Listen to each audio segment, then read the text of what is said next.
Okay, I think we're live. Let me double check and get Stream Manager up on my phone. Okay, yeah, Genshin Impact Act 1, Song of the Welcome Moon. Everything should be good.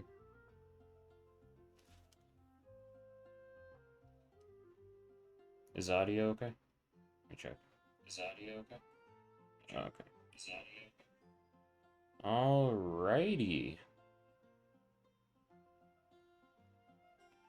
Audio seems good. I have chat up. And we should be good to go. Let me just switch this over to controller so that I actually enjoy myself while playing. I don't... Personally, I really like mouse and keyboard for, like, first-person games. But for, like, third-person action games like this, I really prefer controller. And hopefully the brightness is a little bit better in this game. I'm able to, like, manually set the brightness all the way down, unlike in ZZZ. So, hopefully the brightness actually looks pretty good. Just looking on my preview, it looks better than normal, so... That should be good. Okay, first things first, though... Uh... Let's talk about Llama. Because I think I'm actually going to pull for her. Last time I streamed Genshin, I mentioned I was a bit on the fence. And that was mostly because I was coping that Nefer would be like a Lunar Aggravate character or a Lunar Quicken character. But she's not. She's a carry. Well, I should preface this by saying, okay, Nefer leaks. Let's talk about Nefer leaks for a second. Nefer is currently a Lunar Bloom carry. And she's fairly strong, but a lot of her strength comes from Llama herself. And so, I mean, I kind of want to talk about this. I don't think Nefer in a vacuum is actually any stronger than Alhaitham. What makes Nefer so fucking broken... Oh, you're here! Hello, Yachty! Hello, we're doing Song of the Welcome Moon. Right now I'm yapping about Nefer versus Alhaitham. There have been many poorly written applications 'Cause, lately. I guess I'll just have to reject them all. a lot of people are talking about Nefer being like Mavwika levels of broken, but I think a lot of the strength of her team, a lot of the responsibility for that strength falls on Llama and not Nefer. I don't actually think Nefer is all that stronger than Alhaitham in a vacuum. The thing about Alhaitham is that he doesn't have any quicken or spread supports at all, which really sucks. Because I feel like if Alhaitham had a quicken support on the level of Llama, how well Llama supports Bloom-based teams, if Alhaitham had a quicken support that was on that level of power, he would be as good as Nefer, right? But unfortunately, from the trailers we've seen so far and stuff like that, we aren't getting another Dendro or Electro character anytime soon. Which means if I'm waiting for a Quicken support for Alhaitham, I'm gonna be waiting a long time if I'm deciding to wait for that. Because I tried to pull for Nahida twice in the past. And both times I lost my 50-50 to Diluc. And after that, I thought to myself, you know what? I'm gonna wait for an actual, like, quicken support for Alhaitham, because that's what Alhaitham's kit is built around. He has abnormally high elemental application. He ascends with Dendro damage bonus. He has a EM to damage bonus conversion. His whole kit is really about spread damage. Alhaitham is a spread carry, but currently we don't have any spread supports, and we don't have any good electro characters for spread, other than Kuki being a decent defensive option. And Kuki is a decent defensive option, but if we're being honest, Alhaitham kind of wants a shielder. And, like, Beto's okay. Beto's, like... The running Beto as, like, solo Electro is kind of cringe. I do like Beto as, like, a double Electro option. Because something cool about Beto, if we take a look... Beto gives her own Electro Res Shred at C6, which is kind of pog for, like, a double Electro setup in a Quicken team. And Alhaitham can run 20-second rotations pretty comfortably. So Beto is, like, a good single Electro option, but we need a double Electro option that's good because I know a lot of people like pairing Fischl and Beto together, but I really don't because Fischl only has, like, 12 seconds of uptime with C6 and only 10 seconds of uptime without it. Pause the duration 10 seconds. So Fischl, in my opinion, really likes shorter rotations. The, like, 16-second rotations you can do with, like, Chlorand and Arlecchino. Fischl really likes those. But with Beto runs 20-second rotations. So the, like, I personally, when I'm team building, I keep in mind cooldowns a lot, right? But regardless, there is going to be no Quicken support for Alhaitham, which is just... At least not anytime soon. There's no... Nefer is going to be the last Dendro character that's been teased, and I'm kind of hoping that, like, whatever surprise character comes out could be a Quicken support, like, in the Luna 5, Luna 6 version kind of thing, because, like, Escoffier was a surprise character during that land. We didn't really know she existed before she came out, right? How am I doing today? I'm doing great today. I didn't sleep all that well, but I'm, like, really hyped for the story. I've been avoiding spoilers like the plague. I feel like I've come close to, like, touching spoilers, so I feel like I have some ideas of what might be happening, but, like, I am excited to experience Peak here. I'm really excited for the story, and also, I'm excited to pull Llama, because I have decided to just get her, because...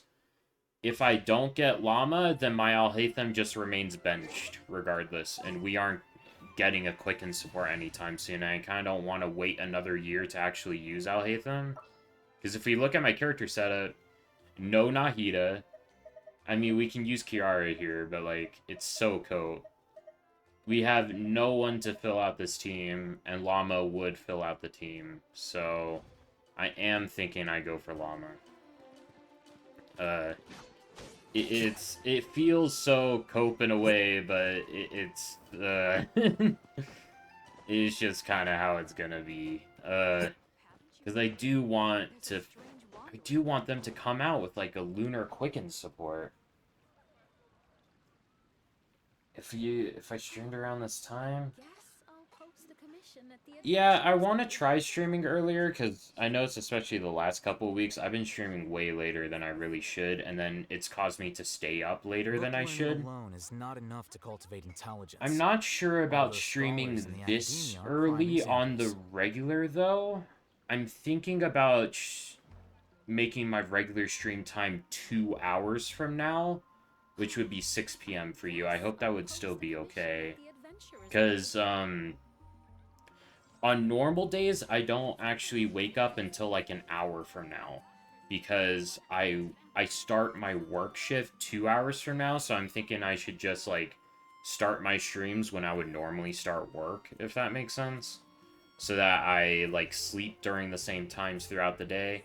Today I just woke up abnormally early because I was hype. Yeah. That would be great. Okay, cool. Yeah, I'm thinking 2 hours from now. I'll probably try doing that tomorrow so that my sleep schedule is consistent. I woke up early today just because I was so hype, and then I woke up a couple hours ago and I, like, ran errands and stuff like that, you know. But, yeah. Let's just pull Llama. I'm kind of nervous because I'm actually at high pity right now, and I'm on my 50-50. So I'm at, like, 60-something pity. And I'm on 50-50. Yeah, I don't want you to like wake up in the middle of the night to watch my streams. I prefer if you got like a regular night's sleep, you know. Take the Z-Quil and all that. Man, Z-Quil was like my drug of choice in college. I tell you what. Yeah. I definitely prefer to stream now so that I don't interrupt your sleep. Last week was horrible. I was streaming at like 2 a.m. for me. Like Seed Story Quest took me from like 2 a.m. to like 6 a.m. It was so bad. But last week my grandpa was sick, so I feel like I had an excuse to have a terrible sleep schedule. So let's do streams around this time. So that's not horrible. Oh my gosh. I'm nervous about pulling llama though. Ah, I really don't want to lose my 50-50. Ugh. Fuck. Oh my gosh. Please give me my C6 Kooky. C6 Kooky. C6 Kooky. C6 Kooky. C6 Kooky. Yes, C6 Cookie! Yes! Oh my gosh, that's so good. Okay. Oh my gosh, yeah, let's do that. Oh my gosh, C6 Kooky. Yes. Okay, Kooky C6 is so pog because Kooky dies a lot, and this prevents her from dying a lot. Oh my gosh. Because if you don't know how Kooky works, like, I don't know if anyone doesn't know how Kooky works. Oh, I have someone else in chat too. Hello. Oh wait, that's your alt account. I have two people in chat, but they're both you. I kind of forgot that you had an alt account from last stream. At least I think that's your alt account, isn't it? Oh my gosh. But anyway, if you don't know how Kooky works, her skill drains her own HP, and she gets more healing bonus the lower her HP is. So you kind of want her to be low HP. But if she's low HP, she dies a lot. But her C6 gives her a revive once a minute, and it gives her an EM buff once she dies. So she's actually really good to have at C6. So that's awesome, actually. That's exactly what I wanted. Because I did not want Barbara or Kave. Uh, I don't use Barbara or Kave at all. I do not have them built. Let's do single pulls for now, though, because I want to make sure I don't have any leftover pity in case we get a banner with, like, better 4 stars. Oh my gosh, an extra Kooky. That's Star Glitter. That's good. I'd rather have an extra Kooky than extra, like, Kave. Because I think I only have Kave C0. I got him off banner, like, a long time ago. You only have 3 character C6? I feel like I have very few characters I want at C6, right? Like, my official C3 you just saw, and then my Auroron is C4. I do have Chevy C6, which is one of the good ones that I have. My Bennett's not C6 either. I want him to be C6, but he ain't there. I really wish my Benny was C6. Oh my gosh, are we going to hard pity? Oh my gosh. Please! No! Tainari, you fucking piece of shit. Oh my gosh, that's C2 Tainari. Oh my gosh. I mean, that's okay. I mean, I just really don't want to lose a 50-50. Oh my gosh. That kind of changes my plans, though, for the better, actually. We can talk about that now. So for the free standard banner character here, I was thinking about doing D-Luke, actually. Because D-Luke is... My D-Luke's Constellation 2, and he was my highest one, so I was thinking of getting D-Luke from here, and then getting D-Luke again from the free con system to get closer to C6, so I can, like, level 100 characters and stuff. But now that Tainari's C2, I can get him to C4 through this and the free con system, and Tainari at C6 is actually, like, a useful character. Because I don't have anyone else. I don't even have Mizuki, and I don't have Jean. I could get one of those just to, like, get a new character. But I'm thinking Tainari C6 is, like, the most useful play here. Actually. So let's do that, honestly. Yeah, let's do that now. Yeah, Tainari. Okay, now we have C3 Tainari. And we got some Ascension materials to level him up. So I can actually, like, build him. Okay, let's look at Tainari. Because Tainari has, like, some potential, right? Because I have Slingshot, but I also have this Battle Pass bow. And I can give him this. And with this, like, leveled up full refinements, he's actually a pretty good character. So Tainari actually has some Crackers constellations. So this is just straight up 15% crit rate. That's not bad. This is more Dendro damage bonus, which is pretty good. This is 120 EM. That's team-wide.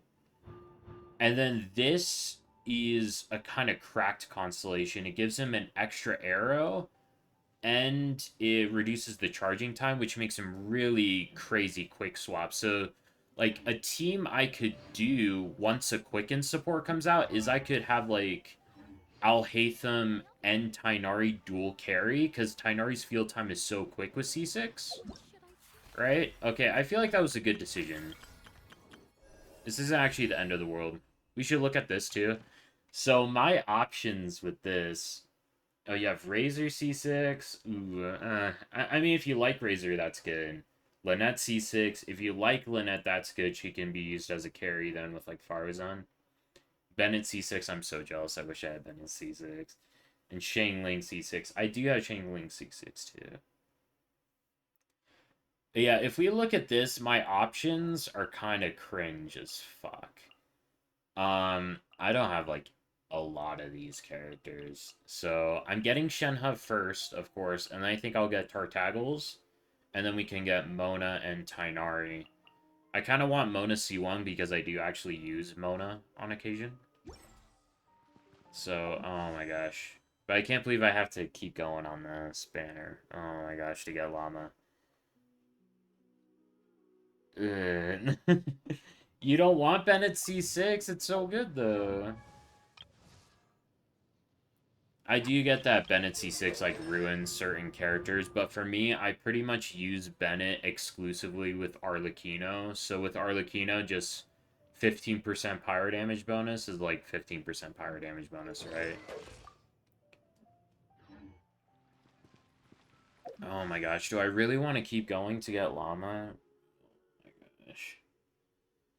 Do I really want to, like... Oh my gosh. How many, like, total wishes do I have? Jeez. Got one from here. And we got 9 from this. Oh, jeez.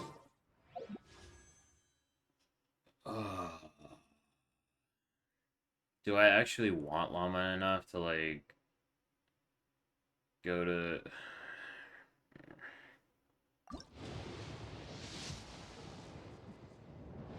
Please just give me an early. Oh my gosh. I hate this. I hate this so much. Just give me an early. Give me an early, please. No. The bell? Insult to injury with the bell. Oh my gosh. Kave.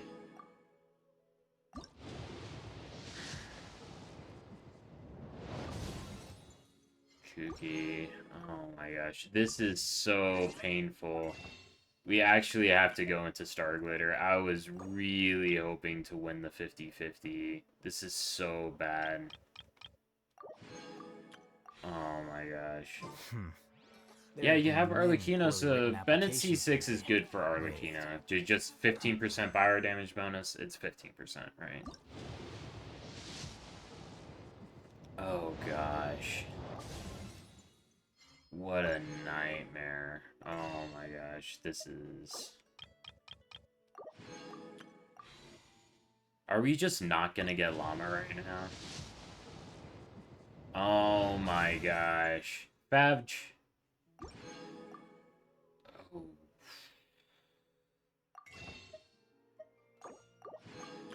We only have one wish left. This is... Yeah. Oh my gosh.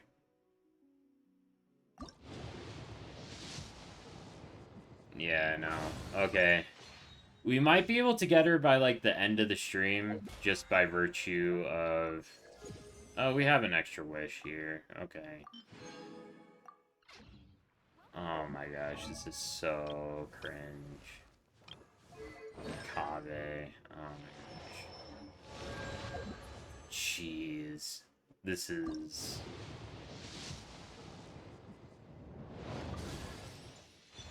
Okay, Kooky, that's an extra pool. Let's see what we get from Standard. We got nothing from Standard. Oh, jeez. Okay. We are really scraping the bottom of the barrel here. Oh my gosh. Wow. Okay, we might still be able to get her by the end of the stream. Because... It's my understanding that we're gonna get, yeah, 620 primos for finishing the quest. So...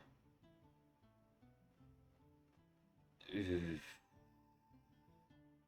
Oh, you got 5-star weapon on the standard banner? Which one did you get? I've been hoping to get either Jade Spear or Skyward Heart. Prime examples.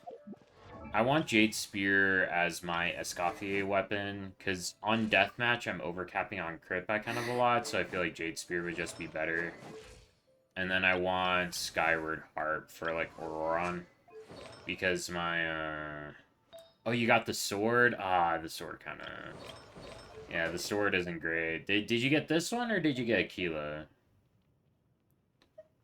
Because the Aquila's good on Bennett, so... On Bennett, Aquila's like... Well, actually, both of them are good on Bennett, honestly.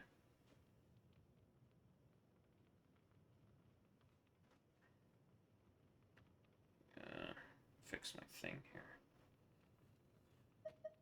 This one has a lot of ER, and it's just a 5-star sword, so that's good on Bennett. And then this one has such high base attack, it's good on Bennett.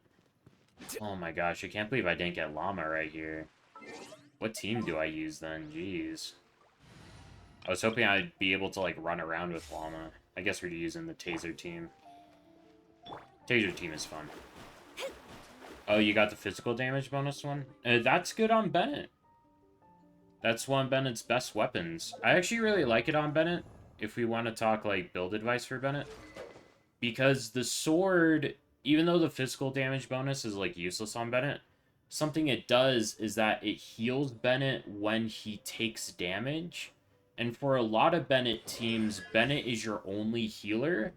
But because his healing is also tied to his attack buff, you don't really want to spend any time in Bennett's circle on Bennett with a lot of his teams. So if Bennett takes damage during the battle, oftentimes he just doesn't get healed. Ever, right? But the sword heals him. So it has some, like...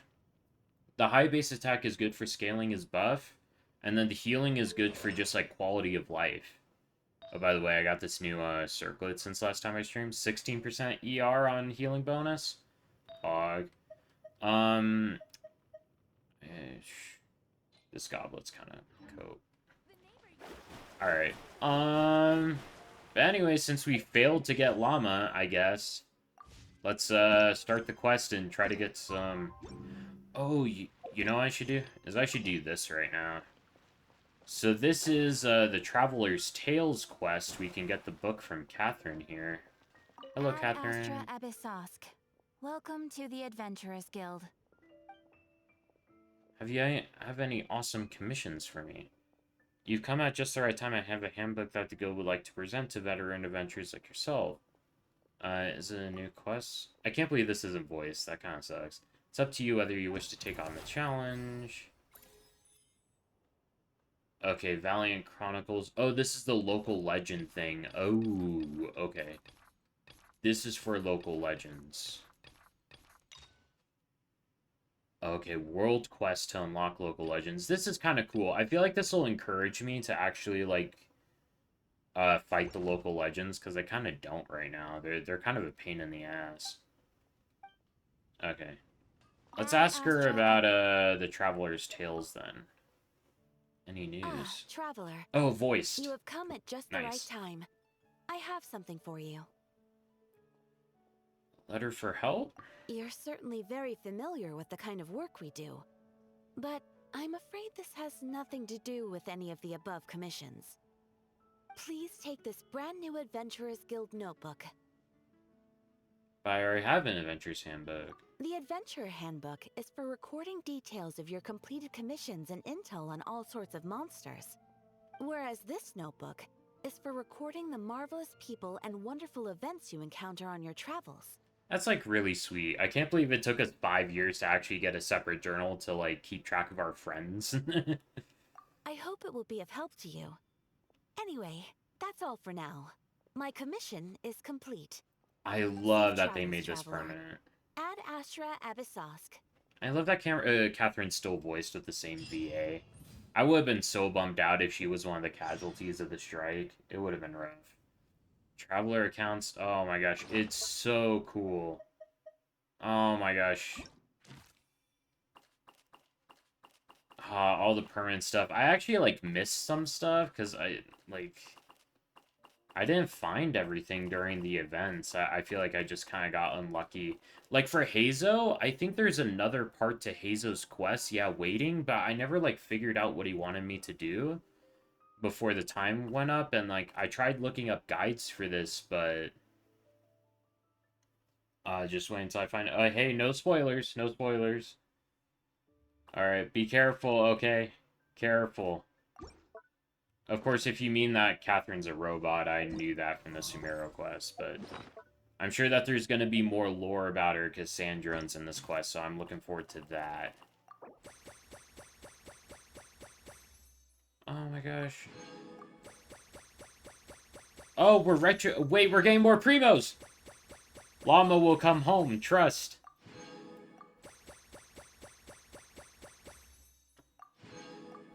Oh my gosh, so many Primos.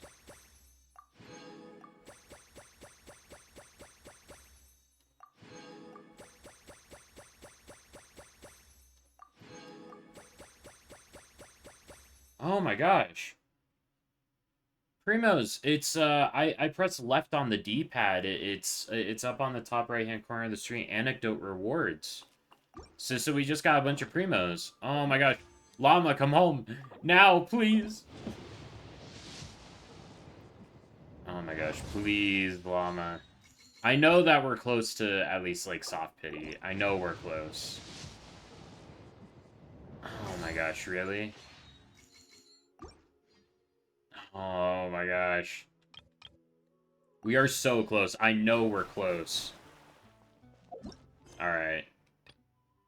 Traveler's Tales. Okay, so there's, like, more stuff with that, but let's get on with, like, the main story quest. I'm really... I'm looking forward to this. New Nation. I actually really love the exploration in Genshin Impact, and I also love the story and the lore. So I'm, like, really looking forward to this. I've been stalling because, like, part of me doesn't want it to be over. Like, I'm feeling so much excitement and stuff. Oh my gosh. Okay. Embark on a new journey. Oh my gosh. 10,000 meters away, jeez. Oh my gosh. Isn't it, like, up here? Oh my gosh, it is. Oh. Oh. Look at how it expands. Oh, it's huge. Oh my gosh. Oh my gosh, oh my gosh, oh my gosh. Ooh, I'm, like, so excited. Alright. How much do I stall? I'm, like, so nervous. I'm so ready for peak. Alrighty. Oh my gosh, Anefa! Hey, Anefa!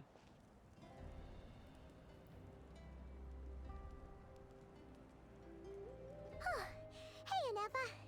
Sorry to keep you waiting. That is perfectly all right. My data indicates clear skies in the coming days. Current conditions for maritime travel, optimal. I'll be ready whenever you are. You're about to start Act 1 yourself? Oh, so you haven't even played it yet, so you can't even spoil me. Okay, cool, cool, cool. Oh my gosh. gonna set off without telling anyone again? Oh wait, do you actually mean like Act 11? I assume that was a typo, but is there like a bunch of acts for like the miniature story quest or something like that?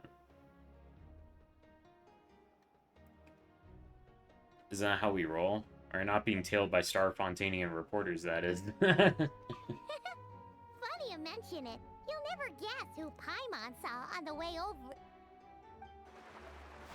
Hey! You didn't seriously let you leave without a farewell party, did you? Oh, okay. No chance. Alright, well, don't spoil me on Act 1 yet, okay? Oh. Ooh, I'm so excited. Oh my gosh. I'm glad that Mulani's seeing us off here, actually. I feel like Mulani is, like, the most friendly character. Yeah, come on, Traveler. We've already made all the Punkachina. preparations. And most importantly, how dare you try and slip away without first paying your respects to the almighty Dragon Lord! How so Bird funny. told us you'd soon be leaving for Nodcry. So, we asked Paimon to give us a heads up before the date of your departure. So it was you. Thank you. I think we're just doing Act 1 today, so even if you, like, spend time watching me today, you won't get spoiled on Act 2. I'm thinking I'll do Act 2 tomorrow, so you'll probably have time to play through Act 2 yourself while I'm going through Act 1. So it should be good. Should all be good in terms of logistically making sure Besides, everyone's there already. you're able to play it Shaska, and experience it Ion-san, yourself. Auroron, even the Pyro Archon herself. You're invited too, Anefa.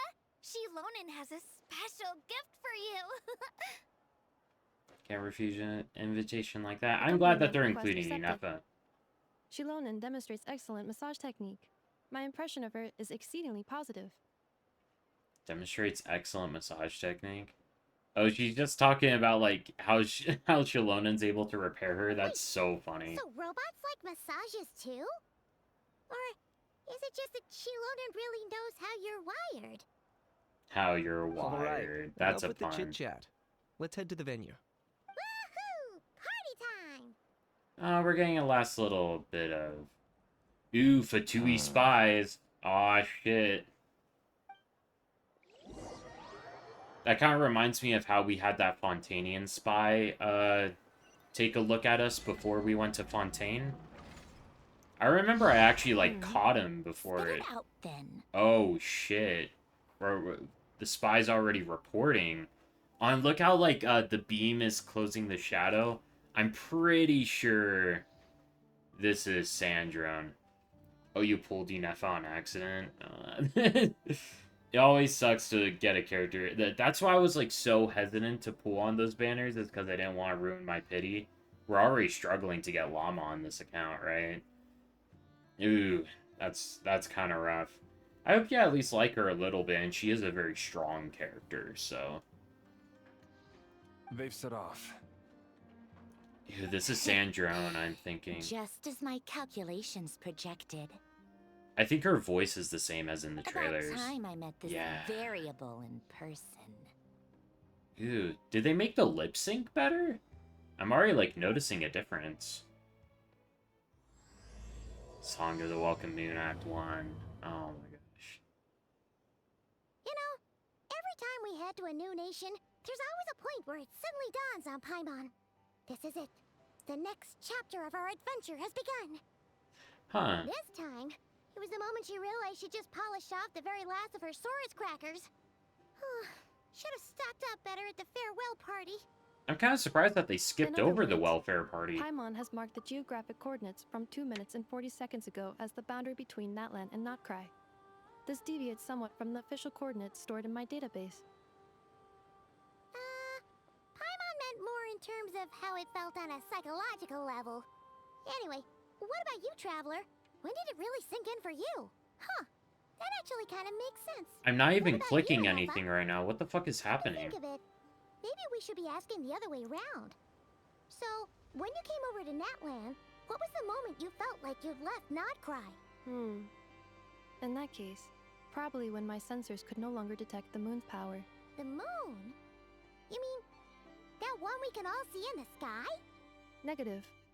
I was referring to... Huh? Here we are. Paimon, traveler, we have arrived in Notcry. Oh, wow! I hope there's nothing wrong with my controller. I didn't actually press anything, and I didn't have audio on. Traveler, welcome to Notcry. I wonder if it's just because the boat was moving. The dialogue scene... Oh, Nefer, Llama! Flins! Wow, a whole, like... I really like the camera work here. Holy crap. That must be Nasha Town up ahead. That's the place you were telling us about on the way over, right? Okay. Let's see if, like, this, like, fixes it. Okay, it looks like it did. So I'm not pressing anything, and it's not automatically... I like having control of the dialogue so I can, like, pause and, like, add commentary. Ah, jeez. Flynn's has so much aura. I was kind of tempted to get Flynn's, but, like, I kind of felt like in order to use Flynn's in combat, I would have also had to pull Llama. So if you love Flynn's, honestly, the pulling Anefa is kind of a happy little accident, because Anefa is such an important part of his teams. That is correct, Paimon. It is also the most bustling commercial hub in all of Notcry. I wonder what the Traveler's looking at. What happened here? Could this really be? What? Did he find just a piece of his spaceship lying around? Start trying out all the local specialties. Yeah, what's happening right now? Is something up, traveler? Or is he recognizing some, like, dogs? Paimon. Zach got paid! Cinema! Traveler is voiced. This is where our spaceship landed when Lumine and I first arrived in Teyvat. What the fuck? Huh? Are you sure? But how come you've never mentioned that before? Seems pretty important to Paimon. Paimon asking the real questions. It's been 5 years and we just learned about the spaceship like 2 patches ago. People thought that Lumine and Aether were just like flying through space, raw dogging it without a spaceship. It's so funny. Oh, well, because those memories are really hazy.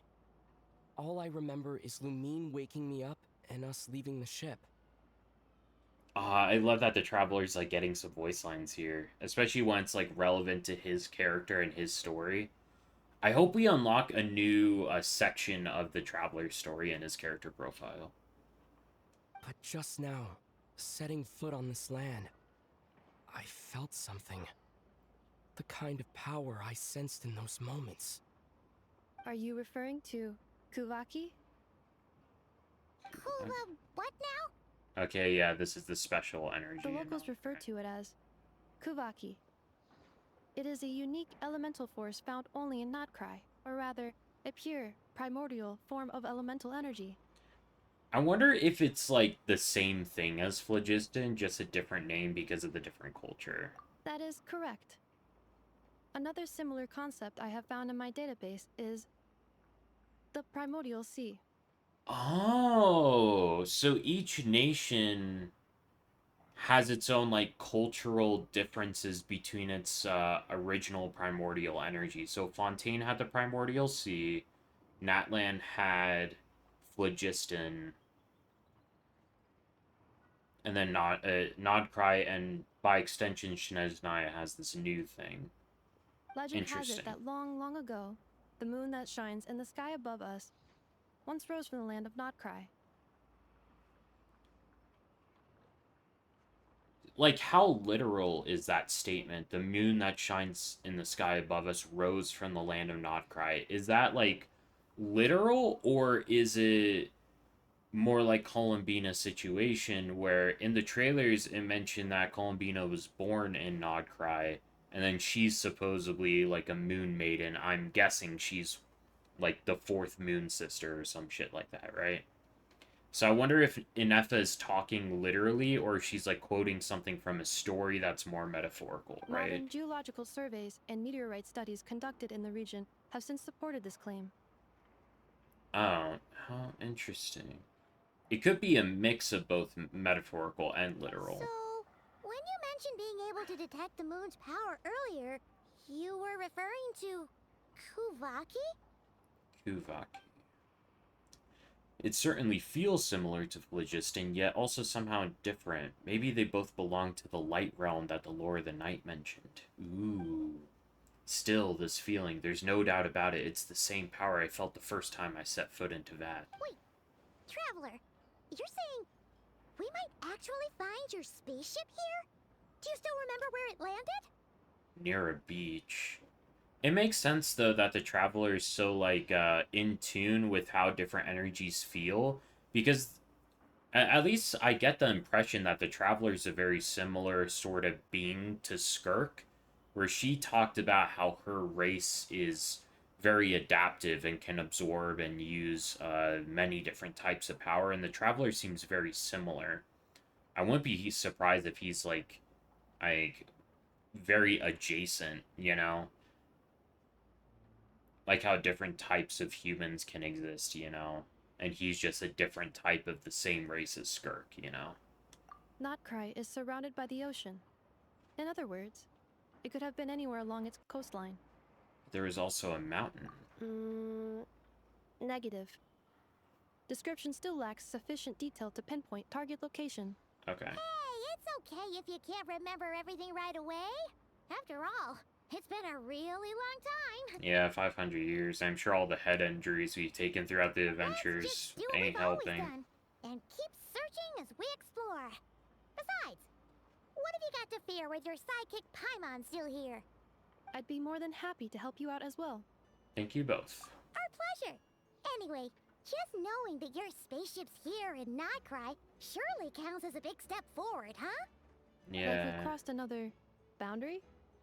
Paimon couldn't have put it better herself. You sure are a quick learner, Inefa. If we can find our spaceship, maybe the flight logs could tell us something. I was thinking something similar too, even if it's just like... I was thinking more on a personal level, the spaceships could really be informative about the Traveler's culture. Aether and Lumine's culture from the planet they came from and stuff like that. Who they are as people. At last, a chance to get to the bottom of all this. The truth must be out there somewhere buried in this land. Well, as the best guide in the whole of Tivat, Paimon hereby does solemnly declare, Notcry, here we come! Oh my gosh, there's so much around here. Holy crap.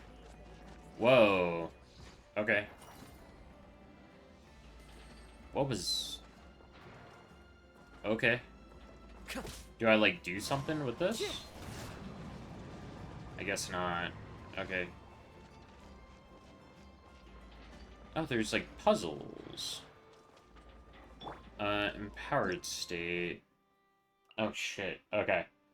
Objects with red or blue unipolar fields are a common sight throughout Notcry. Unipolar fields of the same color repel each other, so they're magnets. Okay. In Notcry, you'll find bipolar objects. When characters get near the special objects or plans, they will enter empowered states of different forms. Empowered state and bipolar objects. When in an empowered state, characters can attract bipolar objects. So by picking that thing up, I'm now able to interact with this stuff. Okay. Amazing bots. Clink Clay Chrome Kake Workshop. Okay, so they can be used to solve puzzles. Okay. In Notcry, you'll find certain objects. Red, blue. Characters get near. They will enter different power states. Power state characters can direct their power red or blue unipolar objects, thereby destroying them or causing them to move. In my role as champion duelist, my opinions do not matter. Okay. And then for this, we can pull it back. Okay. Luna Sigil. Ooh, no, lore.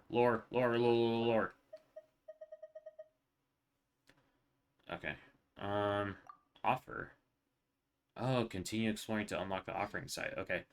A sigil that serves as a sign of recognition from the flowing moonlight of the Borderlands. Offer it to the meeting point to receive rewards from moonlight.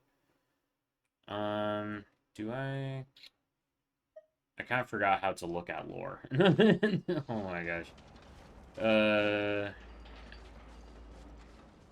is that? It looks like the plant is, like, turning with me. Do I, like, do something with this? Oh, shit. Okay.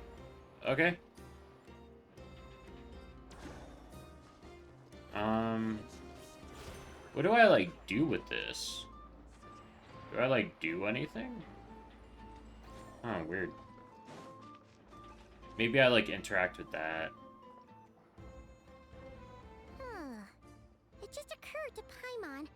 If we were looking to put out a missing spaceship commission, or to learn more about Nodcry, wouldn't it make sense to drop by the Adventurers Guild? Yeah, I think we have to register The with guild is every new located in nation Nashatown. anyway, right? Simply follow this road, and you'll reach it.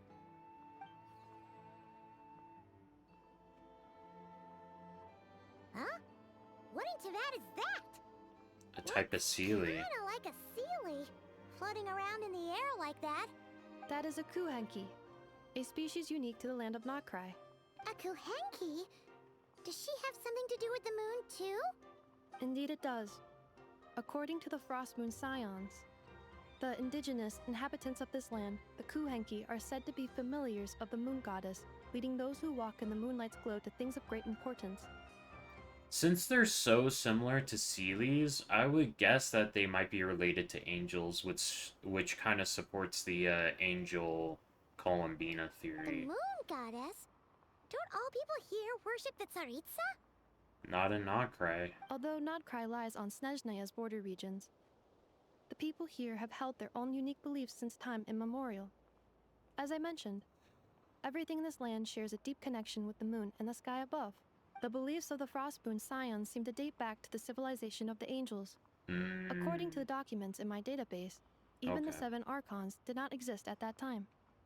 Yeah, predates the Wow. 7 Archons. So the origin of their beliefs goes back even further than the Archon War?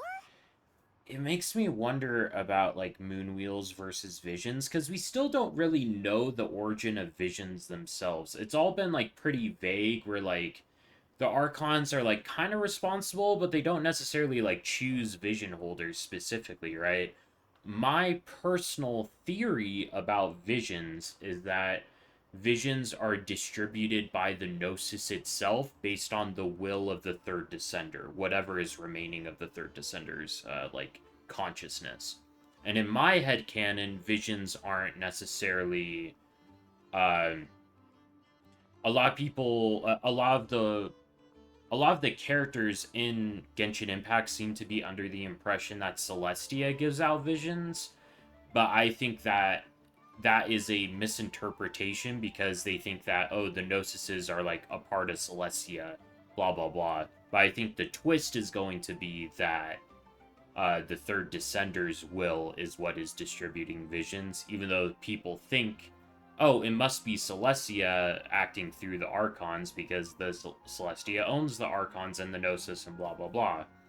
But it's more nuanced than that, and it makes me wonder what the origin of moon wheels is gonna be, because we still kind of don't know the origin of visions. We still kind of don't. Oh, Celestia gives them out. Okay, how does that work? I still have so many questions At some about point, visions. You may come across some statues of their goddess. The Frostmoon Scions carved these as well. I guess part of my point is that I still have so many questions about regular visions that introducing moon wheels seems crazy. Hey! Looks like she's floating away! And I'm, like, really curious what Hoyo is trying to do here. I suggest you follow her. The probability of an ordinary person encountering a kuhenki lies in the single digits. Many here consider them heralds of good fortune. Okay. So, if we go back over here, and we turn into one, do we interact with this thing? Okay, I guess we don't. Travel around using patches of mist. Transform into different forms to take refuge in mist of different colors. Press to switch forms and exit the mist of the same color. Characters. Once a character is suffused with sufficient feeling using the power of the Passing by a moonshine violet may provide you with a small measure of assistance, allowing you to soar upwards. Okay, okay. So I think the idea is go through here. Okay, cool, cool, cool. Okay, it worked. What do I do? Oh, shit. Okay. Hold up, hold up, hold up. So I, like, aim, and I, like, fire. Follow the wind. And then I get the Lunoculus. Okay. Cancel navigation. Oh my gosh. No, I wanna mark my map. Oh my gosh. Ah, this crap again. Okay. What I do. Okay. Yeah, Kazuha is really special in wielding two visions. Like, a lot of people give me shit for this, but I think Kazuha is like an endgame important character because he wielded two visions, and that's such a big deal. Because not only did he wield two visions, using two visions, he matched the power of the Musano Hidadachi, or whatever the fuck it's called. I can't pronounce it. He blocked Raiden's sword. And, like, a lot of people, like, I've had arguments online of, like, oh, Kazuha is a fraud. Kazuha is not a fraud. Kazuha is my goat. But a lot of people say, oh, as soon as the vision lost power, he was able to get knocked away. Well, that was the first time Kazuha used two visions at once. I think that if Kazuha kept Tomo's vision and, like, practiced using it, Kazuha would be, like, Harbinger level. I genuinely think that if Kazuha actually, like, kept the vision and practiced with it and actually, like, got stronger with using it, like, he would have been Harbinger level in terms of power. Absolutely. Yeah, Kazuha's my goat. Oh, he was your first 5-star? I kind of wish that he was my first 5-star, honestly. I remember I pulled Chiori before him, actually. I pulled both of them during that patch. The patch that Chiori released, the banners were Chiori and Ito, and then second half was New Black Kazuha, and I got Kazuha then. Kazuha was my first Triple Crown, though. And my Kazuha is fucking cracked. Look at this. 1,066 EM. My Kazuha is fucking broken. He is so good. 232.5 ER because of Zythos Moonlight being busted, too. Kazuha is my goat. Yeah, look at my feather and flower. Look at this feather. 128 EM, and then this flower 98 EM. He's my goat. He's so good. Oh my gosh. You're jealous? Just keep at it, I promise. Like, okay, here's what you do if you want to piece with this much EM. Level up every single flower and feather you get with EM. Every single one. Every single flower feather that has EM, level it up. If it keeps, because getting a feather like this is insanely lucky. Like, let's talk about how lucky this is. Not only was it a 4-liner, it rolled all into EM, and it got high rolls too. If it got medium rolls, it would only be 120 EM. So let's understand how lucky this flower is. This is literally a 1 in 10,000 flower. And I am not exaggerating. I like did the math. This is a 1 in 10,000 flower. So if you want something like this, you have to level up every single flower that has EM. And also I had a max ER roll too. This thing's insane. My Kazuha is fucking cracked. In terms of Akasha ranking, I'm not sure if you're familiar with the Akasha stuff. I do not have cons, unfortunately. In terms of Akasha ranking, though, this is a top 500 Kazuha in the world. From the Akasha ranking. And no, I'm not exaggerating. You can verify with my UID. My UID's right there. Top 500. I was really hoping that Kazuha would be a part of the free con system, because I probably would have worked towards C2. C2's kind of good. It's just so many of Kazuha's constellations are kind of dog shit. Like, C4's dog shit. Talent levels don't matter. C1 is kind of cringe, honestly.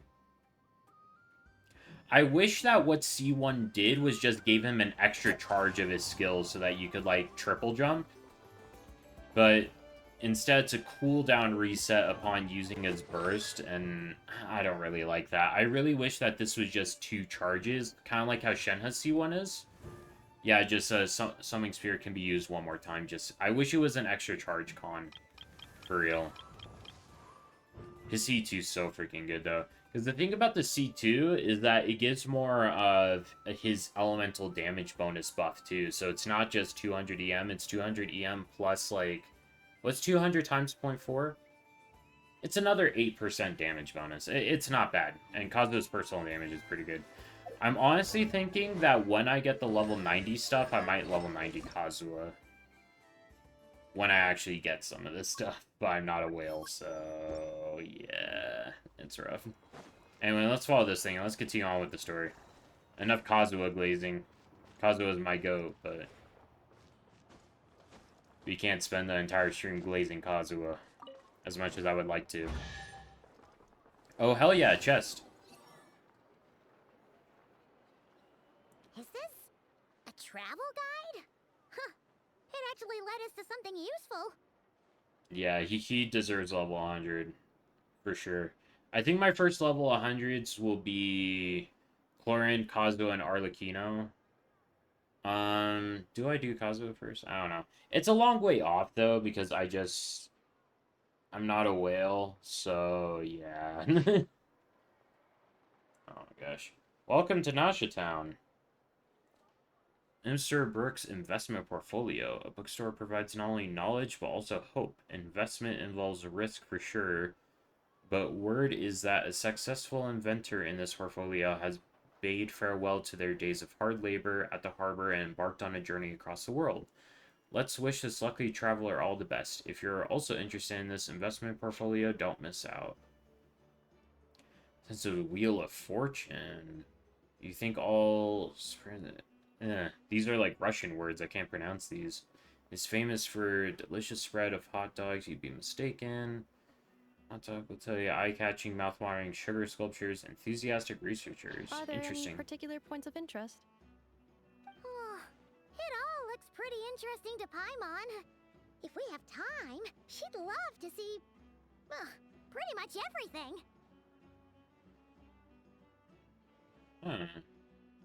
That NPC's like looking at us, I think. Route. If we keep following the current path, we will arrive at an area of scenic beauty. From there, we will be able to identify both the Adventurers Guild and several must-visit specialty stores. Yikes! Why is Paimon suddenly getting the feeling that if she doesn't step it up soon, Ineffa's gonna put her out of a job? Ineffa is so, like, polite and, like, helpful. I like Ineffa. Familiarize yourself with Nasha Town as your guide, with Ineffa as your guide. Wow, so much, like, metal and stuff. I really like the aesthetic of the city. It feels like a very rustic, like, fishing town kind of thing. It kind of reminds me of Fallout. Wait, what? I heard a chest sound. What? Chest? Chest? Chest? One with nature. Oh my gosh. I heard a chest sound. Am I tripping? Time to go. Oh, it's over. It's here. Huh, interesting. Okay. What is that? Oh, it's one of those playthings for the kids, like riding a bull or something like that. Wow. Wonder a mute boy. Nothing here is particularly rare or valuable. Take your pick. You're from Shinazanaya? Could you tell from my voice, or did someone tell you? If it's the former, I gotta say you got a sharp pair of ears. That's right, I'm from Shinazanaya, but right now I'm just a shopkeeper carving out living in Nasha Town. Nothing more, nothing less. Compared to my icy hometown, I'm more used to the climate here and their people. Their thoughts aren't quite as tangled up, and even their lives are all in all rather simple. Do you know anything about the Fatui? Why are you asking me? I've got nothing in common with those I mean, those mask-wearing creeps who sulk around all day. Or did you hear some droll rumors accusing me of being a Snezhnayan spy? You'd be underestimating the Snezaian intelligence agencies, and you'd be underestimating me. Anyways, they do their dirty work, and I do my business. That's all. Don't go lumping us together just because we're Bush Snezai. Okay. I just heard a chest, and I got so distracted. Time to go. Okay. So, does the energy, like... Huh. I really gotta get used to the new exploration mechanics in Noctri. Oh my gosh, a chest! A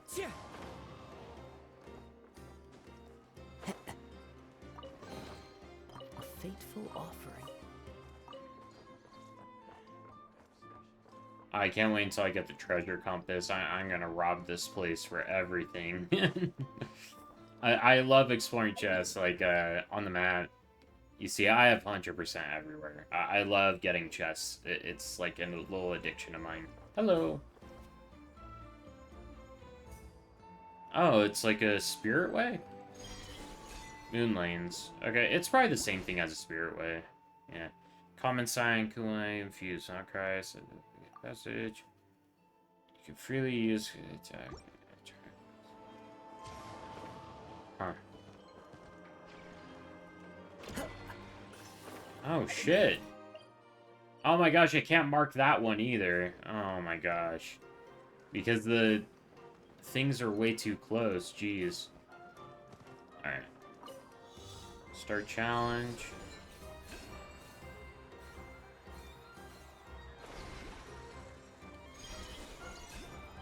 Oh, this is already so cool. And already, like, how we're using this is, like, a little bit different from normal. Oh, hold up.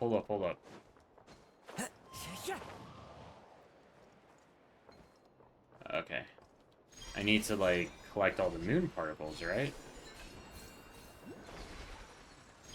I swear to God, Kazuha being able to double jump is, like, so freaking useful. Oh my gosh. Do I, like, go up there now? Oh, I do not have time. I gotta complete this, time trial. Oh my gosh.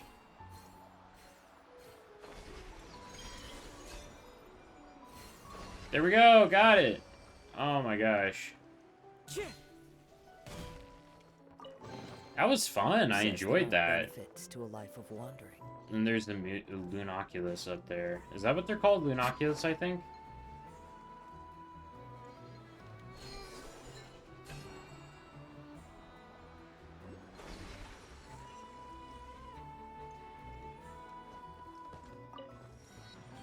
The wind knows me. Nice. Can I mark this one? Finally, I can mark one of them. Oh my gosh. I really like marking them on, like, the map here, and then I can go into, like, the official interactive map later and mark them off then. Oh my gosh, so much stuff. Jump higher. Yeah, that was pretty, self-explanatory. We also got another thing down here. What is this? Oh, this is like a little quest. Okay, maybe we'll do that later. I don't want to get too distracted from the main quest, even though I'm a chest fiend, so it's a little bit inevitable, but I want to, like, control myself a little bit. Rye. I don't think I have any rye. That's probably going to be used for new stuff. Go higher. Oh, we have to go to that level. Jeez. Okay. Let's go back here and let's glide over.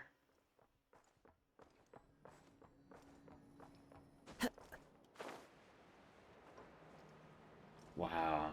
This place looks cool at night too because of, like, all these all the unique Nodcry energy stuff that's going on here.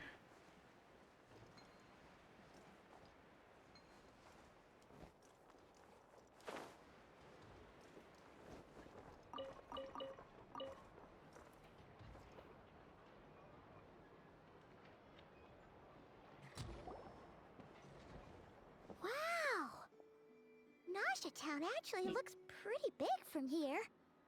Feels a bit different than Paimon imagined, though. Which aspects in particular deviated from your expectations?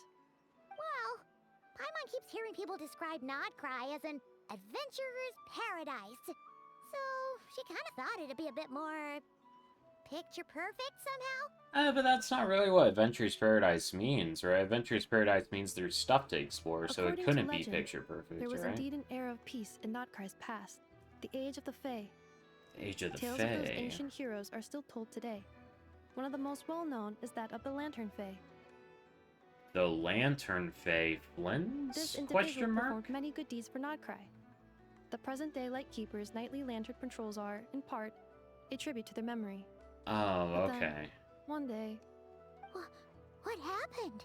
there came a devastating abyssal calamity that swept across Nodcry, and for a time it was left desolate.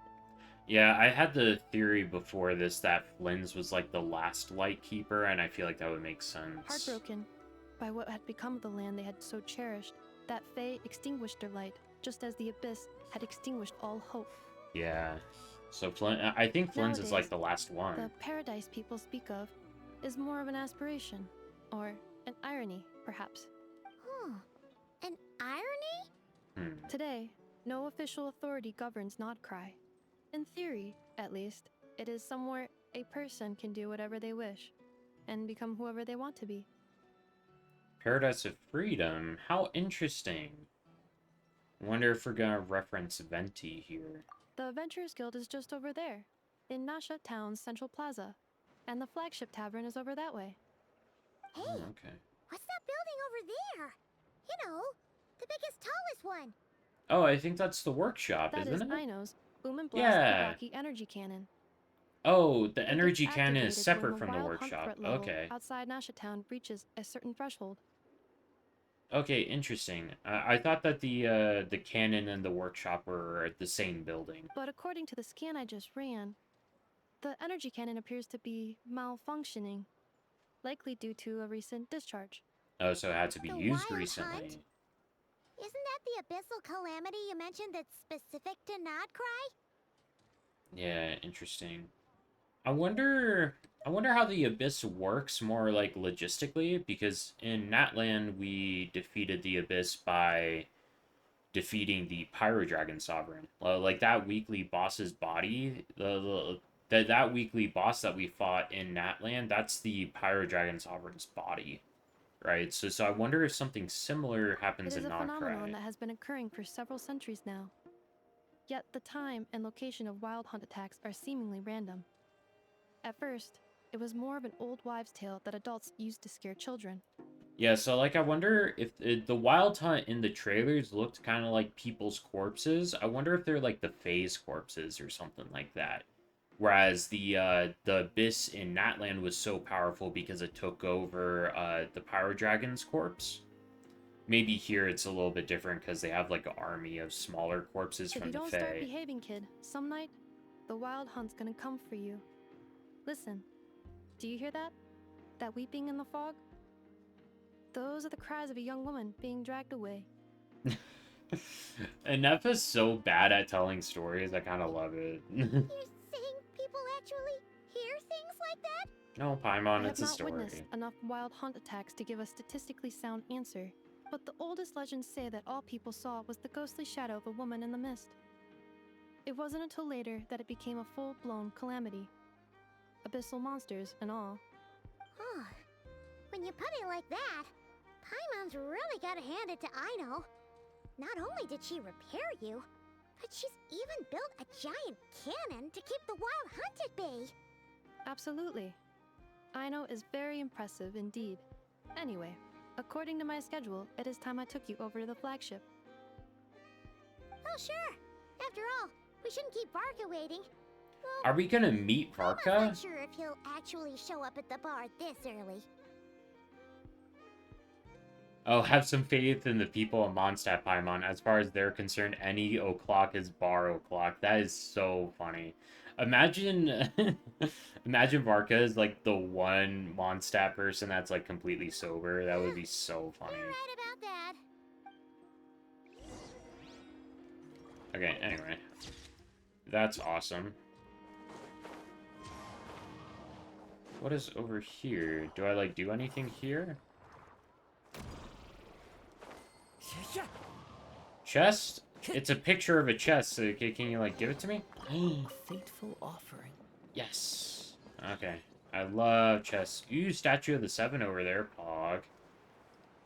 We'll wait for that, though. Good, because it could be a part of the story, like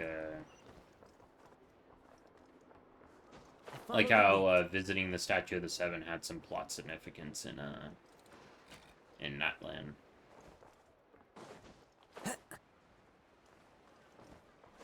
Wait, didn't she say that? Isn't this the Adventurers Guild? Why isn't anyone here? Yeah, I guess Does that mean that Catherine and Nodcry actually gets to clock out? that would be hilarious. Anyway, let's come back later. I kind of doubt it's that, though. It makes me kind of suspicious that maybe Sandrone's, like, restricting our resources here, that she's already working against us based on her spies and all that. Because I do not think Sandrone is going to be chill like Capitano was. Capitano was super chill and super awesome. Brings a smile to I my do not face. think Sandrone's going to be the same thing. Okay. Interesting.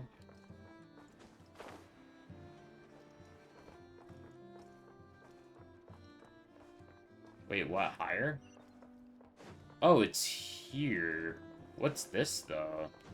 This kind of looks like a bar area. Oh, it's a separate street. Okay. Any, like, hidden chests? Can I rob you, dude? Oh, okay.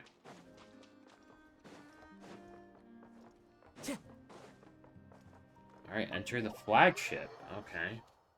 Do we actually get to see Varka's model? Please. Oh my gosh, they didn't show it any of the trailers, but I still have hope and cope. Here we are, the flagship.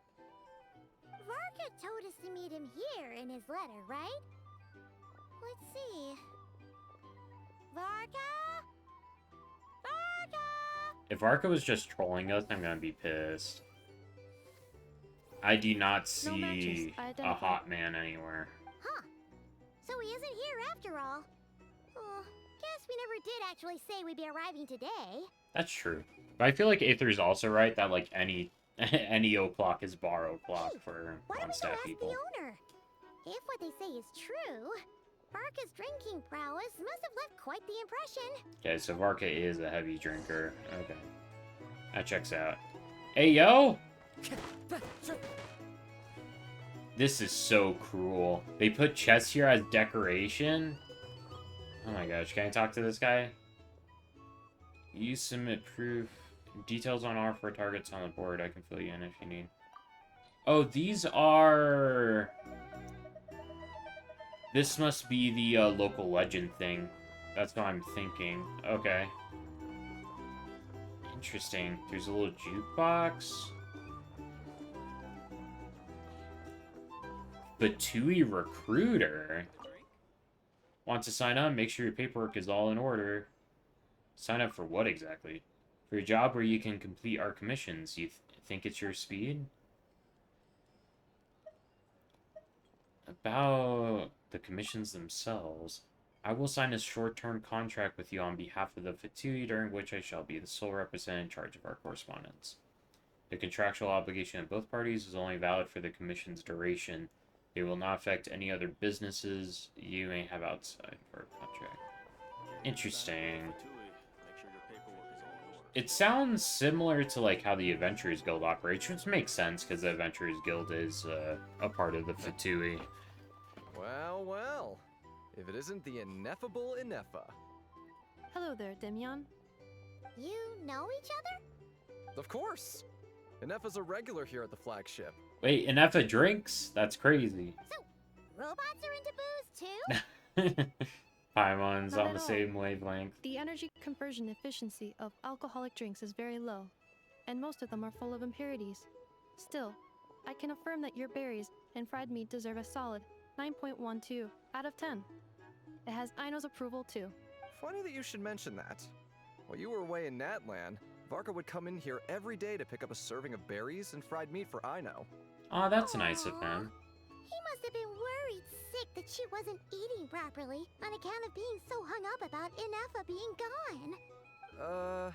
Actually it's cause Varka found out that Aino went wild after Inefa left, gorging herself on snacks she normally couldn't get her hands on. So it was more worry that she wasn't getting a balanced diet. From the trailers, it seemed like Inefa was the only was responsible for Aino like being healthy. Oh, now she's disappointed. I think I might have just put my foot in it.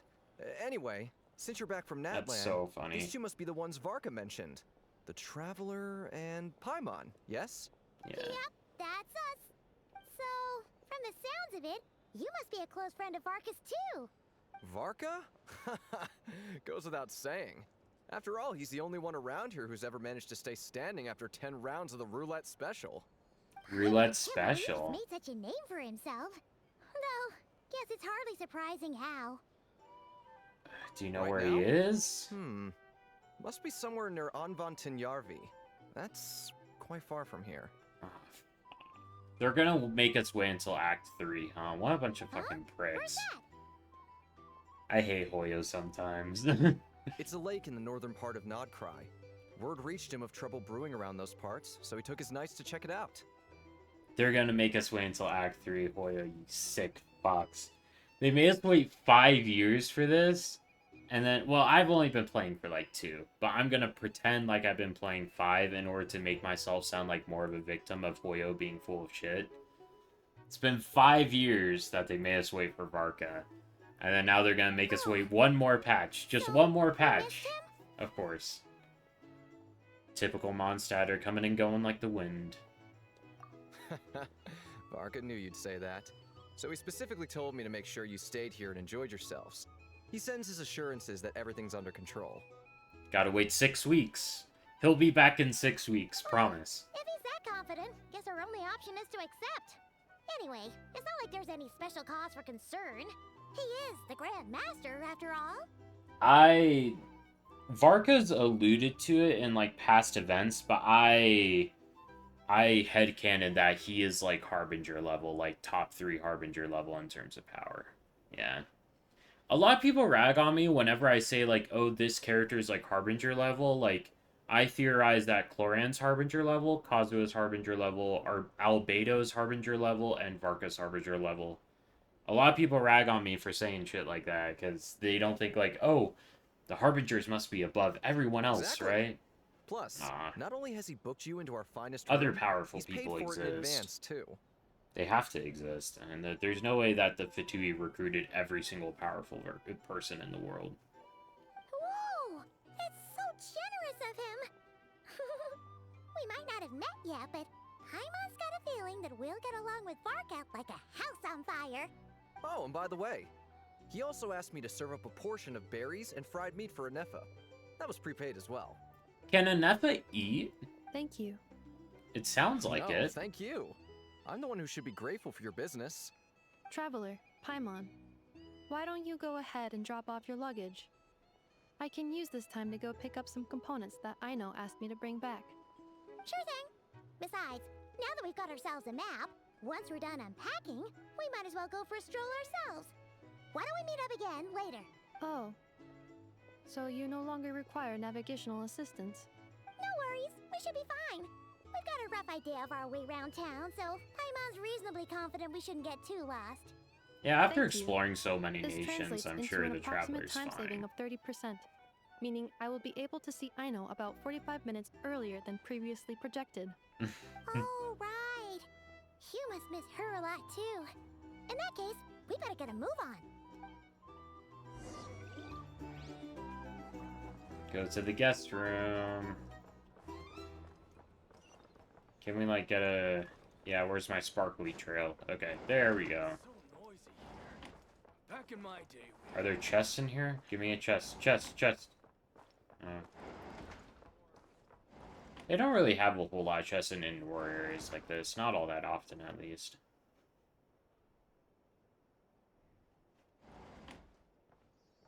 Feels pretty nice having someone sort out our food and lodging for us, huh?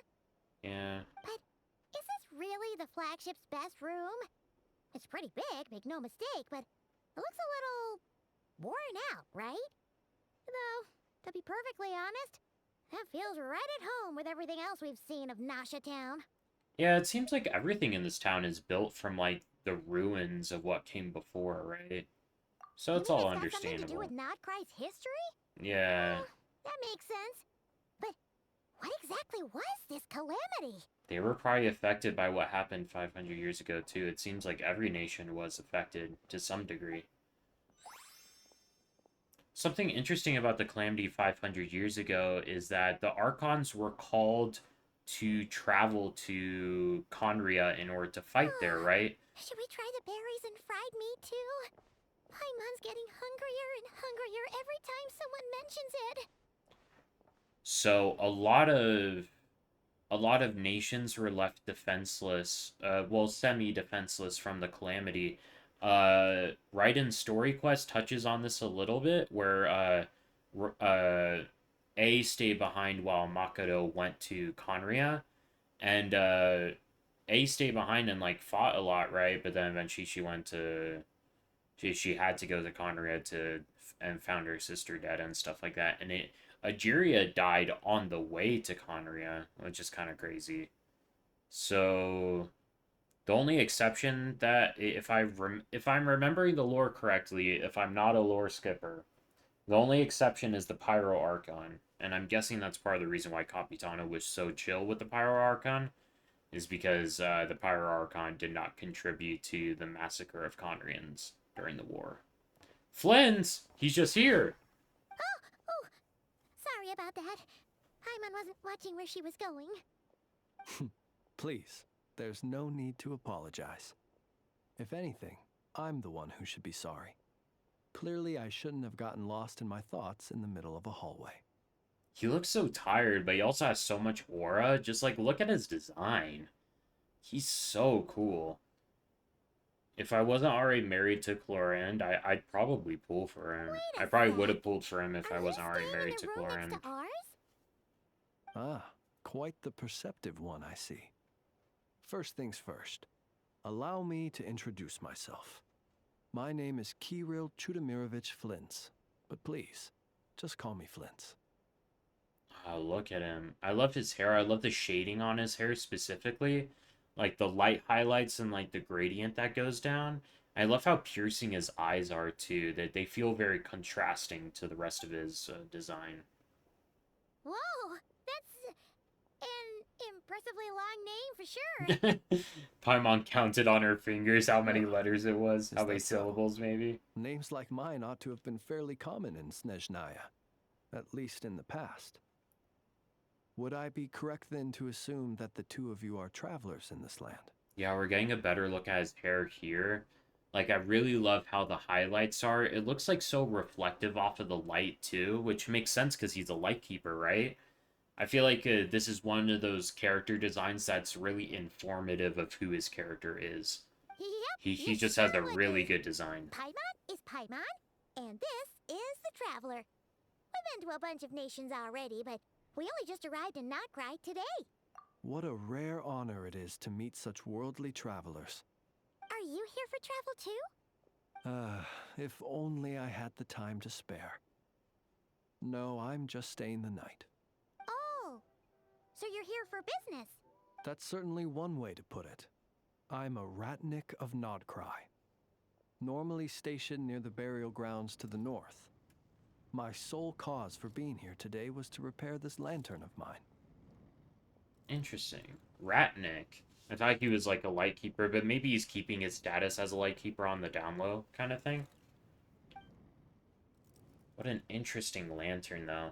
I really like his lantern and like the blue flame within. It kind of reminds me of the pose from the old Zelda games. My favorite game of all time is Legend of Zelda Majora's Mask, and for some reason I'm reminded of those pose that you fight in Icona Canyon. It kind of reminds, like, his aesthetic kind of reminds me of Icona Canyon in general, like Stone Tower Temple, like all the restless spirits that were there, you know? There's something off about that lantern. I wonder if there's, like, the soul of a person inside of it, like one of the Fae or something. Paimon, the people die, don't freak Your out. surprise is entirely understandable. Most people cannot even begin to fathom the idea of a life surrounded by tombstones and decay. Someone has to do it. But if you've heard of the calamitous abomination that is the Wild Hunt, you'll know that in their wake they bring a host of souls tainted by abyssal filth. That then is why we are stationed by the burial grounds, to hold the line where it is most vulnerable. Oh, so it's all about fighting against the abyss. Oh, sounds like a tough job. Yeah. I thank you for your concern. But in truth, I've long since grown used to it. In fact, I like to think it rather suits me. If anything, I'd say I prefer the peace and quiet of a graveyard to the hustle and bustle of urban life. Interesting. Paimon sort of gets it now. But even so, she is still pretty sure she could never get used to living in a graveyard herself. For one thing, she'd be too scared to fall asleep at night.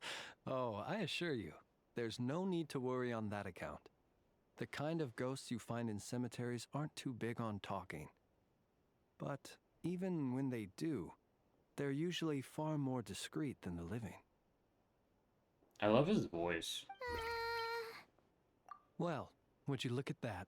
Who'd have thought we'd end up chatting this long? Must have a lot in common, huh? Forgive me, but I must excuse myself, for the time of my appointment draws near. And in terms I'm sure you'll understand, a lanternless Ratnik is like a mapless traveler. A serious conundrum indeed. Oh, sure. In that case, you go right ahead. We won't keep you any longer. Not at all. Should the opportunity present itself, I'd gladly continue our conversation another time. You're always welcome to come visit my grave. I mean, the grave I stand watch over. Your visit would bring much-needed light to that place of final rest. Interesting.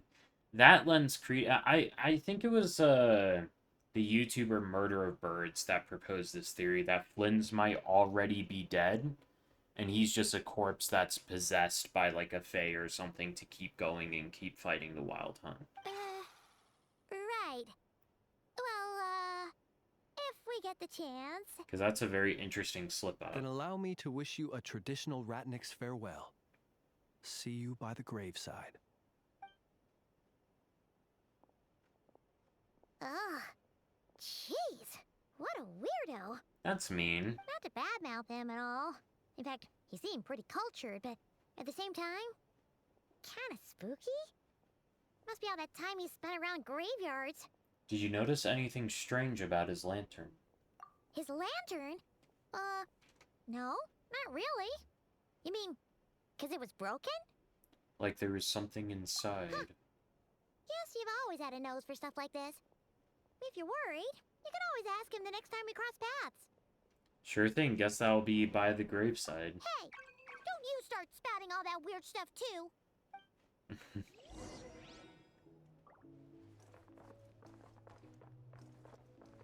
I wonder how meeting Llama's gonna go. I imagine that Llama actually might be a bit more hostile. Because based on the trailer, she seemed pretty protective of her homeland and we're outsiders, right? I wouldn't be surprised if she called us like some kind of Outlander slur or something like that.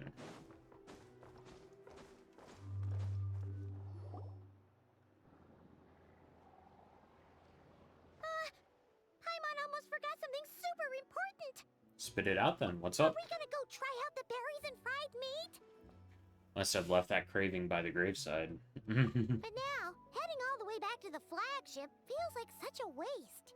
We walked like 2 feet. Accept today's boon. Oh, Come Llama. night or day, may the blessings of the moon goddess shine down upon you. Accept today's boon? Is she giving out, like, charity to people? Over there? Looks like they're handing out food, yeah. Wait, free food? Wow, the people here are so nice. It's probably for the impoverished, Paimon. We do not need free food. Paimon's super curious what their food tastes like. Paimon. Illuminates the path before you, travelers from afar. Huh? How'd you know we were travelers. She could probably just know with a look. Just now were a song the birds in the sky, singing of your wanderings. You are no ordinary guests, it seems. I love her voice. The birds and the... what now? Forgive me.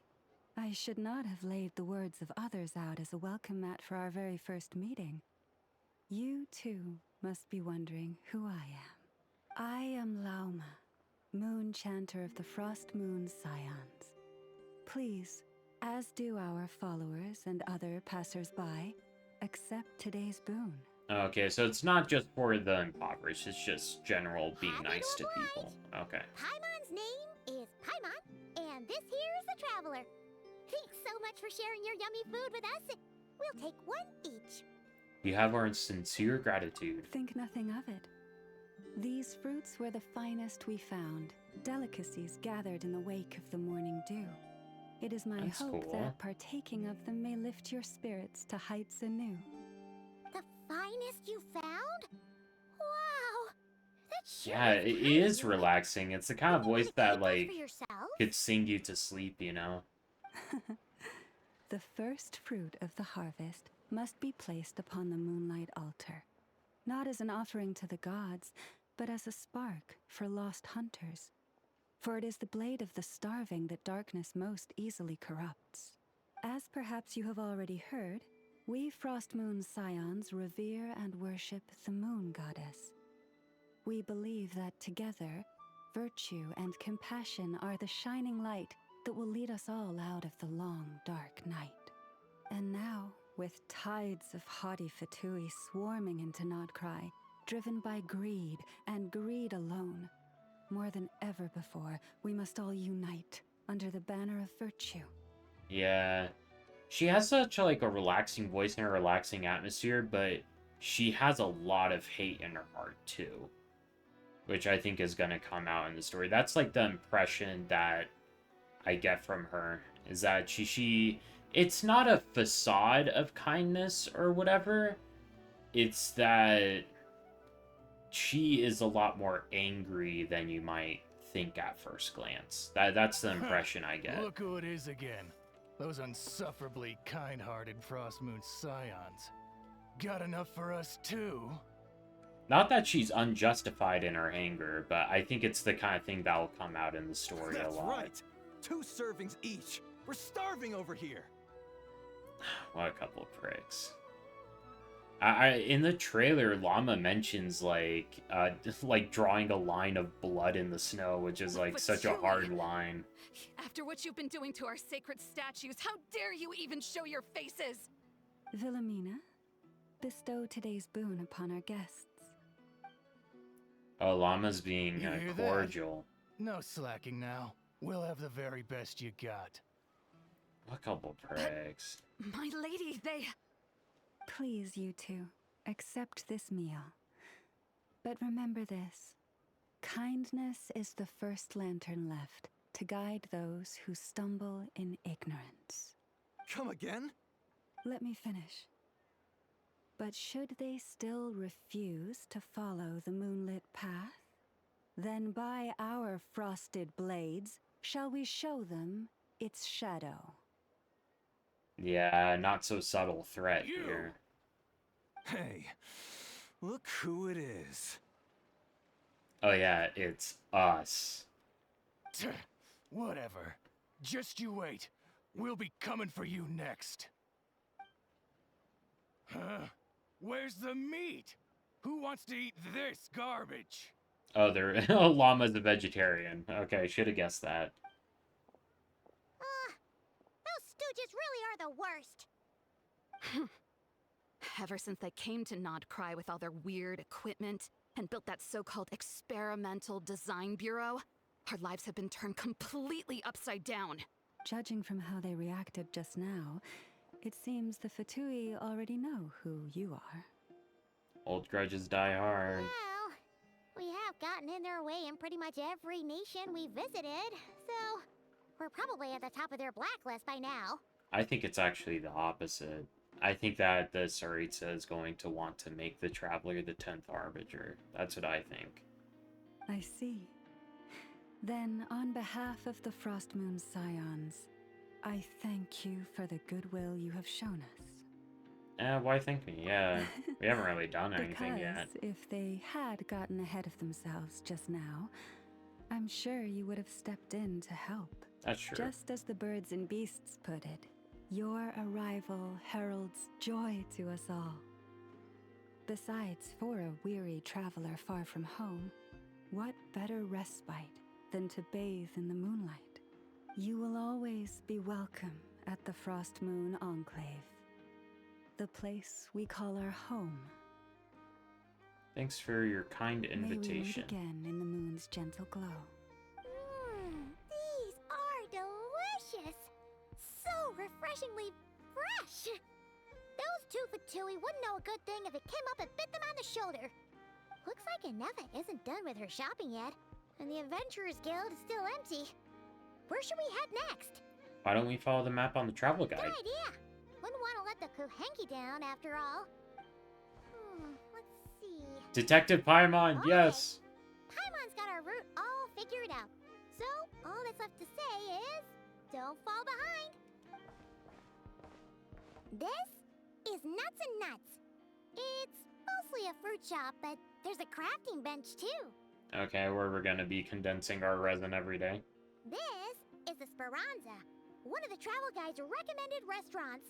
All the waiters here are kids. This is the Vesnitsi Prolejia greenhouse. Apparently, their flowers are all made of metal, so they'll never wilt away. Oh, that's cool. That reminds me of the movie The Iron Giant. That one guy that made art out of scrap metal. And this is the Rossum Workshop. If you ever need a weapon made, this is the place to go. There's new craftables here, but I think Llama's just gonna want the event weapon anyway, so we won't have to worry about that. Observation deck. Whoa! Take a look at that! You can see really far out into the distance. That way's north, and that looks like something built by the Fatui? And then over there to the west, that must be the place Lauma mentioned, where the Frost Moon Scions live. The world quests are gonna go so hard here, holy shit. So, what'd you think? Even if Anefa kinda stole her limelight earlier, this just goes to prove that Paimon's own tour guiding skills aren't too shabby either, right? I like Paimon. Let's call her the best. You're the best, Paimon. She sure is. It'd take hundreds of years of practice to be the best tour guide in all of Tibet. Huh? Look! There must be someone at the Adventurers Guild now. There's already a line forming outside. Okay. Looks like we'll finally be able to ask about your spaceship. Oh, or was there anywhere else you wanted to stop by first? That framing like was purposely avoiding who's in the Adventurers Guild. It could be Catherine, but it could be some kind of surprise, like when Nahida, when Nahida possessed Catherine. Where? Which one are you? Oh, now you mention it, Paimon's noticed it too. Ugh, better not be who she thinks it is. Anyway, where we go first is completely up to you. Either the Adventurers Guild, or that suspicious-looking shop. A word of warning, though. If we step into that shop, be sure to keep a very close eye on your Mora. So based on the trailer, I'm thinking Sandrone's in the Adventurers Guild right now, and Dory's in this suspicious shop. Tour Nasha Town. If I had to guess. That's the Adventurers Guild, right? Okay, yeah, and the teleport waypoints are right next to it. So let's go to Dory first. Let's deal with Dory. And based on the trailer, I think Dory's voiced again. I'm not sure if she got replaced or if the VA just came back after the strike ended, but... Please, oh here my we go. gosh, Dory. And if you ever need anything else, don't forget to make the great Lord Sangama Bay your first port of call. I can't believe how prevalent this character is. This character knows everybody important. She's here. everywhere. Oh so my it is the gosh. real deal. Of course it's the real deal. Everything you'll find here is 110% real, meaning every one of my deals is as real as a deal can... Wait a minute. Well, if it isn't my two most valued clients. Set up a branch all the way out here in Nodcry, huh? No small thanks to your munificent patronage. Oh my gosh. Come, how could you just sneak into Nodcry like this without telling your dear Lord Sangama Bay? If I'd known earlier, I would have made an absolute pulled out all the stops to ensure that your boat ride over was as comfortable as humanly possible. Thank the Archons we didn't tell you. Thank you, Paimon. Come now, you know as well as anyone how impeccably and conscientiously above board I am when it comes to doing business. I used to work in sales, and I hated it so much that, like... Man, I don't think I hate Dory as much as other people, but, like, I would never be friends with someone like Dory. We had no idea you had a branch in Nodcry. A clever merchant always has a backup plan, or two, or three up their sleeves. As the saying goes, a rabbit with many burrows fears not the hunter's arrows. A merchant with stores galore hears no debtors at the door. Since you're both here in Nodcry, would you care for some of my finest local souvenirs? Whatever you're looking for, I have it. Or if it's Sumeru you're missing, I've got that covered too. We literally just arrived. Do we look like we're on the hunt for tourist trinkets to take back for our friends? My, your high-minded tastes never cease to impress. In that case, I know just the thing. You must be on the hunt for something like this? What's that? Your hat? Information, of course. Information about Nodcry, locked securely in the otherwise impenetrable vaults of the Lord Sangama Bay's brilliant mind. We are actually after information, so... I knew it! I just knew you'd appreciate the value of my wares. On the back of all our pleasant dealings in the past, I'll even take a hit by throwing in some insider info for free. Wow. You sure are feeling uncharacteristically generous today. Yeah, free information from Dory, that is kind of a rarity. What do you mean by uncharacteristically? I am the most generous person forget it. Dory's full of shit. The long and shit. short of it is this. The moment I set up shop in Nodcry, it struck me how many different factions there were, all competing against each other for power and influence. Well, as they say, there's no time for business like a crisis. Things got even more turbulent after the Fatui pulled down two ancient moon's remnants. People began to catch a whiff of the coming chaos.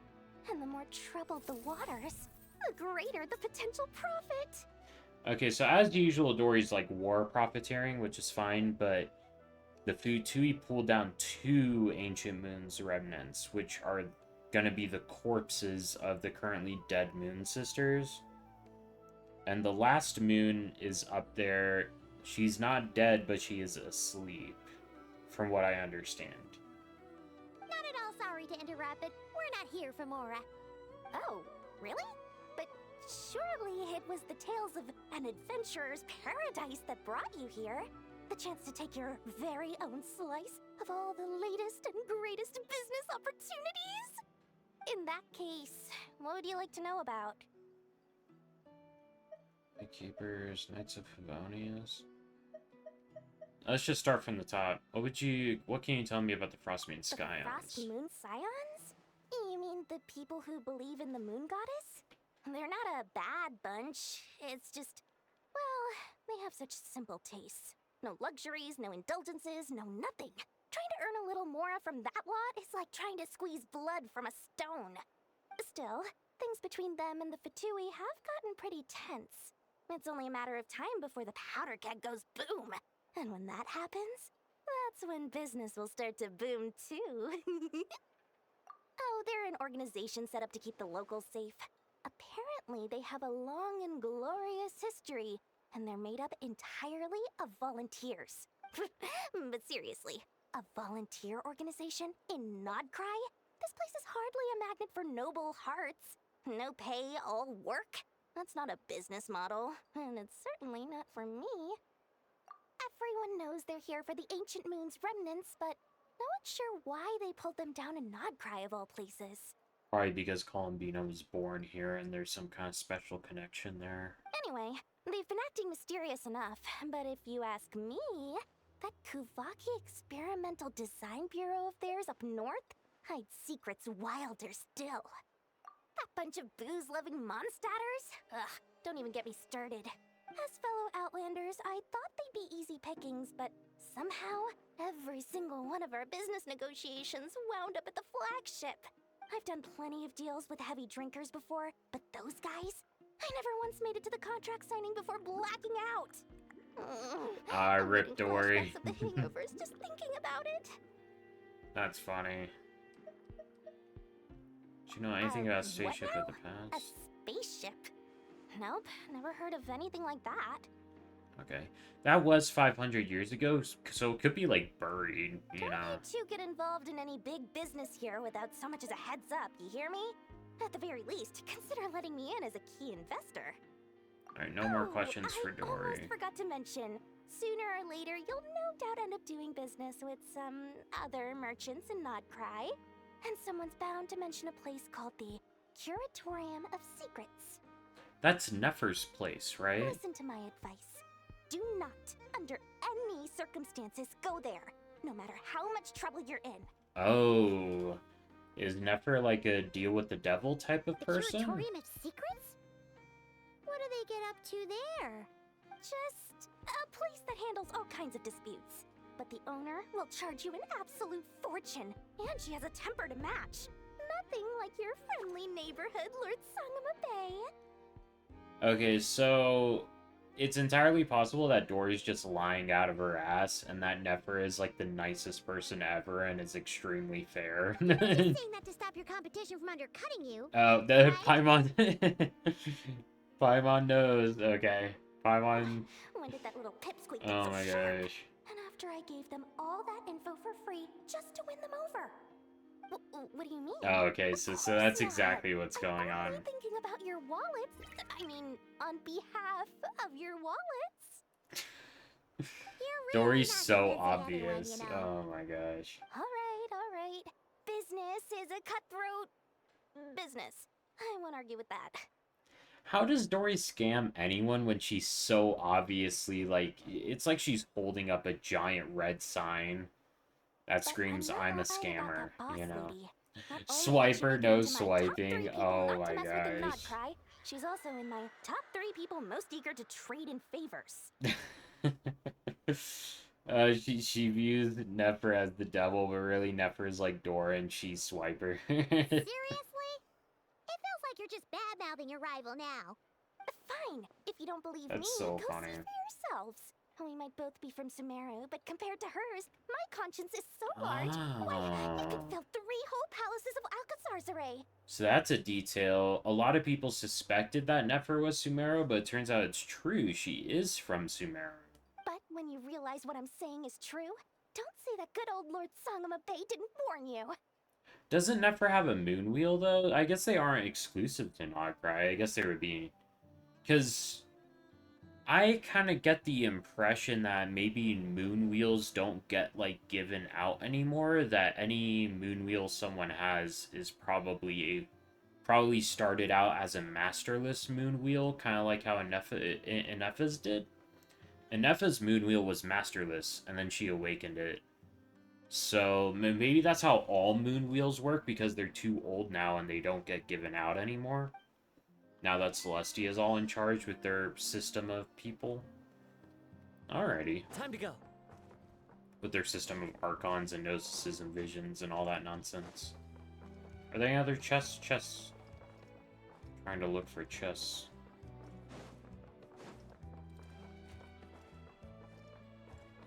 Yeah, the blacksmith is over there. Oh, chest! Oh, what? Weird. There are a couple other things of these that... Maybe I need to have, like, the Nodcry energy active or some shit. promising indeed. I kind of don't want to do any other quests right now. Oh, Sandrone is here. Oh, shit. Lucky us. The line seems to be gone now. Come on, let's go say hi to Catherine. Okay, I think this was in the trailer, wasn't it? Hey, Catherine. We meet again. That's not Catherine.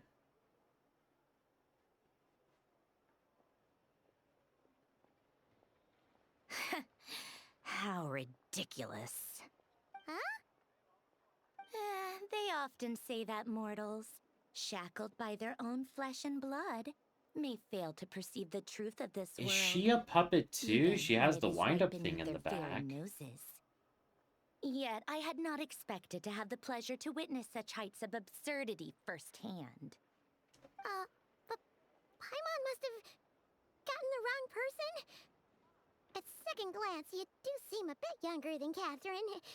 And you certainly sound a lot less friendly. Paimon, how have you not realized that's not Catherine yet? Like, completely different outfit, completely different hair.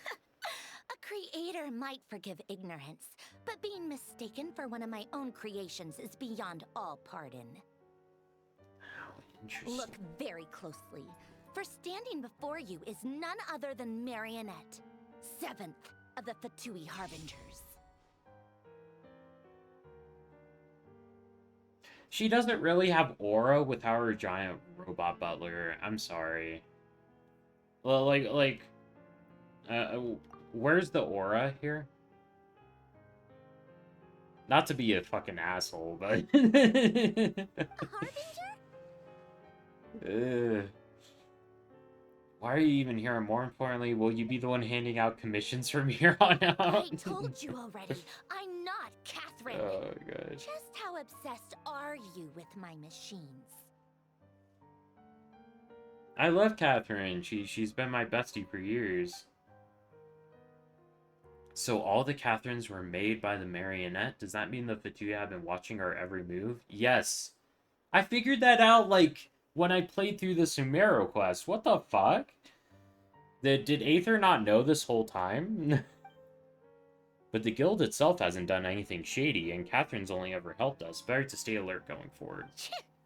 Today's encounter is merely a courtesy call. A friendly warning, if you will. You interfered with my work once before, with that little robot. I let it slide.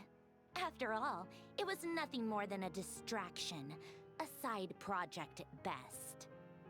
But we are in Nod Cry now, and as such, I strongly advise you not to stand in the Fatui's way. Otherwise, the next time we meet, I might just have to drop all this meaningless etiquette. No, don't eliminate all the Catherines. I love Catherine. No, Catherine's awesome. No Catherine slander, please. Oh, please. You've got some nerve coming out with barely veiled threats like that. You're the one stirring things up here. Oh, perhaps you have misunderstood. Just because Nod Cry lacks a ruler at present, that does not mean it should not be ruled. We Fatui are simply establishing a new order. Yeah, right. More like shady experiments, judging by your massive creepy research facility. Yeah, it's... Yeah, Sandrone's not gonna be easy to deal with if she has, like, very nationalistic ideals like that. Like, she seems very much like Snezhnaya is the best country, let's make all countries like Snezhnaya, right? She's one of those people. I've said what I came to say. What you do next, only you can decide. So why don't you start by using your already limited processing capacity to calculate your even more limited options? And, being the refined young lady that I am, I shall indulge you just this once. Ad Astra Abasask. Welcome to Nod Cry, Dominion of the Fatui.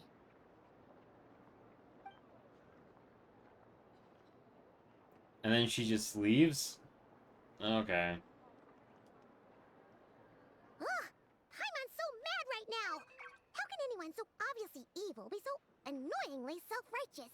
I'm kind of with Paimon. It's kind of crazy how, like, how often evil people think themselves to be like really righteous and But if a Fatui upstanding. Harbinger is here to greet us in person, that can only mean one thing. That they've been keeping a close eye on us already. We'll have to be extra careful from here on out.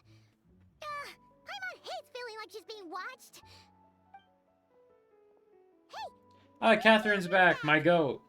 Okay. Ad Astra Abyssosk. Welcome to the Adventurers Guild. I love Catherine. I don't care what anyone says. I will do everything I can to assist you. You're so much nicer to talk to, Catherine. Please don't leave us again, okay? Please. Catherine probably doesn't even realize that she was gone.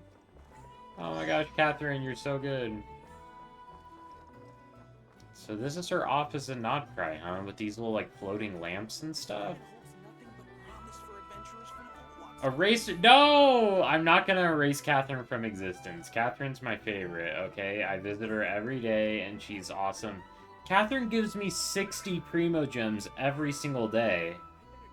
Catherine's the GOAT, okay? No slander. I love Catherine. Alright, yeah, let's meet up with Anefa. Wait. Oh, we have more quests. Complete this quest to unlock commissions from Nodcry. Oh, though, let's do that first. Okay. So I can get commissions in Nodcry. Welcome, adventurer. Would you like me to check today's commissions for you? Ah, I feel at home already. Thank goodness it's you, Catherine. Yes. Or are you in a hurry? I can help you with anything. Nothing of the sort. We're just super happy to see you, Catherine. Hee hee, you're the best. Thank you for your kind words. Although, if you were attempting humor, I'm afraid I did not understand it. Nevertheless, welcome to Nodcry, a land full of opportunities. I'm sure you'll embark on grand adventures and discover treasures beyond your wildest dreams. Good luck, adventurers. Happy adventuring, and Ad Astra Abyssosk. Catherine's awesome. Let's set this up so it's not a cry. Okay, cool. Nice. Catherine's my goat. No Catherine slander. Oh, Anefa's back. Cool.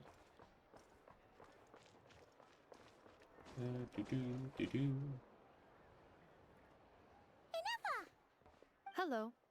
I was just about to start tracking your whereabouts.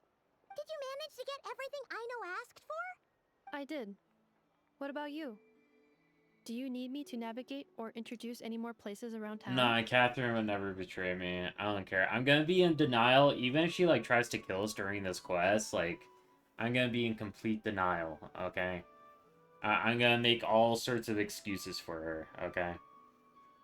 I will cope until the end of days. We've seen most of it already. We probably need some time to process everything we've learned, though. Any progress with the spaceship? No. No. Catherine came back just now, so we asked her, but even she hasn't heard a thing. One possible explanation is the vast stretch of time that has elapsed. Additionally, given the limited resources available in Nodcry, it is entirely plausible that the wreck was scrapped for parts, or even mistaken for a pile of broken machinery. Aww. I'm prepared for that possibility, but still, I can't just give up before we've even started. In that case, why don't we go ask Aino together? After all, she was the one who salvaged me, ancient dragon technology and all. If there really are any unusual parts floating around Nodcry, there's a high chance they've passed through her hands at some point or another. Good point. And since you keep mentioning her, we're curious to meet this whiz-kid mechanic too. Understood. Then I'll handle navigation as before. ETA at the Clink Clank Krumkake craft shop. 34 minutes ahead of schedule. Alright, we're meeting Aino finally. Wow. Or... no, not that. New quest? Seems to be in trouble. No, let's do this. Okay. Oh my gosh, the Statue of the Seven. Except it's not the Seven in this case. In this case, it's Columbina, isn't it? Yeah, Columbina and the Fatui have, like, put a bunch of metal around it. Wonder what's up. The world opened itself with noble hearts. Statue of the New Moon. Oh, wow. Okay. Look at this. Okay, I think this is for Flynn's. Is the llama boss on this island? Yes, it is. Oh. Radiant Moonfly, I think this is it. Oh, we already have ley lines here. Wow. I really like the color palette that they use for the map here.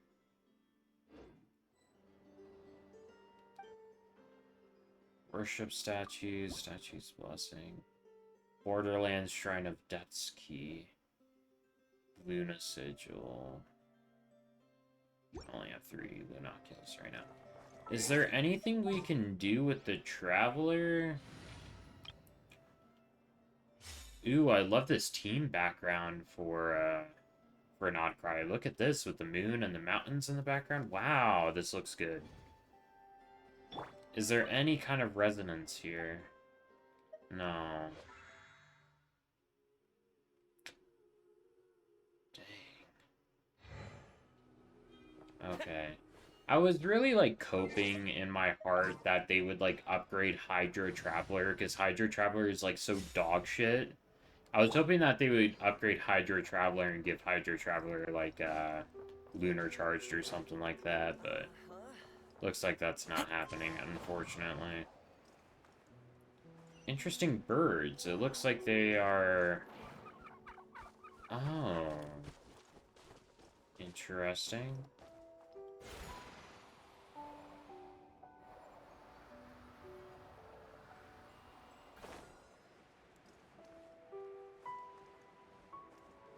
Oh, wow, that's cool. Look at that. Oh my gosh, I kind of want to take a picture.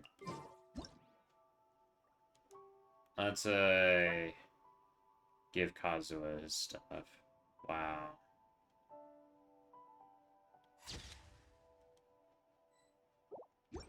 What a picture. Wow. This all looks really cool. Holy crap. Can't wait to explore it all.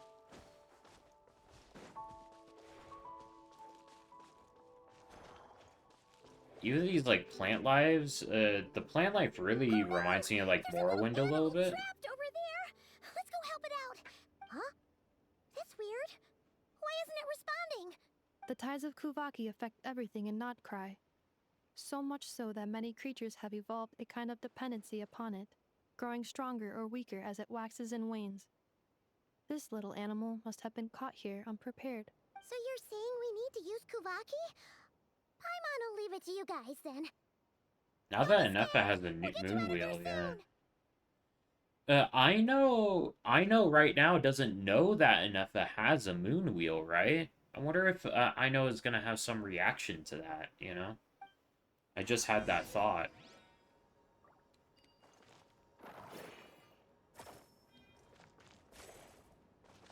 Wait, what?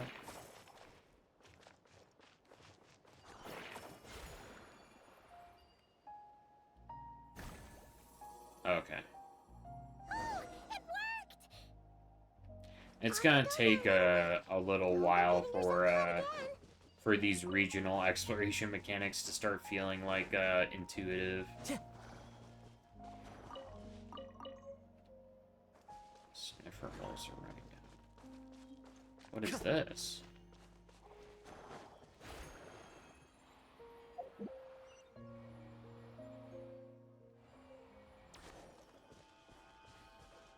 Into the wind.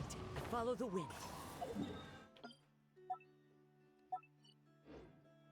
Oh, there's a world quest here. Okay, let's avoid the world quest. I don't want to, like, start anything. Wait, do I have focused experience mode? Yeah, okay, let's do that. Okay, yeah, let's wander around here.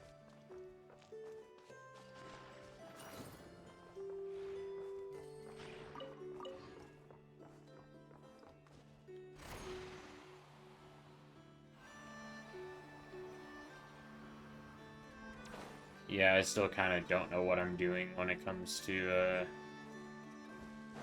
Wow, already so many, Lunoculus.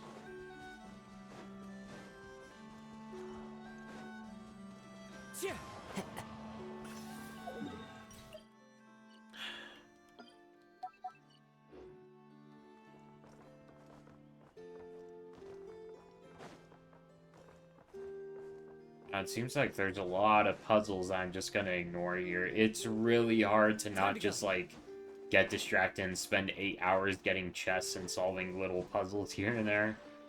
Oh my gosh, it's gonna be so tough. Jeez.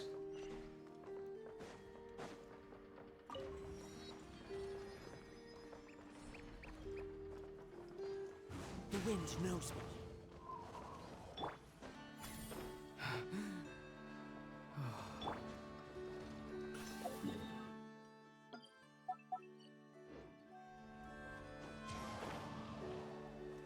Oh, another Lunoculus. I gotta get them all.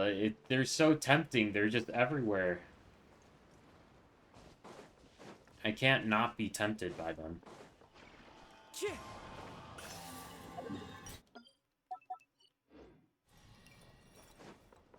It's so difficult to not get distracted.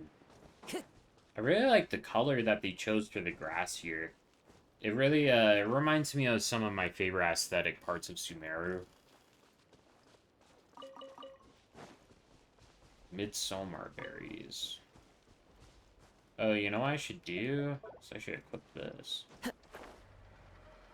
There's a chest over there.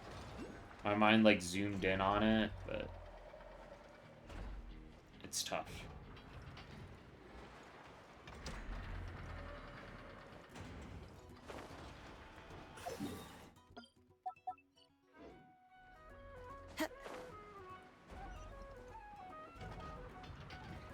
This whole place looks really cool. I'm not sure, like, how popular the movie is, but I remember seeing an anime movie a long time ago. I think it was called Astro Boy. This kind of reminds me of that for some reason. Like, in the movie, there's, like, a city that, like, floats above everything, and then there's, like, a very, like,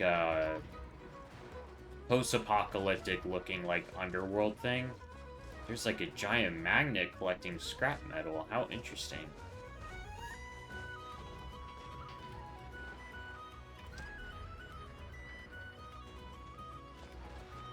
Here we are. The place Aino and I call home. Whoa! So many machines that Paimon's never even seen before. And then there's all these little robots. Did Aino build them all? That is correct. It looks like Aino has created 3 more little bots since I've been gone. Aww. Well, you were gone for quite a bit. She must have missed you. I missed her too. I want her to see what I've become. Alright, I guess she's proud of having a moon wheel now, huh? Any longer then. Come on. I wonder if that's what they're getting at, that Inef has grown a lot and discovered who she is when she got the moon wheel. I know. I'm back.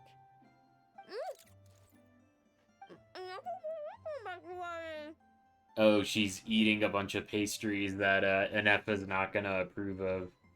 Oh my gosh.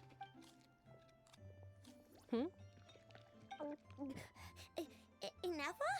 You're back significantly earlier than I expected. Like, a whole 30 minutes at least. She's still eating last-minute Everything went very snacks. smoothly. Oh, We're saving quite a bit jeez. of time, so I know. Could you turn around for a moment? I know. I've been on my best behavior the whole time you've been gone. She has chocolate on her face. Chocolate all over her mouth. Oh my know. gosh. While I was away, did you strictly abide by my tailor-made snack intake schedule? No. Oh, of course I did. 1 whole cake, 1 crumb cake, and 1 pack of chocolates a day. Right? No, that's one of those for like the whole It was trip. either a cake or a crumb cake or a pack of chocolates per day. Oh, shoot. Oh, so When she's did you been finish the having snack stash triple. I left for you? Oh, Literally jeez. just earlier today. Let me just go run a scan on that. I meant today, a week ago. And then you restocked an entire week's worth on your own initiative? 2 weeks worth. Why does Paimon feel like the roles in this household are pretty much the opposite of what she imagined? It's so funny, because, like, I know created an Epa like this, right? Calculation complete. Ino's recommended snack calorie intake for the next 4 weeks. 0. Diabolical. No fair! You're a meanie, Nefa. This is what happens when you break an agreement. Oh, come on! Don't do this to me! I only ate a teeny bit extra every day. Just a teensy, eensy, weensy bit extra.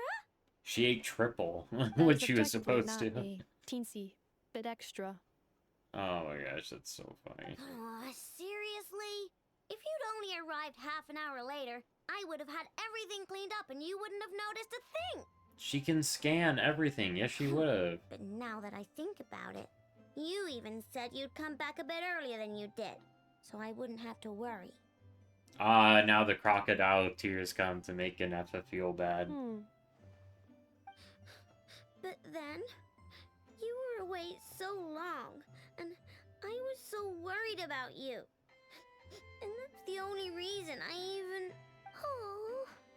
Paimon, don't fall for it. She's full of shit. I know. I'm very sorry to have kept you waiting. Aw, that's sweet though. Welcome home. Aw, it is touching. Will I be able to keep eating snacks as usual now? No. Negative. Thank you. Okay. Well, given that I am later than I initially projected... No, you gotta I'll be let it strict, slide. Anefa. But Be just strict this with the once. child. Thanks, Inefa! You're the best! I know. Allow me to introduce. It's the honorary knight and Paimon! I know. Uncle Varka talks about you guys all the time. Nice to meet you, I know. Inefa's told us all about you, too. Wow, Varka's been here so long, he's got kids calling him uncle because they grew up around him. Jeez. Anefa's nearest and dearest. Really? She actually said that about me? Aw. Well, she's not wrong. Oh yeah, so, you're here to see Uncle Varka, right? A couple of days ago, he suddenly said he had to head out on business, and that he might not be back for a while. He asked me to let you know if I saw you. Absolutely diabolical, Hoyo. How long? Ooh, 6 weeks. Yeah, we heard about that at the flagship. Did he say what he was doing? Nope. Just told me to take good care of you guys and make sure you feel right at home. Oh, shoot. Please, take a seat.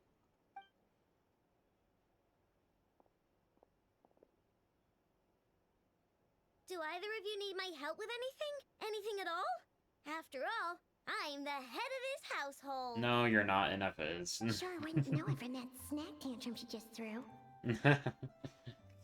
Yeah, let's ask her about the spaceship. She might actually know something. Maybe.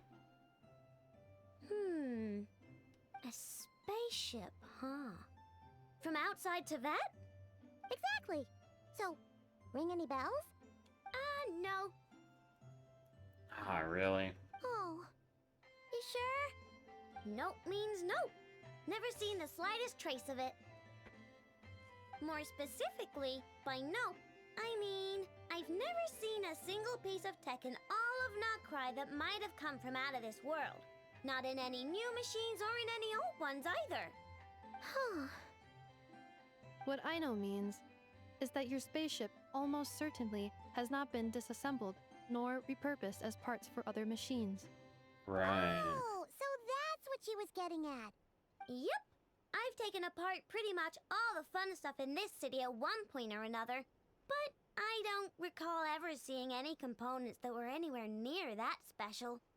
So, either your spaceship crashed somewhere it's never been found, or someone did find it and then hid it really, really well. But who would even do something like that? Lumine. Beats me. Maybe someone who thought they could stash it away for a rainy day.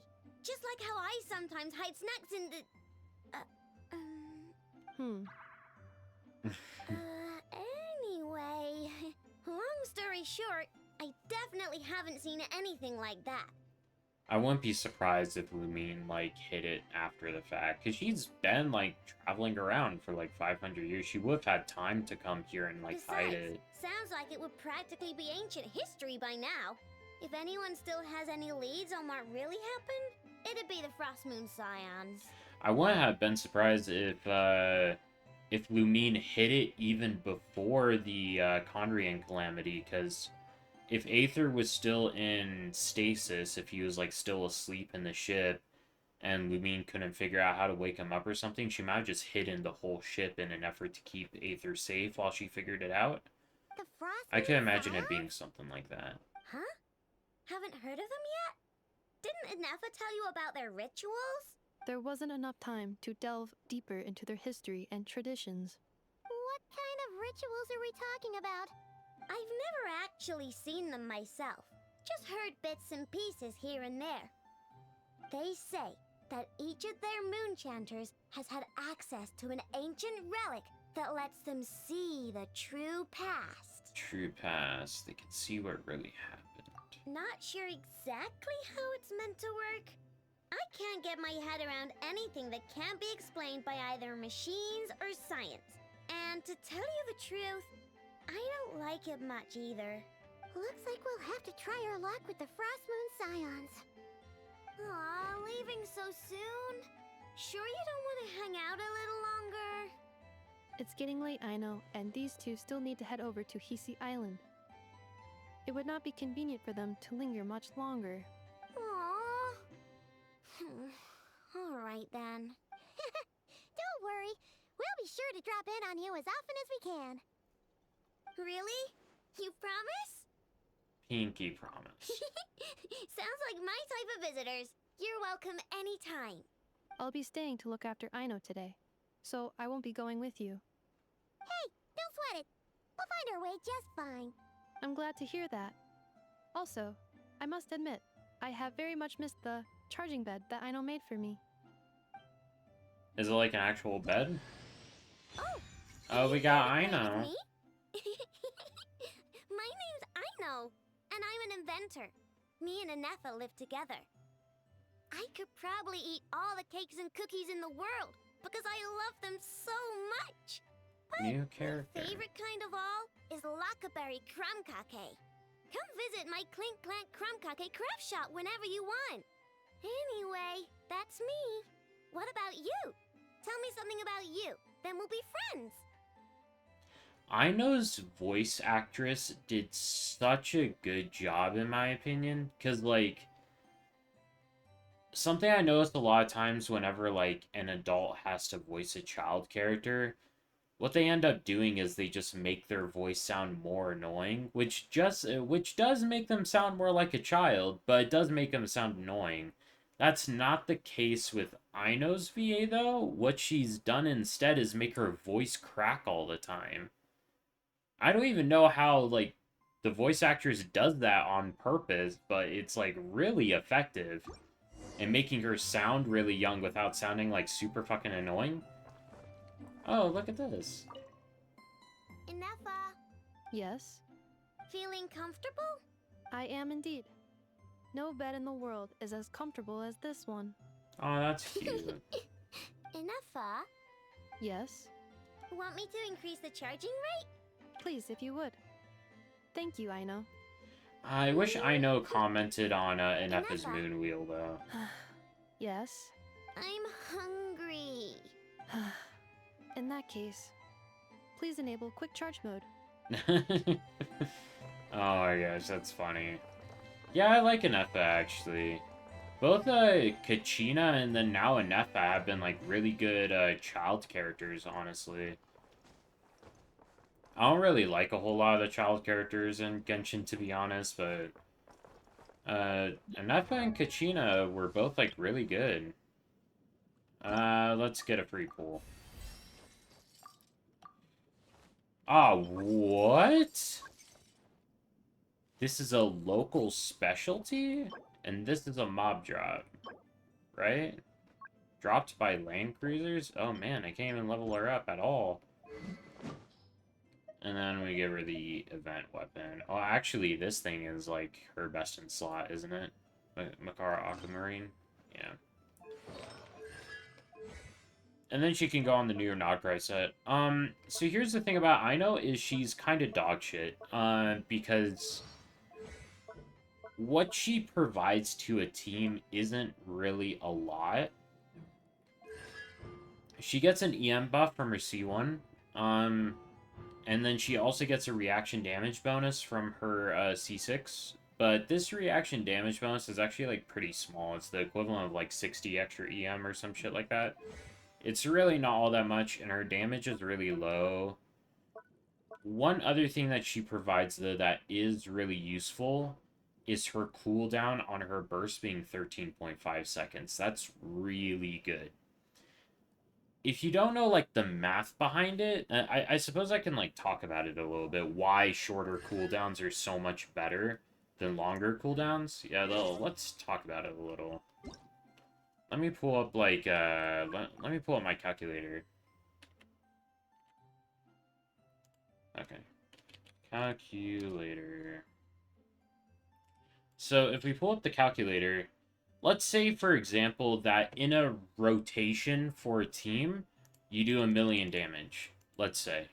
Do just 1,000,000 damage flat. Let's say it takes you 20 seconds to do that rotation, so we divide 1,000,000 damage per rotation by 20 seconds in order to get 50,000 DPS, right? However, if we divide that 1,000,000 damage by, let's say, a 16-second rotation, 62,000 DPS. And if we do another division, 50,000, effectively, by doing a shorter rotation, assuming the damage is the same, right? Which isn't usually the case. These rotations are a lot more nuanced than that. But assuming the damage is the same, having a shorter rotation increases your damage, like, this is an undiluted plus 25% damage per second, right? This is why shorter cooldowns are just generally better. And as an example, oh wait, let's switch back to controller. Jeez. As an example of this being, like, really prominent is in Clorin's teams. Clorin's skill only lasts 7.5 seconds, and you can only get a certain amount of attacks out in that 7.5 seconds. And then same thing with her burst.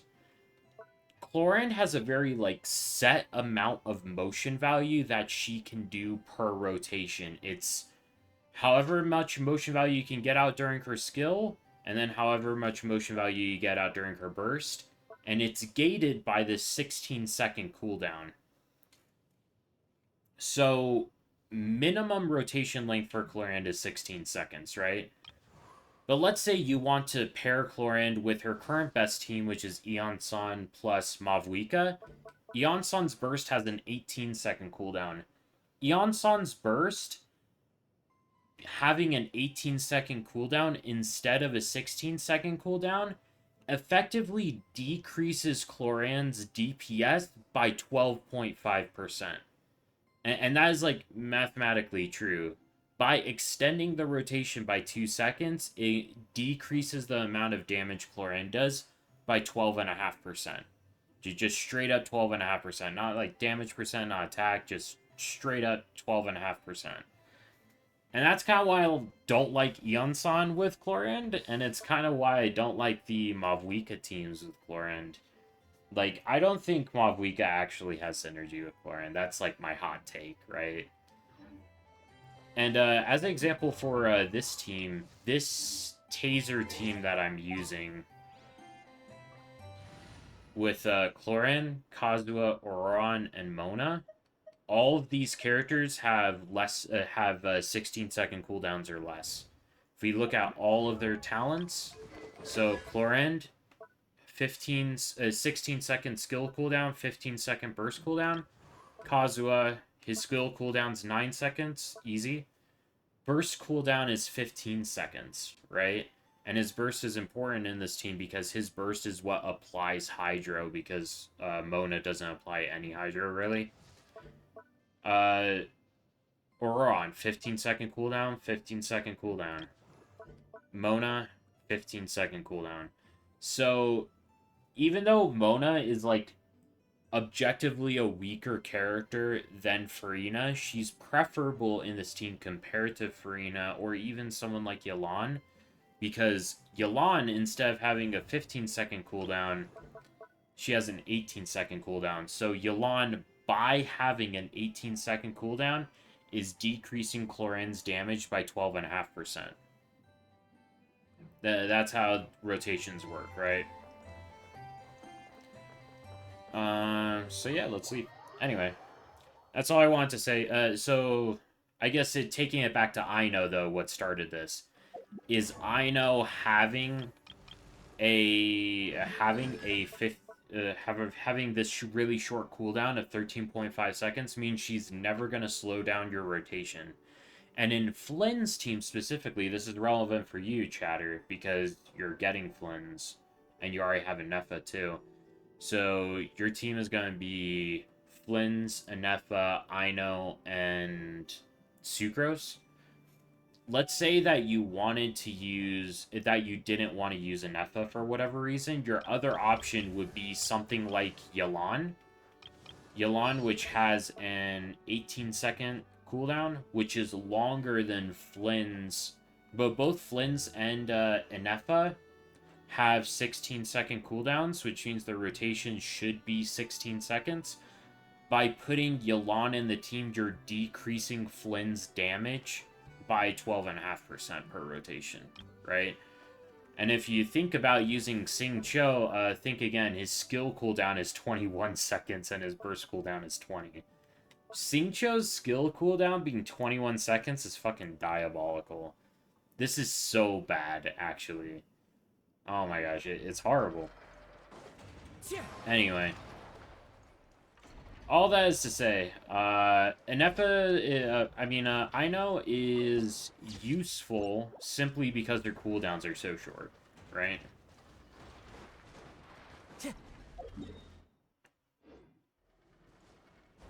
What's this? Investigate. And all these energy things are I gotta get used to these new mechanics and stuff. So where are we going here? Oh, we're going here, and we're gonna unlock this area. Oh, okay. Oh, what's with the crying faces? What happened? Oh, was it because I said, like, don't use Yelan, I'm guessing? I love Yelan. I sometimes use Yelan still, regardless. Oh, what is this? It's like new or?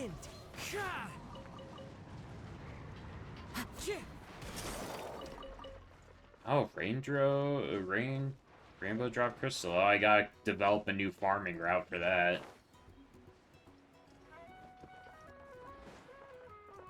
The wind knows me. Aw, man.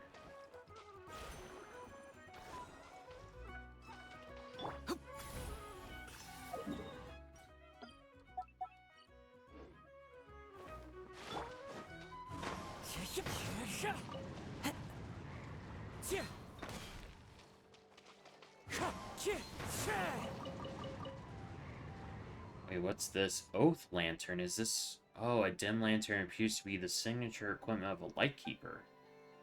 Can I, like, pick it up? I guess not, maybe? How interesting.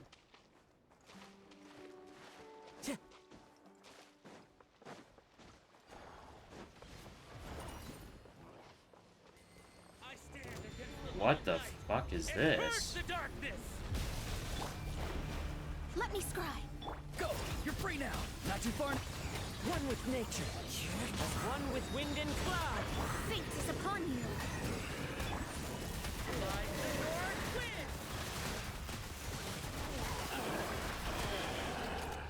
Strike them down!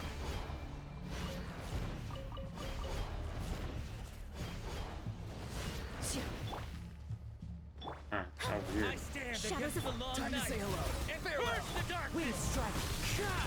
Written in the stars. Time to testify.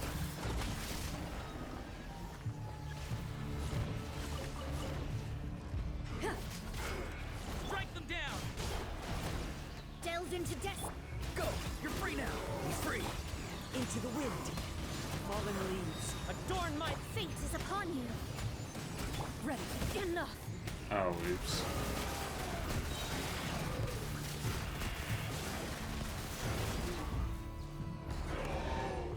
Oh. Wait, what? Against the long And night. what's this? Did it belong to Burst that the strange darkness. guy? Can we, like, talk to this guy now? What the hell just happened? A stroke of good luck. I'm, like, kind of And a very confused. welcome one. Observe.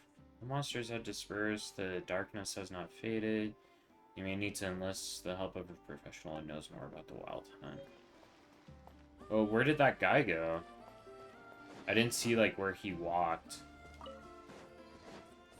This was, like, so weird. That was kind of, like, fun, though. Just a little random encounter. Just, like, something like this. Okay.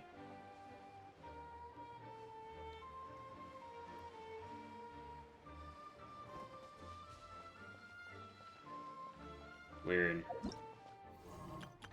I know? Okay, I know was already invited. Okay, nothing else. How many Primo Gems do we have right now? 160. Okay, that's enough for one more wish. Go! Llama! Come home. Fuck. I'm trying here. I'm really trying here.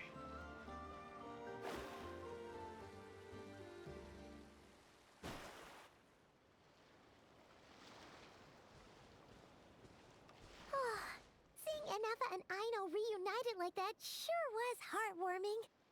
A real family, huh? Mm-hmm. We should definitely hang out with them more in the future.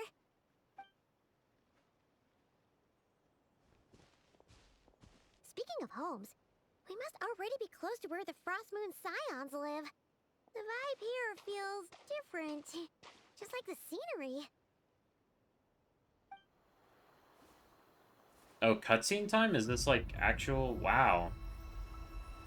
It looks so cool.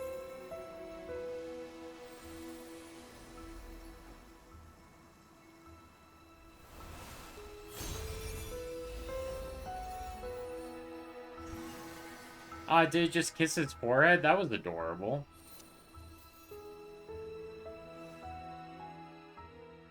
Hey, what was that? Felt like some sort of breeze blew by, and then the petals suddenly turned into... Huh?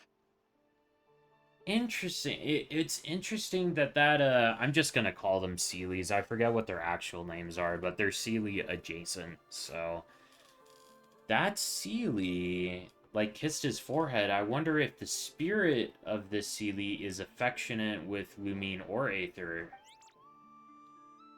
Yeah, Cocoon Henki. I'm gonna have a hard time remembering that. Henki?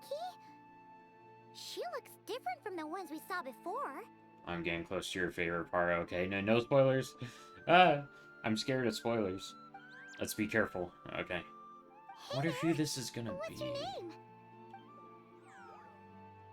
They don't know. Doesn't seem able to speak. Something you want to show us? No idea what she wants. Unless you want to stop, maybe we should just keep moving?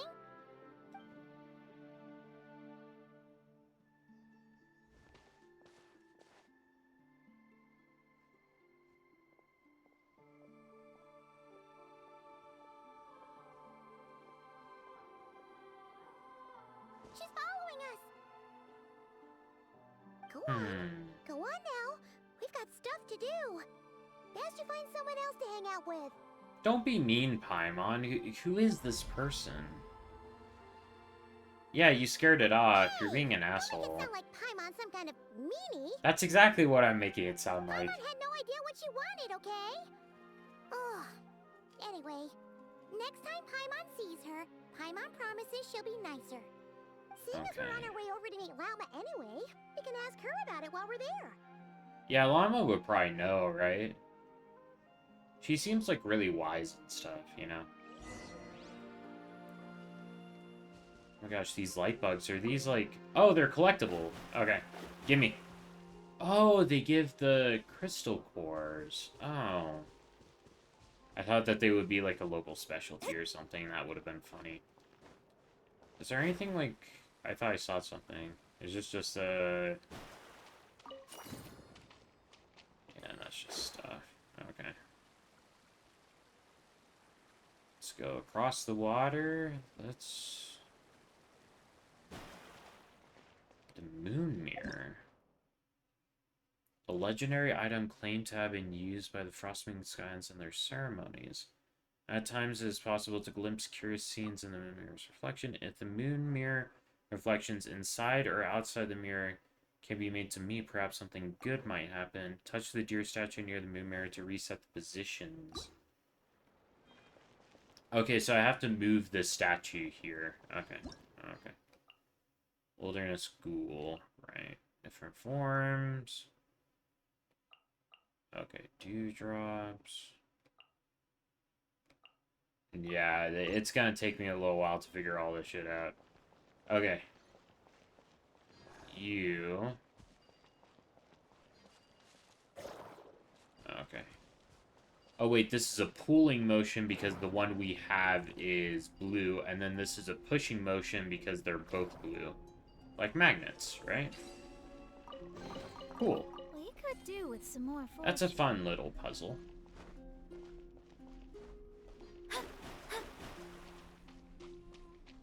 Oh, you know something I could probably do? Do I just level 90 Mona? Yeah, I kind of think I will, actually. Let's just level the 90 Mona.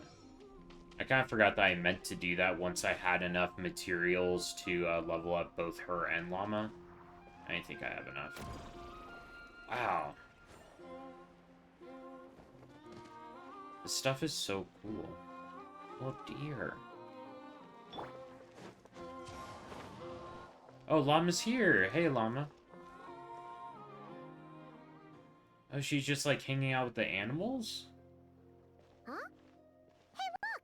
Isn't that Llama? The moon chanter? Let me take a look at your wound. Aww. You must be more careful. Doesn't matter how much of a rush you're in, your safety always comes first. She's like a Disney princess. Oh, you're back too. How was your day? Wow, what a variety of animals. You what? Those two Fatui? The ones who were causing trouble in Nasha Town? You went to teach them a lesson? And you put that in their food? Oh my gosh, the whole story here that we're only hearing half of. I love the music theme in the background. It's like a more chill version of her trailer theme in the background here. I'm not sure if you can hear it all that well. You naughty little thing. How could you do that?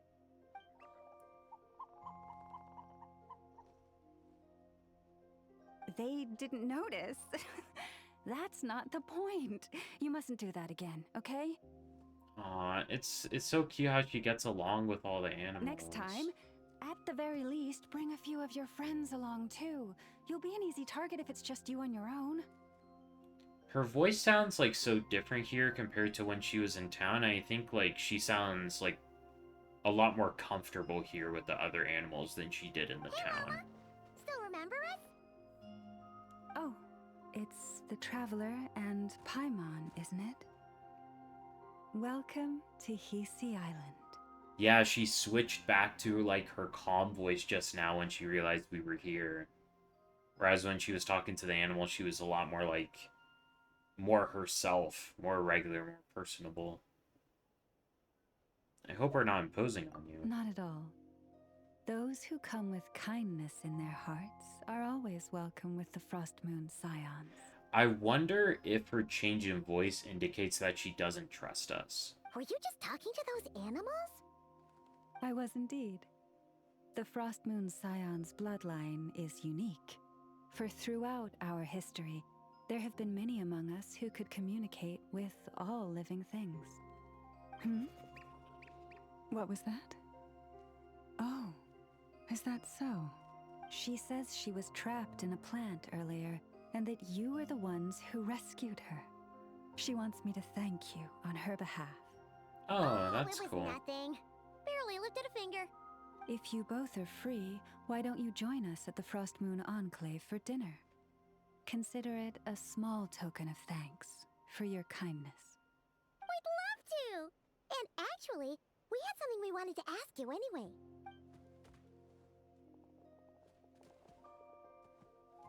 This statue. You're interested in the story of Kutar? Kutar. Oh, fuck. Okay. It's lore time, people. It's lore time. And also, this statue isn't covered by metal like the other ones. Oh, I got a follower. Thank you. Whether PTC. Thank you for the follow. I appreciate that. Kutar? Yes. Kutar is our moon goddess. The moon maiden who guides us. And it's Columbina for some reason. What does that mean? Okay, so is Kutar like who Columbina was like a long time ago? And then how did she become Columbina eventually? But up close, this one somehow seems a bit different from the one in Nasha Town. It's like it's more... natural? Natural, yeah, that's how I would put it. harmonized in its design. That is because ever since the Fatui arrived in Nodcry, they have been modifying and defacing our statues as they please. Right. These statues were made by the Frost Moon Scions who settled here hundreds of years ago, crafted from the very finest Lunasol stone. Yeah, you did hear Columbina. Because I do think that Kutar is Columbina's original name. Not only is this stone exceedingly rare, but it also brims with Kuvaki. I suppose the latter must be what caught the Fatui's eye. For a time, we put up fierce resistance. But now, this is the only one left that still retains her original form. Why did they make statues of Columbina? We heard I'm like so intrigued. Remnants down from the sky. That's right. The two largest remnants landed in Nodcry. One here on Hisi Island, and the other on Paha Isle. The Fatui built their research facility on top of the remnant over on Paha Isle. But they've had their sights set on the one here, too. Oh! It's that little Kuhenki again! Surely that can't be. Oh, does she know her? Hey! We've been wondering what was up with it, too. It just appeared out of some petals and hasn't stopped following us since. No, that is no ordinary Kuhenki. These we name Luonnotar. I'm not gonna remember born that. From the moon goddess's blessing. Oh, is this like a minion of Columbina, maybe? Somehow? Can you understand what it's saying? We honestly haven't got the slightest idea why it's been following us. I'm afraid not. I cannot fathom its thinking any better than you can. Sometimes a long time must elapse before the moon goddess's blessings turn into Luonnotar. Yeah, the map of Perhaps Nockrite is you two were beautiful. I simply really there to like the witness color that palette they transformation. chose. For sure. Oh, maybe. I'm really looking forward to Legend has exploring that it the all. Luonnotar bring good fortune. Given that it seems to have taken a liking to you both, why don't you let it come along with you? Really? Then you can start by helping us find some more treasure chests along the way. Capiche? Paimon's just like me, for real. Give me more Primo Gems. Twilight approaches. If you would hear more of the moon's story, then let us make our way to the Frost Moon Enclave. Beneath the gentle moonlight, I shall share this tale in full.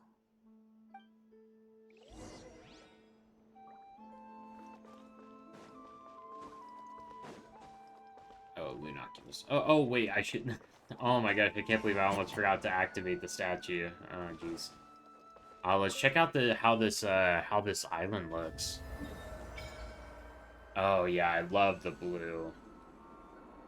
So cool. Oh, domain?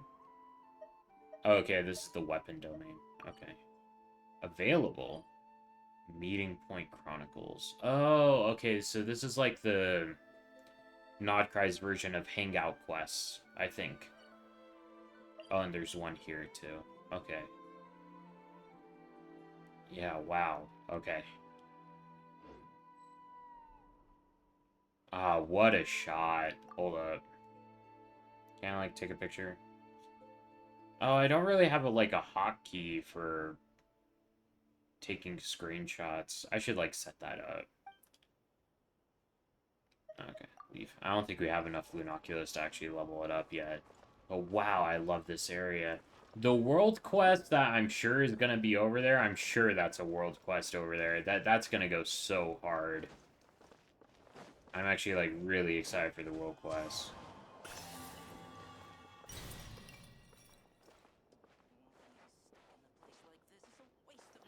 Gosh. What a beautiful environment. What an interesting choice for the colors of the trees. I think it worked out really well. I wouldn't have expected such a warm color to look so good against all these blues, but it gives it that, like, purple feel, and I love me some purple. Wow, like, everyone's, like, saluting Llama. I guess she garners a lot of respect, huh? You're back. Yeah. I'll hold up. Puzzle, is there a treasure chest over there? Llama, hold up. Llama, give me a second. Night. May the blessings of the moon goddess shine down upon you. Oh, what the fuck? Oh. Okay, that might take me a little bit to actually, like, figure out how to solve. Okay, let's not get distracted by treasure. Oh my gosh. Oh, and the music, too. Hold up, okay, give me that. I need this. There we go.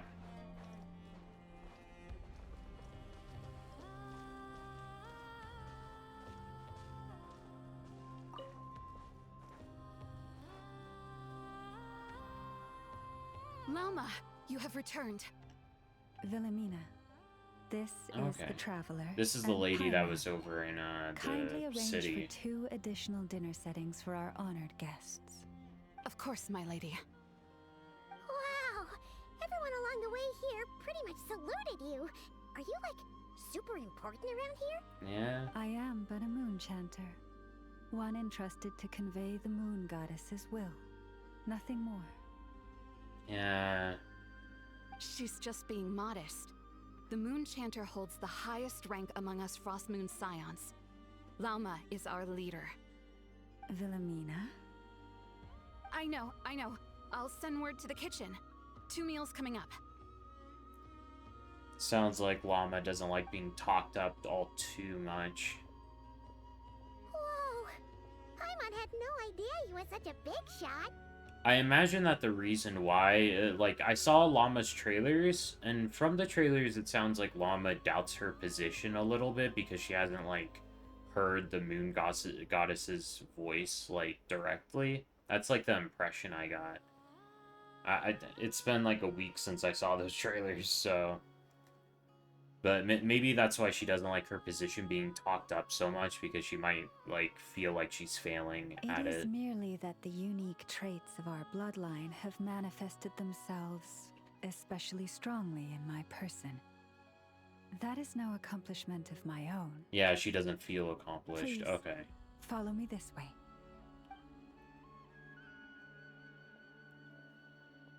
I think that my impression here might be accurate. Oh, wow, World Quest. Oh, World Quest is gonna go crazy over here. Okay. We have to, like... Well, let's follow the path and, like, we'll look at everything.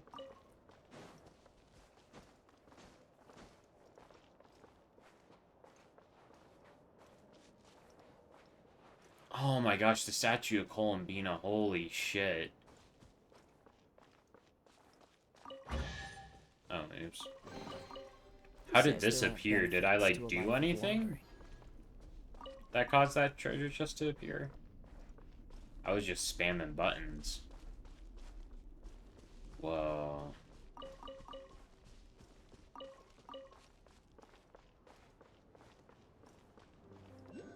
Holy shit.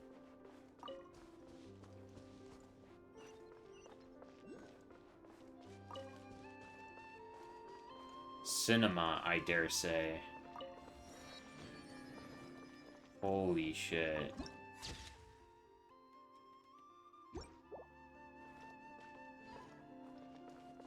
And if, like, the light is positioned just right as you walk up, like, it's like she's holding the light in her hand. Wow.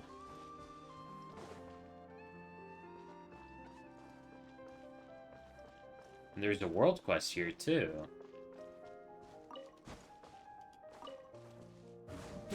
I kind of want to climb the statue.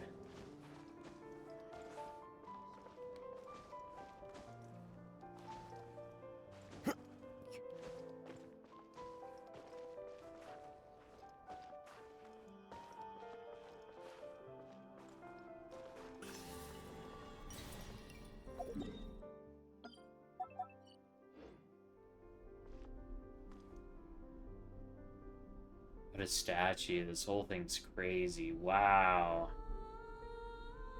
What a view. Huh?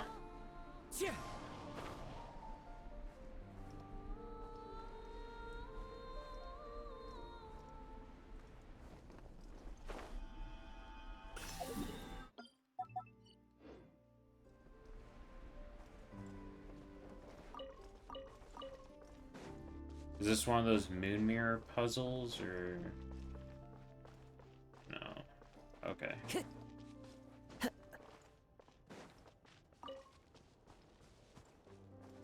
Oh, is there shit to kill over here? Time to go. We can stop by to kill some stuff. Killing some stuff ain't that hard.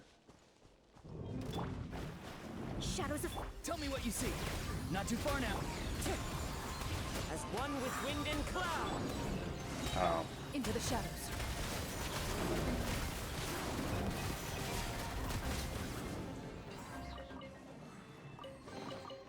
If these items are unclaimed, we may... Alright, let's get back on the main road. I got too distracted because this place is just so beautiful.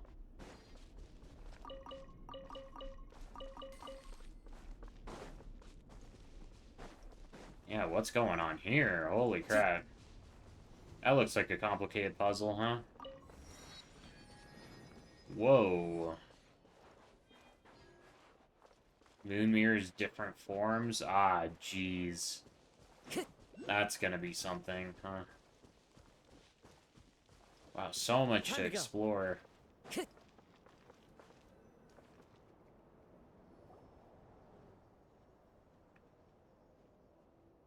Even to this day, I am still trying to piece together the many fragments of our past. It is a story not only of the Frost Moon Scions, but also of the moons themselves. Moon sister lore, lock in, people. A story of the moons? Yes. We Frost Moon Scions are the last descendants of the ancient golden realm of Hyperborea, holy shit. Its former glory may have faded, but what remains is a memory uniquely ours. In the distant past, Tivat had not just one moon, but 3. It is said that they were created by the primordial master of this world, cast into the firmament to keep peace in the land below. Firstborn was the eternal moon, largest of the 3. Legend has it that it was her immense kuvaki that gave rise to the ocean tides. Next was the frost moon. Smaller than her big sister, yet brightest in radiance. Her glow became the cold, undying lantern of the night. Finally came the iridescent moon, smallest of the sisters. Most of the time, her light was barely visible to the naked eye. Yet when she shone, her fleeting halos were all the more mysterious for it. Wow! Sounds like it all happened so long ago. So, what happened to them afterwards? Afterwards, well, as you have seen, the 3 moon goddesses perished. Oh, all 3 This of them are happened in dead. a war triggered by the Descenders.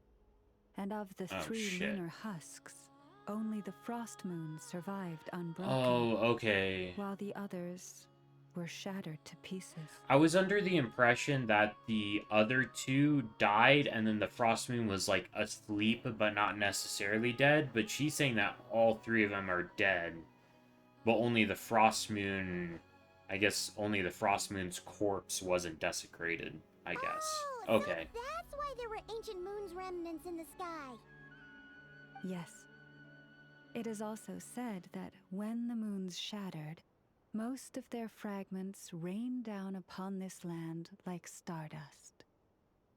That is why Nodcry is blessed with such an abundance of Kuvaki.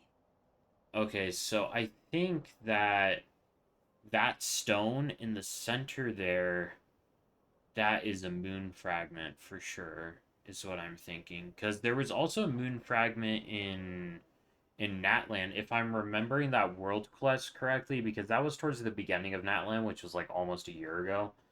But there was a world quest where you could find like a piece of the moon like underground, and it was like a part of that world quest. I remember because that was when I found like the last of my obsidian rings that I needed. But okay. As for the remnant that the Fatui recently pulled down, that belonged to the Eternal Moon.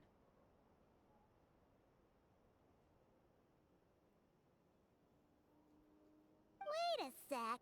But you just said that 2 of the moons were shattered, so where are the remnants of the iridescent moon? The iridescent moon's remnants were never found. Never What found? happened to her after the war remains a mystery. Some say she vanished in an instant, while others believe that her remnants are simply too delicate to leave a trace.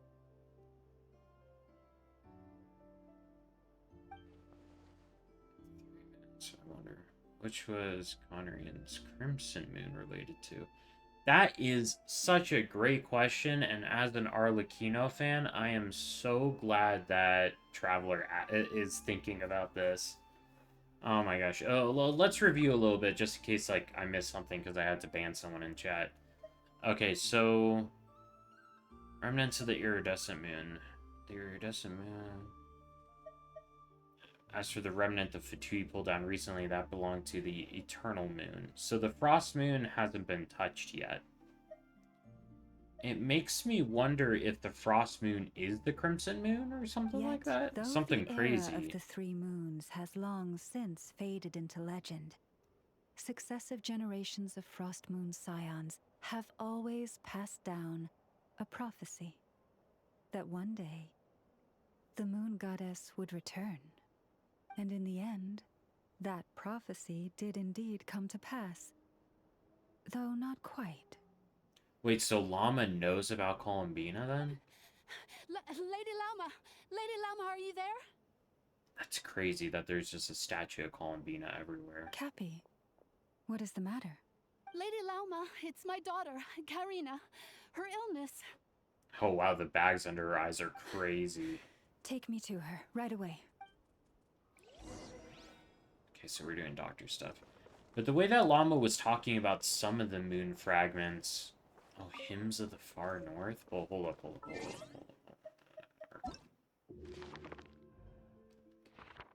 Books. Oh my gosh. I promise I'm not a lore skipper. It looks like I'm a lore skipper, but I promise I'm not. I promise. Jeez. Okay. I mostly played this game on PlayStation. I installed it on PC kind of recently, so I promise. Oh, Volume 3, so we're skipping stuff. Dang. Okay, so I was hoping we got Volume 1 at first. No, I promise I'm not a lore skipper. No! None of these are new. I promise. Oh my gosh. What achievements do we have? Oh my gosh. So many achievements. So many Primo Gems. Change avatar? To what? Oh, to Aino. We got Aino. Right. I roam. I forgot. I carry memories of my home. Okay, we gotta check on the sick kid. It is the last link I have to the land of my birth.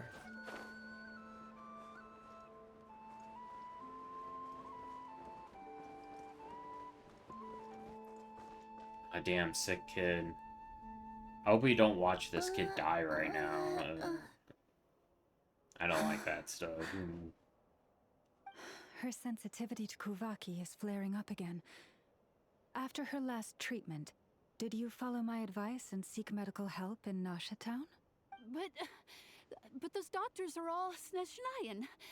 They're outsiders, compatriots of those brutes who invaded our homeland. How can we possibly trust them? Not all outsiders are enemies, Cappy. They've been treating this condition for generations. They have the experience we lack. But we're Frost Moon scions. Should we not remember what the outsiders did to our moons? Surely the Lady Kutar will reward our devotion. Oh my gosh. I hate these kinds of arguments of like, oh, prayer's gonna fix the kid, you know, instead of actual like doctors and stuff. But Cappy, Kutar is long... This isn't the time for debate. Kutar is long gone. Remove all Catherines? No! Catherine must stay. Catherine's my goat.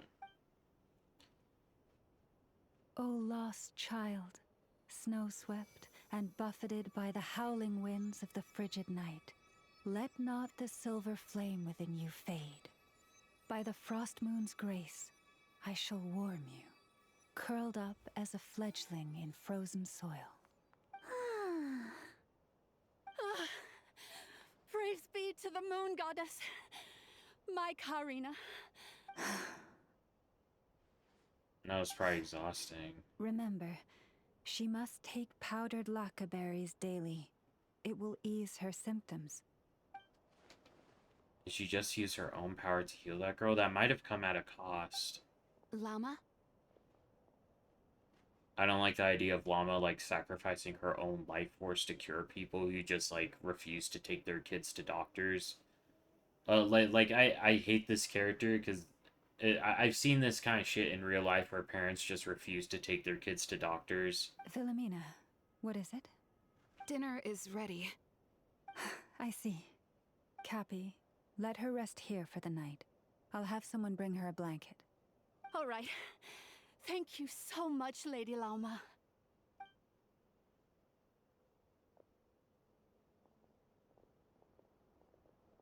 Will she be all right? Anything we can do to help? Yeah. If there's anything at all we can do, please don't hesitate to ask. Thank you for your kindness. For now, though, Karina should be fine. She'll be feeling a lot better tomorrow. Judging from what we just saw, that doesn't sound like a long-term solution. But I'm guessing that Llama couldn't say anything else, at least not in front of Karina's mother. Please, do not be worried. Come, let us head to dinner. I believe you still have some questions for me.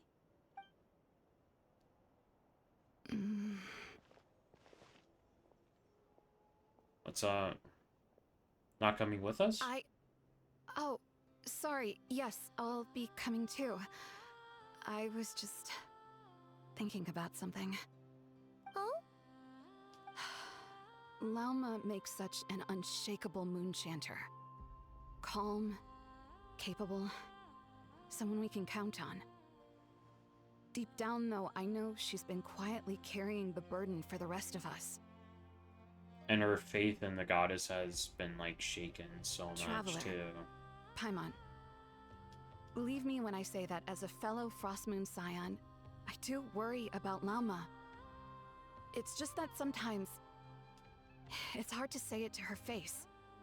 Because Llama can never be honest about, like, what her doubts are. Because I think what's happening with Llama is that as her faith in her god wavers, she has to, like, move that faith from the god into faith in herself to, like, do everything herself. Could I which is a lot of ask you pressure. to look out for her.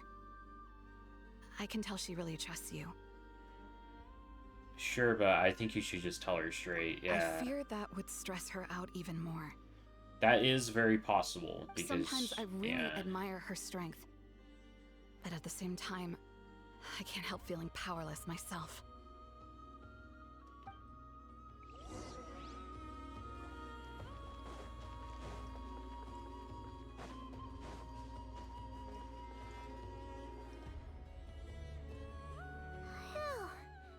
Paimon's so full. That was even better than the stuff you gave us before. I'm glad to hear it. Thank you That for does look accepting good. such simple hospitality. Giant pie like that? Hey. Wow. We should be the ones thanking you. That's good food. Seriously, that was seriously scrumptious. How did you even manage to finish it? This slop's barely edible. The fuck is this person doing here? What Then the fuck is again, happening? I guess that's what you'd expect from savages. Oh, great. They're racist, too. It's you! Those rude old Fatui we just met back in Nasha Town. My sincerest apologies. If you found the food we gave you earlier difficult to swallow, may I suggest taking a deep breath and joining us? These delicacies might change your mind. Llama can try to kill him with kindness all she wants, but I think that I'd rather just kill After him. all, I suspect that your previous meal may have been tainted with something most unpalatable. Huh? What do you mean? Tainted with what exactly? With the bitter snobbery of those who call themselves civilized. Ah, shit. She just set him on fire. Oh, that's crazy. Don't push your luck, dude. Looking for a fight? Sure, I'd be more than... Hold it. We're not here to brawl. Yet. We're here on official business. Orders from above. We're here to deliver the Frostmoon Scions a warning. Or rather, a final ultimatum. You have 3 days to hand over the relic and reveal the whereabouts of your so-called Kutar. If you fail to do so, the Fatui will immediately begin the cleansing of Hisi Island. Which, by the way, is the sovereign territory of the Tsaritsa of Snezhnaya. According to who? What insolence! Your demands are outrageous! For generations, this land has belonged to the... Dear guests, allow me to save you both time and trouble with a speedy reply. The Frostmoon Scions will never hand over anything to the Fatui. And to those who set foot on our land with ill intent, I say this. With your blood, we shall draw an inviolable line in the snow. That applies to you, too. Stubborn savages, the lot of you. Better hold back this time. Oh! Llama, well, wait, what? Okay, well, what do I... Delved into death. Time to say hello. One with nature. Leave this place.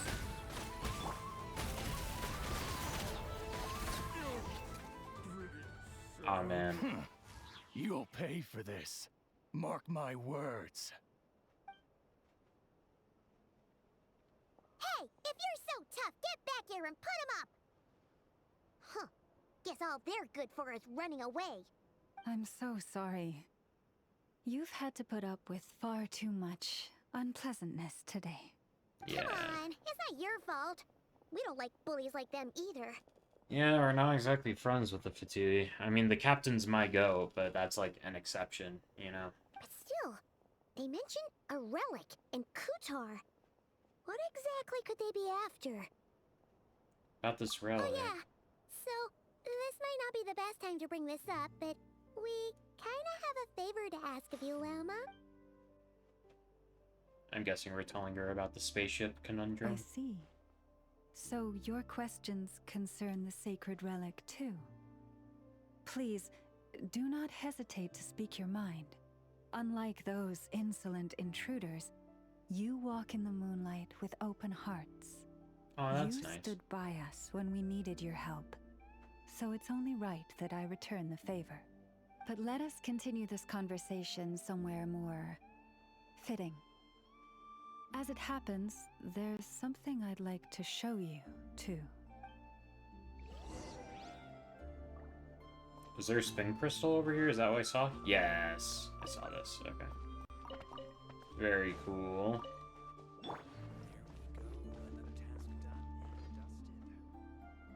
Wait, what? Oh, I started a world quest. No! Okay. We're just gonna spam through this. I'm sorry.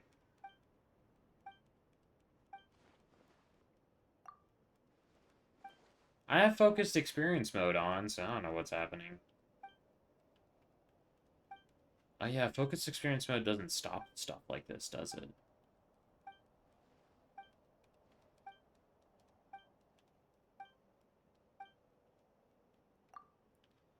Okay. In order to get all the lore that I'm missing here, I'm gonna really have to watch a Murder of Birds playthrough of this world quest.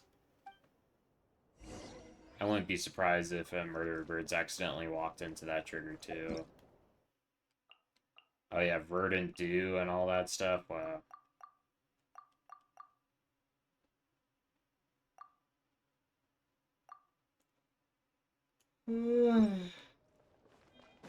Good. Do we have enough stuff, or no, we don't? I was hoping we'd have enough stuff for. Oh. Oh my gosh! Please give me focused experience mode. That works.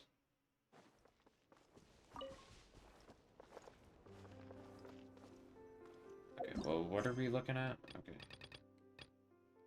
Pause GT, focus experience mode, quest. Okay, cool.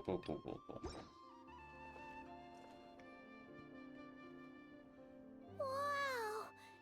It's spectacular!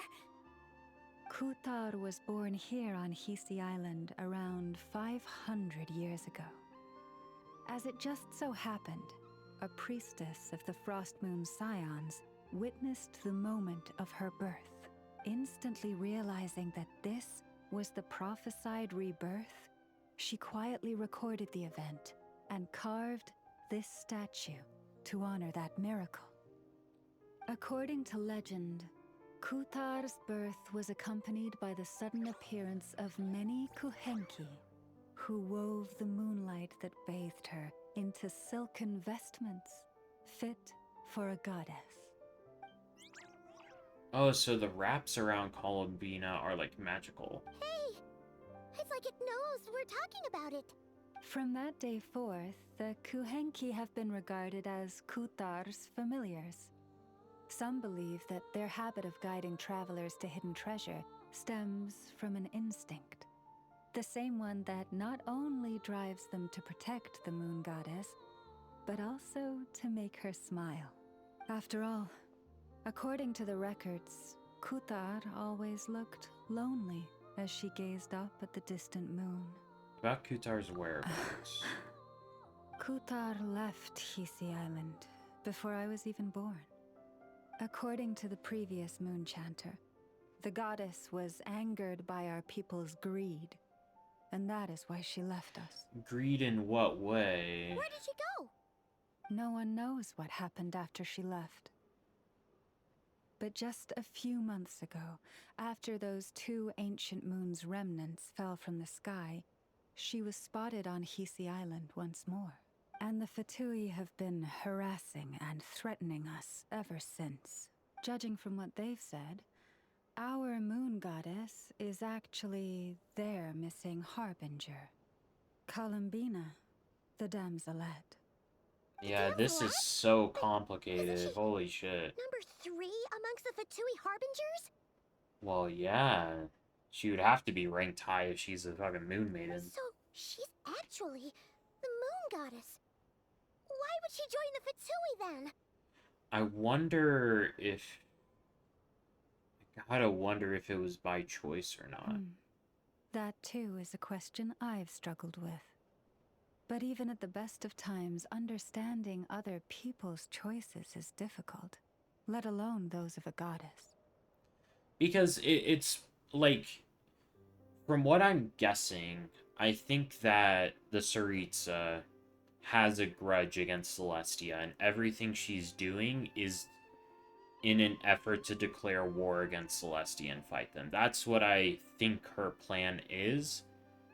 So, from that perspective, it might be reasonable for Columbina to also have a grudge against Celestia and just join forces, right? Plus, forgive me. There I go again, rambling on about our history. But you came here to ask about the sacred relic, didn't you? Yeah. Honestly, Paimon's not sure which part she's more curious about now. I am on the same wavelength as Paimon. Since ancient times, the Frost Moon Scions have had in our possession a special fragment of the ancient moon's remnants. A piece in which I sense a power unlike any other. Successive generations of moon chanters have all detected a divine presence within it. We call this unique remnant the Moon Marrow. We heard you can use it to see what happened in the past. What is it in particular that you seek from the past? What happened to my spaceship? Basically, to cut a long story short, the traveler here is actually from outside of Tibet. Oh. Paimon must have remembered the unfortunate link between the Three Moons and the Descenders, but right now I shouldn't try to hide it. I'm not from Tibet. Well, you didn't have to admit to being a Descender. Being a Descender and being an Outlander are two different things. I'm searching for a truth about me and my siblings' past. Thank you. Your honesty is a sign of your trust, both in me and the Frost Moon Scions.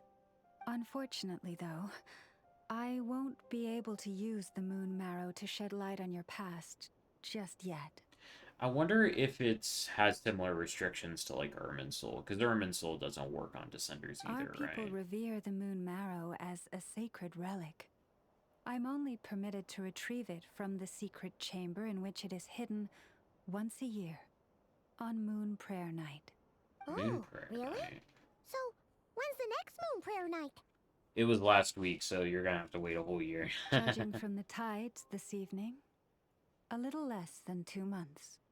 Oh, okay, so next patch. Does that mean the date changes every year? The ceremony is held on the night when the moon is closest to Tevat. Oh. This is also when Nodcry's Kuvaki reaches makes its sense. peak. Only then can the seal on the secret chamber be lifted. Oh, guess we've got no choice but to wait. Yeah. I am truly sorry that I cannot help you sooner. But, as the Moon Chanter, I swear that I will do everything I can to help you find the answers you seek. Thank you, Llama. Think nothing of it. After all you've done for us, you deserve nothing less. Who'd have thought today was only our first day in Nodcry? Feels like so much has happened already. It does feel like a lot. You've been at it for like 3 hours? If I may be so bold, what does family mean to you? That's a difficult question, especially with how strained his relationship with Lumine is. Lumine.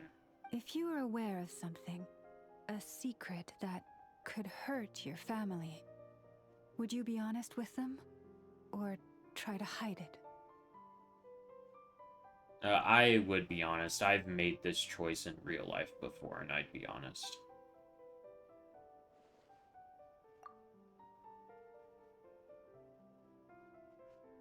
Yeah, but that's Lumine, that's not human. Oh, I should be, like, reading this out loud, jeez. Okay, hold up.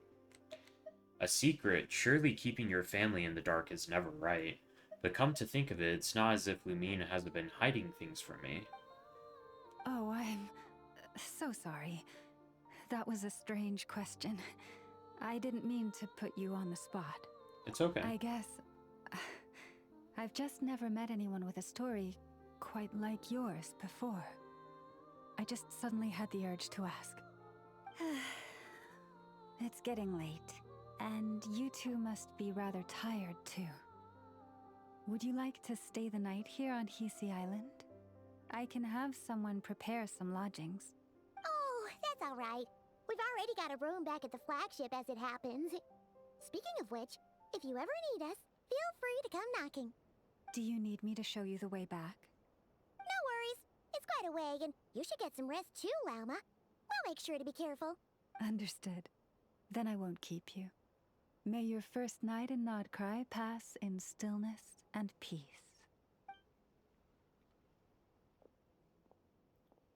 So, what you thinking? Sure was an eventful day, huh? Yeah. Well, I'm hoping from that exchange there is I really hope that they develop Lumine and Aether's relationship more. Based on the trailers and stuff, it looks like stuff's gonna be getting real with that, and I'm really looking forward to that. A lot for threads to unravel and even more conflicts to resolve. The good news is, we're not at a dead end in the search for your spaceship yet. We can always learn more about this place while we wait. The usual drill, huh? Paimon's really getting sleepy now. If she gets too tired to fly back, you carry her, okay? Sure thing. Lumine, my little sister. Oh, Aether is the older one. Oh, okay. They're twins, but Aether's probably older by like an hour or something. I wonder what you're doing right now. It's always been like implied before that Aether's older based on like how Lumine talks to him compared to how Lumine talks to him in different dubs of the game. Because and especially like Japanese and stuff, there's a lot of language intricacies that go into talking to someone that's like older than you. So we knew that Aether was slightly older, but I think that's the first time it's ever been like explicitly stated, you know? Oh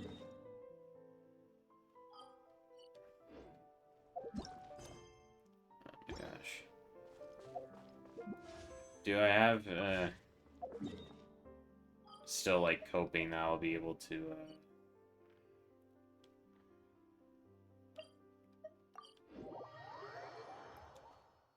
really hoping I'll be able to get Llama soon. Because the sooner I pull Llama, the sooner I can start saving for Durin. A good thing about Llama is I feel absolutely no need to get her weapon, but with Durin that might not be the case, depending on how cool his weapon is. It is entirely possible I'll feel the need to get his weapon, too.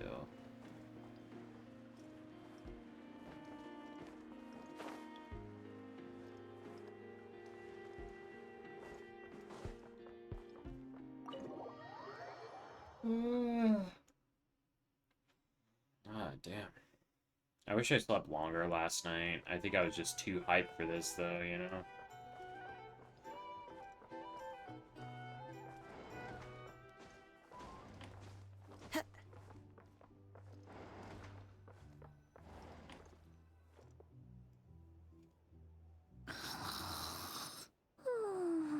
Oh, wow, Paimon's a loud snorer? No. Tragic. Nod cry, a land steeped in ancient stories, and the first place I set foot on in Tibet. The Fatui, they seem to be conducting some kind of research on the ancient moon's remnants, and now they're after the Frostmoon Sky and sacred moon marrow. And then there's the damselette Kutar, the moonborn. Why did she leave the Frostmoon Skyans in the first place, and why did she then abandon the Fatui? Lama mentioned family. I mean, what happened to our spaceship back then? Why did we land in Tibet? My head's spinning. I won't be able to sleep like this. I'll try not to dwell on it. I just need to get some sleep. It's really hard to sleep. Huh, I envy Paimon sometimes. She can really fall asleep anywhere. No use forcing it. Maybe a walk will clear my head.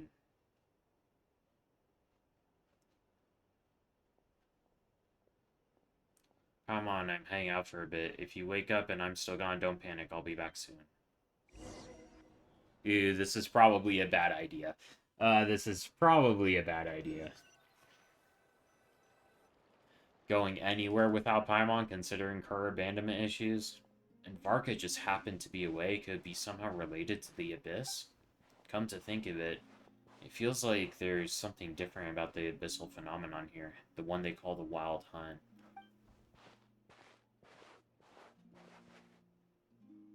Huh, I didn't realize I walked this far away. I guess I should head back soon. If I'm gone too long, Paimon will start to worry.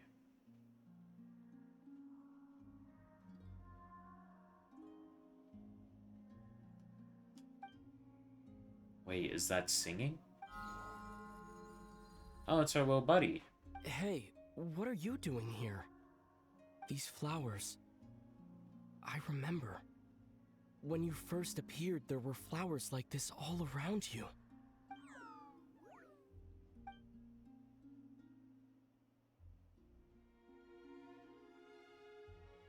It's heading towards the source of the singing. Might as well follow it and see what's going on. Are we gonna meet Columbina already? Is that what's happening right now?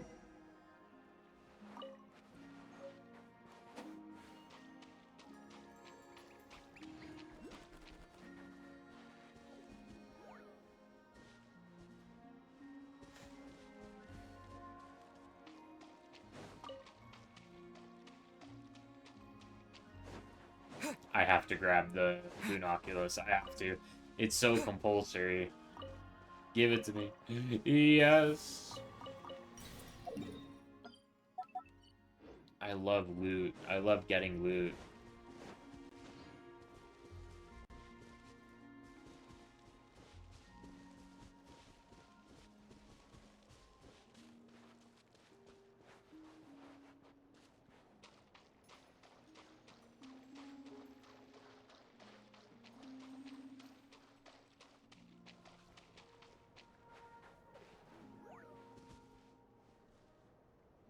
It looks like it's, like, listening for directions. Is that what it looks like?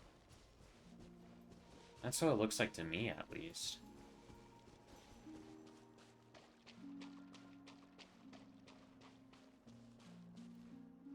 Huh, there's nothing here. Except it's a illusory wall! Okay, yeah, I predicted that. Alright. Enter the cavern.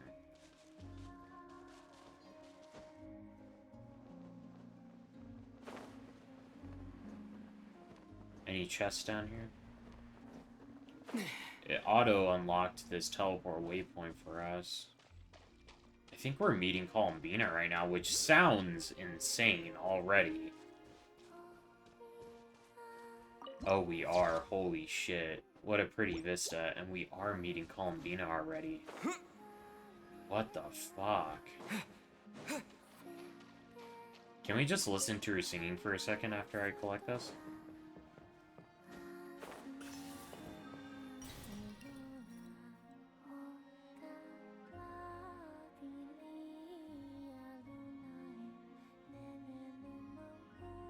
I wonder if this is Aurora singing, because Aurora sung the song during that concert during the live stream.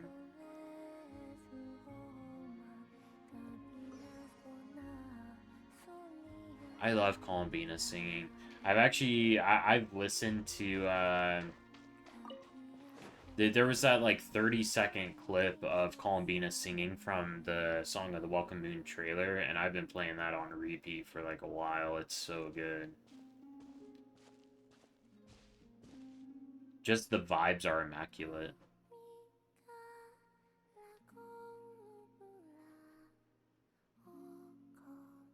I think they did a really good job with their model. Look at this. This looks good.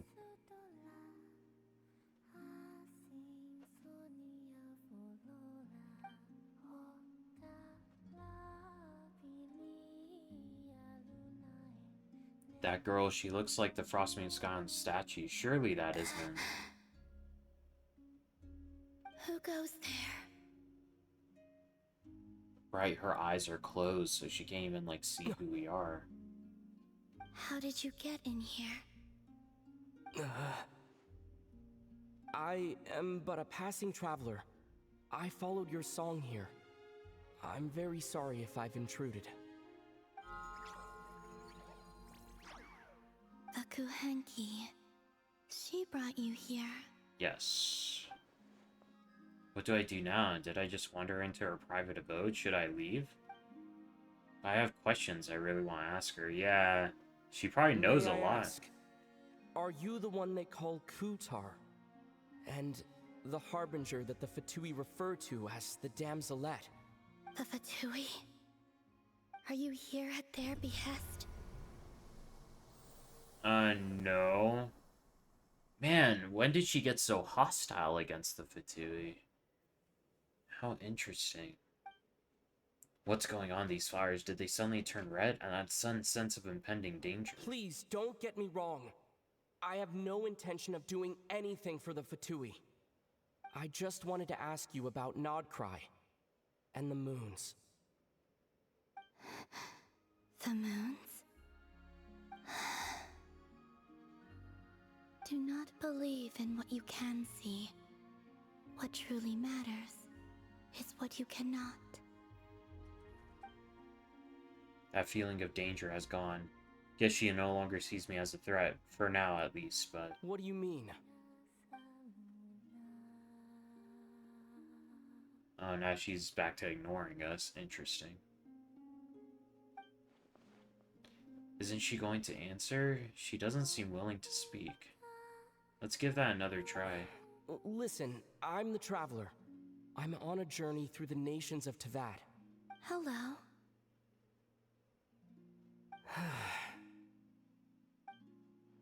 Is that it? Doesn't she know how a conversation's meant to work, or does she not care? Could you tell me your name? Columbina. Is that the name she prefers? Kutar. The Damselette. The moon goddess. Oh, okay. Pick whichever takes your fancy.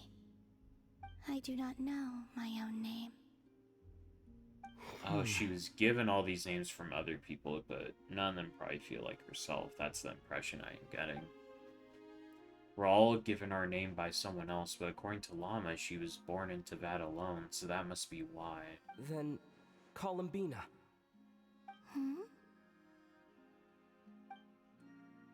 I'd like to ask her about the Fatui, but the way she reacted last time I mentioned them, maybe not. This Kuhenki, this Lonatar, did you bring her into being? Come here, little one.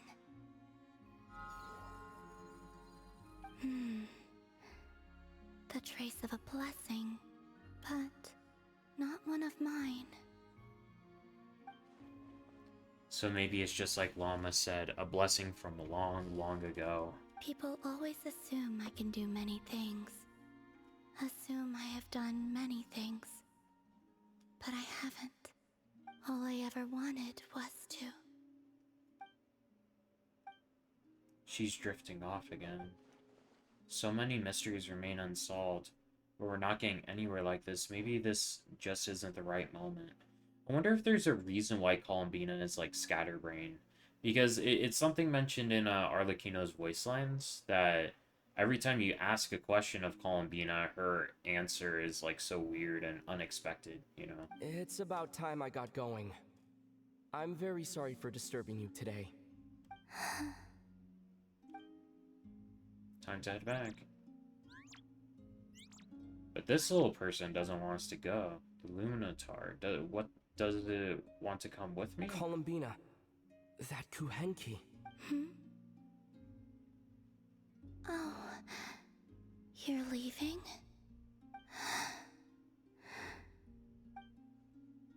Not willing to let it go. It seems like she likes this Luminatar a lot. Go then.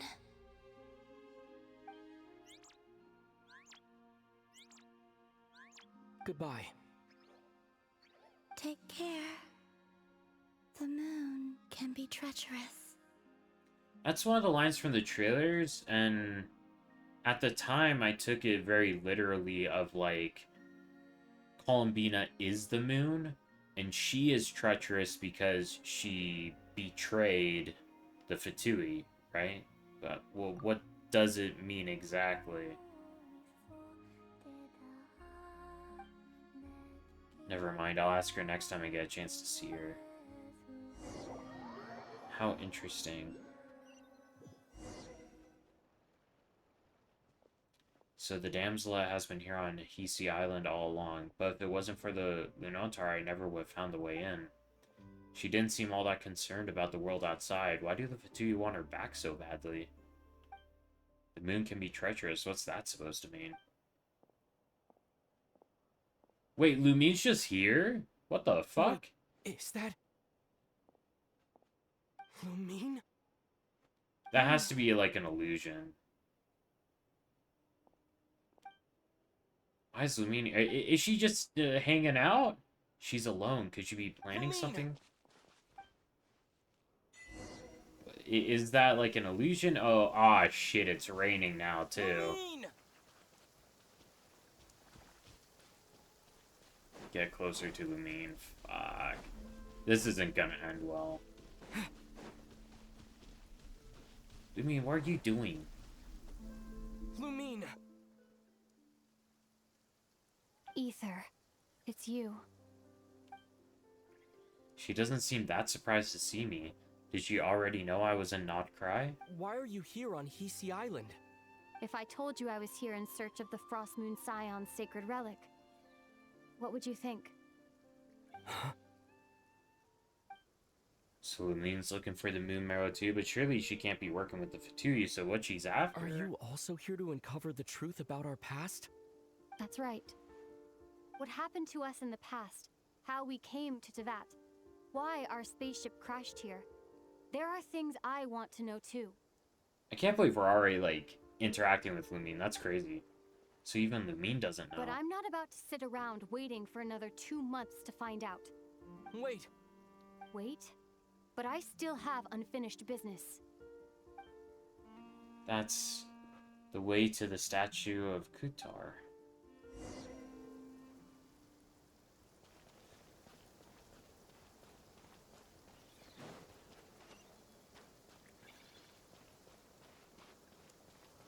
Damn, okay. I hope Lumine doesn't do anything drastic.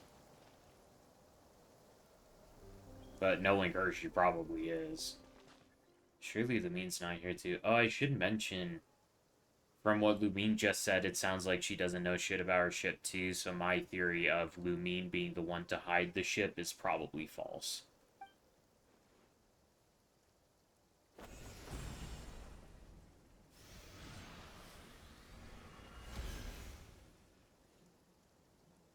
What the fuck? She used, like, abyssal power, but then it was, like, repelled by the symbol of the 3 moons? Is that what I just saw? Hold on a second. What's wrong? That's the Frost Moon Scion's sacred relic. We can't just... Use it to get to the bottom of all this? Well, yeah, because it's rude. Lamari agreed in 2 months. Well, like, let's just chill. At least get their permission. Yeah, let's not be a fucking prick about it. You barely even know her, yet already you hold that moon chanter in such high trust? It's about being polite. It doesn't matter. What do you mean? She told you that the seal can only be broken on Moon Prayer Night, when the flow of Kuvaki is at its peak, yes? Well, she talked about the moon being closest, but yeah. You heard all that? Watch this. Huh? But...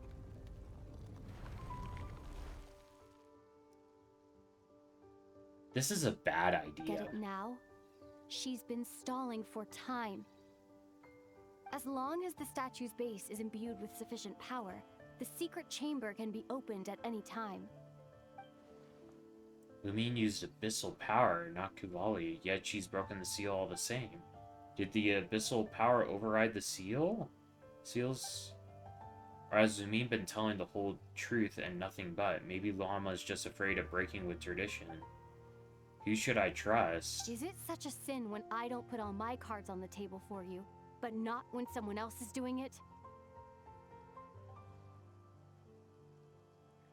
Okay, but from my perspective, I already knew that Lumine was being shady. I didn't know already that Llama was being shady. I can only react appropriately to people's shadiness if I actually know they're being shady. It's not like that. Is it? Lumine, you've got it all wrong. This whole time, I've wanted to ask you, what happened to make you like this? I admit, I've been having trouble accepting it. But after all this time apart, I've finally come to terms with who you are. Willful side and all. I trust you. I still do. Through all the worlds we've traveled, you've always been there by my side. If there are things you can't explain yet, I can wait while the journey goes on. I'll wait as long as it takes. Until the day you're ready to talk. Aether. That's sweet, but also a little bit too blindly trusting from Aether. Probably shouldn't have said all that. Must have sounded super sentimental. But the truth is, I balled that up for way too long already. I'm not looking to borrow the moon marrow simply because of our past. It holds answers about the very origins of Teyvat. Interesting. Because if it can look into the past, like, truthfully, right? Then it could see, like, all the way back to before people were even around to record history, right? I've always believed that if you want the truth, you have to see the whole story for yourself. I'm not asking you to trust me, Aether. Just don't try and stop me. If this choice weighs on your heart, then let me go in alone. Forget this meeting ever took place. Bit late for that now. But maybe this is the chance I've been waiting for all along. Yeah, at this point, like, Aether's already in it. He has to go with her, because, like, Llama's gonna be pissed about this, right? And nothing Aether's gonna say is gonna make her not pissed at him, so he might as well just reap the benefits. Even if it fades with the morning light. I want to go with you. You sure? Yeah. Then let's go. Lumine. It's been ages since we went on an adventure together. I can't wait. Really? You think I'd lie to my big bro? Aww. That was cute. Enter the sanctum. From what I understand, the path ahead is likely to be full of trials and challenges. A deterrence against intruders, and a test for those who truly seek entrance. I doubt the two of us will have any problems. I agree. Still, if we get separated, things could get tricky.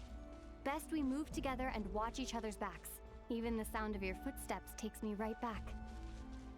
As a warrior, as a traveler, as my big brother.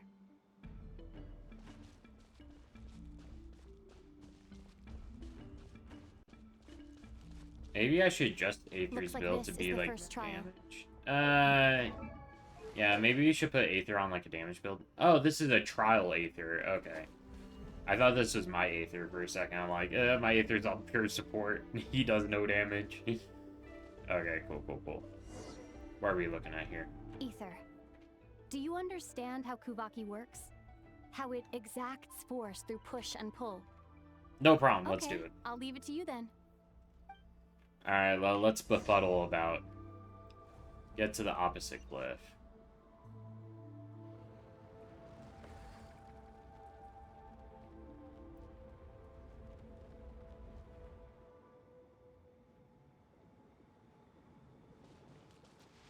Okay. Alrighty.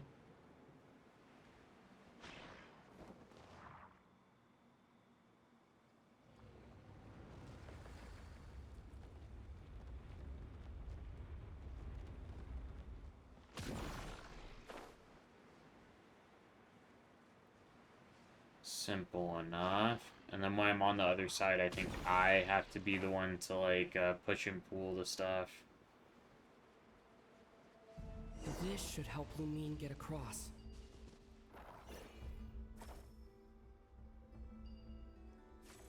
Lumine!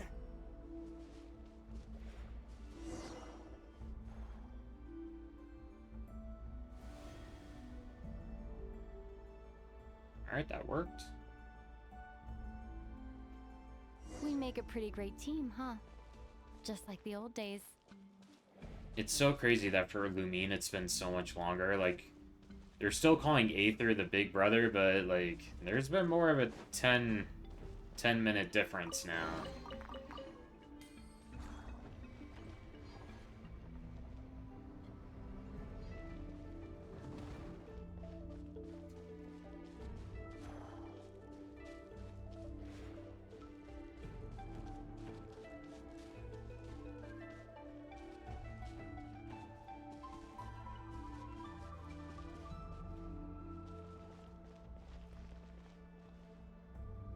A wide open space. Must be in for a fight. Ah, little slime, so cute. Was that it? What a letdown. That look on Lumine's face, it's so unlike her. She's changed a lot in the last 500 years, dude. Was she scarred by her experiences while we were apart? Each day a mark on her in her flesh until she ended up like Aether. this. What is it? Why are you looking at me like that? Those enemies were weak, were they not? Maybe it's because the trial's only just begun. Actually, I've got an idea. Why don't we have ourselves a little friendly competition? Let's see if your journey has made you rusty. You're on. I think he's just happy to, like, be spending time with his sister. He doesn't want to point out all that stuff, I won't you know? lose to you, Lumine. If memory serves, I used to come out on top more often than not.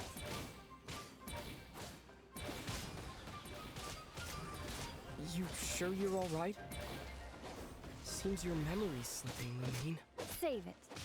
We'll know who's stronger soon enough. Let's see what you've got.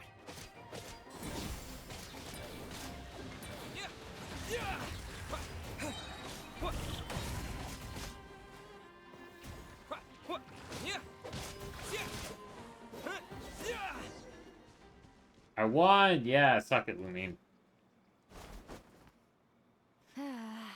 Fine. You win.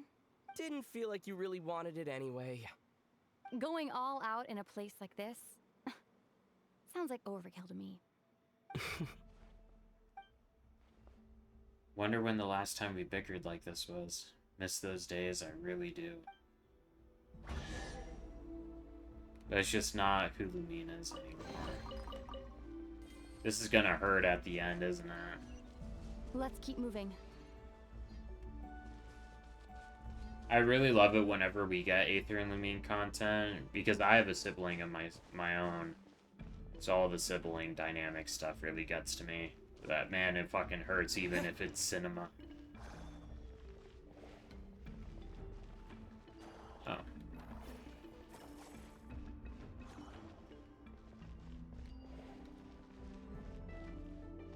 Wait, what the fuck is happening?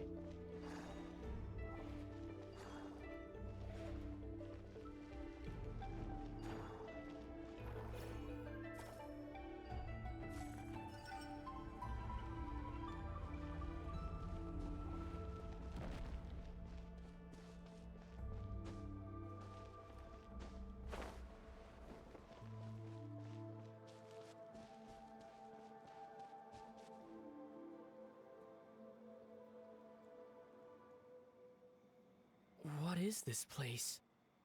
No sign of any monsters. Feels like a ritual site. But something's missing. It's ahead. Inside that thing that looks like a mirror. I can feel it. But maybe it's sealed within. Can you open it using Kuvaki? Apparently not. Do you think it might have something to do with the Frost Moon Scion's bloodline? Lumine? If this is about strength of blood, what could possibly stop us? Let me give it a try. Why don't you check around for other clues? Sure.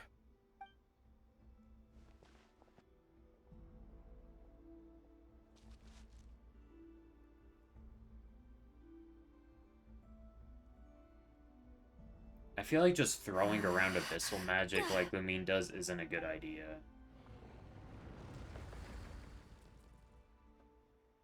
Found it. This should do the trick. Okay.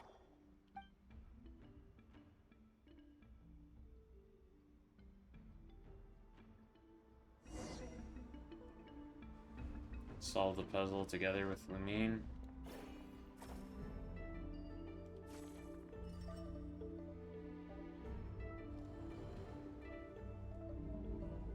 Yep, that got a reaction. That's one down. Okay.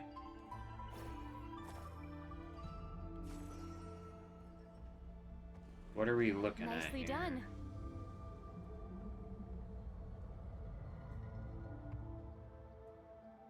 Okay, we need one more, it looks like. Oh, Lumine's doing it. Okay.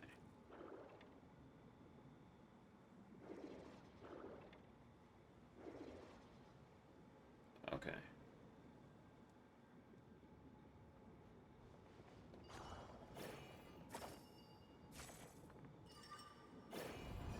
You've got this.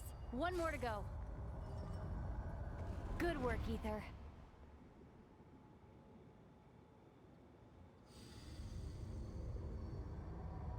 Llama's gonna be pissed when she finds out we're doing this stuff. The door's open. Come. We must be close.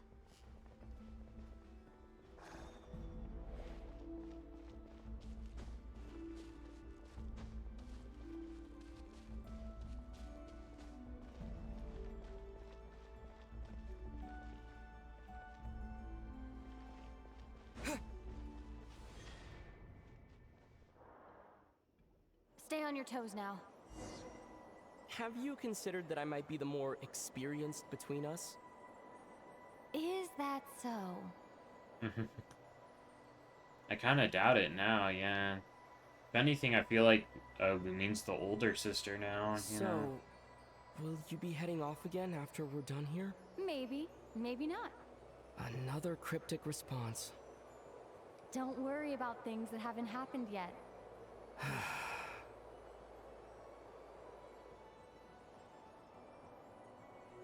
At the end of all this, what do you think we'll find? Whatever it is, we can handle it. What about the end of our journey? That's not something we need to worry about right now. Lumine just, like, really refuses to communicate.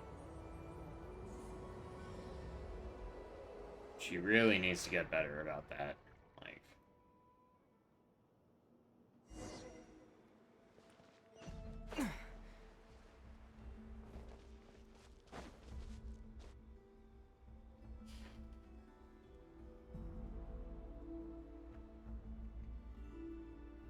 Looks like the final trial is just up ahead.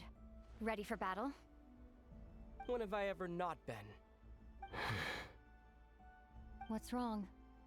Going on an adventure with you, side by side, it's been so exciting.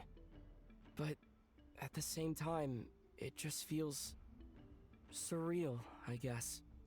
Maybe because it's been so long. You know, this is only the second time we fought together since the day we both woke up in Teyvat. Maybe that's it. Ether, let the light of our blades come together once more, just like they did in the past. Lumine. This is a night of miracles, an adventure that belongs to us. Let's not weigh it down with worries and regrets. Lumina's being, like, way too friendly right now. Honestly, she hasn't been this friendly in the past, which makes me think that she has an alternative motive, you know?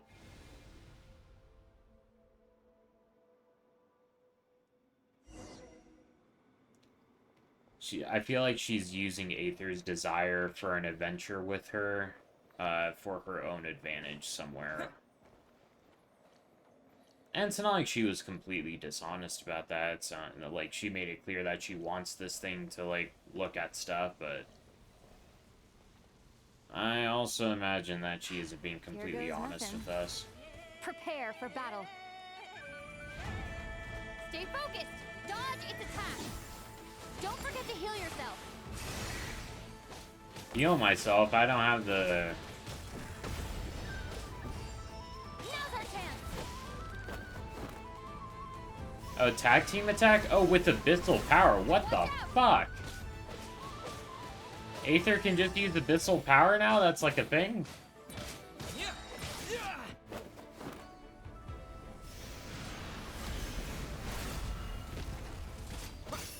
Man, they are never giving up the Abyss element, huh? And they're not gonna give it to us just because they're mean. Stay focused. Dodge its attack.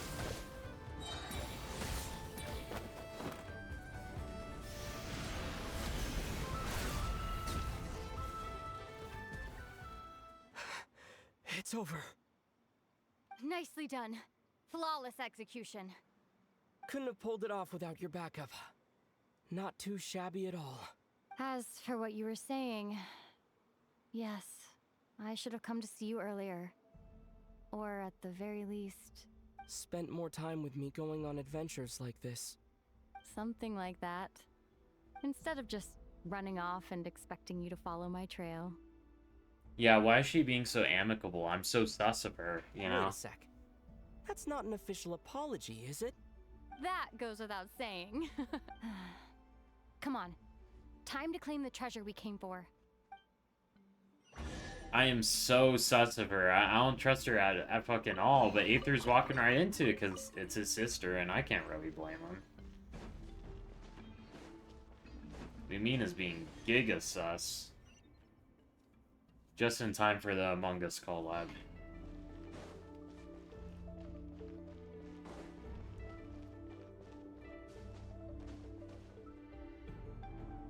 I like this architecture and the plants and stuff. This whole place looks really cool. I haven't really commented on it because I'm so like... I'm very into like character-focused stories and stuff like that. So when I see like characterization, I lock the fuck in. So this is the Moon Marrow. The treasure we've been after. All right. Go get it for me, Ether. It belongs to me. What? She's talking like a complete stranger again. Yeah, it's the switch up. What's wrong, Ether? After everything we've just been through, you still don't trust me? No, I fucking don't. I don't. Want to know the truth too, just like I do? Rest assured, I'll share the truth with you afterwards. Now, go bring it to me. Why do I have to go? Why can't you go up?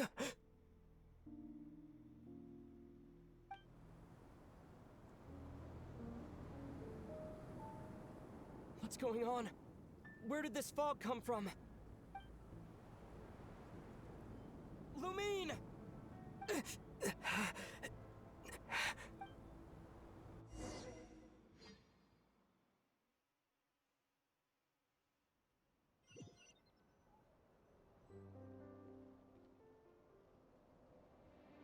Lumine! Oh, what is this place? Presence, it's the Abyss. Oh, shit. Is that the Wild Hunt? Did it show up when we entered this domain? Was that whole, like, thing just, like, a weird vision? Oh, shit, Flynn's! Mr. Aura Man, he's back. Lumine! Huh? What are you doing here? Flynn's. Yes, we ran into each other at the flagship this afternoon. I'm honored you still remember. Is Lumine gone? Are you looking for something here? Yeah. Not sure why I meant that. I just broke into the Frostmoon Sky and Secret Chamber to search for their sacred relic. Taking a walk. And you just happened to end up surrounded by the Wild Hunt? Yes. Sorry. I did not intend to come off as pointing fingers. Indeed, perhaps our courses of action do not differ so greatly. You're out for a walk too, or are you also into Not moon exactly. gazing? We Lightkeepers are accustomed to patrolling at night. A long-held tradition, you understand. I was just passing by when I noticed that the wild hunt had struck. So I simply did what I am duty-bound to do. As a matter of fact, I just saw someone leaving in quite the hurry. Was that your companion? Lumine? That was the person dearest to me. Perhaps I should take my leave now. After all, my patrol isn't over yet. Nodcry is a dangerous place to be at night. I'd advise that you head back soon as well. I wonder if any of that shit was real, right? Was any of it real? I have my doubts. Oh, we have to walk all the way. Oh, jeez. We really walked kind of far away.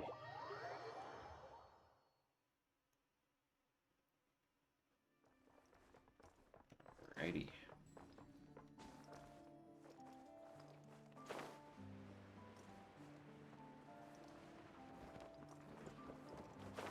Man, Lumine was acting so sus. Assuming that even really was her.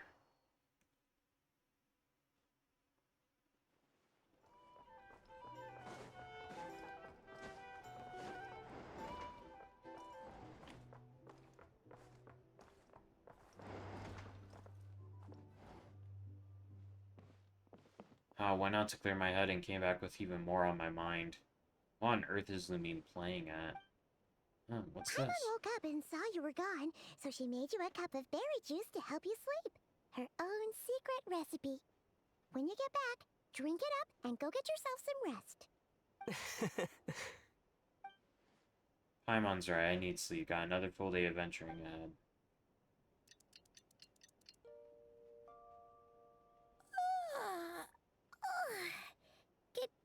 Good morning? If now still counts as morning. When did you get back last night? Did you sleep well? Yeah, very well thanks to your berry juice. Good to hear. So, where'd you wander off to on your midnight stroll? Anything interesting to see in Notcry at night? More than you'd believe. Really? Come on, don't leave Paimon hanging. All right. Guess we'll have to feed your stomach before we feed Paimon's curiosity. Let's go grab something to eat while we talk.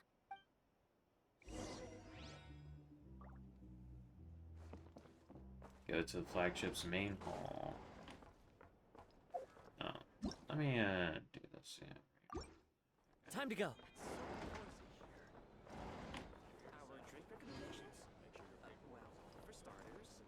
Hey there. Looking for a drink or two? Or perhaps a room for the night?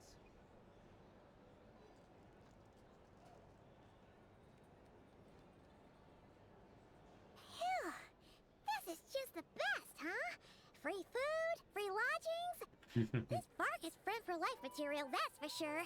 Quickest way to Paimon's heart is through her stomach. Did you hear what happened? Hear about what? You know, all that commotion over at the Frost Moon Scions. Crazy, huh? Lumine really fucked everything up, huh? Huh? What happened? See what I mean? Completely oblivious to what's going on around you. The sacred relic of theirs. It's been stolen. Yeah, Lumine got it. Okay, so it was real. Hey, slow down. Paimon knows you're hungry, but you don't have to worry about her stealing your food. At least not today. What? Was it those Fatui? No idea, but the news has already spread right through Nausea Town. What did their high priestess what do they call her again? The moon something? Anyway, what did she say about it?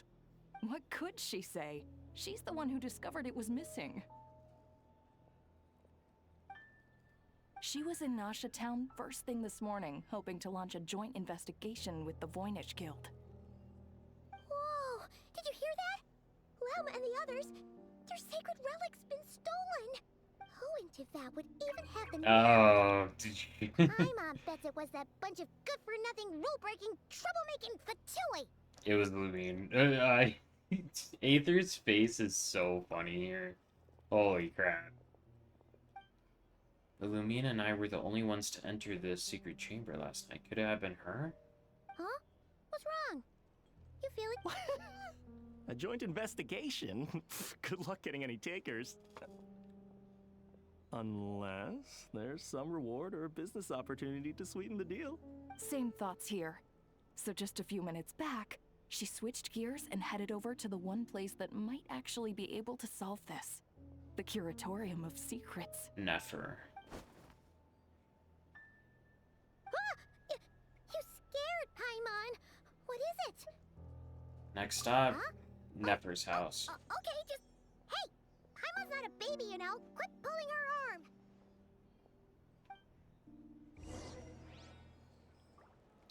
This is really problematic. Okay, because I think Aether was probably under the assumption that Lumine would use the Moon Marrow, but wouldn't outright steal it. But Lumine outright stole it, which I figured she'd do, so... Aether really doesn't know his sister anymore. It kind of sucks. Is this it? Oh, there's a little cat. Oh, that's Nefer's cat, right?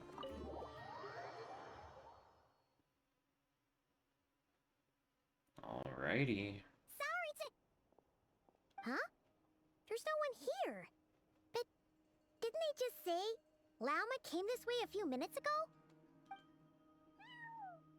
Oh, what a cute little cat. Look at it. No one except for a cat watching over the front desk. Let's pet it. Excuse me, meow? Are we supposed to check in here? Pet it! No idea what that means. Is this Lauma's personal receptionist or something? Pretty sure she'd be the only person who could actually understand it.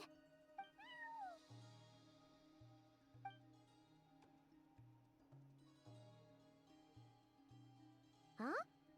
It's heading into that room! But why not? Like I told you already, that's just... Another client. Aww.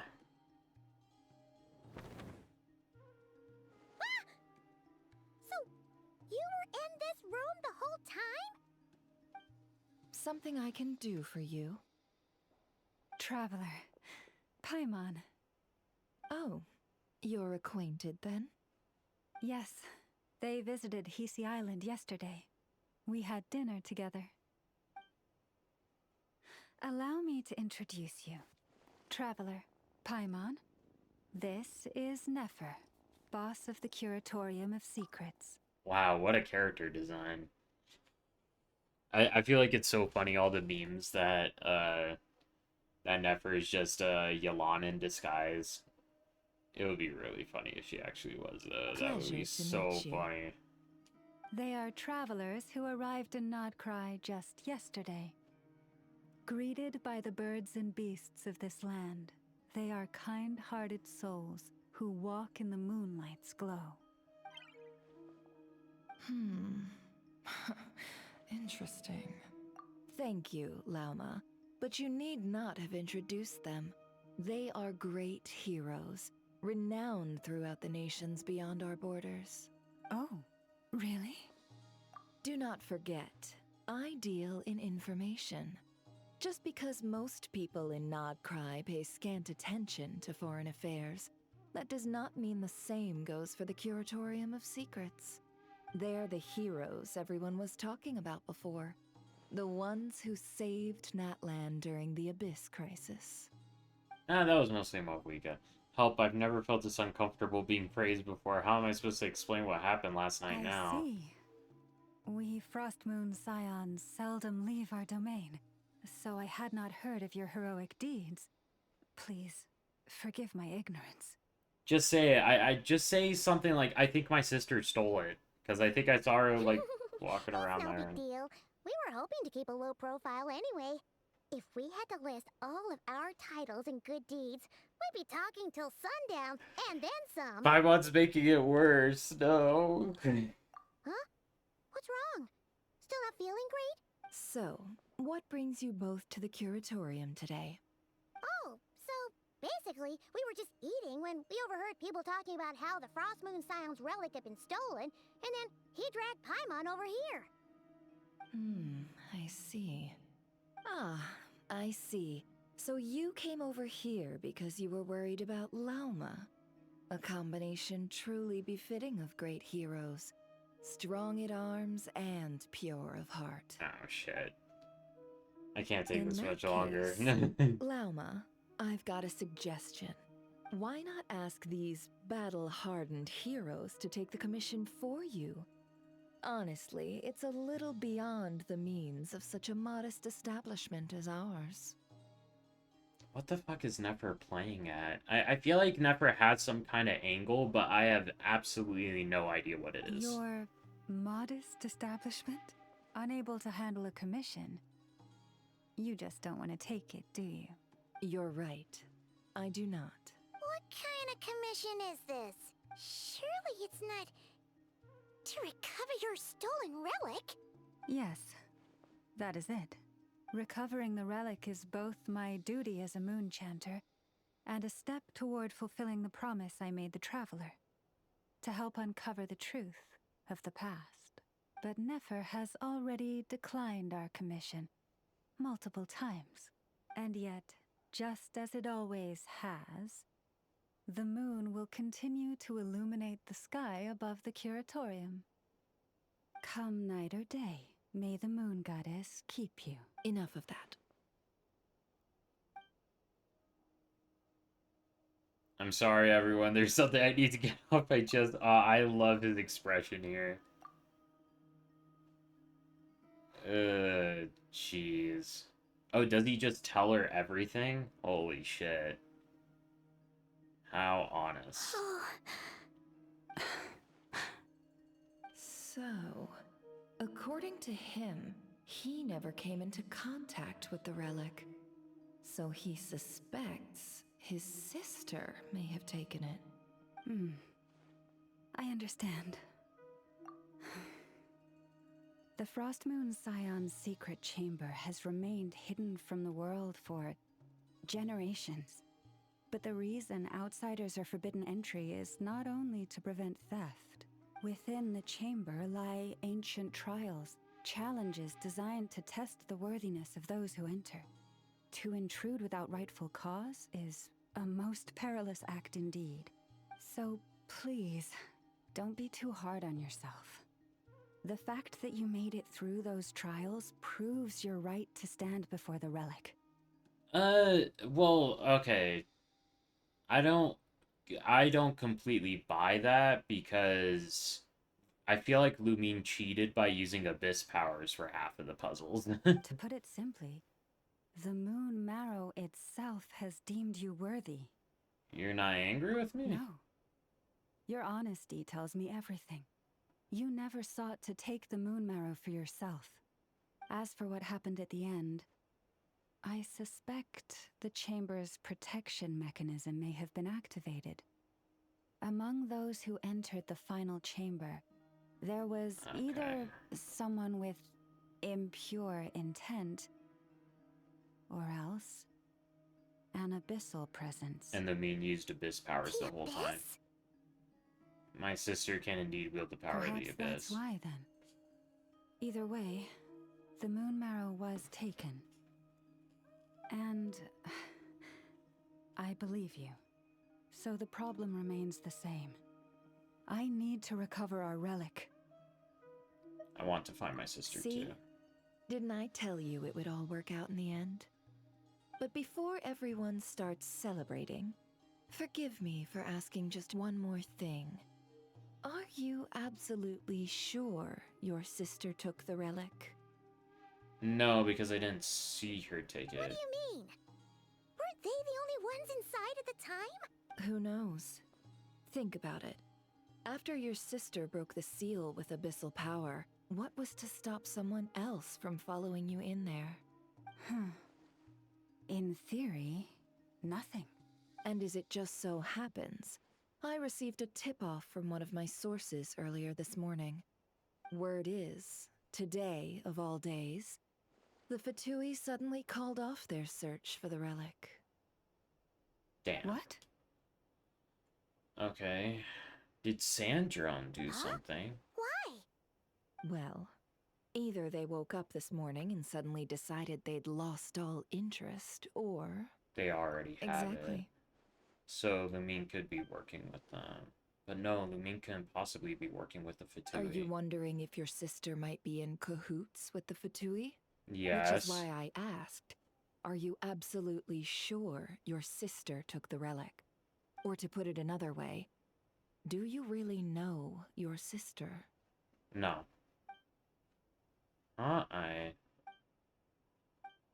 She's right. The truth is, I don't really know what Lumine is trying to do here. In other words, it's highly likely that the Fatui already have the moon marrow. So, basically, all we need to do is find our way into that Fatui research facility, and we should be able to get to the bottom of this, right? Congratulations, you've found your answer. Looks like the curatorium won't need to lift a finger this time. Well, Lauma, there we are. On behalf of our long-standing cooperation and the great hero by your side, I'll waive your consultation fee. But just this once. You're really not planning on helping us? I think I've helped more than enough already. If we're to stand any chance of infiltrating that facility, we'll need the help of a specialist. Just so you don't get the wrong idea, let me make myself crystal clear. The Curatorium of Secrets has always striven to abide by a policy of strict neutrality. We do not take sides with any faction in Nodcry. They just don't want to have any part in the war. I cannot help the leader of the Frostmoon Scions sneak into a Fatui facility. That would make me their enemy. When one of their harbingers asked me to help them infiltrate your territory, I gave them the same answer. No. All right. I understand. That's completely fair. I I would probably one be with final Nefer. request. I promise it's my last. It had better be. No matter who it is, I want you to help us persuade the next person who walks through that door to join us. What is she up to? You're that desperate for help? What if it's a member of the Fatui? It doesn't matter. You're welcome to tell them everything, even about our plans to infiltrate the Experimental Design Bureau. Now Llama definitely has All an I'm angle. asking is for you to She's say playing it. one thing, just one thing to help persuade them. If you do that, I promise I won't ask you for anything else. Made up your mind? Fine. Fine, I'll play along with your little game. Besides, as long as I'm not personally involved, no one can accuse us of taking sides. Boss, I'm back! And then one of her employees is there. You won't believe the luck I've been having today. Animo Remember you sent me to find that Moonwheel. runaway cat, yeah? And you said I'd only be back after dark? Well, guess what? Right after I left the house, this big ibis flew over and the missing cat was right in its claws. And once it got close, it loosened its grip and... What a cute little kitty. Ah, boss, you're meeting clients. I'm so sorry. I'll get out of your way.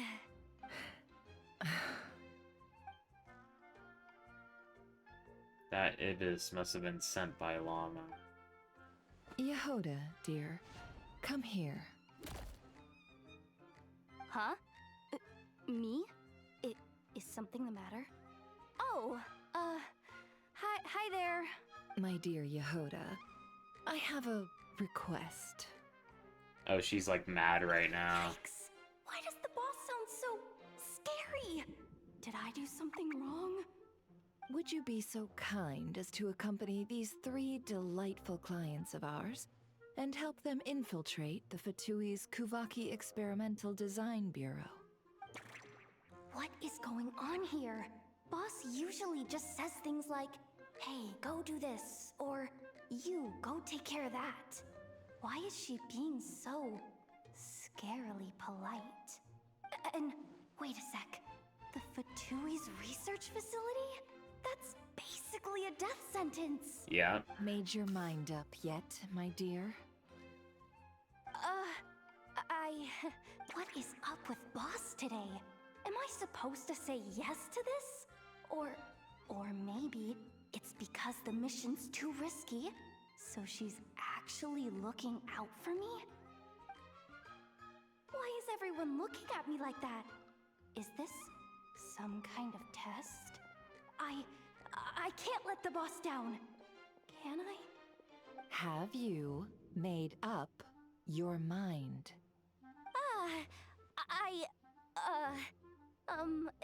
That's... Sure, why not? Really? You really don't mind helping us? Huh? Oh, yes. I mean, no. Of course, I guess I do? Oh, thanks so much! We owe you big time! On behalf of the Frost Moon Scions, too, thank you, Yehoda, for your help. What the? Seriously, what just happened? Why does the boss look so fed up? Oh no, was I supposed to turn them down? All that mentoring, time spent teaching her how to deal with different factions. In one ear and out the other. Never. You got what you wanted. You promised that was it. I know this goes against your principles. I won't forget the favor. Trying to get me to change my mind now? Of course not. I just wanted to say thank you.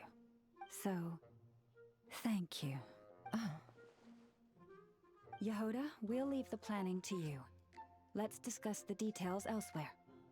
Yeah, Animo Moonwheel. I kind of thought that Jehoda was giving me like 4-star vibes, but considering that Ino is a 4-star and doesn't have a Moonwheel, I'm kind of thinking that Hoyo wants to keep the lunar reactions to 5 stars just because they want to be assholes. So that means I'm thinking Jehoda could be a 5-star. Weird. Huh? Oh, okay. Oh, what have I gotten myself into? Oh, by the way, Yehoda, before you go... What is it, boss? You're fired. Huh? Effective immediately. As in, this exact moment. The curatorium will take you back, of course, but only once you've completed this commission for our 3 clients. What? Is there some issue? Well, here's the upside. Without me taking a cut from your commission, you'll earn more. Seriously? Can someone explain what's going on here? That's funny. Outcry Traveler's Tales unlocked. Okay. This whole place looks really cool. Ashuru, Ashuru, oh my gosh. What a cute little cat. Oh. I gotta take a picture of it with Kazuha.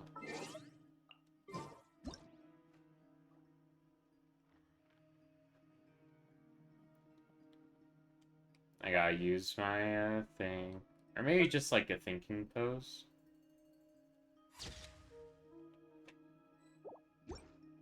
Excellent.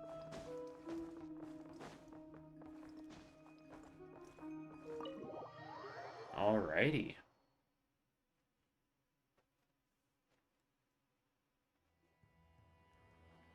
After Jehoda is finally brought up to speed, you all go, oh fuck. Are we sure Yehoda's alright? She looked totally crushed just now. She'll be fine. She's just in shock. But one thing's for sure. The Curatorium's professional standards are beyond question. The fact that she only requested 1 day to prepare says it all. As an apology, I'll ask my animal friends to help her out more often in the future. Also... That's cool. Thank you for being honest with me. It means a lot. It was my fault in the first place. Was it really, though? It's like a fool me once, fool me twice, fool me thrice, shame on me kind of thing. You know, where like Lumine is does bear responsibility for being a shitty sibling and manipulating her brother. But I feel like at this point in the journey, Aether should know better and should know that Lumine is manipulating him, right? As far as I see it, trusting your family is never wrong. In this case, let's call it a misjudgment.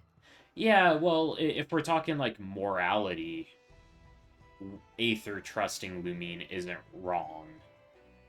But if we're talking about like if he made a mistake in trusting her, then But yeah. the truth is, we all make mistakes every now and then. What matters is how we deal with the consequences. So, in return for your sincerity, there's something I'd like to share with the two of you as well. Oh? What is it? Perhaps it is something best said under the moon's gentle light. Would the two of you meet me on Hisi Island tonight? Yeah, no problem. It does sound important. You're right. There's too many people here. Somewhere quieter makes a lot more sense. Thank you both for understanding. Then let us meet beneath the moonlight.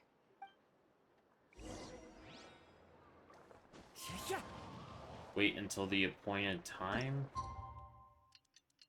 And then we can just teleport there, right? It's about time, and the Oh, oops. Well then. I cut off Paimon a lot, because I'm just like I'm so twitchy on the controls.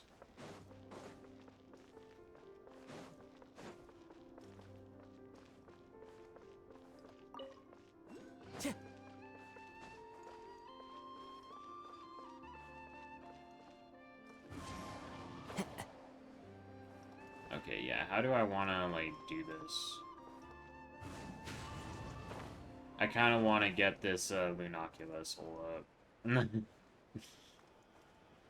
I'm so into, like, getting collectibles. When I was a kid, one of my favorite games to play was the original LEGO Star Wars games, which were, like, collectathons, you know?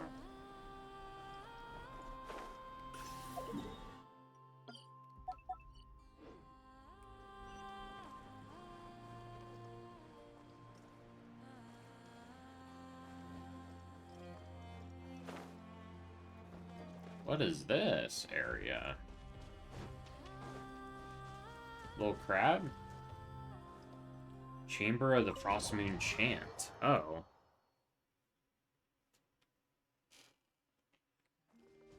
Oh, how interesting.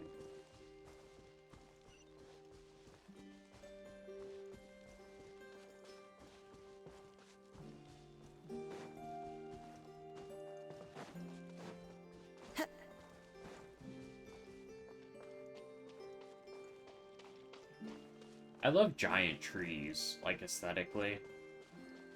Look at these types of trees. This kind of reminds me of, that one area in Elden Ring. Forget what it's called, River Sophia or something like that. Lama, we're here! Huh? Lama, are you praying? I am indeed. For the moment I was born, my people exclaimed, "Behold, eyes like the moonlit tide, antlers like the crescent moon, and blood that glimmers silver as the moon's reflection." From as far back as I can remember, I was revered as the Frost Moon's emissary and the Moontide Maiden. The first words I ever learned were prayers to the Frost Moon. The first gestures, those of our sacred rites. Wow, that must have been tough. Back then, I didn't know any better. It all just seemed so natural. She never knew anything to compare it to. The Frost Moon Scion's bloodline has long since begun to run thin. Nowadays, even those of us with antlers are few and far between, let alone those attuned to the power of Kuvaki. But I...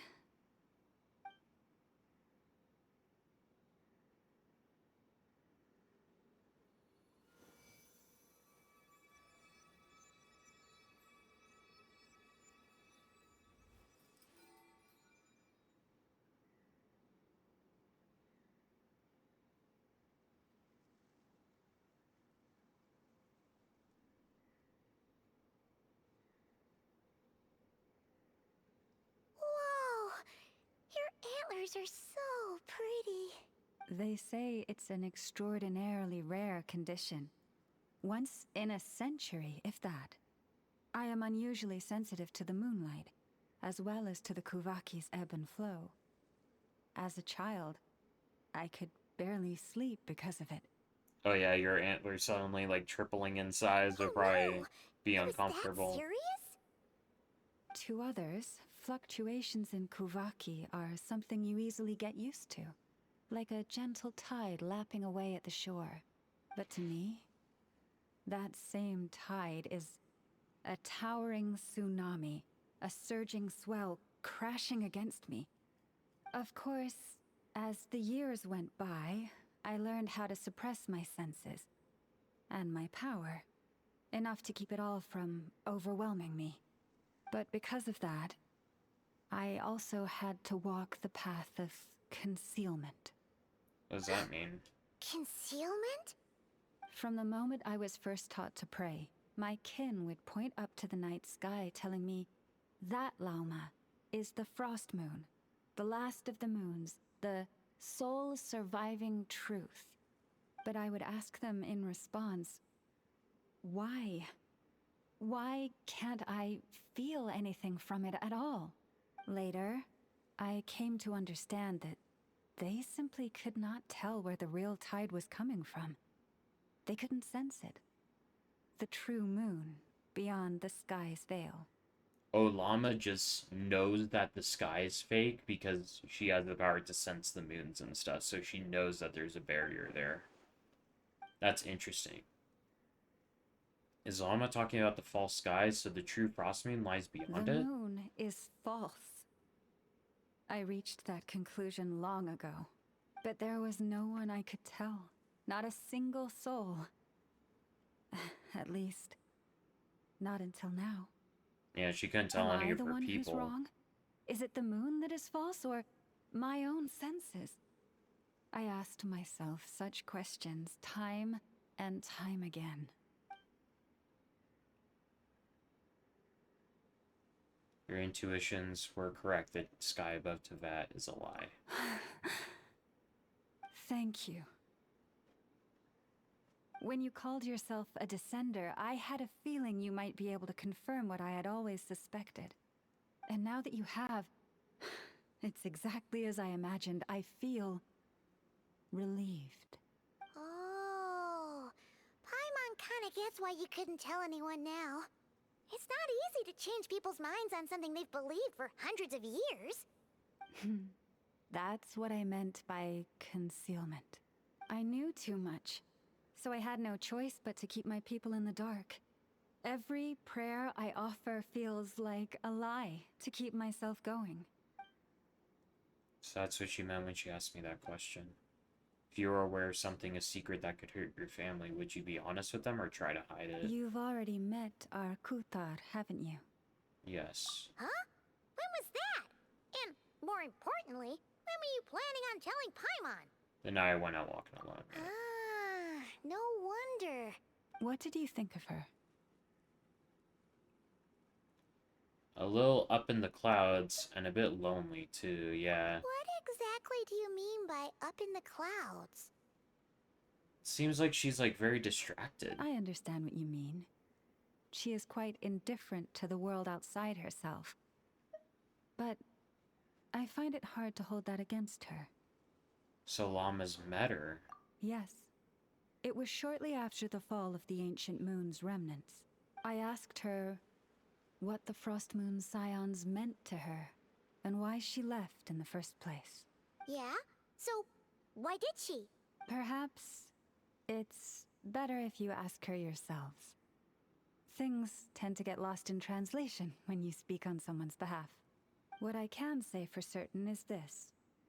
Even when I had no one to confide in, I still had a family. I still had the Frost Moon Scions.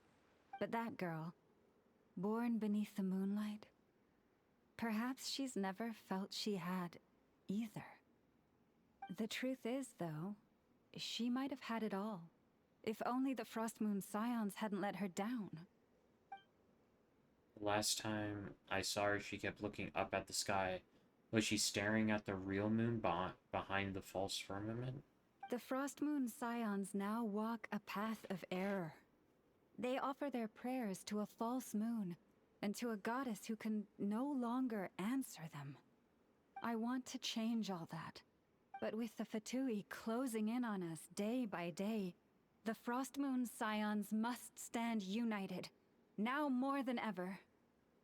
I just need to wait for the right moment. Lady Lauma! Lady Lauma! This is the mom that wouldn't take her kid to the doctor. Cappy? Has Cardena's condition deteriorated again? Traveler, Paimon, we'll have to continue this conversation later. We'll come too!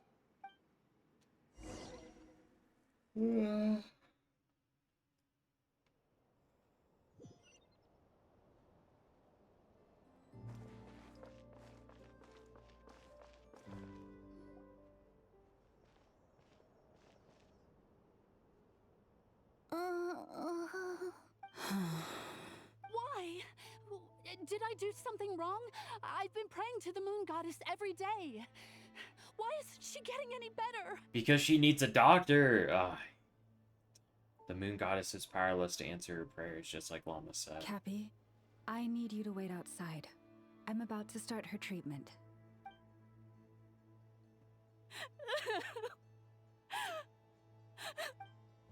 Is there anything we can do to help? Just don't be alarmed by what you're about to see. And please, don't let her mother see it.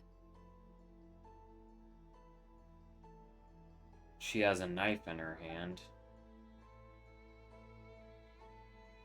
Yeah, well, is that a knife, or what the fuck is she gonna do?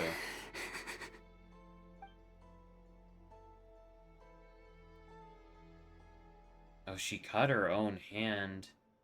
Silver blood and medicine powder? She's letting the kid drink her own blood.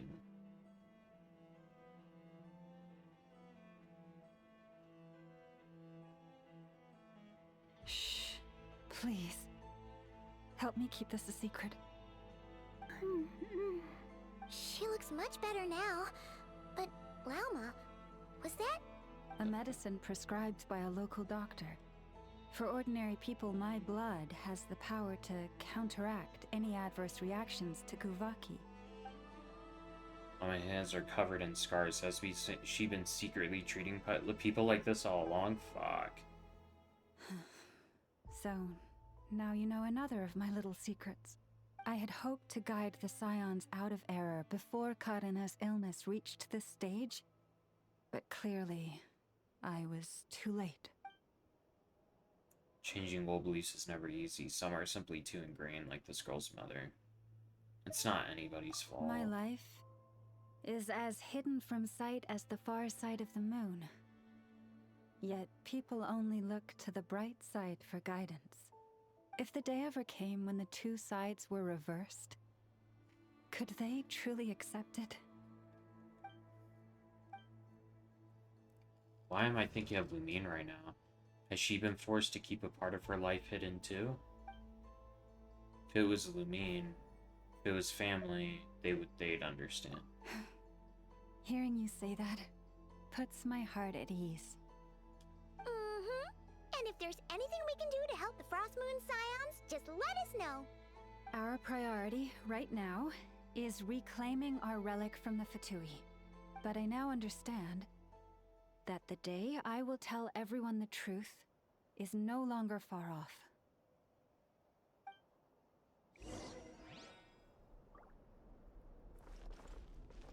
It's just...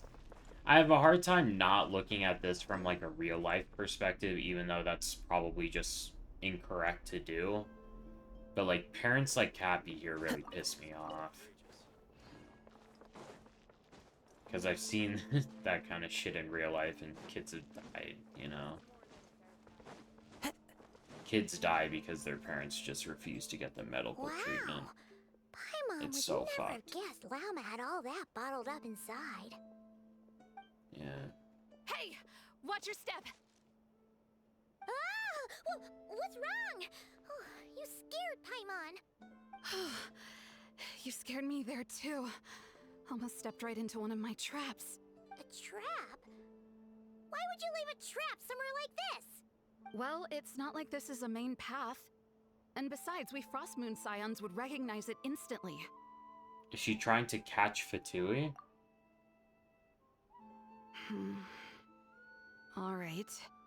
You don't seem like you're with the Fatui, so I guess there's no harm telling you. Lauma asked me to set up these traps to keep the Fatui at bay. Oh! Come to think of it, their 3-day ultimatum is almost up now. Yes. Hopefully they'll back off when they realize we won't go down without a fight. Oh, you've done a lot for the Frostmoon Scions too, just like Lauma. Philomena? It's nothing. I was just wondering if any of this is really worth it. What do you mean? Our people. So many are stubborn, stuck in their ways, clinging to a truth they refuse to even question. Do they really deserve everything Lauma's doing for them? They're just afraid of change. Huh. I suppose. Maybe you're right. But being afraid hurts people, so... No. I shouldn't be saying this. Just forget it, okay? Bye. It's tough because the situation's nuanced, right? Huh? Why did I say all that? Or really, why am I still doing any of this?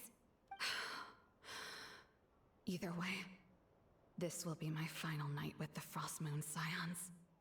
Oh, did she sell them out to the Fatui somehow? She sure took off fast.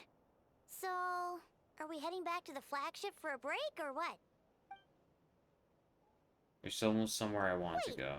You're not thinking of visiting that damsel light up in Cloud Cuckoo Land, are you? She must know so much if she refuses to talk Given again. who she is, pushing her won't get us anywhere. Hey! Why don't we... Why don't we what? Let's bring her something tasty! Oh, bring her If she doesn't food? want to talk, we'll have to win her over with food. You really think it'll be that easy? Hey, no harm in trying. At the very least, it shows we're trying to be friendly. Paimon's a very egocentric person. She knows that food would work on her. So she's like, oh, let's try food.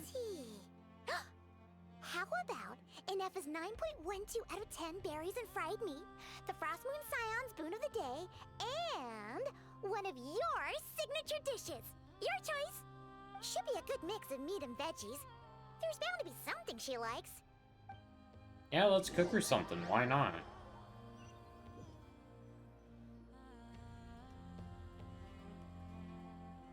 Alright, food's packed and ready.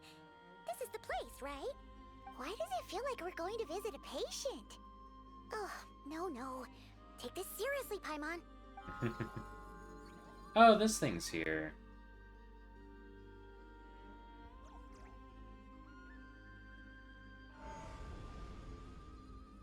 This thing's kind of adorable. Alrighty. I guess we're about to give Columbina some of Escapia's cake. Yeah, though, let's actually do that right now. Where's Escapia? Yeah. Yeah, I got... you missed out on the first time I met her, but it was good. Okay. Paradigm shift.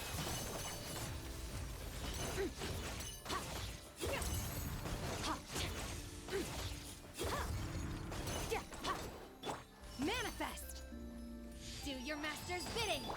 Yoo-hoo! Oh, oops. Dang it. I forgot that Escapia... I want to cook Escapia's 5-star dish for Columbina if we're gonna give her food. Maybe I'm taking this, like, way too seriously. No problem. Unleash.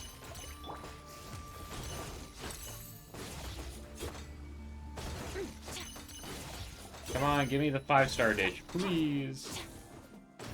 Strike a pose. Take your true form.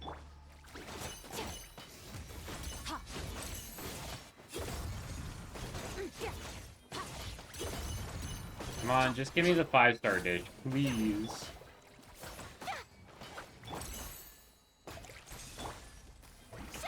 Oh, there we go. We got it. We got it. Alright. I don't know if I have any left. Maybe I could just give her an old one or something. I don't know. I hope that she's still singing. I really enjoyed her singing last time. Oh, it forces us to switch to Aether for this. Interesting. Ah, she's still singing. I love the singing. I do wonder if this is, like, Aurora singing. I think that's the singer's name that was a part of that, concert. Where is she, though? I don't, like, see her walking around, or am I just blind?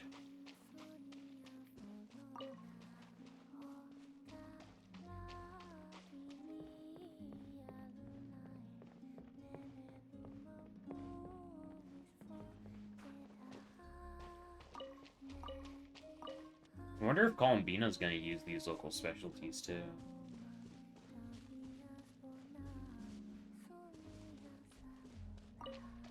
I wonder where she is. Do I just have to walk up to the moon thing,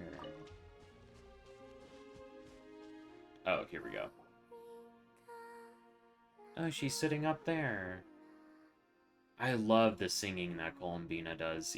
Ever since the first Fatui trailer, the Winter Nights Lazo. It's so good.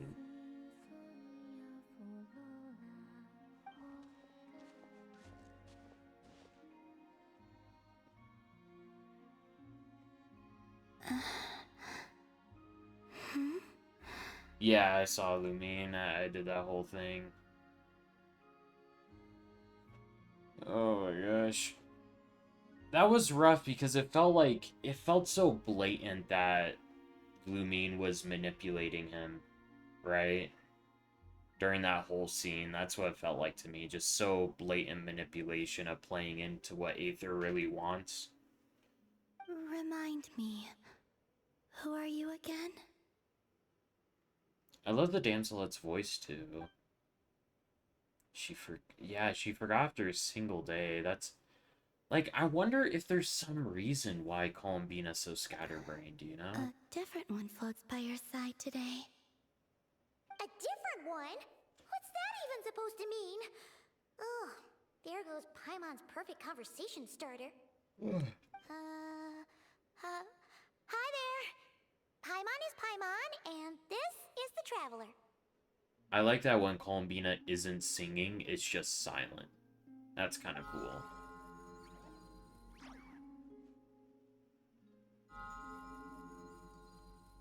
Oh, there you are. Between the two, I suppose you're cuter. That's so funny. Paimon's not gonna like that. Wait, what do you mean Paimon's less cute than that floaty thing? Paimon, you're a floaty thing. Columbina. What is it? What's your favorite kind of food? Is this a treat? Or an offering? Let's go with treat. Anyway, this is all the Traveler's cooking, so please, help yourself.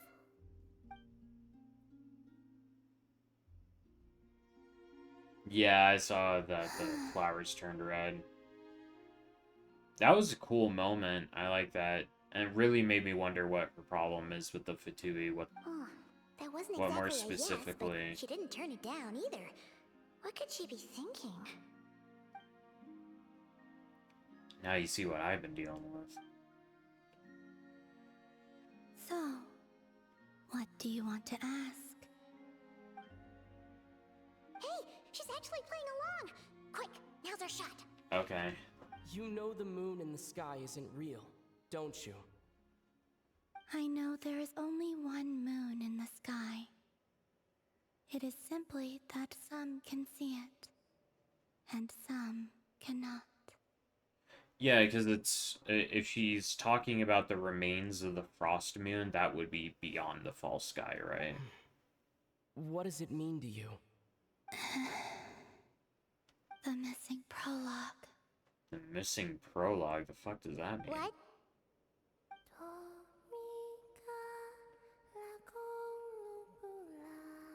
I love her singing still, even though she's so confusing. Huh? What does that mean? Isn't she going to explain herself? Can you tell me more about that melody? You were humming it last time, too. It must be important to you. I think the moon that we see in the sky right now is a projection of the false sky. The one that we actually can, like, see in the sky right now. I don't think that moon is any moon. I think that one's fake.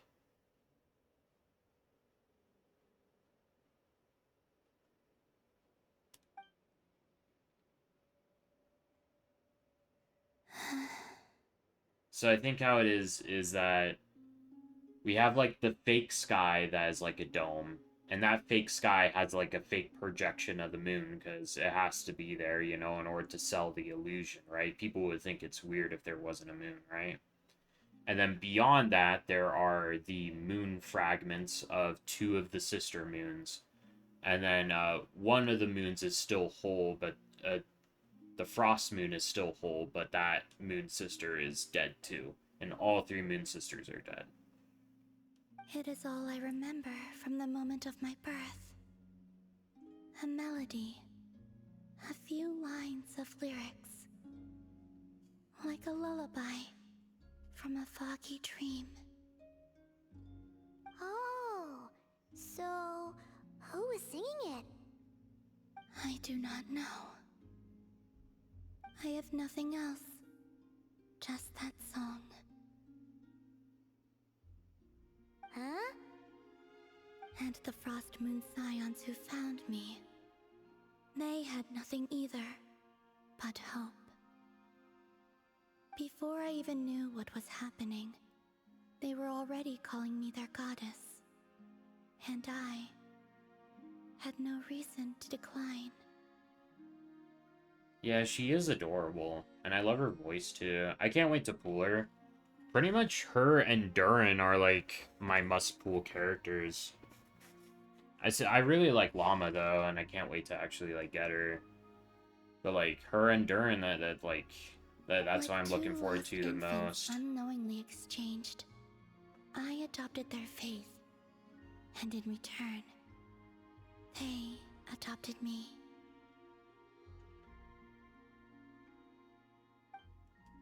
Interesting. But my adoption drops you into the story halfway through.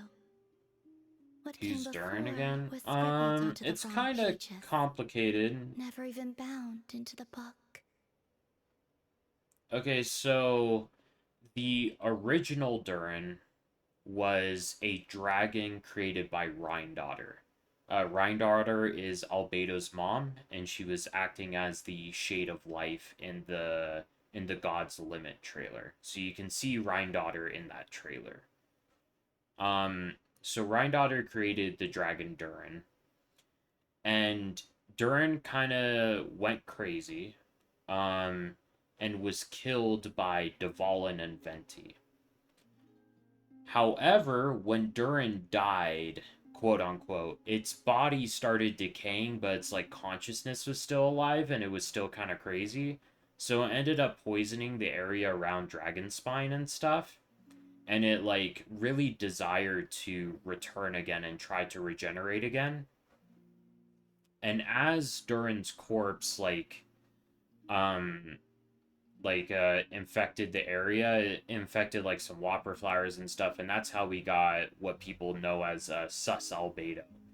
There was that clone of Albedo that was being really sus. So that whole event happened. Yes, I'm getting to that. Yes, so what I just described is the original Durin, right? One of the members of the Hexen Circle, I think it was the M of the Hexen Circle, created the storybook named Simulanka that was supposed to be kind of like the simulated universe in Honkai Star Rail, if you want to think of it like that. And in the storybook of Simulanka, there was a parallel character to Durin from the real world. Durin from the real world had a character based on him in Simulanka. And as we played through Simulanka, that summer event, we ended up freeing that character of Durin from the storybook. So that character of Durin, which we collectively known as Mini Durin, was freed from the storybook, and he hung out with Wanderer a lot. And then after that, the corpse of original Durin started stirring again and threatened to resurrect. And Albedo had the idea of balancing out all of the evil Durin craziness with the more pure-hearted stuff of the mini Durin that was saved, right? So because the storybook version of Durin was saved, that version of Durin turned out really well and like didn't turn out to be crazy. So Albedo had the idea of combining the two into one being in order to create a more wholesome version of Durin, right? And then that turned into human Durin, which we'll get eventually. So I'm planning on pulling that human version of Durin and Columbina. Those are my pulling plans. Yeah. That sense of something missing only served to nurture Okay, their so you greed played and through doubt. Simulanka, right? And Okay, thus, cool. I came to realize that this place was never truly my home.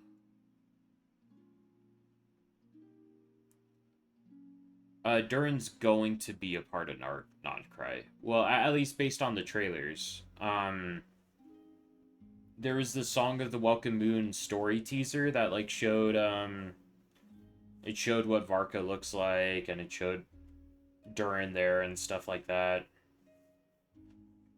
And showed Alice and all that. Did you watch that trailer? That was a good trailer. That trailer was hype.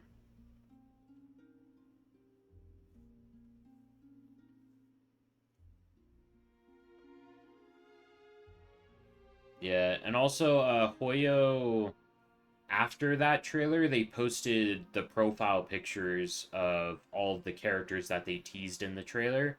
So Durin was there, Varka, Alice, Columbina, Nefer. They all like told their names and stuff and made it clear who they were. In that trailer, Durin was the one sitting across from Jehoda. And was like looking down at the teacup and didn't really say anything. Greed and doubt? O Moon Goddess, forge weapons for us, drive out our enemies, and expand our lands. O Moon Goddess, heal our wounds, ease our suffering, grant us strength. They asked for everything, and I obliged. Until the day came when no answer could be given. If mortals can turn to the gods when they are powerless, then who do the gods turn to when they have nothing left to give? You've got Paimon there. Interesting. In those days, the Frost Moon Scions cared more for faith than for truth. So that's why she chose to leave. 'Cause that's a pretty interesting version of, like, greed from Columbina's perspective, where the Frostmoon Scions just really wanted her around for what she could provide to them. If we look at Columbina, like, as a person, that's kind of a rough thing to deal with, Yeah, it's the cartoony one. Yeah. I'm sure you can find it. Song of the Welcome Moon trailer. Reality rewrote the sky in words I could not understand. I did not want to read a tampered version, so I simply stopped looking. The real beginning of my story lies up there, on the moon, forever beyond my reach.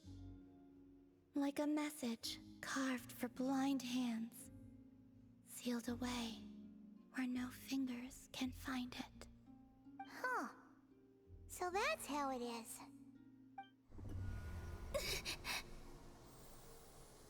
Oh, what's happening here?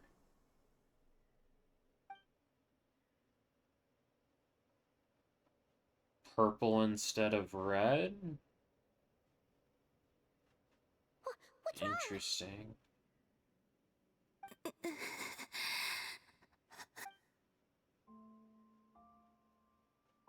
Flowers, they turned white. Oh, they looked purple to me.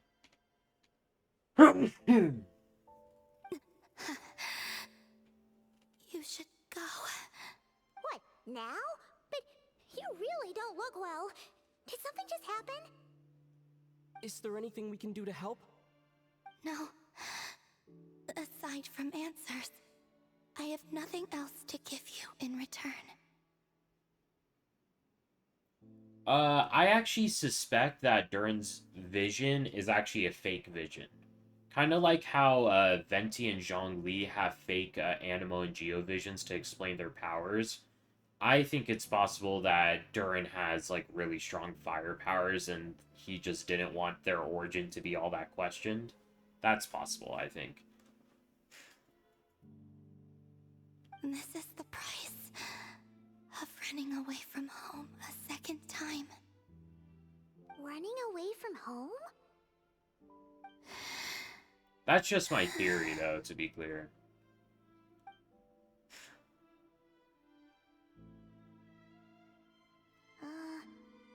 Is she heading towards the food? Did all of Paimon's questions make her hungry?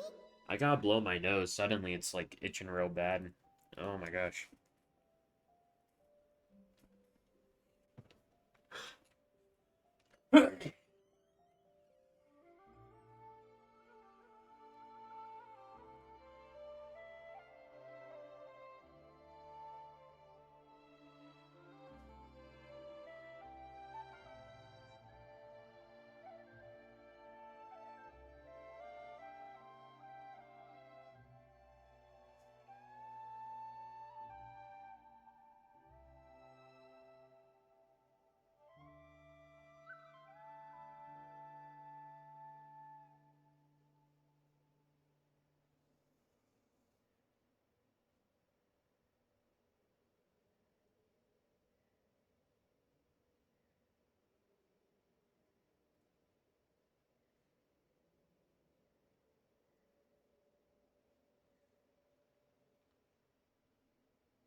Do you still have many questions? Yes. I know I should offer more in return for your kindness, but I'm feeling a little worn out. Oh, we're so sorry about that. The Tsaritsa was right. Freedom always comes with a price. She said I could treat the Fatui as a second family, a second home. But in the end, they were no different. All they wanted in truth was my power as the moon goddess. Yeah, neither the Frost Moon Scions or the Futui just, like, viewed her as a person. I'd rather not dwell on such unhappy memories. Seems the Fujii can't afford to let go of such a valuable chess piece. So now they're coming for the moon goddess. Their damselette in distress. I have Ugh. fulfilled my promise to the Tsaritsa, though it has used up much of my power. So you see, this has nothing to do with betrayal. Why does Alice look like Cleve but bigger? Well, because she's her mom. That's how genetics work, right? I feel like it makes sense. So, you're just staying here for now, resting and recovering your strength? Yes. Wait, did you not know that Alice is Cleve's mom?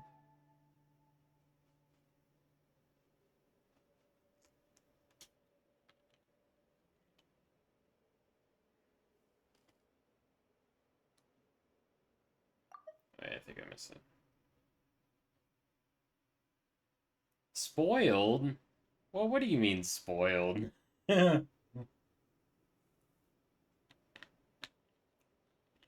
Catherine Wilbur, no. Not Catherine.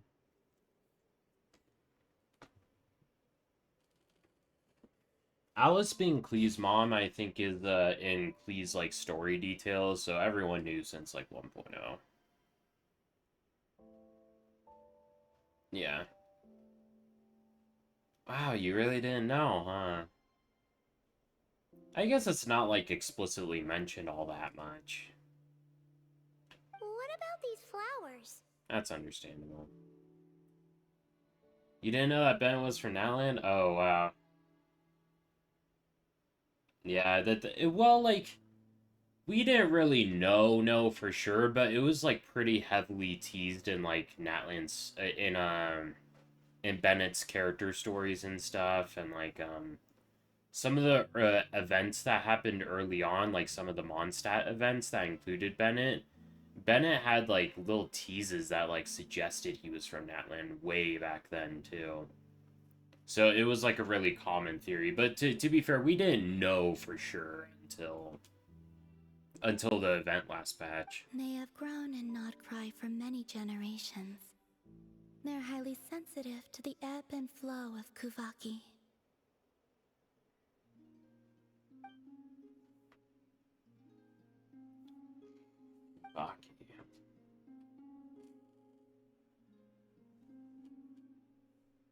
At times, I thought about using that relic the Frost Moon Scions had hidden away.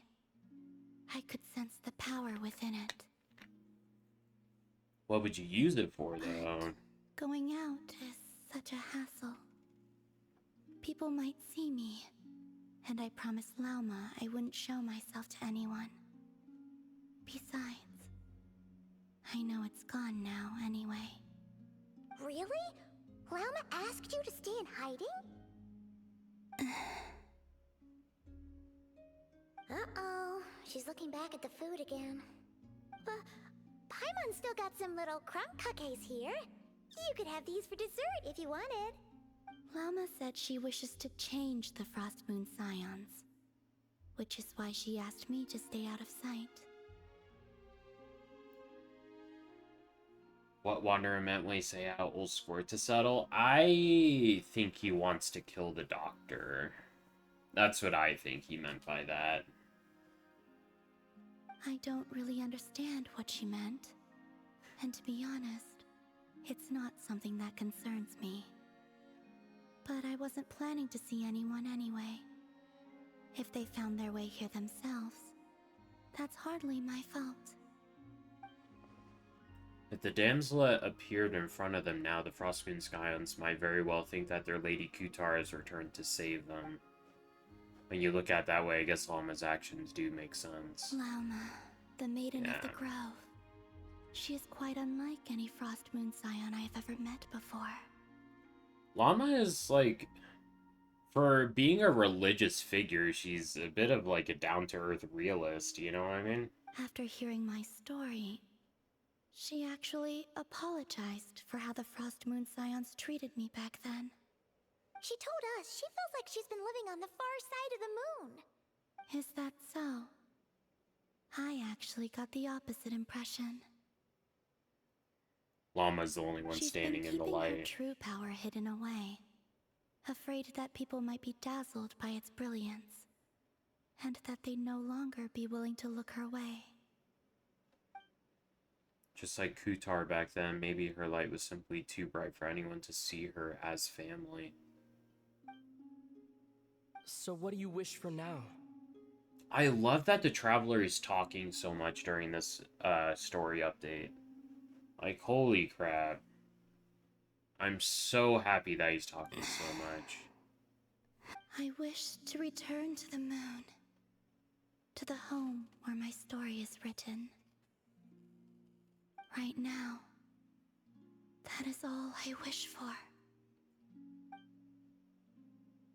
And with that, the damsel looks up at the sky and falls silent. You and Paimon return to the flagship, reflecting on everything that's happened to you as prepare for tomorrow's mission.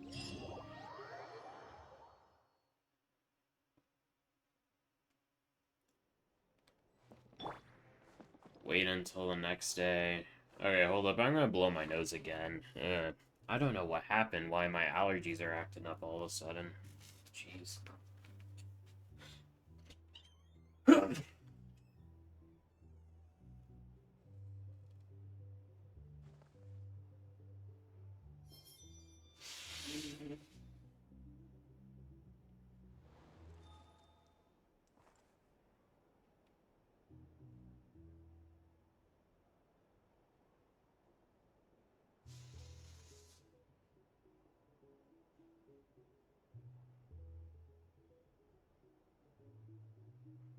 This scenery is wonderful.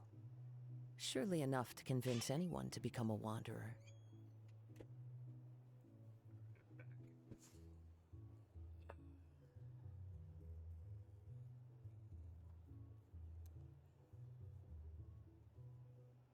Alright. Let's wait till the next day. Go on this mission or whatever. Let's steal back the moon marrow.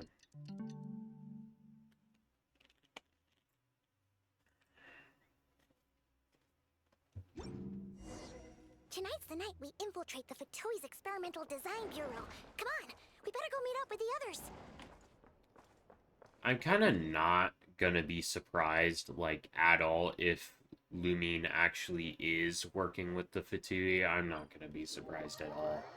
I kind of always thought that they would join forces because I think that the Tsaritsa is going against Celestia, and I think that's exactly the kind of thing that Lumine would be into. So, yeah, definitely not surprised.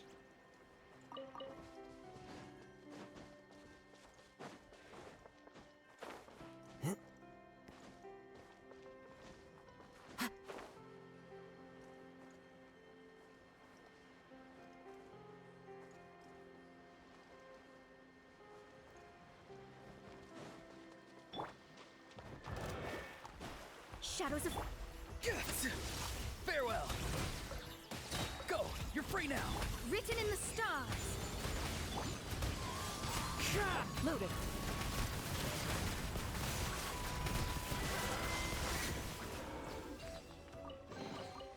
First to find gets to stake their claim. Seems fair. Should I go this way, or should I... I should probably go up the mountain path, right? I feel like that would be better. I got distracted by the treasure chest again.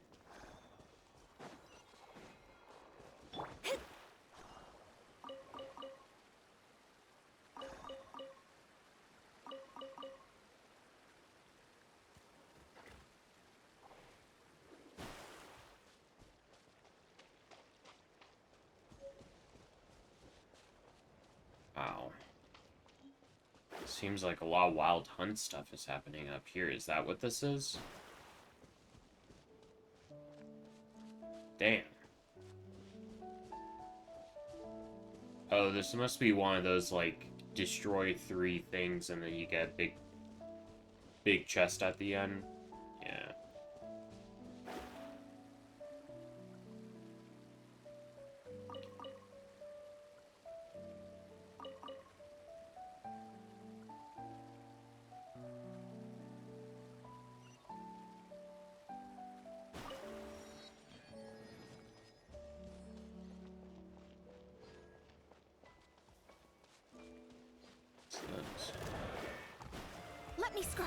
Not too far now. Tell me what you see. Wind strike. Clouds high. The birds come. Fate is upon you. Hunt them down. Ready.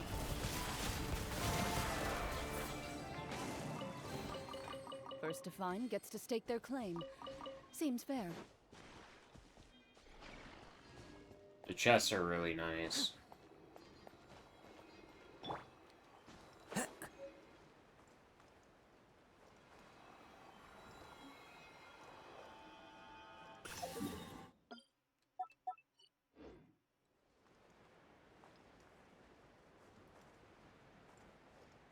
I always miss having stuff to explore after I completely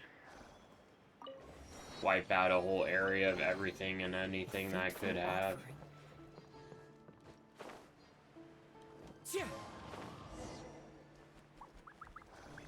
Time to go.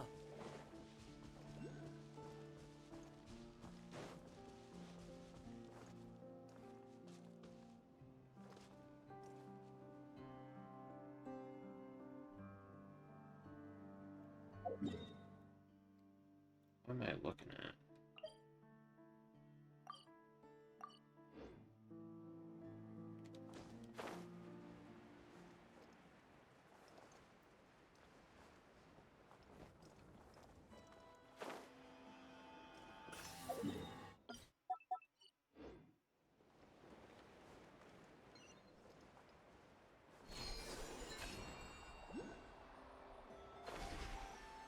Yeah.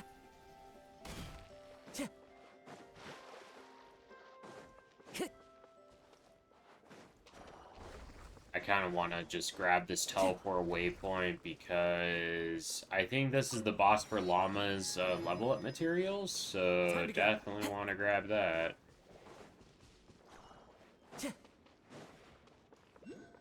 Time to go.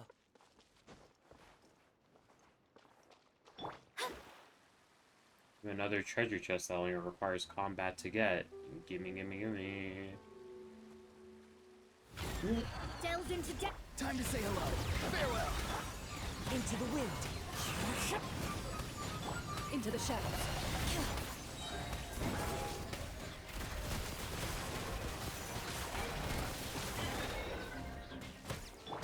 Let me scry. Please, hold up. Ah, fuck. Aurora, no! Be free.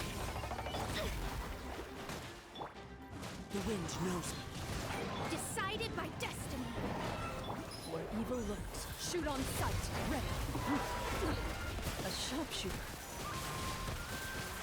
Okay, why? It's immune to electro damage. This sucks.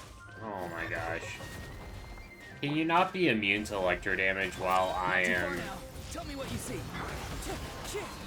Fallen leaves, adorn my night. Written in the stars. Into the shadows. Yeah, this really sucks. Oh my gosh. Why is it immune to electro damage? Why is it doing that to me? As one with wind and cloud. Go! You're free now! Be free! Hunt them down. Ready.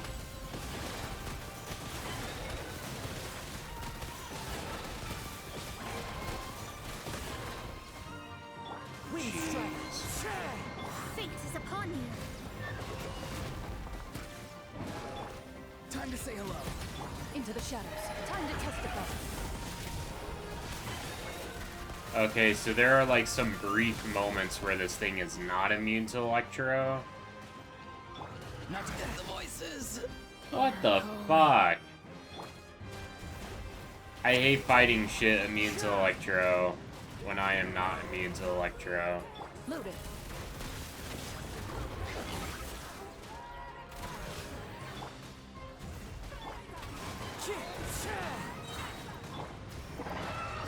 Fallen leaves, adorn my night. Written in the stars. That was so fucking annoying. Holy shit. This should cover food and rent for a while. Wow. That was so cringe. Holy shit, that was cringe. Okay, how do we want to tackle everything next, huh? Well, we are definitely switching parties after that. If there's electro-immune enemies running around, we are definitely going to switch to this party.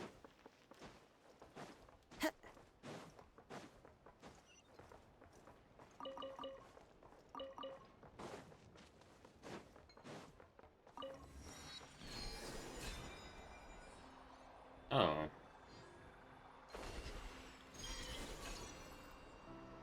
I kind of forgot that this was here because I got distracted by the boss. Seems like a fast way to get over to where we're going, right?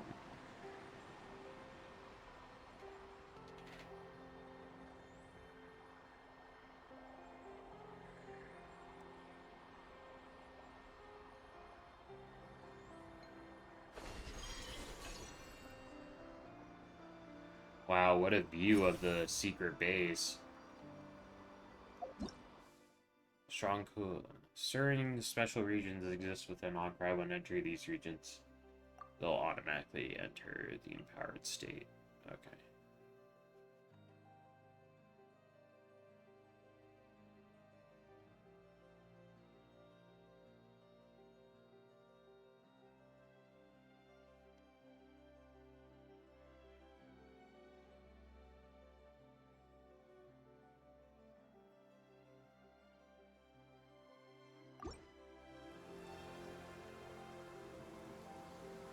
Okay, weird.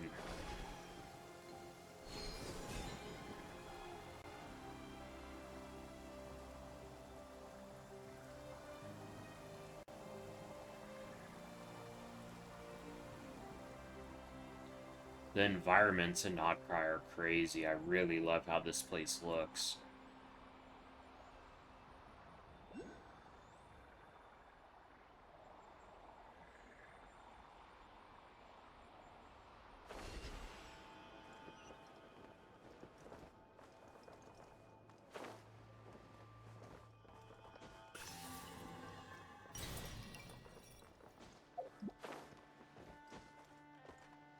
Into the wind.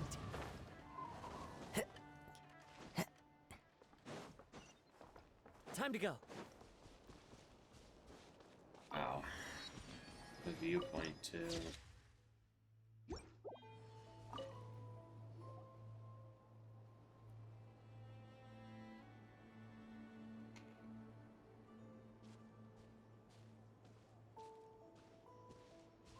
Huh? How come you're here by yourself, Lama? Where's Yehoda? I haven't seen her. Seriously? Don't tell Paimon she's ditched us on our first mission together. I don't believe so.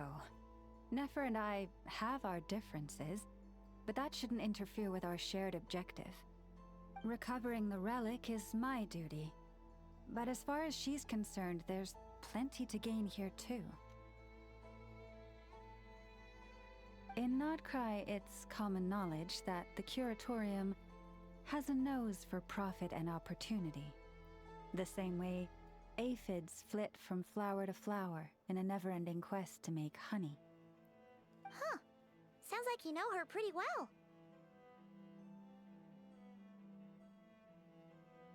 Maybe a bit too well, and that's exactly why there's a rift between them. Still, Yehoda sure is taking her sweet time. Hmm? Yeah, Llama can talk to animals, so...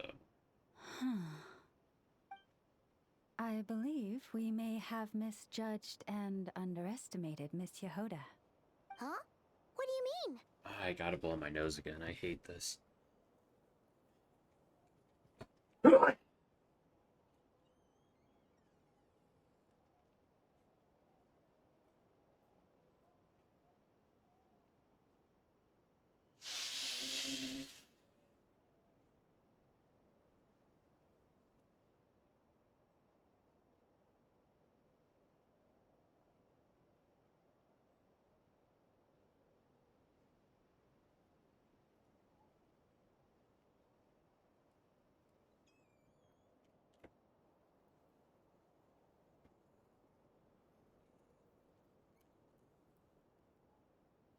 As a former employee of the Curatorium, I'm confident that she possesses both professionalism and integrity in ample measure. Huh? Huh? What was that noise? The sound of a wavering conscience, perhaps? What? Whoa! Something just fell down. Hello, everybody. What kind of an entrance is that? Wait a second. Have you been hiding nearby this whole time? Yeah. I was just, scouting things out from up high. Darn it. How did Jane Doe even notice me up there? Jane Doe. That's funny. I can't believe I'd only realized I'd run out of smoke bombs this morning. What if something goes wrong inside? How am I supposed to make a quick getaway now? Thought I like could just Jehoda. hang She's back funny. and wait for the clients to get cold feet. But nope. Turns out they're all completely fearless. Don't they know how scary the Fatui are? Really sorry, everyone. Truth is, just as I was heading out this morning, I discovered I'd run out of a super important, completely essential, absolutely indispensable piece of equipment. So, what are we gonna do? Nefer really tried to, like, It was so funny that Nefer was really trying to, like, bait her into saying no, and inadvertently pressured her into saying yes. It was very funny writing. I enjoyed it. Well, as I see it, there are two options. Plan A is we take a detour to Nasha Town to restock, though who knows if any shops will still be open this late. Plan B is we call it quits right here, disband the team, and I'll go home. My place is only like a 10-minute walk from here, so personally, I vote Plan B. Bada bing, bada boom. Maximum efficiency, minimal effort. Don't try to solve your problems by running away. Not a fan of either? Then I guess our only option is to fall back on Plan J. That's J for Yehoda, by the way. Why didn't you just tell us that was an option in the first place? Come on, that would have totally ruined the surprise. Boss pulls this trick all the time, and it's always the clueless ones who end up praising her to the skies. Feels like you just threw shade at a whole lot of people. I have faith in your professionalism, Yehoda. You don't need those flashy tricks. Your abilities alone are more than enough to earn our respect. What is happening with my nose right now? Oh my gosh.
I really hope that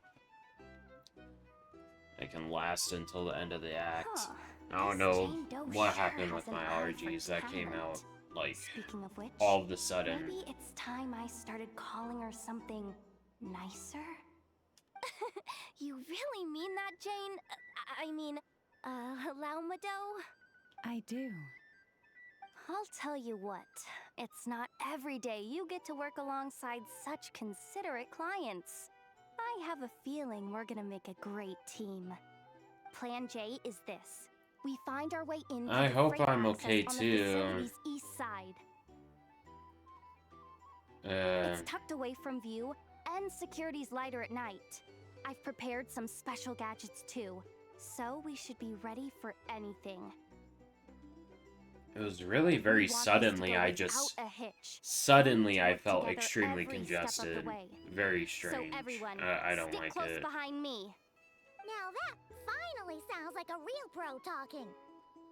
Hey, you saying I didn't before? Kinda, yeah. You... Ugh. Never mind. A top-tier treasure hunter like me never lets the naysayers get to her. Alright, let's go over what we agreed on yesterday. The goal of infiltrating the Kuvaki Experimental Design Bureau is to locate and, if possible, recover the relic that the Fatui stole. We also need to figure out why they built the facility in the first place. I'm worried that they've set their sights on the ancient moon's remnants on Hisi Island too. Well, now that we've got a plan, time to get this show on the road. Stealth mission. Alrighty. Everyone ready? Yeah? Alright then. Let's go.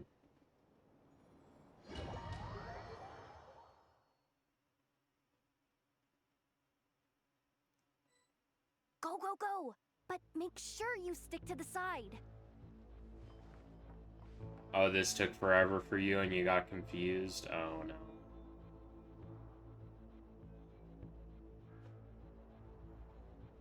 Just as I thought. There's a gate controlling access from the outside.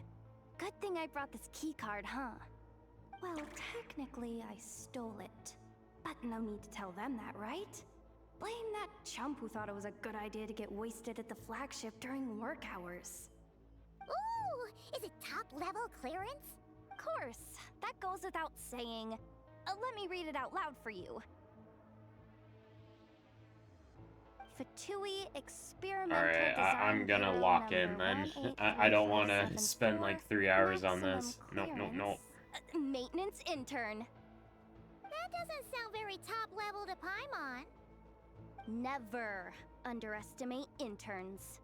Even the most legendary of thieves started out as rookie pickpockets, you know? Besides, if it wasn't for this person's selfless generosity, we wouldn't be able to just waltz in like this, would we? I love Traveler's facial expression, just not buying anything. Really hard to change the subject. Allow me to teach you the first rule of treasure hunting. First and foremost, use every resource at your disposal. Alright, choose a suitable route to continue your infiltration.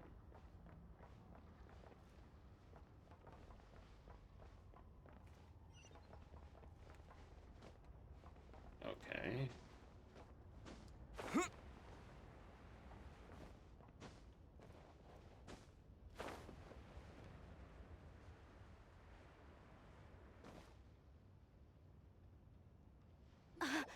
I get it now.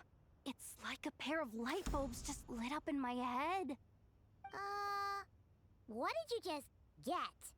Now I'm nervous. The blue light, aka Plan A, is telling me to take the path along the left side. It'll be a lot stealthier, but that might mean a bit of a detour. The red light, aka Plan B, is saying, just charge straight in. But that'll mean dealing with, like, a dozen sentry bots already powering up. Although, I might be able to switch them to training mode. Their attacks will be weaker, but we'll still be in for a fight. Can't you just put them in sleep mode? Hey, I told you, I'm just a maintenance intern. Give the new recruit some time and space to blossom, will ya?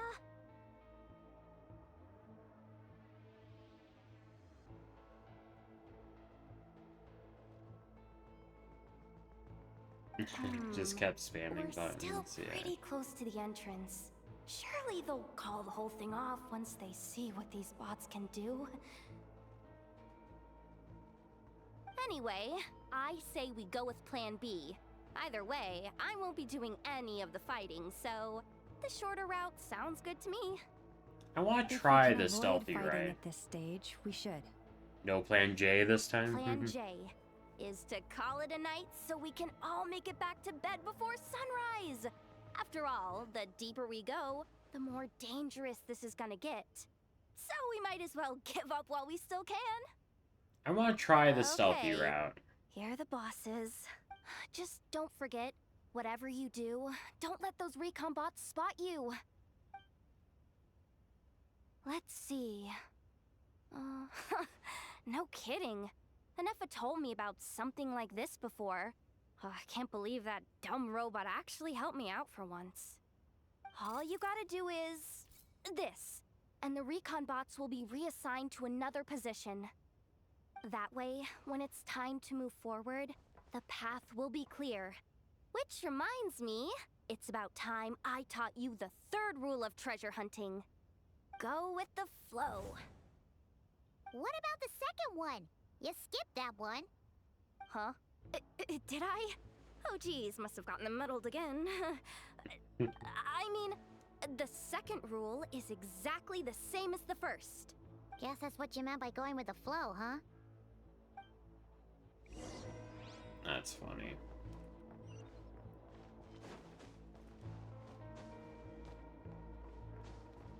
So where are we thinking?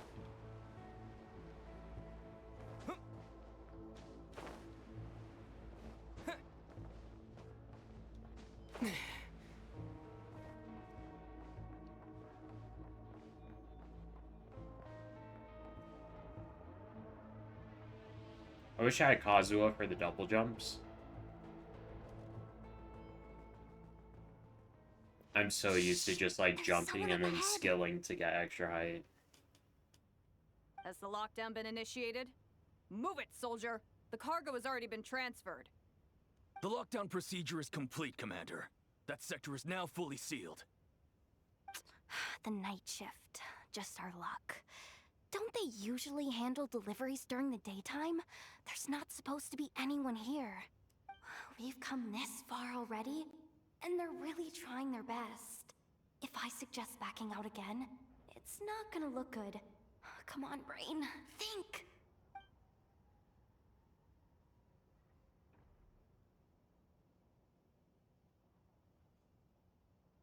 Got it! The freight shaft to the upper levels. We might have a shot there. Let me see. Huh? The recon bot in the middle's not responding? A double lock failsafe? We've been outfoxed. Stay calm. Stay calm. One step at a time. Let's just find a way across first.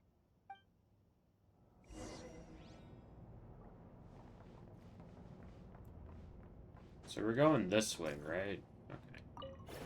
Okay. Oh, oops.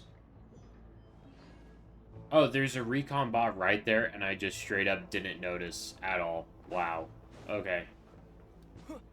That was dumb on me. Alright.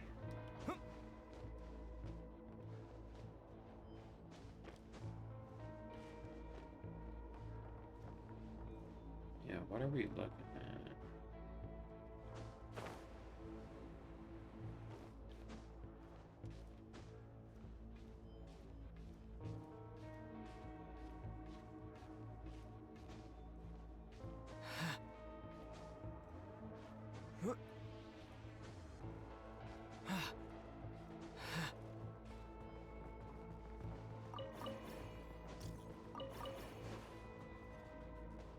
What? They got me? Really?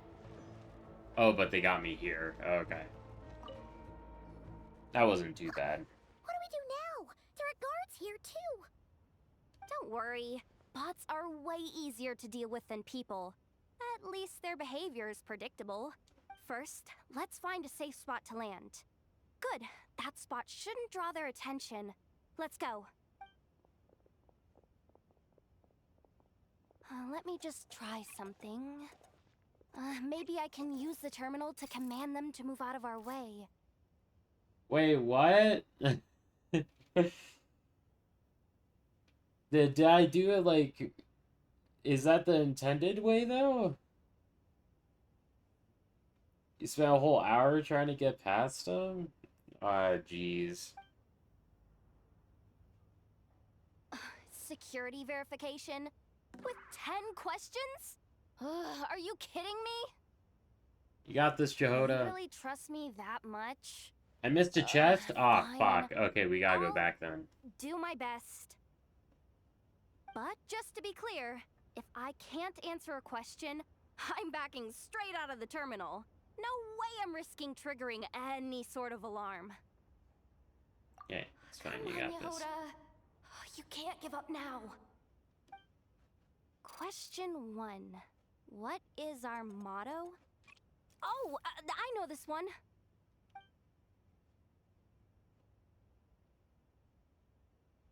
Question 5. The name of the harbinger in charge of this facility. Let's go with Sandrone. I think actually Dottori's technically in charge, isn't he? This one should be... Oh, I guess Sandrone's in charge. The Pale Okay. Star Edict. I've heard one of Boss's informants mention that before. Final question. Enter employee ID. And it's timed? Okay. 183574. Confirm. Oh, there's an elevator. Oh, okay. Actually got them all right? Huh, what a miracle. Not bad, Yehoda. Not bad at all. I hope I didn't miss the chest permanently. I like getting chests. Hey, that could be my personal plan B if I can't get my job back. Just kidding. The Fatui are awful. The bots have taken the command. They're moving off. Let's get going while the coast is clear.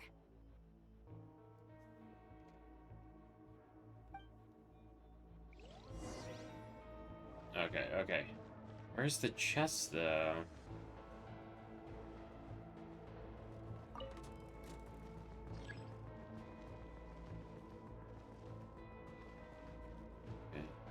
But it won't let me go back. Oh, I missed the chest for good. It won't even let me go back. Oh, no!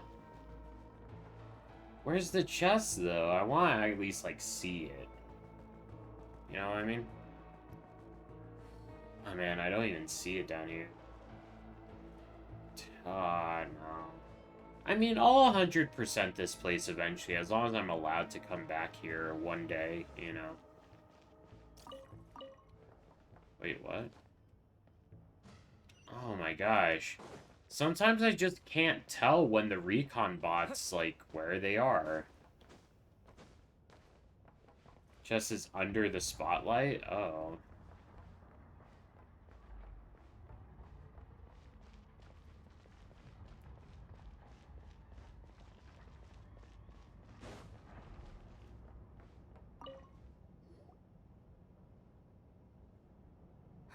Didn't think they'd even cut off the supply of Kuvaki. They're being really cautious. If we can somehow divert some emergency power into the system, we might be able to force boot this thing.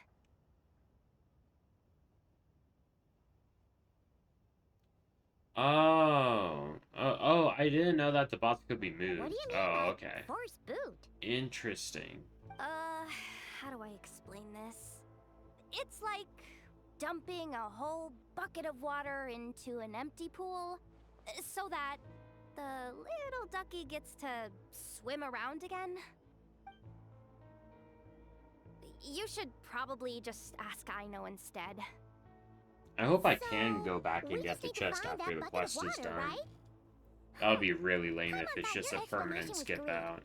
Kinda adorable. In a childish sort of way. Hey, you could have just skipped that last part. Here, Bucket, Bucket, Bucket! Where are you hiding? Judging from the concentration of Kuvaki, over there. Wow, you can sense that, Laumado? That's incredible.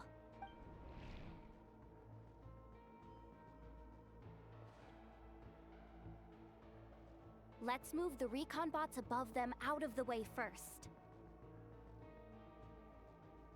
Oh, okay.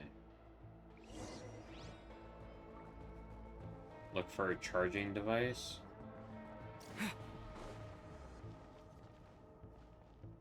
Oh, jeez. Okay. So I think this is what you're talking about. Operate the control terminal. Send command to the device.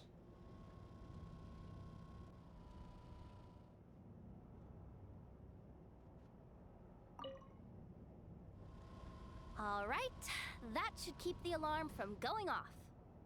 Oh, okay. We're good.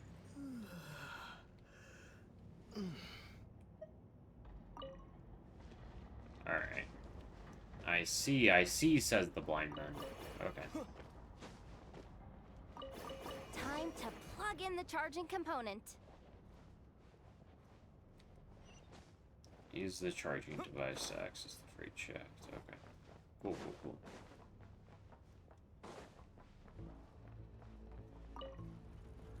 Up and running at last. Let's hope nothing else goes wrong. Okay. Please, everyone, step inside. Shame that they won't let me to go back and get the chest. It's so dark in here. Well, it is a cargo crate after all. No point in being picky about lighting at this point. Ah! Something sharp and pointy just poked me in the back! Sorry. That was probably just my antlers. It's pretty cramped in here, so I had to crouch down. Llama's so tall with her antlers. I'm not sure if you've seen like some of the model comparisons that they've done, but it's so funny. Must be inconvenient at times like these. It's dark.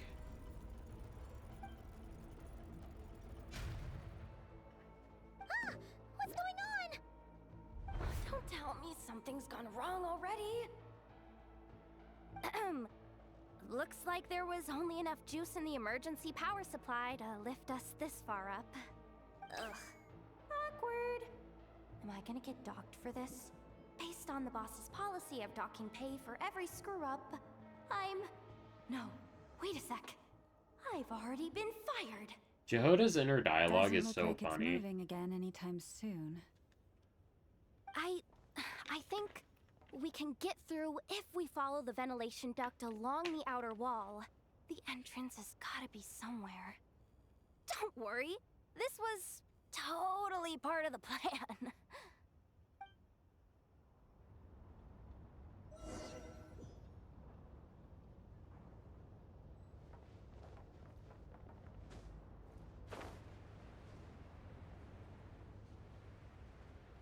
Anything else interesting out here?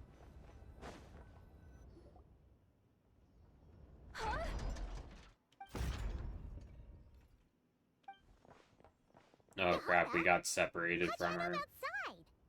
Looks like she slipped out at the very last second, just before the gate shut. Impressive reflexes, I must say. Though I'd expect nothing less from a former employee of the Curatorium. I'm so sorry. That was pure survival instinct. I didn't mean to ditch you. Anyway, you guys just stay where you are. I'll figure something out.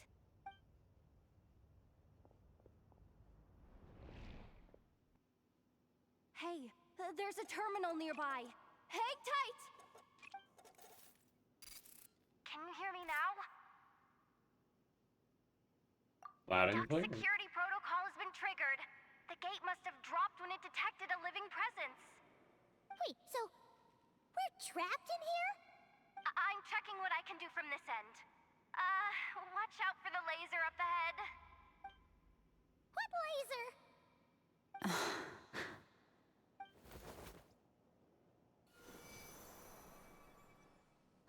Oh. We see it now. Yikes. Good thing we didn't move. I don't think we can jump up right now. We're being held down by the cool eye. Got it. I think I understand the situation. Hang in there. Just one moment. This is killing me, but I think I've got it. I can try adjusting the direction of the Kuvaki flow inside the duct. Good thing Llama was here. If I've got this right, you might just be able to dodge the lasers by utilizing the Kuvaki's pull in reverse. Oh, Paimon thinks she gets what you mean. But I can't see where you are from here, so I'll need your constant input. Just tell me what to do. I'll follow your lead.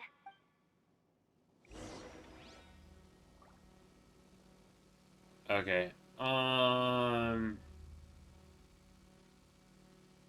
What are we looking at? Sure thing.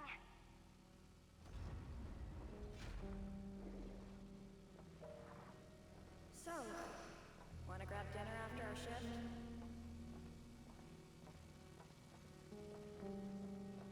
Like this, right? How about the flagship?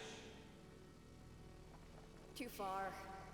And besides, we're not exactly in with the locals. Okay. This is good. Oh, this is gonna suck. Then how about the staff cafeteria? Brimming with bright ideas, aren't we?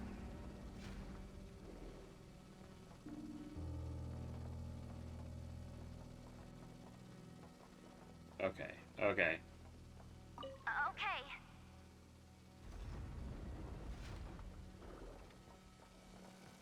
Oh, okay. I thought that was gonna be a lot worse. Okay. We made it to the other side. And all thanks to Yehoda. Well, but the gate hasn't opened. What do you mean why you can... it's prompted. No irregularities detected in the duct. Confirm. Confirm. Confirm. Just confirm the command already, you useless excuse for a terminal. You piece of robo-junk, you mindless pile of scrap! She's about to call it a clanker with a hard R. What the? Insufficient clearance? Of course, I don't have the clearance! You oversized... Ow! Go with the flow, Yehoda. Go with the flow. If the others make progress, that's great. But you can't bank on it. You've never been one to depend on others. So, it's about time you stepped up to the challenge.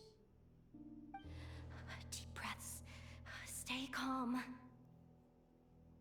My priority right now is getting my hands on a high-level access card.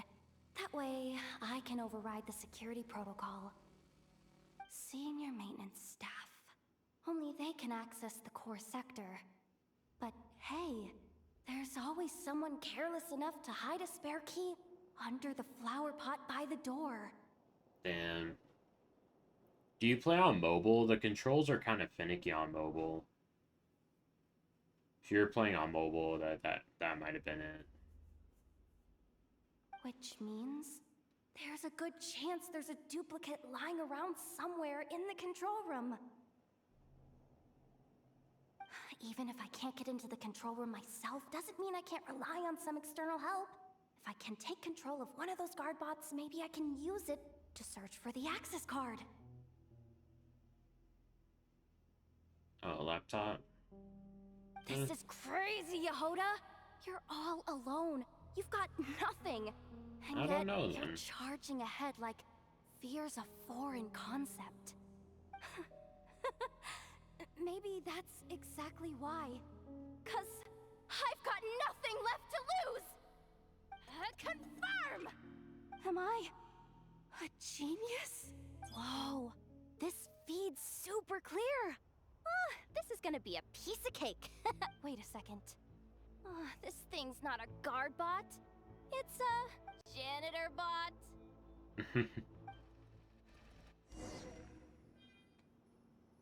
Cleaning bots? Oh, we You can... think Marionette even knows what we do down here? She seems to spend all day either holed up in her lab or out doing the rounds. It's still a mess over there. Go clean it up. Why? Planning to skim a little off the top? No, nothing like that. Just wondering if anyone would actually notice if we didn't show up from time to time.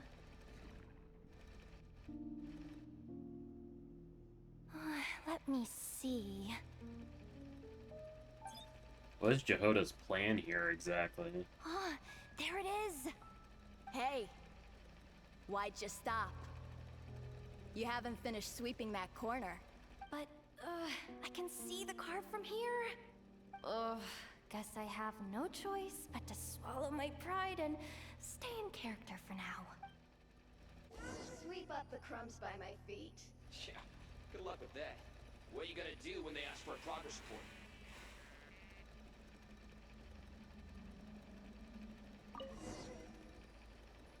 Sucks though. Finally sent somewhere warmer than Snezhnaya. Yeah, we barely Can I go get to through see here the now? outside world. Gotten rid of the dust behind the door yet? Clean this spot too. I saw you skip it. Was it possible for them to, like, catch me taking the card? Because I kind of just took it. Oh, the terminal's just ahead. Will Yehoda be okay? Paimon?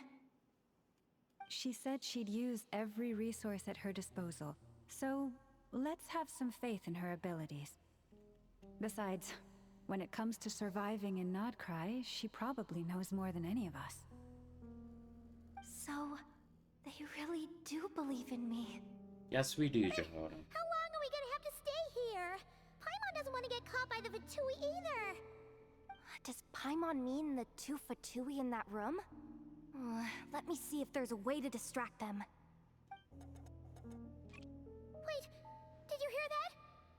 Huh? The alarm? What's going on? Let's go check it out. Now's our chance. This looks like somewhere important, but there's nothing here. Hey guys! It's me! Yay! Are you okay? I'm fine. I'm kind of proud of her for keeping her cool and stuff. I managed to swipe a high-level access card and triggered an alarm to draw the guards off. But we don't have much time.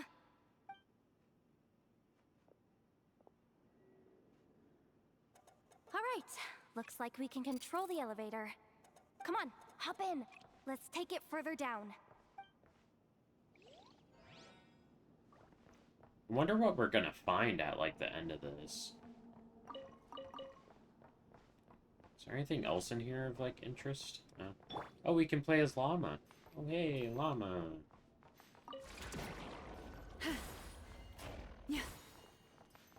Oh, let's build review the Llama. Hold up. 1,000 EM. Interesting.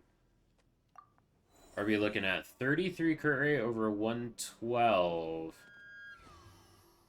Is that like crit damage circlet with a bunch of crit rate substats? ER. No, we're running ER Sands. R3 on this. Oh, she's on the supportive Nodcry set. Ooh. I don't know about that, Chief. She has healing here, right?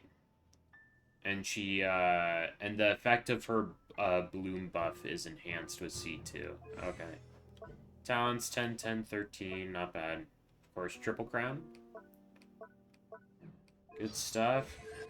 Really good amount of EM. I don't really know what her artifacts look like, though. 212? So, is it triple EM with the double crit on every piece? Is that what we're looking at? I think so.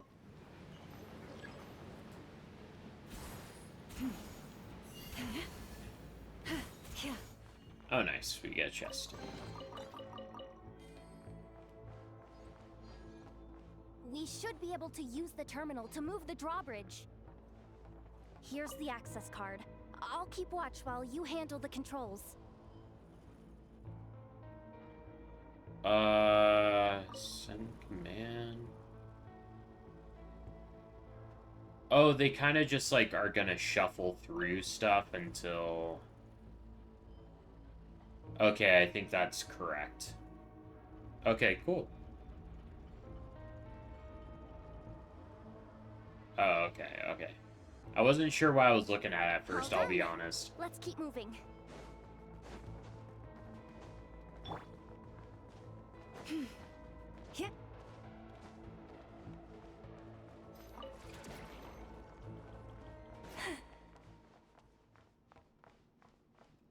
For some reason, this staircase reminds me of the final staircase in the Water Temple from Legend of Zelda Ocarina of Time. Where, like, you gotta, like, climb up the sides of the staircase or something. Like, ah, man. I don't know why that reminded me of that.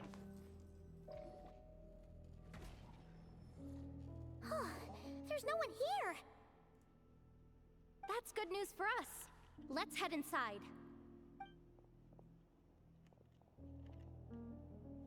Looks like a rest area for the Fatui's Oprishniki. Huh? The terminal's still on?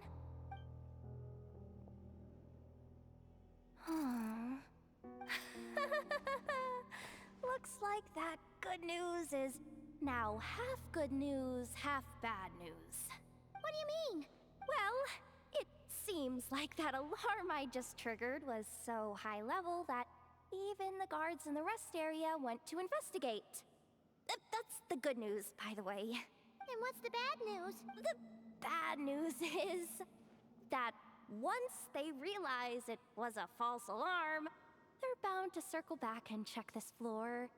And then we're toast. Yikes. So we've got to move fast here. If you need me to run a quick search, say the word. Information on the moon marrow. Analysis That's our of mission, right? Kuvaki extracted from the moon marrow suggests that its energy core bears some close relation to the power of the former Three Moon Sisters. It is suspected that there is a link between the Frost Moon Scion's hidden relic and the shattered remnants of the Eternal Moon. Come on, none of this is important right now. Just tell us where you hid the darn thing. Access denied. You do not have permission to view this data? Lame. Even with a high-level access card? Who does have permission then? The facility's purpose. 264 pages! What is this? A novel? Can we just skip to the end? I'm flipping through it as we speak. Kuvaki. Huh. Seems like the Fatui and Snezhnaya are trying to harness the power of the Light Realm to build some kind of weapon. The target of which is... Celestia. Seriously? Insufficient clearance? Again? Okay. Let's map of the facility. Idea. Pulling it right away. Wow. What's with that huge hollow structure down below? A huge hollow structure. Secluded, out of the way. Exactly the sort of place they might be keeping the relic. Okay, can't think of anything else. Looks like that's about all our current clearance gives us access to. Based on what we know so far, it seems like the rest must be hidden inside that massive hollow beneath us. I could sense something beneath the water down there. Something unsettling. Unsettling? If they've gotten their hands on the moon marrow, odds are it's hidden down there too. And here I thought we were almost done. But nope, we're going deeper and deeper. Not into the even danger close to zone. Jehoda. Chin up, Yehoda. Once this job's done, you're buying yourself the biggest nod-crying hot dog in town. Deal's a deal.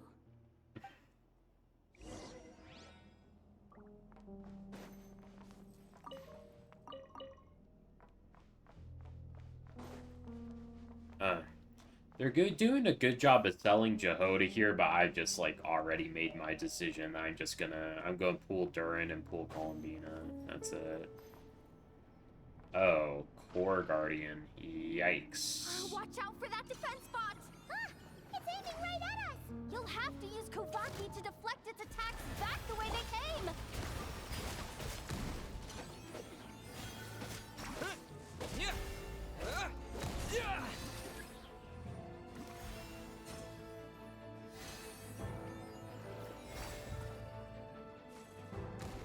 Oh, okay, that's what we're looking at. Okay, I wasn't sure what we were looking at, honestly.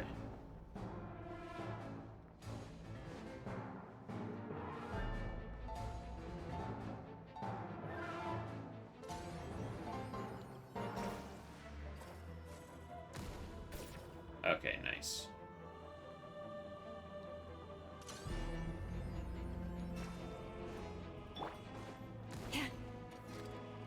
Branch into song.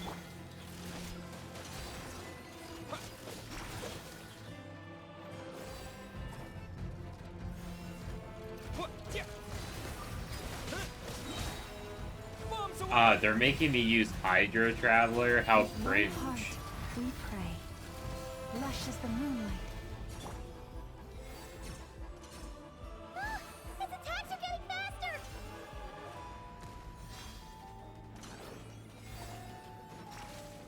Almost there. We're almost there. Okay, there we go. I got nervous for a second. I'm like, I don't know what I'm doing. It's finally down. Quick, let's hurry down to the lower level before we're spotted. To the chest! Very nice.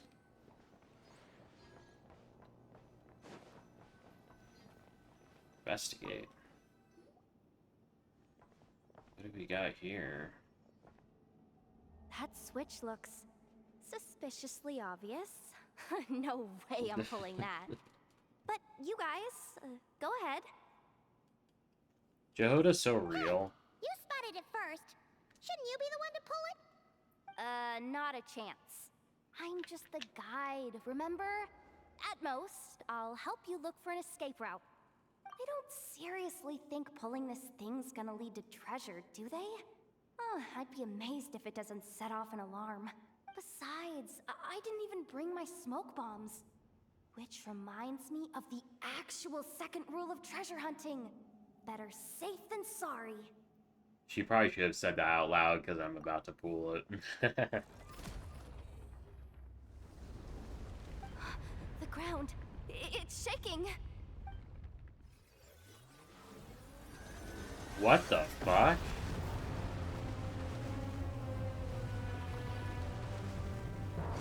That was probably a bad idea.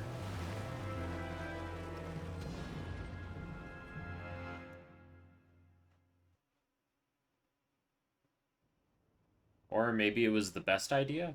I don't know. Wait, did the surface of the water open up? This is bad. This is really bad. I'm getting put on the Fatui's blacklist for sure. Welcome to the club, Jehoda. Don't worry, Yehoda. You've helped us so much.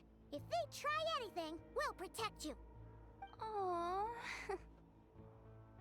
She doesn't trust us to protect her at all. I was just kidding. I'm tough, okay? That's funny. Just haven't had the chance to show off my fighting skills yet. Me, afraid of the Fatui? Ugh, not a chance. I suspect the relic is hidden down below. Yehoda, your commission ends here. I am truly grateful for everything you've done for us. You don't need to put yourself in any further danger. I'm coming with you. She's already, like, emotionally invested. This has nothing to do with the commission, or the danger, or whatever. This has already gotten way out of hand, so I'm coming too. End of story. Aw, she's blushing. Hey! Zip it! Why'd you keep staring? You looking for a knuckle sandwich or what? Oh, come on, move it already!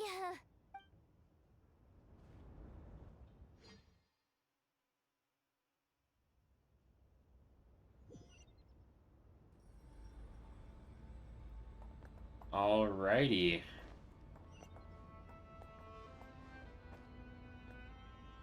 Is there any chests like over here that I'm missing?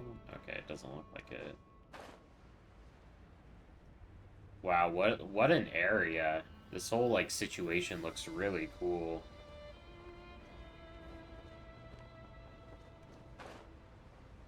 Anything like over here or anything? Wow. Oh my gosh, is this a chunk of the moon? Holy shit, the craters and all that? Oh, wow.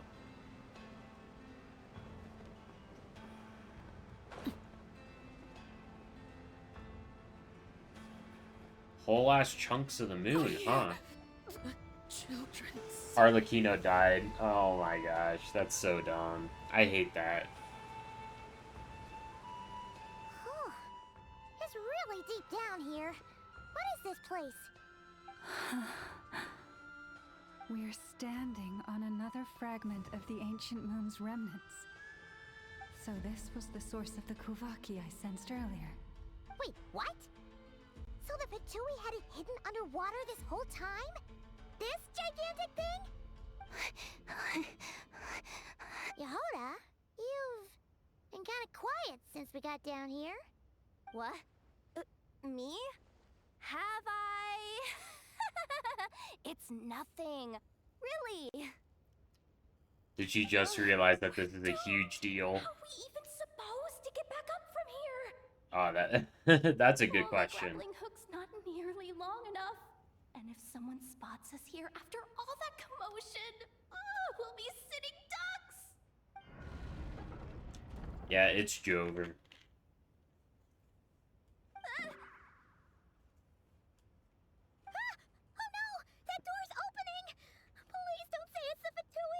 No, please, no.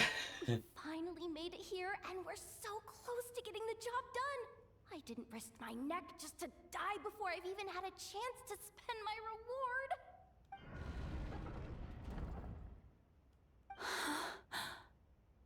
What happened? Why did the underwater barrier open? It's this lady. Ah, she was a double agent, How huh? could this be? Huh? Lauma? And you guys? I called it. I so called Villanina? it. What's going on here? Looks like there's no point trying to hide it anymore. What are you talking about? I thought you might come, but I didn't expect to see you here so soon. Forget it. The Moon Marrow isn't here. You joined the Fatui? Yes. When? Damn. The day I could no longer bear to live a lie. That's not specific enough. At first, the Fatui wouldn't accept me. But then, one of their harbingers noticed me and said she'd give me a chance. Sandra?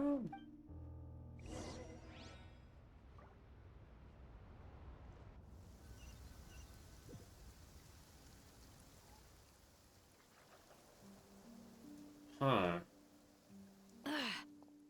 Lost them again. Wonder if, like, just she realized the sky is fake, That you know? harbinger told me to follow the blonde traveler who might visit the Frost Moon Scions. Easier said than done, though. The animals are on alert at night. If they see me, Llama will catch wind of what I'm doing sooner or later. Am I really doing the right thing?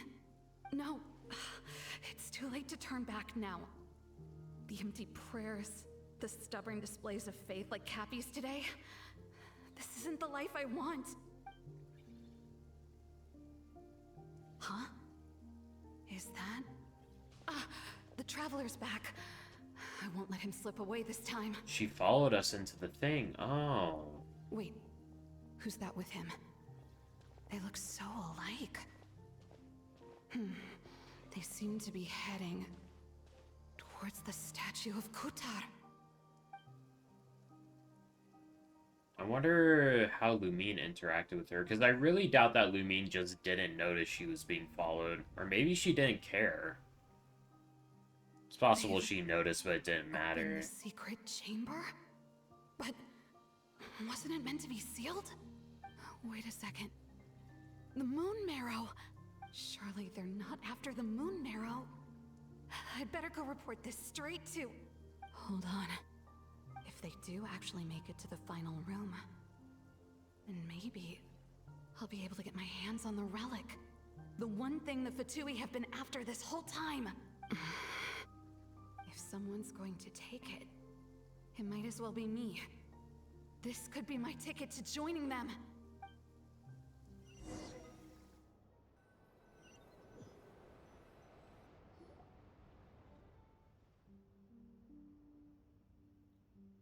followed us in. Yes. And in your final moment of hesitation, I took the chance. And then you gave it to the Fatui? But when we talked to you before, you seemed so genuinely worried about Lauma.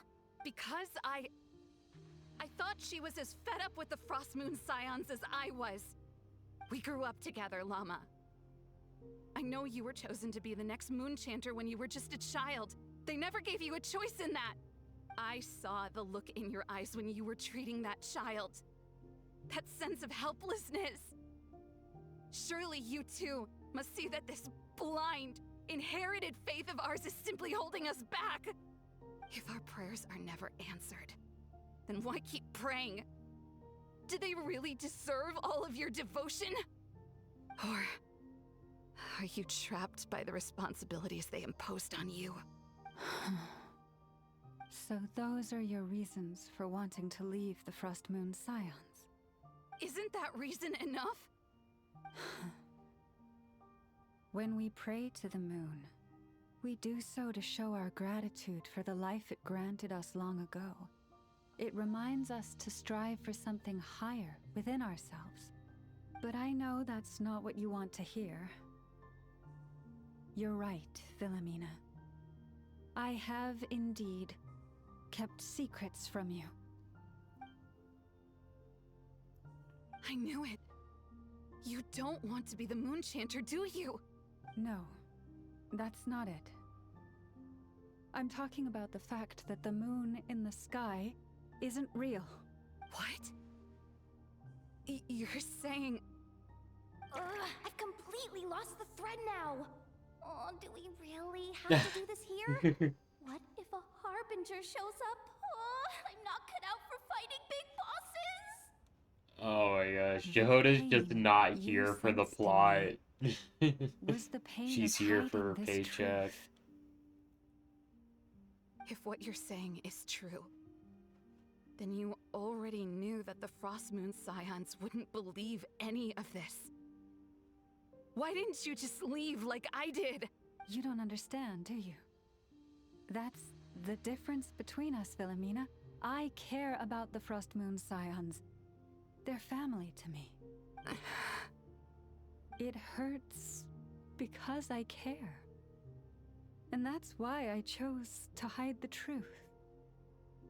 But now I understand that was a mistake.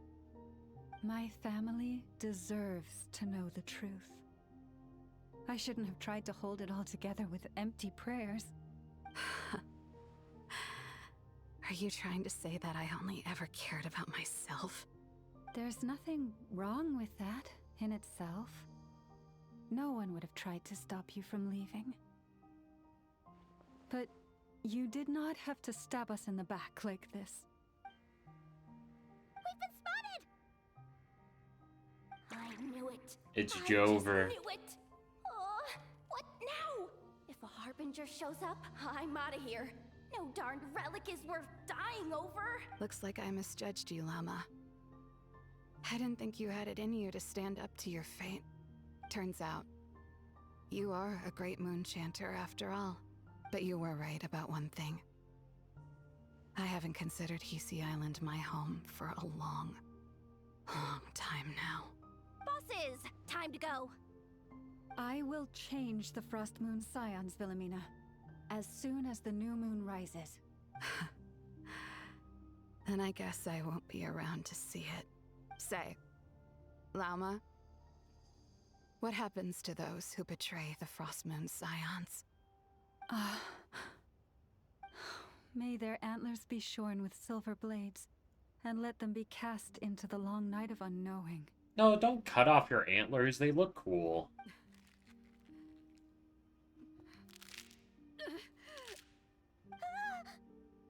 Ugh. I have honored the ways of the Frost Moon Scions one last time. Think of it as a gesture of respect, Llama. That can't be comfortable. Ugh. There they are!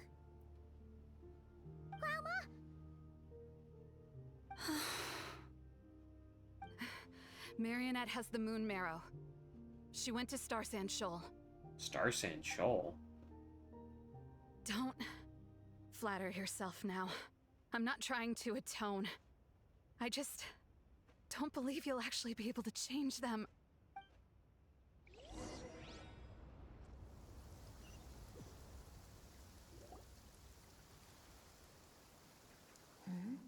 An alarm coming from the Experimental Design Bureau. Interesting. Hey, wrap things up and get yourselves ready. Looks like we might be having some guests. Yes, milady. Perfect timing. This job's been boring me to death. Time to test some hypotheses. What exactly is she testing with the moon marrow over there? Didn't even look like there was any. Esteemed clients. Generous benefactors. Wait up! Come on! Sure you don't want to consider heading home first and coming back another day? Nasha Town's that way. You are aware that this is the way to... Harbinger time. Schedule, aren't you? Yeah, but Sandrone, yeah, that's her name, Sandrone. She's only number 7, though. That's kind of lame. I don't know. I feel like we can take her. Oh no, it really is a harbinger this time. Marionette. So you are here after all. Hand over that relic right now. It belongs to the Frost Moon Scions. You mean that thing your antlered turncoat brought us? I have never much cared for trophies given up without a fight. But watching you tear each other apart over it? Priceless. I'm not in the mood for warnings today. Ooh, how frightening. Had I a Trimble function, I'd have rattled off at least a dozen screws by now. So she is a robot, assuming that she isn't just joking, but I think she's probably a puppet, Perhaps right? I just set my sense of humor parameter too high. Were you trying to be funny just now? You don't honestly believe you're a match for me, do you? Go on then. Let's serve our guests a little appetizer. Hey, didn't you hear me? I said let's serve our guests a little... What's going on? Oh no. Watch out. It's the Wild Hunt. Oh, shit. Okay. I can't believe that Arlecchino freaking died. Transfix. Teamwork is dream. Fulfill our pact. Suffer the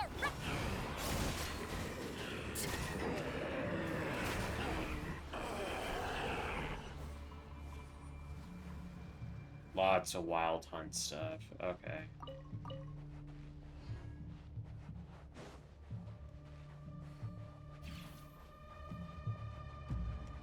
Overrule. Everybody stand. One with nature. Get to work. Not you two. Tight. Everlasting as the moon. Transfixed. Huh?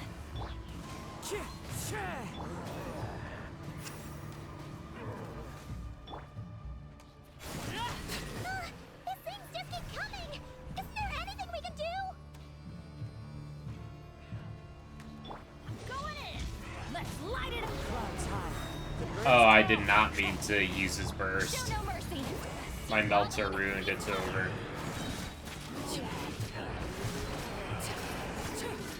Overruled.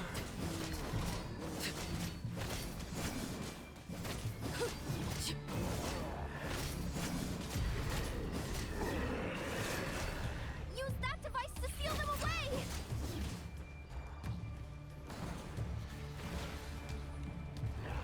Transfix. Teamwork is dream. Into the wind. Fulfill our pact. Suffer the wrath of... Okay, I got it. Is that it? Oh, at least that's what the Lightkeeper's handbook says. Careful! It's not over yet!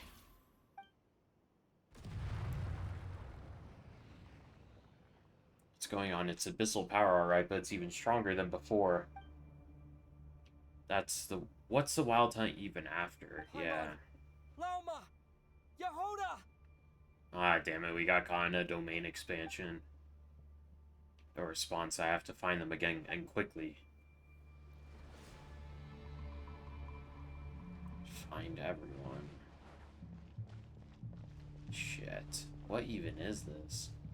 Okay, well, we're still in Nodcry, because we can see the outside world. It's just we got caught in a domain expansion. Okay.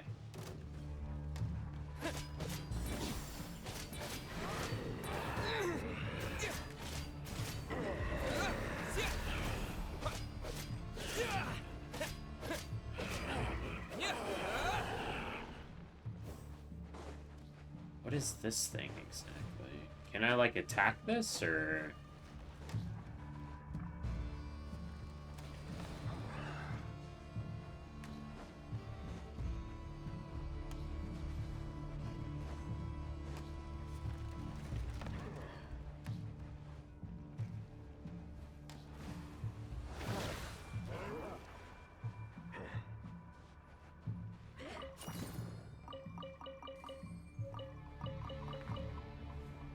Punch pattern pages.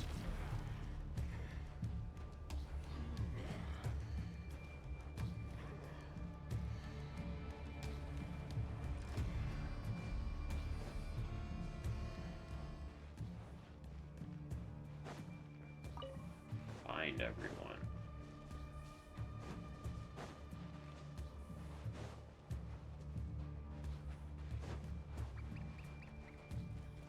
What is that? Oh, that's a Lunoculus. Wait, what was that? Lumine? Oh, shit. Is it, like, actually Lumine right here? Over here! Lumine! Ah, shit. Is this the real her? Grab my hand.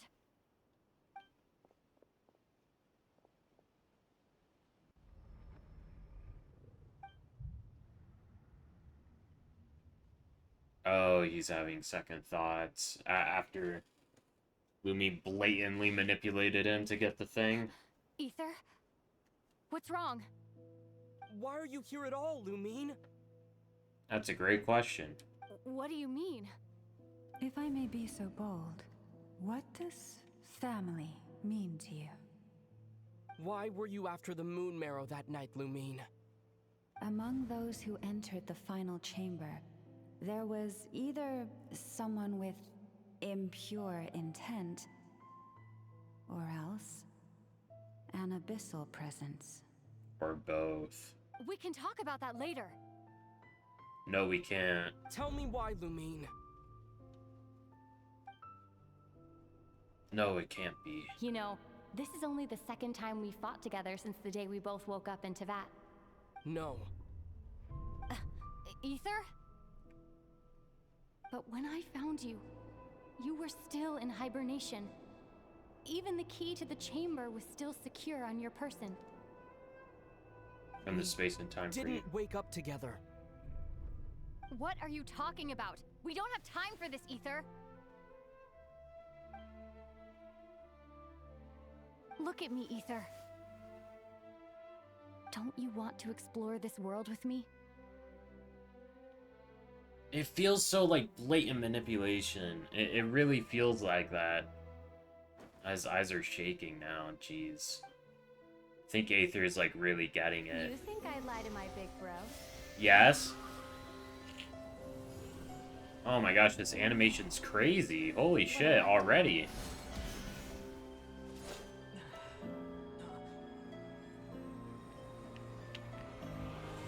Go get it for me, Ether.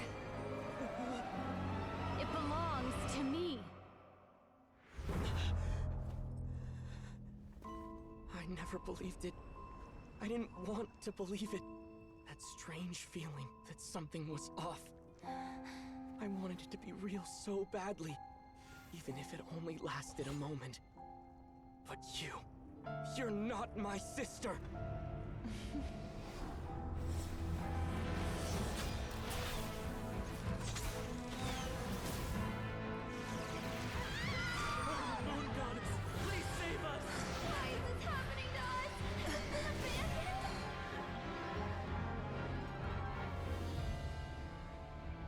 cold night should be our blessing, yet only confusion and sorrow remain. The truth may yet lie beyond the sky, but must we become lost because of it? I'm kind of confused now, though. What? As the scion of Hyperborea and the Frost Moon's emissary, I say this.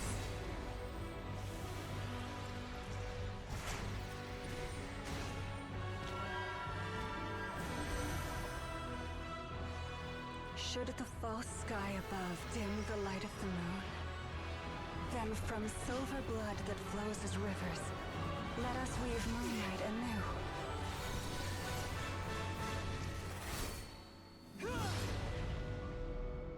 If it's not Lumine, then what is this? Who is this, right? Is it just an illusion of the Wild Hunt? Is that just it? That's so strange. I feel like the illusion was, like, so convincing, it would have had to...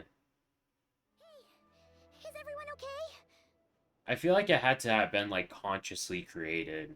Like, the kind of illusion that had to be created with purpose, you know? Think I saw my life flash before my eyes there. Oh, good thing Laumado was there to save the day. Are you all right, traveler?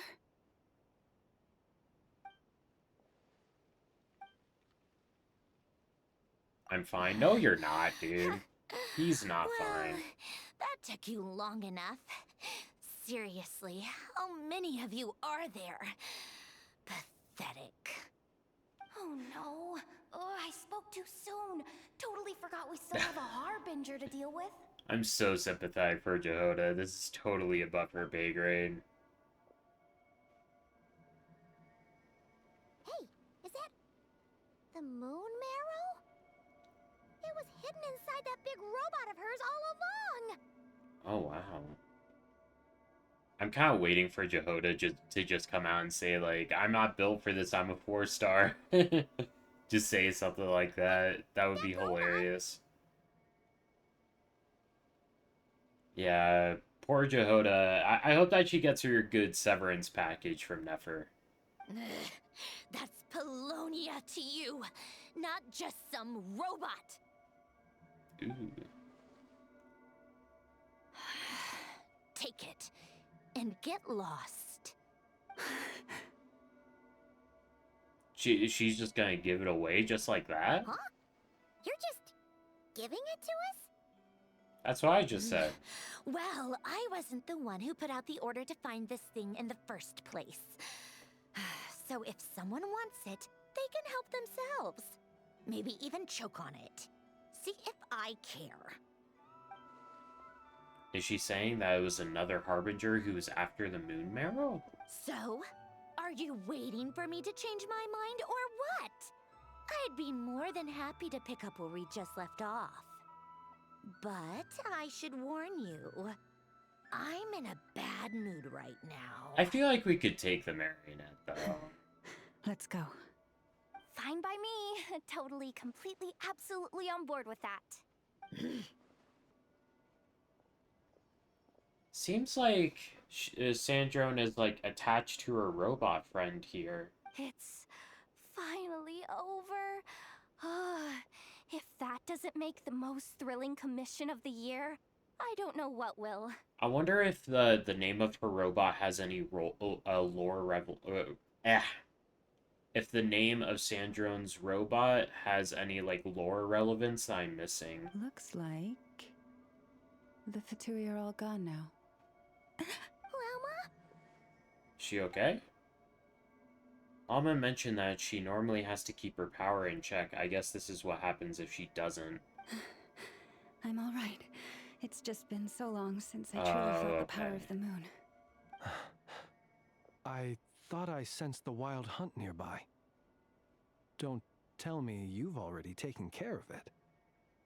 Flynn's, please start flirting with Llama. That would be awesome.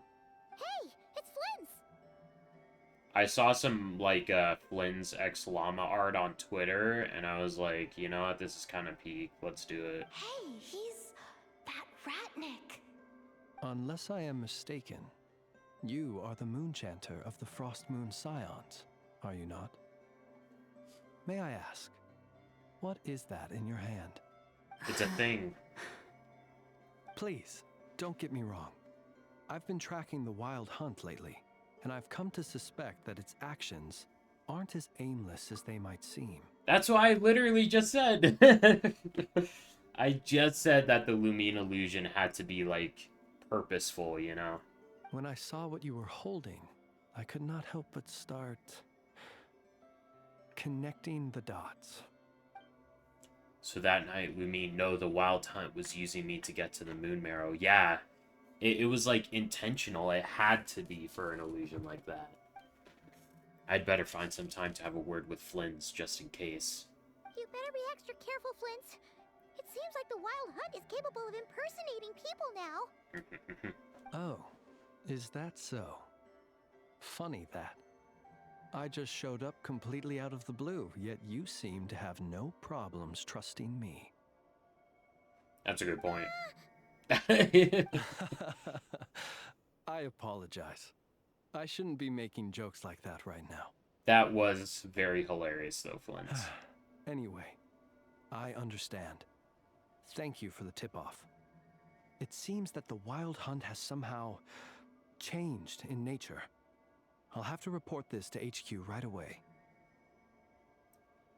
Yeah, changed in nature, or is someone, like, controlling it, right? I wouldn't put it past the Fatui to start, like, controlling the Wild Hunt or something like that. Cassandrone suggested that another Harbinger wanted the Moon Marrow, right? Maybe this other Harbinger that wanted the Moon Marrow is the one controlling the Wild Hunt now. Wonder how the Wild Hunt managed to open alongside the Traveler. Couldn't that mean that they could just get themselves, like... I just don't know. Yeah.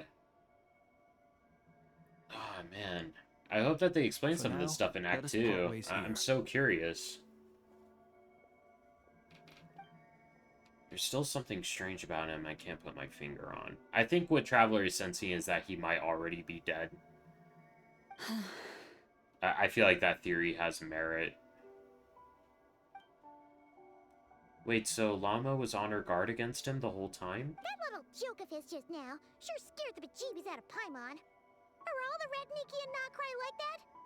They're usually stationed in remote areas and tend to keep to themselves. So, it's not surprising they end up... Oh no, I'm sorry. I made you skip lore. That's a travesty. I can't be making people skip lore. No, he's different. Really? How so? The animals. They've told me they're afraid to even go near him. Interesting.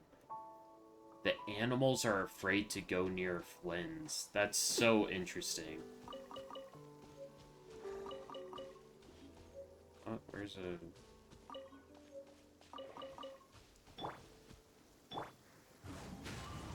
Oh, there we go. Not that Catherine will burn for this. Catherine has done nothing wrong except give me an infinite supply of Primogems. I can't believe Catherine even has haters. I can't even believe that's possible. She gives everyone 60 Primogems every single day for free. You don't even have to do anything and she just gives them to you. Absolutely crazy. One with nature. Oh, come on. Really? We're doing it like this. The wind knows me.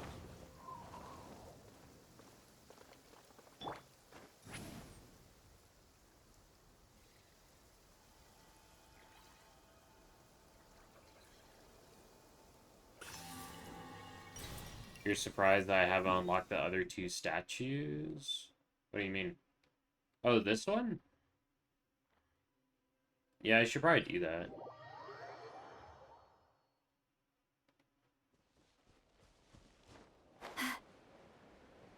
Is that a kill shit for chess?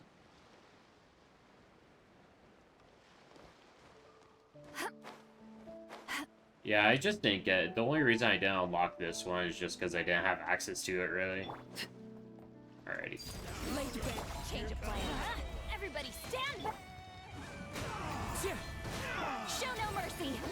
You two. Time to. What greater... Excellent. One with nature.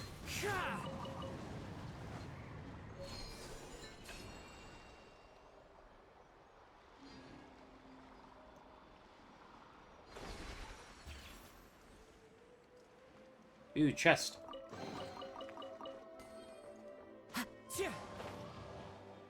Oh, is there like a world quest here that I'm gonna trigger? That's lame. Yeah. Can we lore skipper?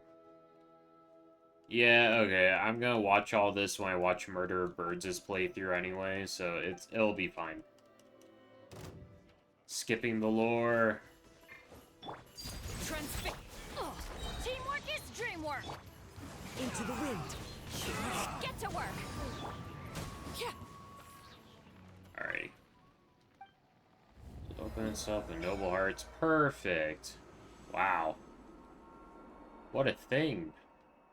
So many world quests and stuff. Holy crap. Okay. Yeah, that'll all be fun. I'll definitely, What do you mean teleport currently disabled? Oh, Here's this. Do I have enough for this? Oh, I do. Now, do you see something interesting with the map? Hold up. I gotta...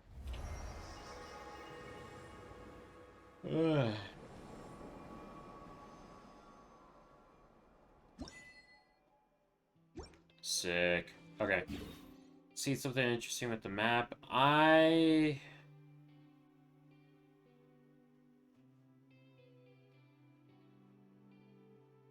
Probably just the fact that there's like 3 islands for 3 moon sisters kind of thing, you know?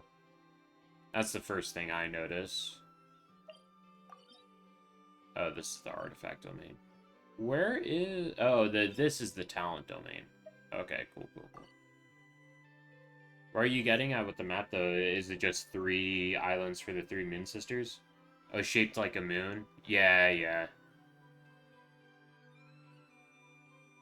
Yeah, I see that for sure. Alrighty. Wasn't there like a...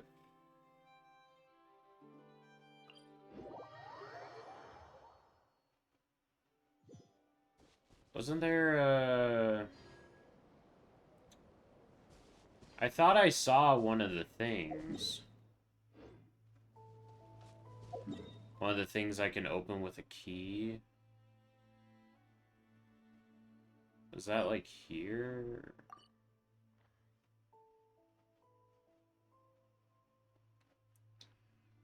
I don't know what I'm thinking of.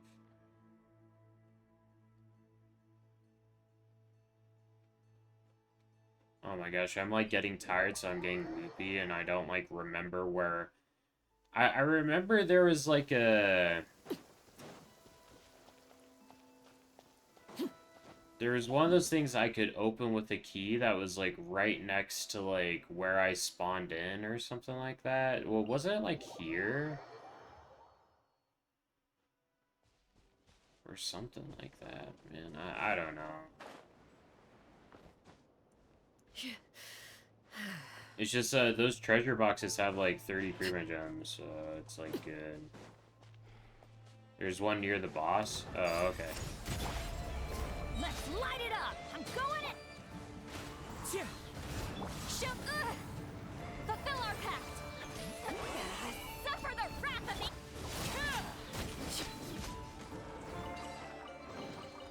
An impressive bounty.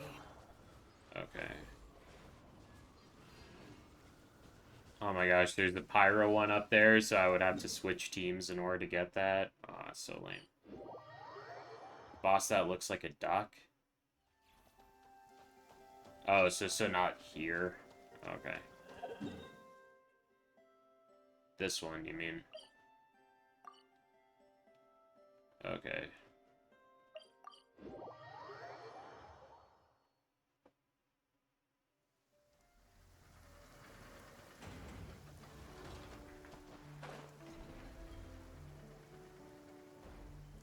Looks like there's another kill shit to get treasure chest thing there.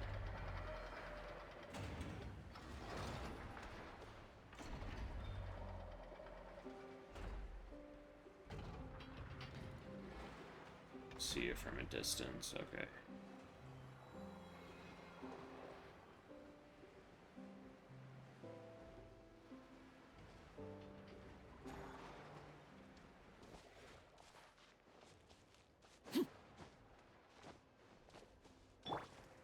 One with nature.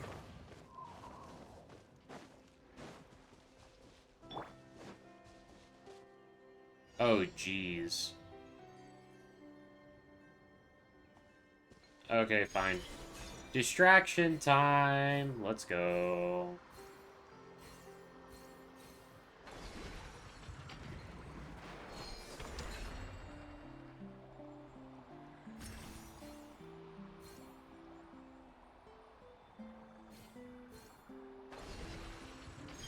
I need all the primo gems I can get, really. So...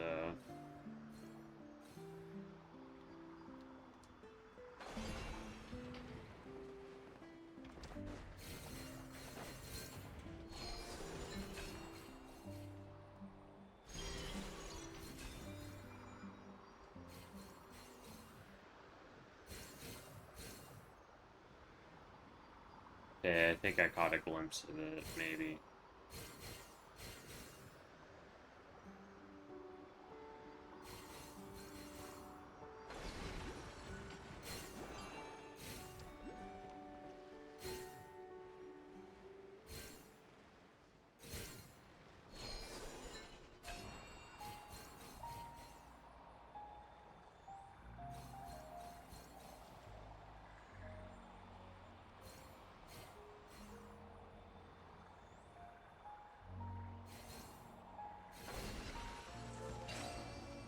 Very cool. Give me that luxurious chest. Bounty.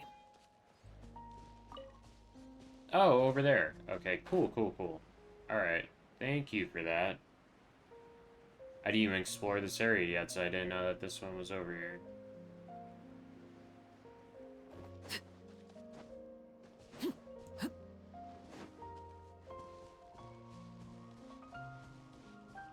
Alright, this is gonna be 80 Primo Gems for this. These are, like, so worth it now that they upped the Primo Gem count from these.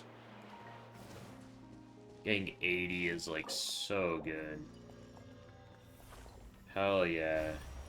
80! An impressive bounty. Alright, let's, mark these.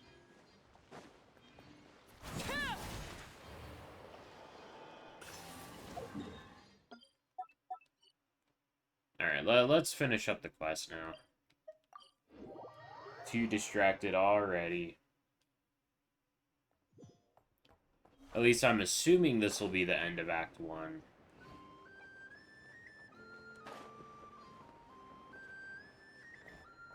You found 4 shrines already? You got a lot of exploration done then, jeez. I should, like, mark them even before I open them.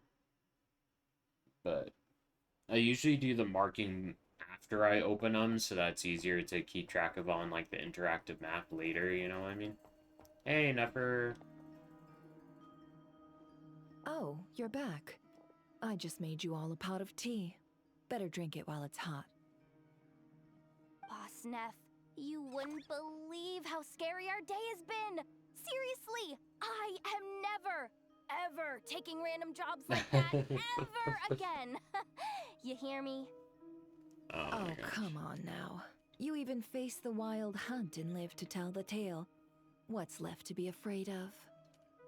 Wait a sec, how did you? Oh, right. Like you told us before, your business is dealing in information. Huh? Boss Neff, the teacups. Why is there one missing? Did you think I wasn't coming back? Poor Jehoda. My. First she How gets could you fired, think and then her of me? boss assumes that You she's know gonna the die. rules. If a member of staff wants tea, they pour it themselves. Your cup's sitting safe and sound right there, in the cupboard. With your name scraped off of it for my next employee. Member of staff? Does that mean you're accepting me back? Aw, that's Wasn't adorable. that the deal? Boss Neff! You're the best boss ever! Aw, that's adorable. Oh, is Llama jealous of the physical touch? Ew. You never change, do you? Everything turned out fine, no? You found exactly what you were looking for. Yet there you are, sulking away as usual. I feel like Llama's the type of person to, like, not see this as a win simply because it came at the cost of one of her fellow Frostmoon Scions turning their back on Nefer, their family. that medicine we discussed before, the one for congenital Kuvaki sensitivity, I need you to get it for me. And how do you expect me to find something like that for you in the middle of the night? You'll have to wait till morning, at the very least. I need it right now. All right. I'll see what I can do.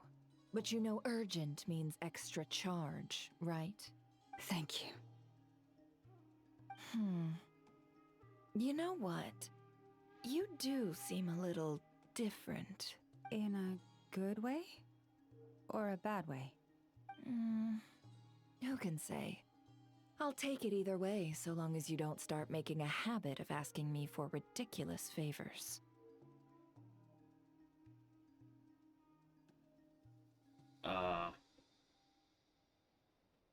For me, I do things in a little bit of a different order. I like try to speed run through the Archon quests first, Traveler, and then I'll go Paimon, around. a lot has happened these past few days. I'll take section like.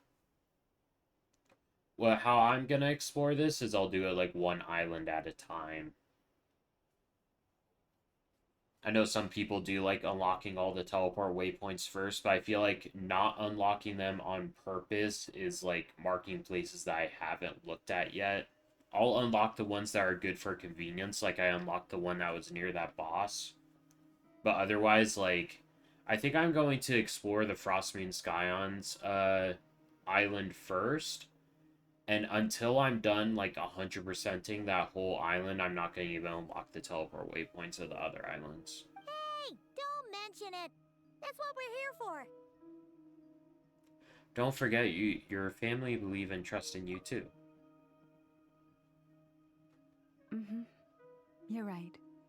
And tonight, I'm planning on telling them everything. Tonight? Isn't it a bit late already? The moon shines brightly this night. What better time for the Frostmoon Scions to usher in a new dawn for truth? I'll support you and be there. Thank you for your kind words. But before I do, there's one more thing we need to deal with. Oh yeah, where are we gonna store that if it wasn't safe in the safe place? Now that we have the moon marrow. Because here's the thing, the Lumine image that was from the Wild Hunt, she kind of broke into the whole thing all on her own. She just needed us to get it at the last minute because of the security measures against abyssal stuff. You have to forgive me. I used too much of my strength in the battle earlier. I fear I won't be able to help you uncover the truth of the past. Not right away, at least. I'll be honest, I kind of forgot that was the whole point of getting this. We're gonna be in Notcry for a while anyway, so there's no rush, right? Your health is more important, besides I trust you. Thank you. But there's another problem.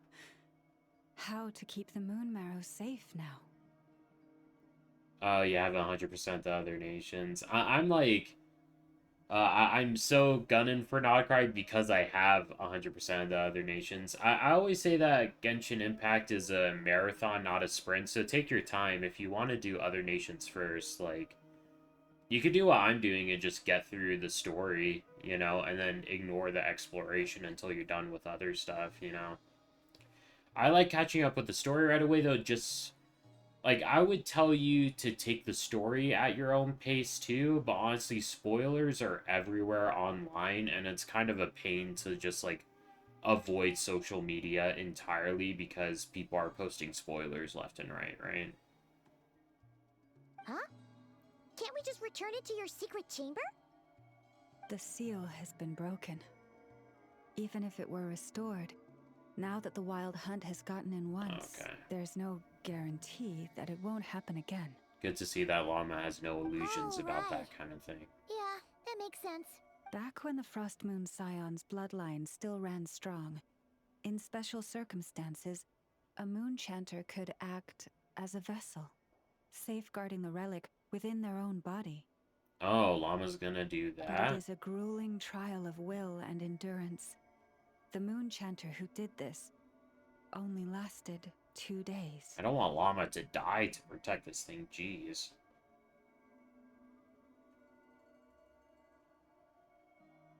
Yeah, that's good. I always recommend doing all of the exploration simply because of the Primo Gems. The more you explore, the less money you have to spend. As for me, I might be able to last 5, at most. Hold on. You'd be using your body as a vessel? Yeah, let's not do that. You can think of it like dropping a red-hot ball of iron into a bucket of water.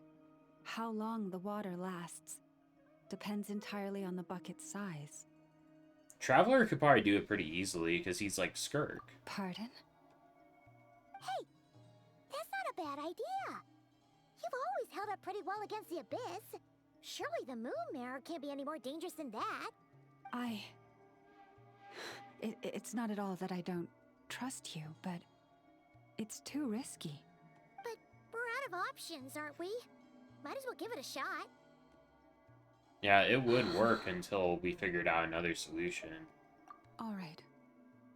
Well, I'll be right by your side. If anything feels off, please tell me immediately. What do I need to do?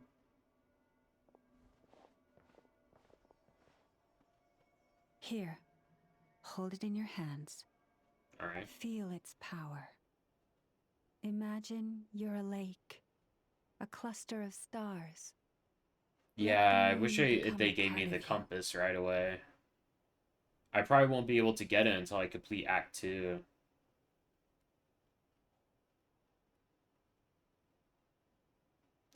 Wait, are you referring to the compasses of other nations as well? Have you not been doing the reputation quest to get the compasses? Whoa! It went into your body! How is that? Are you feeling any discomfort? Not at all. But I seem more attuned to the Kuvagi than I was before. When I close my eyes, I can sense something far off, beyond the fall sky. So that's the true Frost Moon. Oh. Oh, what? You get so much more for doing the reputation quest, though. Because, and you only have to do them once a week. You can spread them out, you know? Maybe do, like, one a day every other day kind of thing. Astonishing. Not even the slightest hint of lingering fluctuations. It's as if all that power just sank to the bottom of the ocean. Well, looks like we won't have to worry about the wild hunt catching its scent now. Phew! Paimon knew you have special abilities, but still, you never fail to amaze. Hmm? Did I miss something just now? Yes. And it was nothing short of a miracle. Not something I'd be interested in, then. Anyway, here's the medicine you asked for. This is all I've got for today. I'll have someone send the rest over when we have it. Thank you, Nefer. I really appreciate everything you've done for me. You're too weak to do those quests. Please stop being so nauseatingly friendly. It's creeping me out. I'll have to do like a UID review. So, what exactly did you all go through during that wild hunt attack? I'd prefer to hear it straight from you.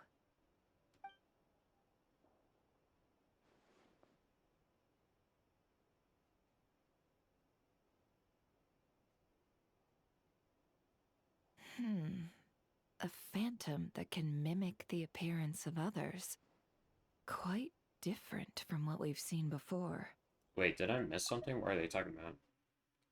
So, what did you go through? Okay, we're explaining the wild hunt attack. Okay.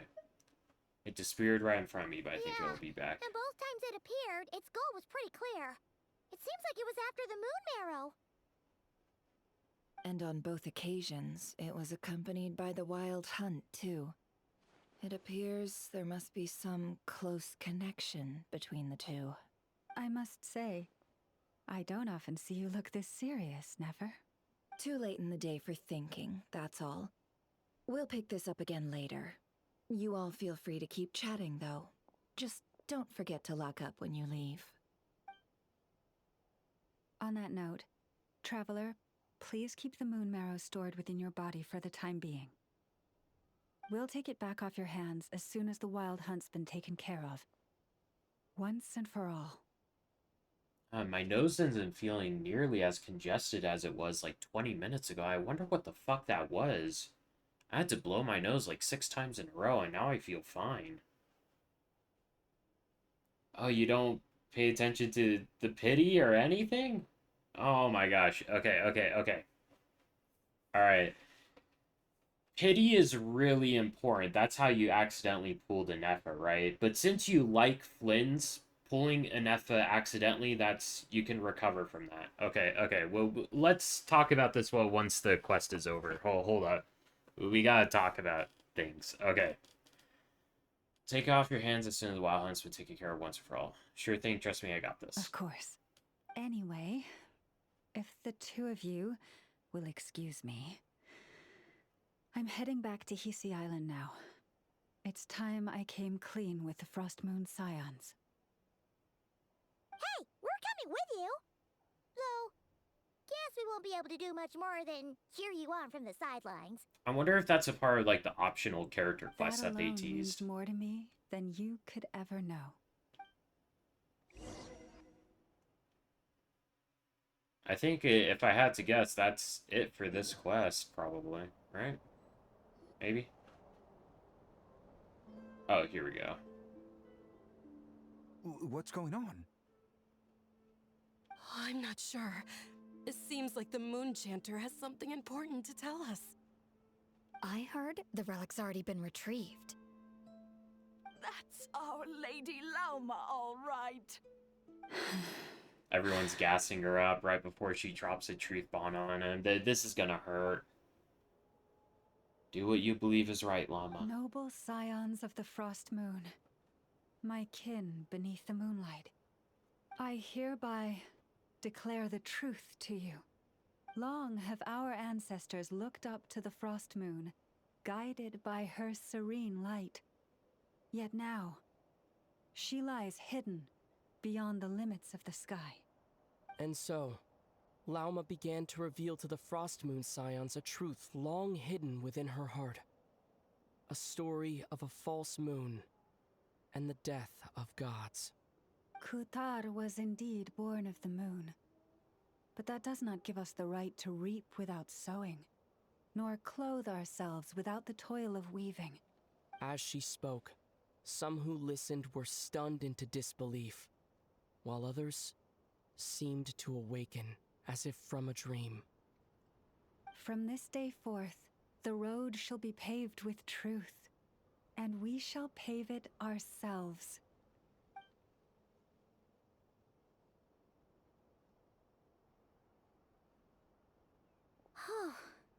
After everything Lauma said last night, Paimon wonders how everyone's adjusting.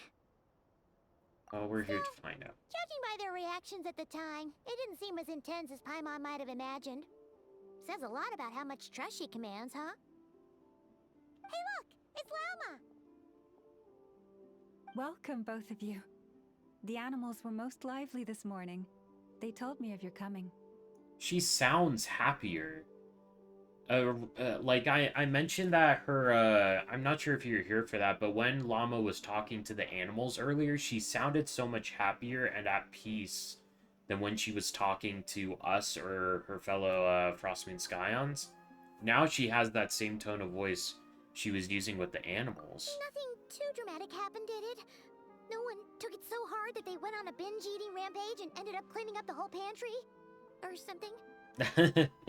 Paimon's projecting again. I love it when Paimon's Paimon projects, it's so funny. Thank you for your concern. Change doesn't happen overnight, and new ideas need time to take root. But nothing as extreme as that has happened, no. Although... although what? Well, just as I thought might happen, some have chosen to leave the Frostmoon Scions for good. For them, losing their faith was like losing their home. Confusion, frustration, helplessness. I saw it all, reflected in their eyes. Oh. Yeah, it's I sad. respect their choice. May they carry the Frostmoon Scion's blessings far and wide, should they be willing to do so. If we meet again someday, perhaps we will be able to sit together and share stories once more. I hope everything goes well for them. Others sought me out afterward, though, and thanked me profusely for sharing the truth with our people. They said they used to see me as distant, even somewhat unapproachable, whereas now I seemed much closer to them. Like a friend, or even a family member. Sounds like a win overall! Paimon thinks you did the right thing, Lauma. Thank you. Though, I wanted to ask, do I really come across as distant? You did. She did come across as distant at first, but already I'm noticing the difference now that she has the weight of her big secret off her shoulders. Well, maybe just a little. To people who don't know you, you are kind of tall, especially if you consider the antlers. She didn't mean literally, Paimon. Oh my gosh. That's a bit of a hard one. My antlers tend to grow under the moonlight, so I can't quite help it. I love the music theme that's in the background right now. It's so good. Oh my gosh. I love the song of the Welcome Moon theme. Just be yourself. No need to act any different. Family should be honest with each other after all. It brings me comfort to hear you say that. By the way, how has your body been adjusting to the moon marrow? He feels absolutely fine. Because I think his body is like Skirk's. It's like a power sponge, I've also right? suggested to Nefer that we meet within the next few days. We need to figure out how to counter this new manifestation of the Wild Hunt. But for now, let's just relax. I want to enjoy this feeling a little longer of finally living on the bright side of the moon. Excellent. Alright. Oh, hold up. On. Oh, are we... Did it automatically start Act 2? Okay, so we're done with Act 1. Okay, let me talk to Llama. Though the truth has been revealed, our deep connection with the moon remains unchanged. In fact, its power runs in our very veins. What has changed is our understanding of where the true moon lies, and that we must walk our own path in life without relying on a power outside of ourselves. Which is why we now say, come night or day, may the moonlight connect us. I like Llama a lot. That's gonna be cool. Leo. Oh, wow. Yeah, world event, world class and all that stuff. Okay, and I think from here, yes, we get this. Oh, okay. So we get 60 and Llama level up stuff from here. And then we get an extra 500 for completing Act 2. Okay, okay, okay. Cool, cool, cool. Whoa, what else am I looking at? Stuff like this. What?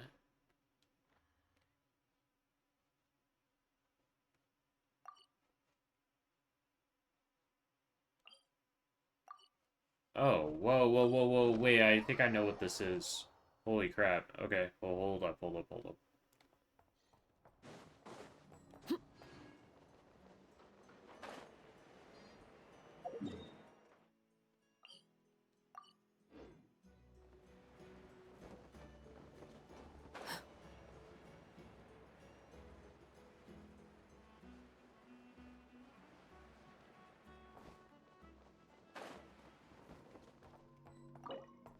Oh, we need 3 of these. Fuck. Okay. This is the Sanctifying Elixir Room. Okay. I really enjoyed that quest as a whole. That was really nice. Holy crap. Okay. I enjoyed that a lot. Do I have any stuff for... Okay. I do have stuff for more pools. Okay. There we go! We got Llama at the very end! Absolute cinema. My name is Lauma, and here in the stillness of these woods, the light of the frost moon shines down generously on all. The Absolute gaze of the cinema. heavens will fall on you wherever you go. Now, close your eyes. Thank you. They I'm are so no longer happy. lost. How much pity was that, though? Dang. Okay, we should talk about the pity system right here, because if you don't understand the pity system, that's like a big deal that could get you in trouble in terms of how your account progresses. Right? So, pity refers to how many wishes you have recorded on the banner. So you see the options on the bottom left corner of the screen? If I click down on my D-pad, I go to history. Right? And... Okay. So, 1 pity equals 1 wish on the banner. Right? And you can see what each of your wishes granted you on the banner, right? So, here we have Cool Steel, Thrilling Tales, blah, blah, blah. And we can go back and see, okay, so this is page 2. So we have 5 wishes here, 5 wishes here, 5 wishes here, 5 wishes here, 5 wishes here, 5 wishes here. 35, 40, 45, 50, 55, 60, 65, 70, 75, 76, and then Tainari. So we got Llama at 77 pity. That's what that is referring to, which pity is how many wishes after you pulled your last 5-star did you get did you get your next 5-star. So we got Llama on my 77th wish, if that makes sense. I got her at 77 pity. Now let's talk about soft pity and hard pity. From pity 1 to pity 74, you have a 0.6% chance of getting a 5-star. Right? But starting at 75, the pity starts going up by 6. The chance of you getting a 5-star starts going up by 6% per wish. Right? So at your 75th wish, you have a 6% chance of getting a 5-star. At your 76th wish, you have a 12% chance, etc., etc., until at 90 wishes, you have a 100% chance of getting a 5-star. So as a general rule, if you want to get a specific character, you get all the way... You need to save up 90 wishes in total in order to get them. But then you also have the chance of losing your 50-50 on any given banner when you hit pity, when you get your 5-star, you have a 50% chance of getting your 5-star, or a 50% chance of getting one of the standard banner characters like Tainari. However, after you lose, yes, it's 90 wishes total. You probably won't reach that. The average is like 80. Most of the time, you'll hit pity at 80 wishes. And when I say hit pity, I mean get your 5-star. Right? But after you lose your 50-50, like earlier in the stream, I lost my 50-50 to Tainari. Now, this time when I hit pity, I knew I was guaranteed to get Llama. Right? You can't lose your 50-50 twice in a row. After you get a standard banner character like Tainari, the next time you get a 5-star, it's guaranteed to be the 5-star that's rated up on the banner. Does that make sense?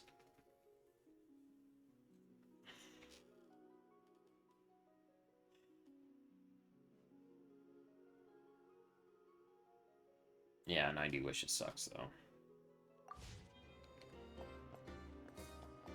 Yeah.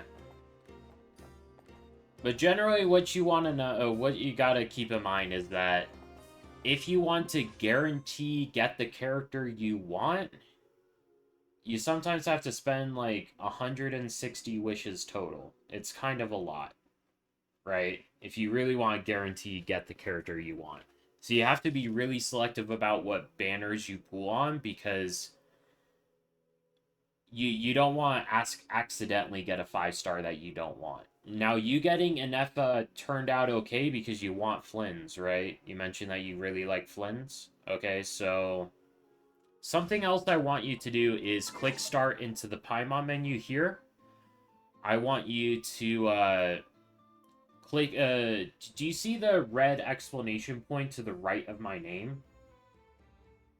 Oh, you spent 100, you topped up for Arlecchino and you got her in the first temple. That was lucky. That's really lucky. I think the only time I've ever gotten an early like that was for Alhaitham. I got Alhaitham in a single 10 pool. That was really lucky. And Alhaitham's kind of my goat. Yeah, let's, oh my gosh, I got Llama. Do not oh, be she's afraid, wonderful. for Look at her. I am with you. Okay, yeah, be really careful with, like, spending money and stuff. Something I generally recommend is stay away from this page if you can, and just get Blessing of the Welkin Moons. Because let's break it down.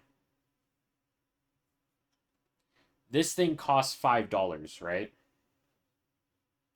You get 300 Genesis crystals, which you can turn into 300 Primo Gems, and then you get 90 Primo Gems a day for 30 days. It tells you here, in total, it's a total of 3,000 Primo Gems for $5.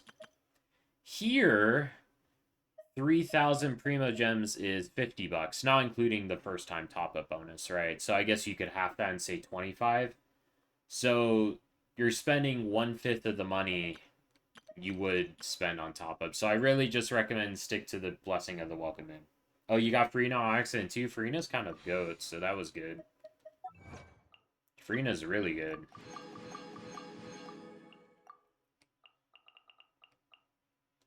Okay, we should... okay, so... what I was gonna say, though, is... do you see the red exclamation point to the right of my username? Where it says Vuoto and then Kazu, Main, and Clorenson? So that little red arrow, I want you to click on that and then say edit profile on your thing. And then you, for me it's square, you could probably just click on it with your mouse or whatever and say edit showcase. And I want you to put characters on your showcase.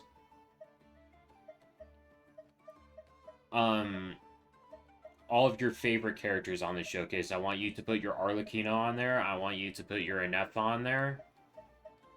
Right? I want you to put all of the characters you plan on using on your showcase. I want you to put Bennett on there. I want you to put Chevy on there. I want you to put Kuki on there if you have her. Who else do I want you to put on there? I want you to put on your official on there, if you have her. I want you to put your, Singcho or your Yalan on there, if you have her. Either one, though. If you don't have Yalan, put on Singcho, and if you don't have Singcho, then it's over. I want you to put your Farina on there. I don't know who else. Nah, the stream's about to end, so probably co-oping wouldn't be a big deal. But, like, the idea is that then I can send you a friend request. So where's the... The scribe's work is simple, which is Right. So then I'll be able to search your player UID here, and I'll be able to look at the builds of all your characters if you put all your characters on the character showcase thing. And make sure that your hide and show character details, make sure this is on so I can actually look at your builds. Speaking of which, let me just add you as a friend right there. Oh, you put some on there? Okay. Let me check it. Well, where's your, what's your UID? Do you know off the top of your head?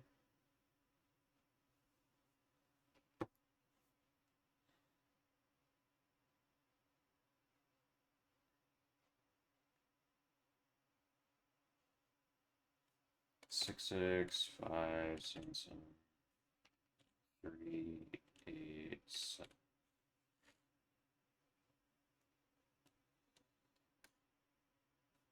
Okay. Search. Player not found. Did I mistype it?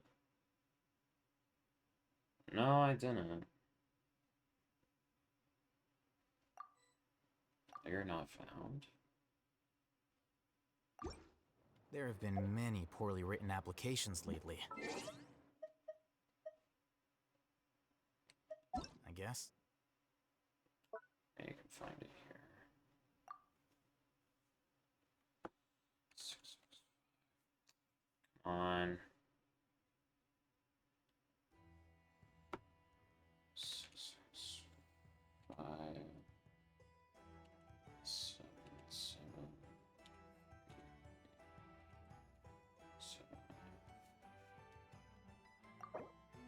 Oh, there you are. Okay. Alright, I sent you a friend request. Let's search, and let's view details. Okay, cool. Character details hidden! No, turn it on! You gotta turn on your character details so I can build review you. Okay, so you have Mavwika, and you have... Okay, interesting. What are we looking at here?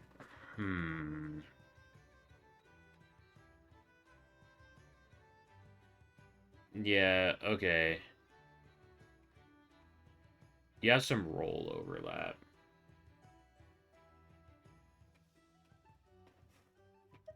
Okay, enough, Chaska.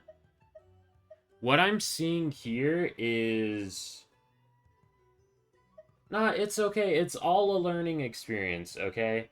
What I'm worried about right now is that it looks like you have an abundance of DPSs, but not enough supports. That's what I'm seeing right here. Is I'm seeing Mavwika, main DPS, Mulani, main DPS, Hu Tao, main DPS, Risley, main DPS, Chaska, main DPS, Arlecchino, main DPS. Luckily, you can use Mavwika as a support. But I am thinking your two supports here being Farina and Kazuha. And I guess Jean. Jean's fine. But... like... I think you need more supports. That's what I'm looking at right now. Maybe Flynn's isn't the play. As, like... as much aura as Flynn's has... like, you could be better off just making a Chaska plus a Nefa team, and then Mulani plus Arlecchino team. I mean, Mulani plus Mavwika team. And then an Arlecchino Vape team with Kazuha. That's what I'm, like, seeing here. In terms of, like, account progression.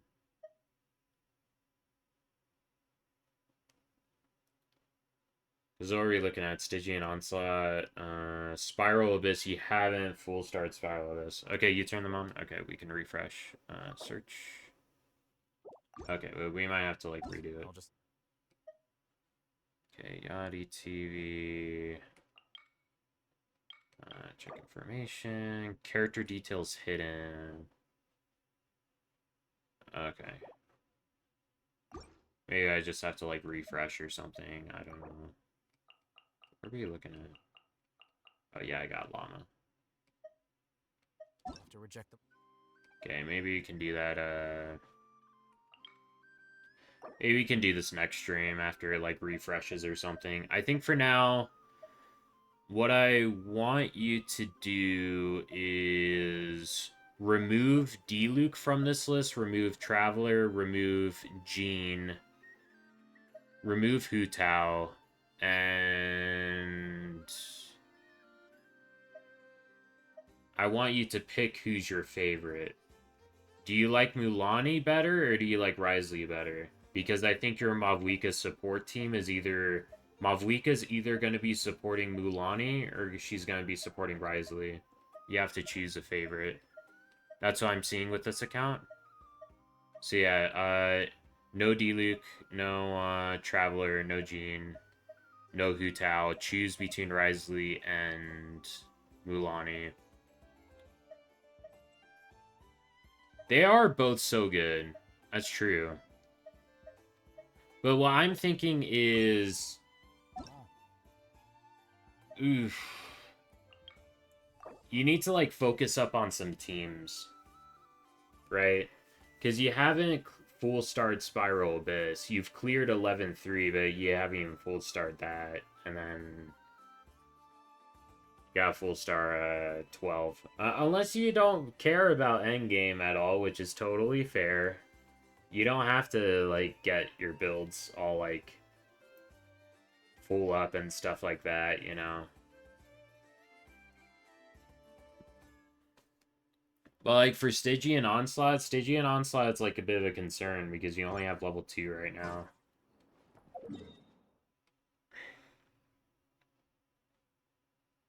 Can we teleport to Stygian? Right. Stygian Onslaught's not even, like, active right now, right? Yeah. It's gonna be active next week, and it's gonna be so cringe. Okay.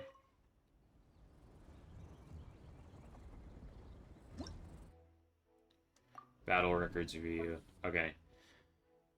So, let's look at my teams that I used.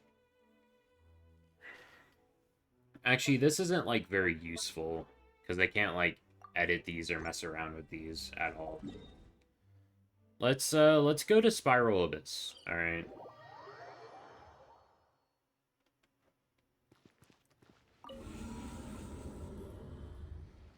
You have Tainari?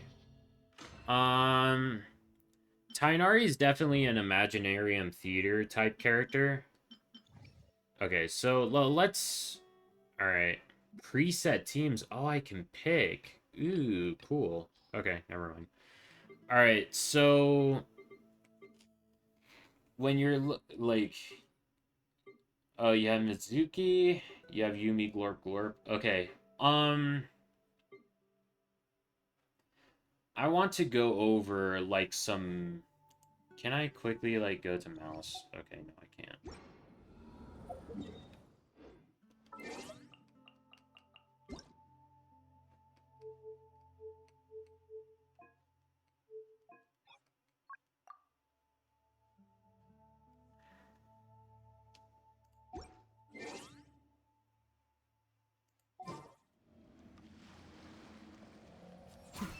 Wait, what the fuck?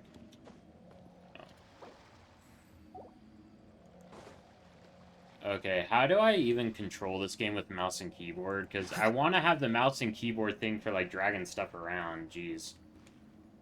Okay. How do I enter a Spiral Abyss? What?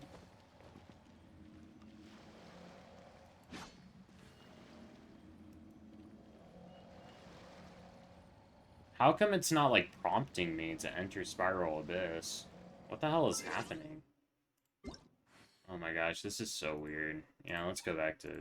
I thought it would be easier to do keyboard, to, like, drag and drop characters around, but, like...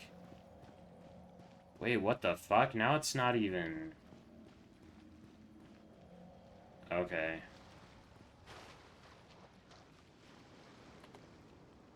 Let's try this again. Okay. I wish that, like, Honkai Star Rail... In Honkai Star Rail, you can just seamlessly switch between using a controller and using mouse and keyboard however you want. Okay, it's F. Okay, cool, cool, cool. Okay, so now I have my mouse so I can actually, like, drag and drop shit. Okay. I want to talk about you about, like, some goats of 4-star characters. Okay, Bennett's the goat. Fischl's the goat. Kuki's the goat.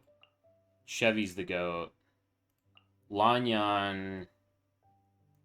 Sucrose. Any other 4 stars that are, like... Do you have Eon-san?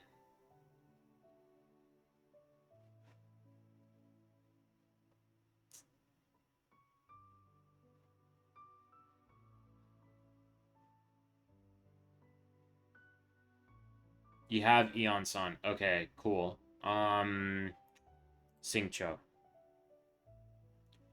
Okay, I have a feeling that you don't have any of these characters properly built. Out of all these 4 stars, who do you have properly built?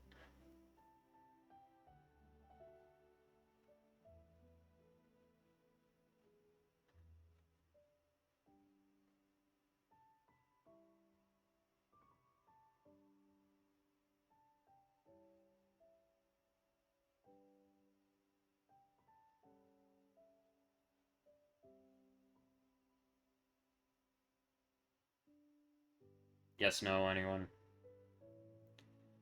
Bennett and Haircut. Okay. So you have Bennett and Haircut built. Okay. Alright. You have Bennett and Haircut built. Okay. What are the priorities? Eon-san is a pretty big priority. The thing about Eon-san is that she's really good for both Mavuika and for Chaska. So, yeah. Well, what I'm discussing right now is how to get... Is, like... Level 80 is fine for Singcho. You don't need Singcho to be level 90. It's fine. Level 80 is fine for Singcho. You do want to get, Yeah, I should talk about... Okay. I do want to talk about the difference between level 90 and fully ascended. So, for Llama specifically, level up character level 80 to ascend, and then you spend these resources to ascend them, but you don't have to level 90 them. Do I have any other characters like level 80? I do have Yunjin. Okay, so Yunjin is level 80 out of 90. Okay, this is the important part, because getting 80 out of 90 allows you to level up your talents all the way to max. Right, okay, so you have Bennett level 90, that's good. Okay. But, Singcho doesn't have to be level 90 specifically, but getting him to level 80 out of 90 is gonna be good. You don't have to do this last step of, like, leveling them up all the way to max. You don't have to do that. You like Gaming? Gaming's kind of the goat. Is Gaming, like, worth doing? Worth building for you, though? The scribe's work is... If you want to clear Spiral Abyss and Stygian Onslaught as soon as possible, I'm not sure that Gaming would be a priority for you. Yeah, because... The thing about Gaming is that he is a Pyro main DPS, and yeah, you already have a... You already have Arlecchino, Mavuika,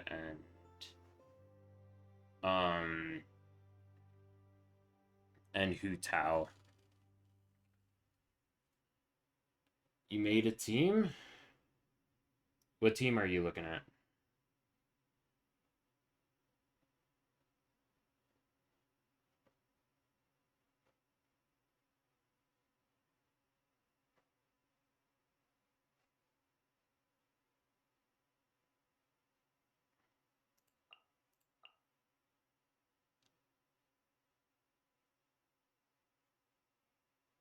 Yeah, how do I actually want to, like, go about, like, explaining team building and stuff like that?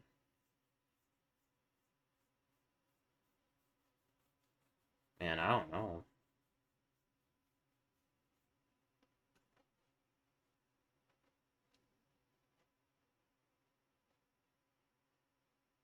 Chaska, Mavuike, Nefa, and Layla.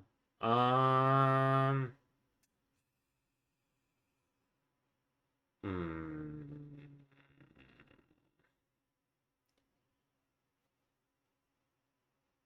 Nefa and Layla are kind of redundant, but I'm not sure what else you'd use. Because Nefa's a shielder, right? And so is Layla. Like, I love Layla. Let's talk about Layla. I freaking love Layla.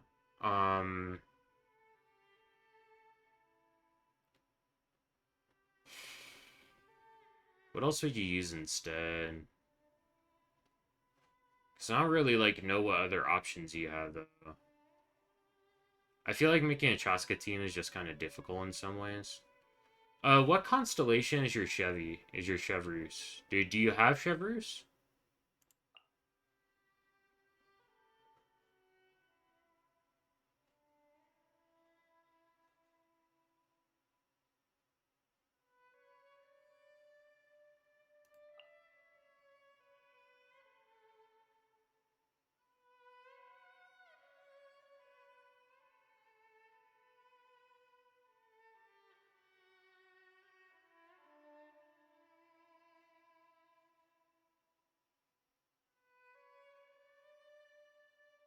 C3? Okay, that's still good. Chevy's still good at C0, but she isn't good for Chaska until she's C6.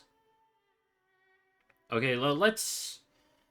For team building, actually, let's talk about Arlecchino first, since I actually know Arlecchino really well. If I'm being honest, I'm not that well versed in, like, Risley and, like, Chaska and stuff like that. Because Chaska's kind of difficult to team build. Because let's say that Sucrose is Chaska right now. You want 3 different characters of 3 different types of elements. Something you could do is, I like Eon-san for Chaska, because Eon-san, depending on how you do it, you have some teams that you want to build, but you just need help. And do you want to start with Arlecchino first? Are you cool with starting with Arlecchino first?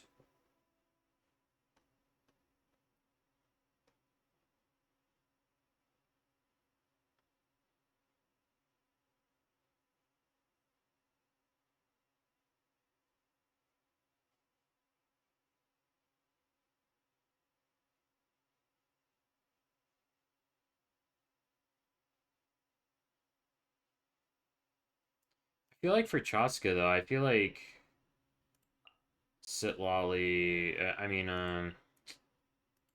so like Chaska, Mavuika. Yeah, okay. Okay, cool. Let's start with Arlecchino. Let's make some Arlecchino teams. So for Arlecchino, first of all, you want Bennett. You always want Bennett for Arlecchino. And then you do have 2 options for Animo units. You have either... Okay, so I should... Okay, man, I'm getting tired, so I feel like I'm not explaining myself all that well. Okay.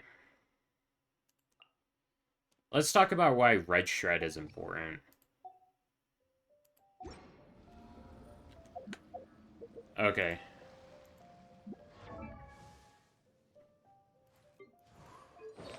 Kazuha can equip, all Animo units can equip 4-piece Viridescent Venerer.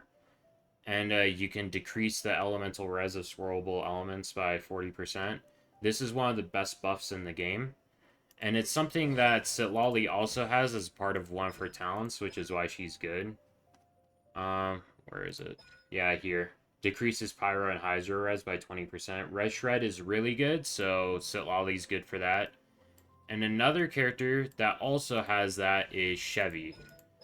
Specifically, whenever you have a team of only Pyro and Electro characters, she decreases Pyro and Electro resistance by 40%. This is the same as Viridescent Venerer.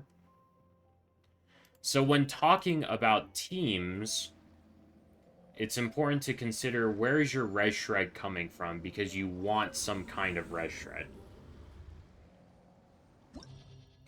So with Arlecchino, you have options.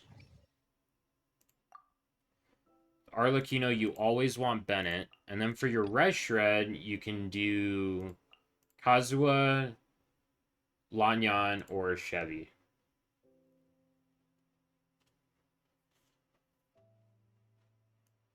If we want to do Kazuha here, something I'm thinking about is, you said that you have Layla. Do you have Layla built? Like, is she like level 80 out of 90?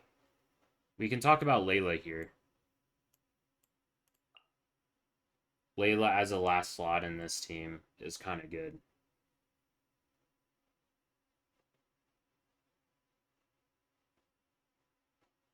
Do you like Layla?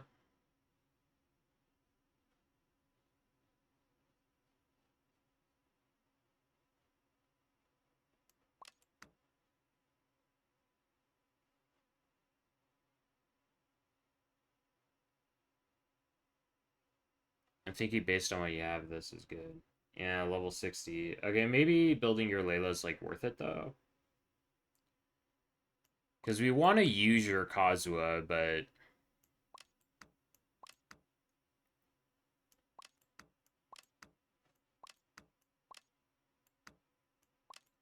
Oh my gosh, I'm getting so tired though. I think this might be the kind of thing that we should, like, think about tomorrow, maybe. Since I'm streaming tomorrow anyway, we can start the stream off with that. Okay. What I think could be good is picking 3 carries and put them all and, like, organize them like this. Like, pick your 3 favorite carries, because Stygian Onslaught requires 3 teams, right? So we can build 3 teams around 3 carries. Chevreuse is at level 40? Oh, God. Okay, yeah, you might just have to level her. Chevreuse is literally one of the best characters in the game, and I'm not joking.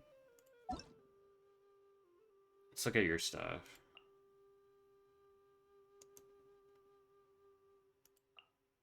Can I... Why can't I look at your profile? Okay, yeah. Okay, cool, cool, cool. Oh, okay, I can look at stuff now. Okay, cool, cool, cool, cool, cool. Okay, yeah, let's look at your Arlecchino. Okay, weapons, Black Hood Pull, that's fine. 4-piece... Okay, I already am seeing the problem. Or your cons. No cons? Okay, yeah, this ain't great.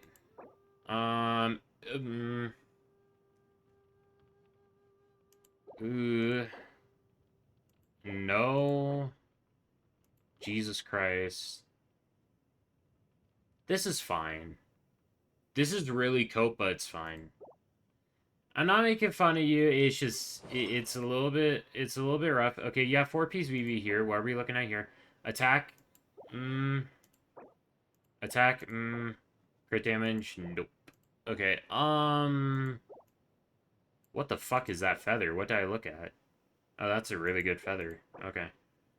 That's a good flower. Just... Those 2 are good pieces, but they just aren't good for Kazuha. Wait, what's this attack sans? Double crit? Do we run Vivi Chaska? Is that what's... Oh, you already have Vivi Chaska. Okay,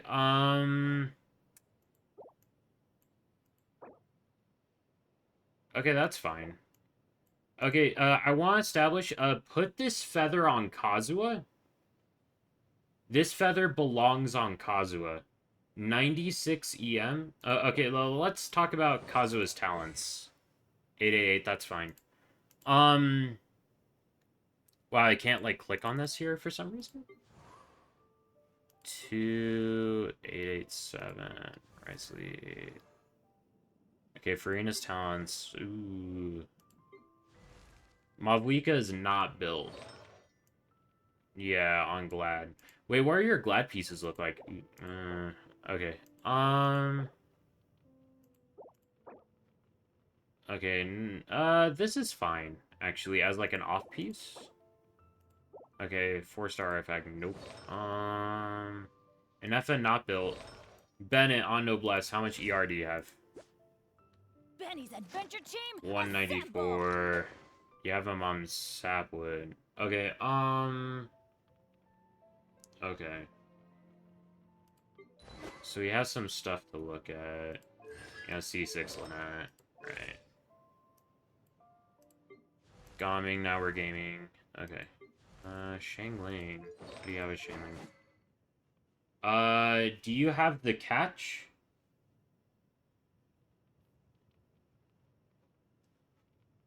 Do you have the pole arm called the catch?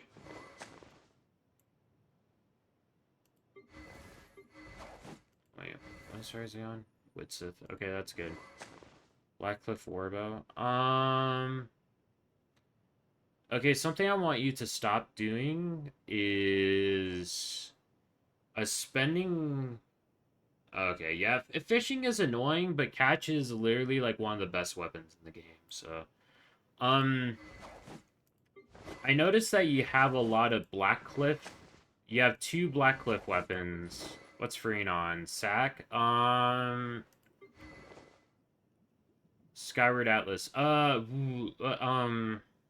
Okay, there's a few things. Okay, let's start with weapons. Okay, let's start with weapons. Something about Benny. Okay, yeah, that's fine. Okay, so you only have 2 Blackcliff weapons. I say don't get any more. It's just that Star Glitter is so valuable for getting pools.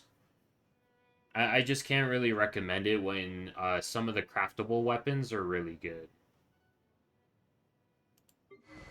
So it's fine. It's not like your account's bricked or anything, but it's okay. This sword looks so good on Kazuha, but it's not actually good on him. Yeah, and then never get any more Blackcliff weapons.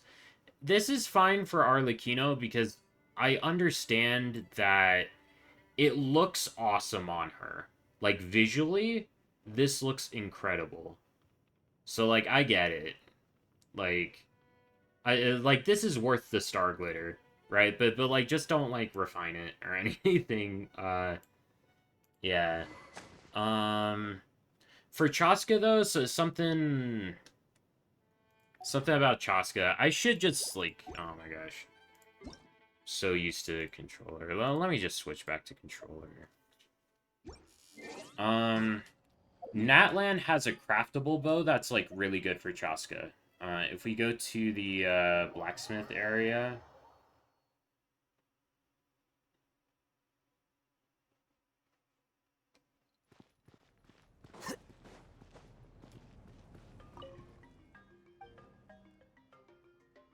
Like to buy a weapon. Which is it? It's this. This weapon's really good for Chaska as, like, a free-to-play option. I mean, you already have Blackcliff, so might as well use it, but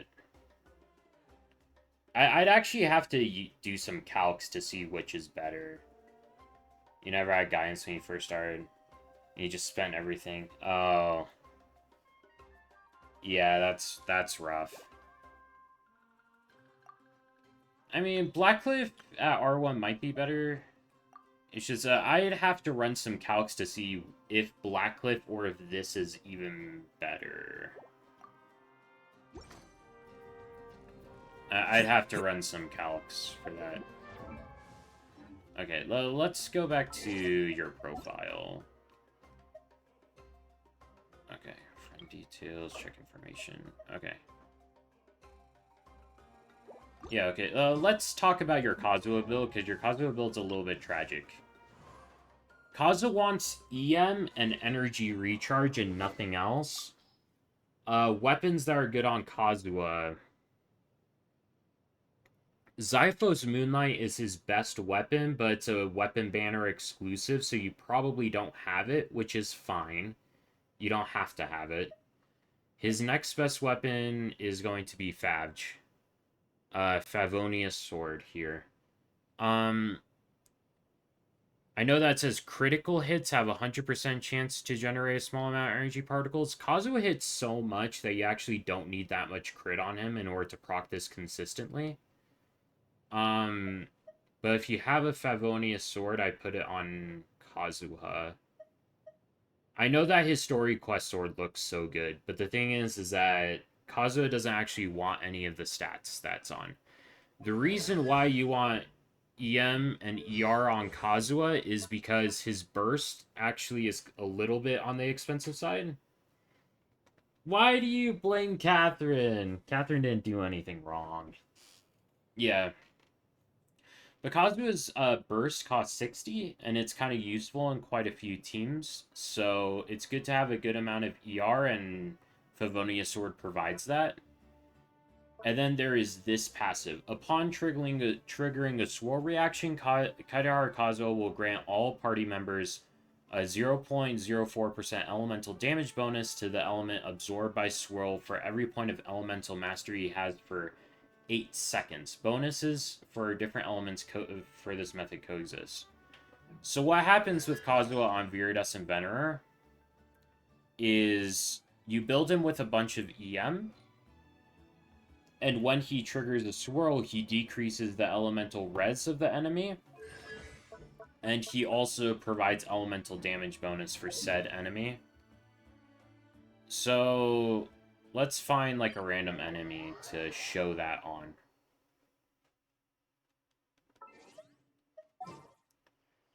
So party setup. If you just take out this team. Oh my gosh, Iran's dead.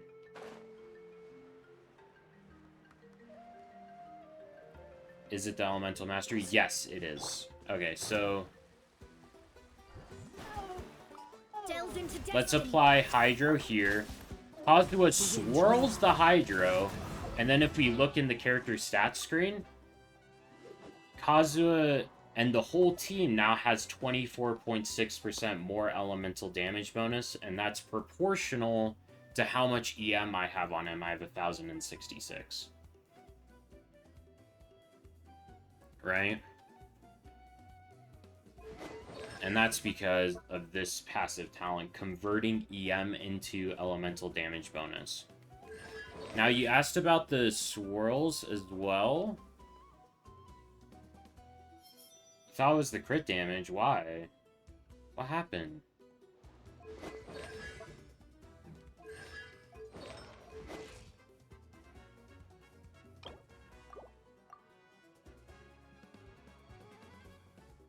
Elemental damage bonus. So Kazuha's 1066 EM here is getting converted into a team-wide 42.6% elemental damage bonus. So Elemental Mastery here, if we look at the question mark, Elemental Mastery can strengthen the benefits gained from elemental reactions, increases the damage dealt by Overload, Superconductor, Electrocharge, Burning, Shatter, Swirl. Swirl is the big one, by 556%. That's what my 1000 EM on Kazuha does.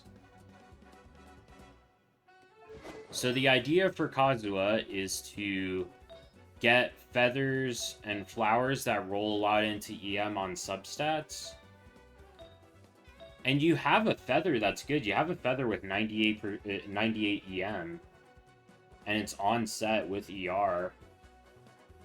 So that feather should go on Kazuha. And then when looking for these pieces, like the sands, you want Elemental Mastery as the main stat with ER as substats. So my Goblet's a little bit tragic, because it has EM main stat, and then Energy Recharge substat. EM main stat, Energy Recharge as a substat, right? So he has a Sans EM, Goblet EM, Circlet EM. Feather has a lot of EM as substats, because the Feather and Flower, they have fixed main stats. Their main stats can't be EM, right? Yeah. Because you got a lot of EM on that Feather. Alright, so we've demonstrated what Kazuha does. Okay.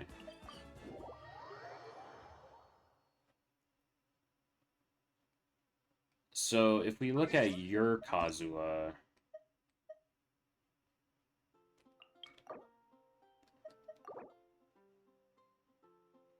Oh. Oops. That's not what I meant to do. Yeah, if we look at your Chaska... Okay, you switched around the Feather. Okay, good. Perfect. 90... Okay. So now what you gotta do is you gotta find a Sans with a main stat of Elemental Mastery, a Goblet with a main stat of Elemental Mastery, and a Circlet with a main stat of Elemental Mastery.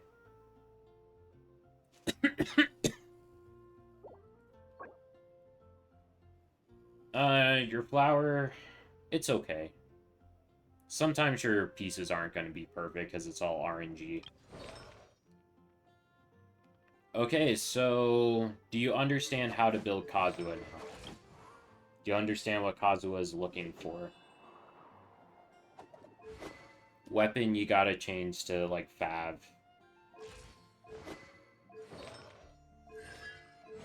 Because how much ER does your Kazuha have? Not enough, 32.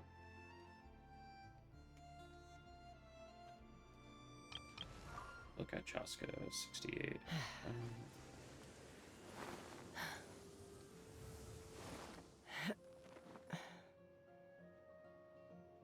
Kazuha equals EM. Yes. Okay. Now let's move on to Arlecchino. So, once again, your Flower and Feather can't be anything but that, like, flat HP up at the top and flat attack up at the top. So all you're looking for is substats. Crit rate and crit damage. Where are you looking at? Yeah, 40. So in substats, you're looking for crit rate and crit damage. Crit rate and crit damage. Now for Sans, energy recharge is not good on Arlecchino. Because ideally with Arlecchino, you never actually want to use her burst. It has to do with how the Bond of Life system works. But you never actually want to use her burst. So getting more energy that allows you to use her burst faster. Actually, do you know how energy works? I should ask that.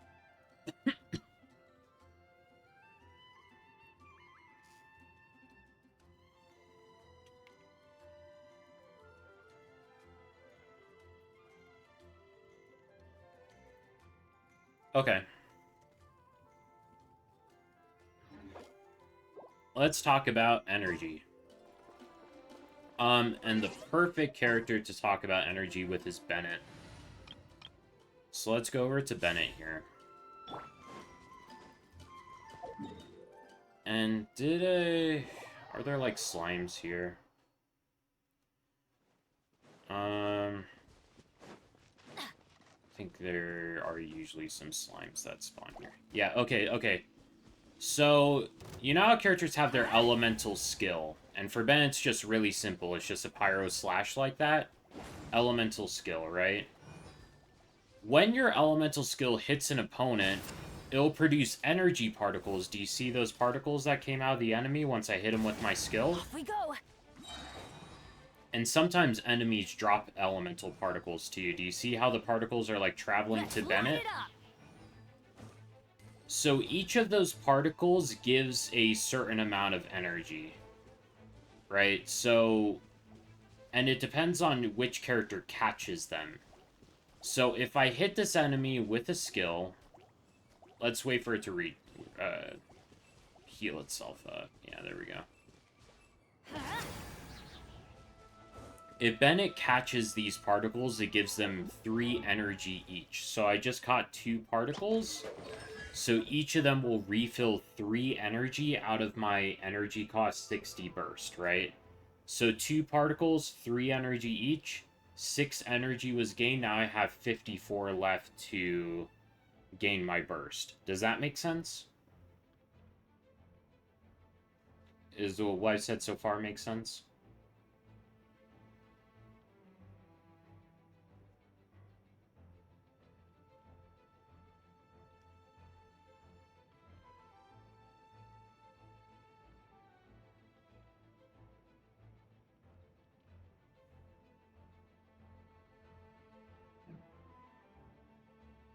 Not really. Particles enter Benny and he gains energy. Particles enter Benny and he gains energy.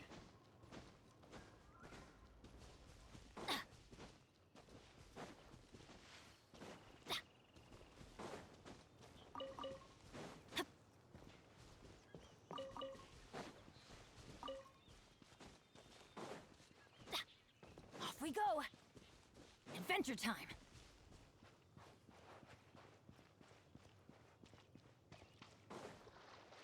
This little guy. Particles enter Benny. Let's light it up. Particles enter Benny.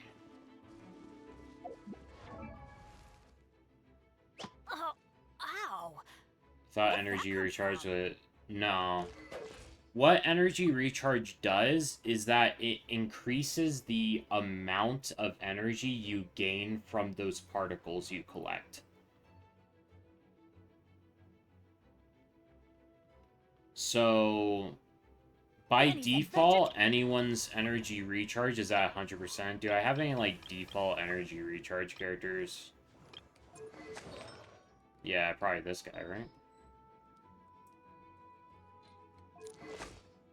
Oh, 105. Oh, whatever.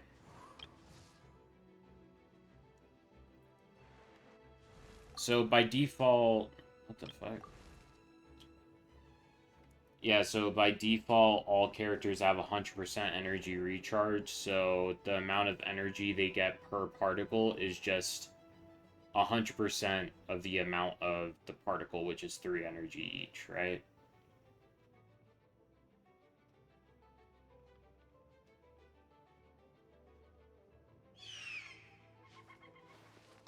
But because I have 285 ER on Bennett, he is getting 285% more energy per particle.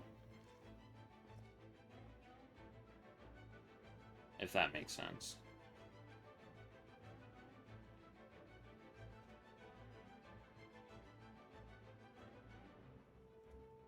Some characters want a lot of energy recharge, like Bennett, because they have kind of expensive burst costs, and Bennett's whole thing is how good his burst is, right?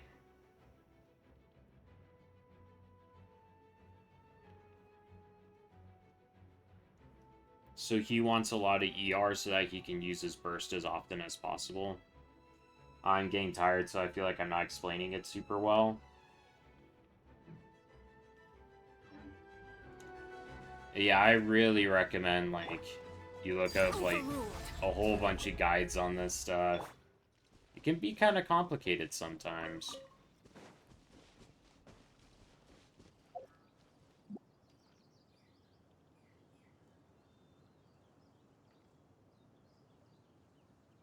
Oh,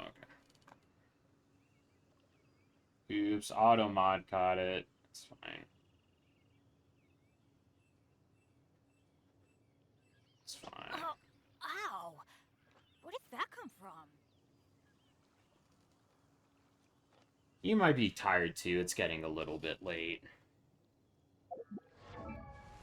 The thing about Arlecchino, though, is that the main function of her burst is to heal herself, not necessarily do damage.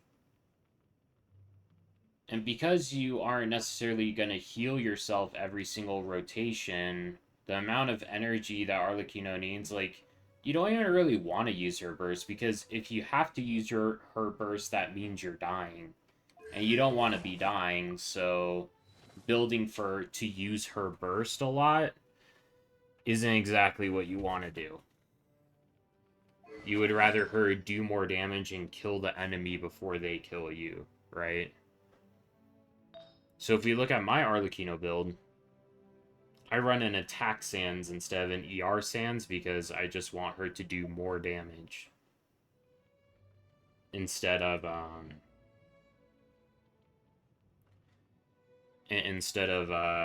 getting her burst back more often. Because Arlecchino's burst really just equals healing, so getting energy recharge is, it just means more healing instead of more damage. Does that make sense? It probably doesn't.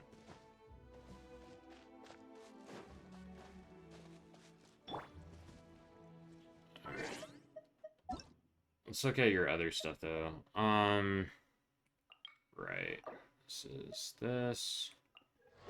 Your Arlecchino. So yeah, instead of ER Sans, we are looking for attack Sans with crit rate and crit damage on it. Right now you have a physical damage bonus goblet. The physical damage bonus on this goblet isn't really doing anything because Arlecchino's main source of damage is her normal attacks, and her normal attacks do fire damage. Right, so what you're looking for on the goblet is pyro damage bonus. Another thing you could look for is attack as the main stat, because attack still gives you damage. But because Arlecchino doesn't really deal physical damage, you want to do either pyro damage, which is the elemental type of her damage, or attack, which is just more general. So we're looking at attack Sans, attack or pyro damage goblet. And then circlet, you want crit. And I think you have crit on your circlet, right?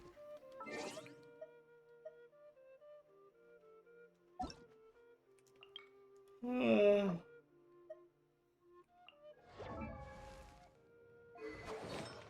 I think you have crit. Yeah, this is fine. Like, this didn't, like, roll particularly well. I mean, it would have been better if it rolled all into crit damage, of course, but sometimes beggars can't be choosers. Main stats are the most important thing, right? So, the fact that you got crit rate... Yeah, definitely could be better ratio. These kinds of things just take time, you know?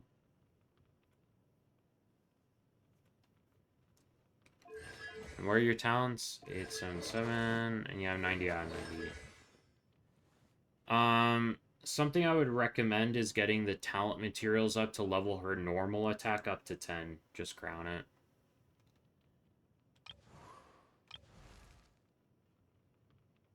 Kazuo and Arlecchino. Yeah. I think that's a good idea. Your Chaska's kind of built, though, isn't she? Your Chaska build's actually kind of okay, except, you need to give her Kazua's attack Sans. Kazuha has a decent attack Sans. Yeah, it has double crit on it. Yeah, give that to Chaska, and I honestly think your Chaska's... ooh. Yeah, physical damage bonus on Chaska as well. Well, what's your attack goblet on Kazuha? Yeah, you could just put this on Chaska instead. Chaska runs attack on the goblet. This is fine.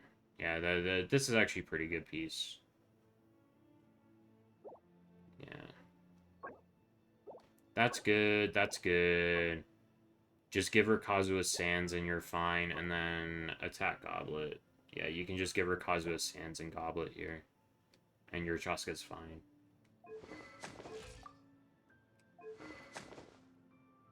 Something okay, so your weapon on Arlecchino. Yeah, we can start with Arlecchino as well. Wolf's Greystone, that's good. Something I noticed is your Bennett's weapon is level 50. This is bad. And the reason why it's bad is because Bennett's attack buff from his burst scales with base attack. So let's look at base attack. If we look at Bennett's burst, attack bonus ratio, that 119%, that only looks at Bennett's base attack. And Bennett's base attack comes from his weapon. See the base attack on the right-hand side of the screen? So Bennett's buff is giving 119% of that number. And that number goes up as you level your weapon. And also, Bennett has a little bit of base attack from his level, too. From leveling it up. I think your Bennett's level 90, though, so you don't have to worry about that. I think your priorities right now is crown Arlecchino's normal attacks, get her normal attacks up to level 10, get Bennett's burst up to level 10 as well. Up to max. Well, you have cons on Bennett, so his burst should be level 13. Get Bennett's burst up to level 13, and get his weapon up to level up to max level. Let me double check your Bennett build. Okay, because what I want to do, your account's like really behind. Like, not being mean or anything, but you said you're having a hard time doing like the weekly bounties for your reputation quests and stuff like that, which means that you're going to be strapped for a lot more than usual. So we need to build you one team that you can start like slapping weekly bosses with, you know? Because I want you to be able to kill weekly bosses and clear domains easier to make farming for your other characters easier. And Arlecchino can do that. Right, so honestly, Kazuo's not even a priority. It's Bennett and Arlecchino right now. Bennett and Arlecchino are like your core. So getting Benny's level up to max. Sapwood Blade's fine. Refinement Wake 1, that's fine. Sapwood Blade's a great weapon for Benny. Because it has energy recharge as the substat, and its base attack is abnormally high for a 4-star. So yeah, get Bennett's burst up to max, just crown it. It's absolutely worth spending a crown on. His burst up to max, his weapon up to max. He's at level 90, so that's fine. Arlecchino's at 90, her weapon's fine. Her artifacts, yeah, get her normal attacks up to crowned. Get an attack sands instead of this. Attack or pyro damage goblet instead of this. You can. Something I'm worried about with your Bennett, though, is that you only have 194 energy recharge. And Aquila Favonia doesn't give him energy recharge, but Sapwood Blade does. So if you notice on my Bennett has Aquila Favonia on it. This weapon doesn't give him any energy recharge at all, but despite that, I have 285 anyway. Which is really good. Well, this 285 is cheating a little bit because Kazuha is on Saifo's midline, but it's a lot. Yeah, Bennett. Let me check your Bennett's artifacts. Okay, yeah, so this is an attack sans. I would really get him on an ER sans. Okay, well, why does your Bennett have such a good, like, crit ratio? What's happening? Okay, that's not that good of a piece. This is fine. This is unlucky as fuck. Truly a Bennett piece of all time.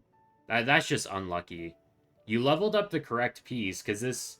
Bennett's healing scales on his HP, so getting HP substats like this is good. And then you want energy recharge to recharge his burst. So this piece was a good piece for you to level up. You did the right thing, but it didn't go into energy recharge at all, which is tragic. Okay, but getting an energy recharge Sans would put you up to... Oh, you already changed it. Yeah. Okay, yeah, that's fine. It would put you up to 200 ER. 204 ER, that's better. If you can find... Yeah, if you can find a circlet that has ER into it at all, any ER at all on a circlet, any stat. Yeah, so find something, anything with ER on it. This is fine, but the thing is, the thing about this piece is that it has so many crit stats, it might be more useful on someone else that, like, does damage. You know what I mean? Because this thing's good. And then this, yeah, give him an ER Sans. This is just unlucky. This is fine. Something with ER on it. Do you have healing bonus with ER on it? That's why I run on mine. My Bennett has healing bonus on his. I have this healing bonus circlet with 16% ER. Do you have something that looks like this on Noblesse?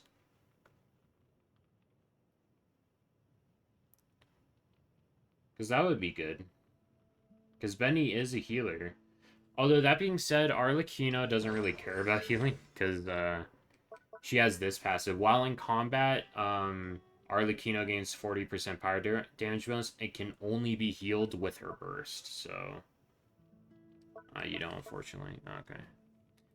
Bennett needs ER above anything else. So, like, when you're looking at circlets, goblets, or whatever. Like, for example... Oh, you did change the Sans? Okay, good. As an example, though, Benny doesn't really need pyro damage bonus. He would prefer HP here. Because his healing scales on HP. But this pyro damage bonus goblet has so much ER on it that's like, well, might as well use it. Right? And then this flower has 23.3% ER. This thing has 21.4% ER. ER Sans with 26% HP. Stuff like that. Yeah, let's look at your Benny again. Okay. Okay. You'll change the Sans, that's fine. If you go with this weapon, level it to 90 as well, so that you can have that really high base attack, and he gives a lot of attack to Arlecchino. For Arlecchino... Yeah, it takes a minute to refresh. What could the children be? Something I can do, though, while we wait, is just kill this boss. Actually... Let's go to Natlan and kill this thing. I need to kill this thing for,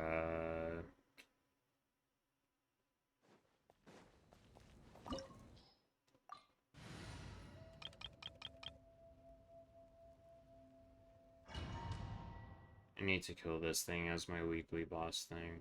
I'm getting so tired.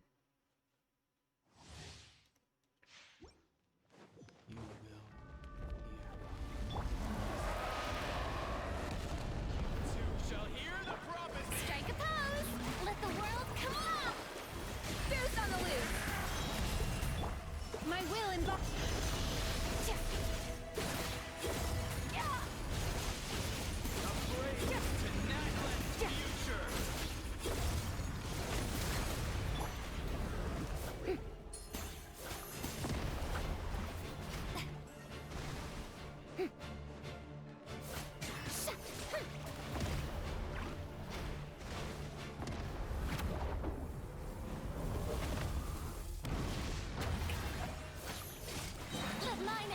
What do you need on a circlet for Bennett? The main stat doesn't matter. What you're looking for is just energy recharge in the substats. So, sorry if that was loud. Hopefully my audio is balanced enough so that's not overshadowing my voice for you. Did I get anything from here? Not really.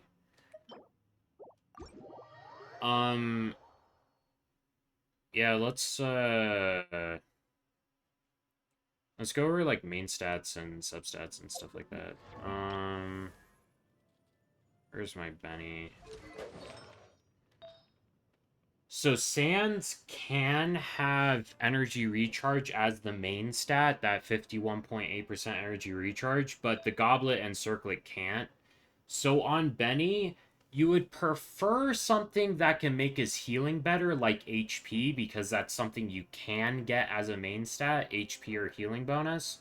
But because energy recharge is the priority for Bennett, you can just pick up whatever has a bunch of energy recharge, like with my Goblet here, right? Bennett doesn't need pyro damage bonus because he's not meant to do damage. I'm just using this because that's 23.3% ER, which is kind of a lot. It rolled into it 3 times, so... Yeah, well, with Bennett, it's whatever has energy recharge as a substat. That's the priority.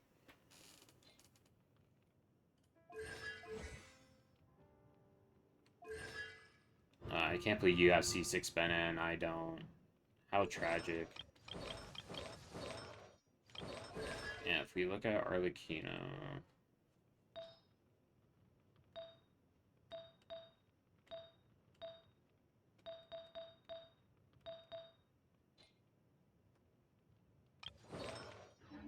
Okay. Oh, I know what I kind of have to do. Do I do that now? Nah. Okay.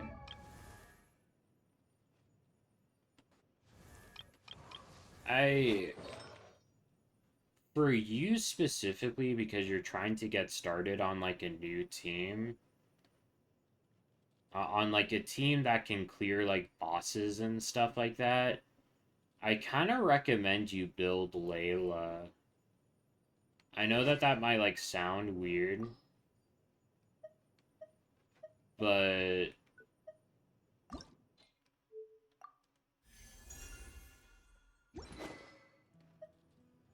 building Layla might be a good idea. Like, I saw you had a sacrificial sword. You can put Sack on Layla. Sack on Layla is kind of good.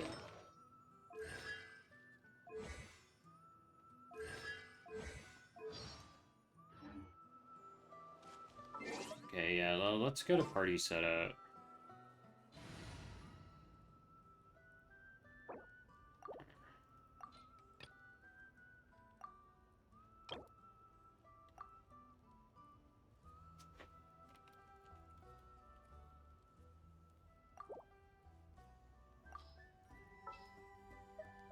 Yeah, I'm thinking we're looking at Arlecchino, I won't hold you back. Bennett,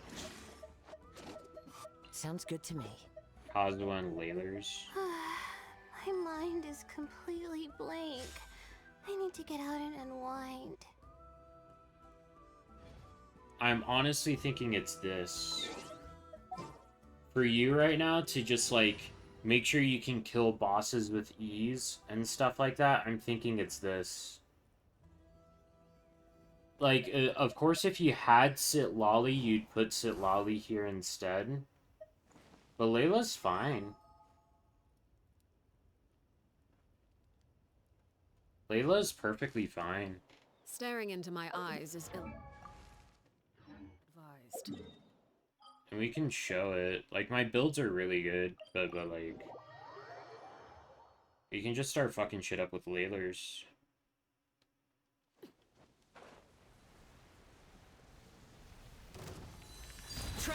Teamwork is dreamwork. My guiding stars, don't be scared.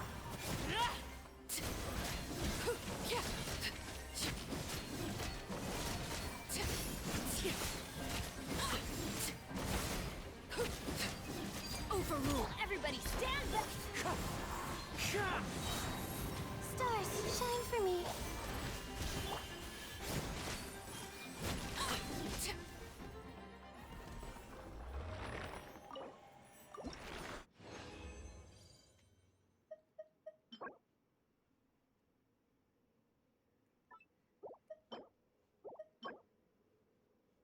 HP Goblet, double crit ER. It's kind of good. Layla doesn't need constellations. That's kind of why I suggested her, is because I figured you only had her like C0, but Layla doesn't need constellations. Like, what does her cons do? Oh, this gives her shield to other players in co-op. This gives her some extra energy regen, but if you put her on Fab, like, who cares? This increases talent levels for her shield, which does make it beefier. This is a damage buff, but, like, it's so insignificant that it doesn't matter. This is burst talent levels, it doesn't really matter. This makes her do more personal damage, which also doesn't really matter. You only need her C0. And just level up her skill. That's all you gotta do. C0, level up her skill, get her to, like, level 80. Put her on, like, Fav or something. Yeah, Fav. You don't need constellations for Layla. And what you do is you put her on this set. Tenacity of the Millilith increases her HP and gives a small attack buff to the team. Tenacity of the Millilith. Look for HP main stat, HP main stat, HP main stat. All around. Just HP. Just a bunch of HP. Get her shield, like, beefy as fuck. Something you wish to And you're, like, chilling, right? Teamwork is strength! Wind Strider! Not now!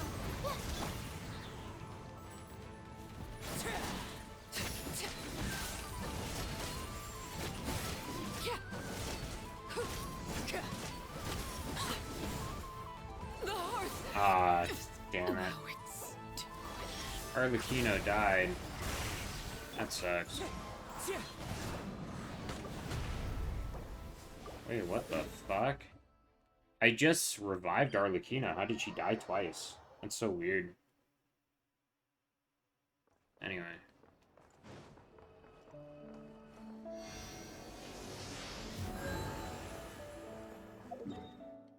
Anyway.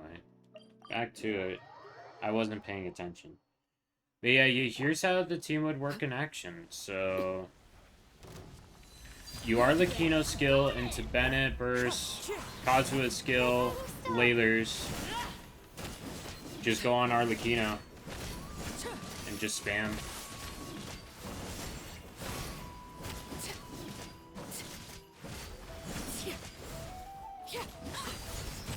Everybody stand! Wind Strider! Not now! There you go. Having a shield is really good, especially if you, like, have skill issues. So, and Layla is, like, the second best shielder in the game in terms of, like, actual shield health. Right?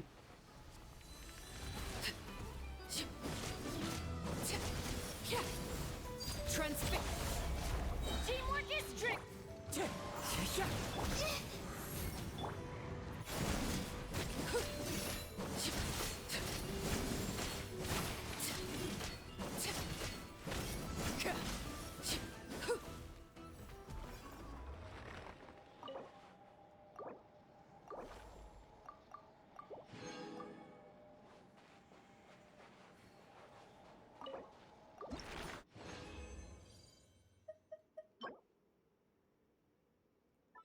Okay.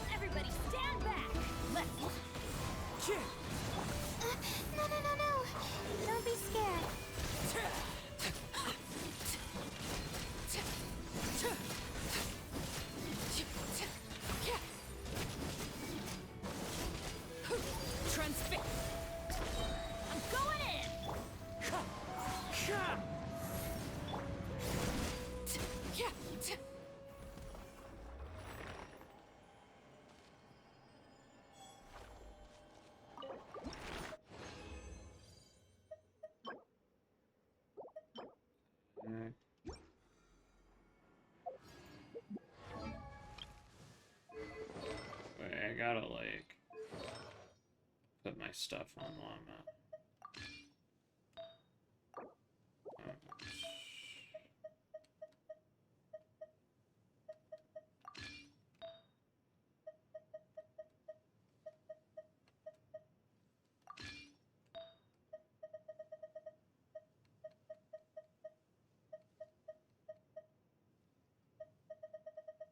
Yeah, sure, I just don't have a good flower for llama, which kind of sucks.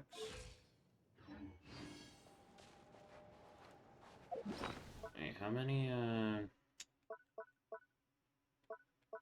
I gotta, like, keep track of how many materials I have so that I don't... Okay, 19. Yeah, okay, I need 46.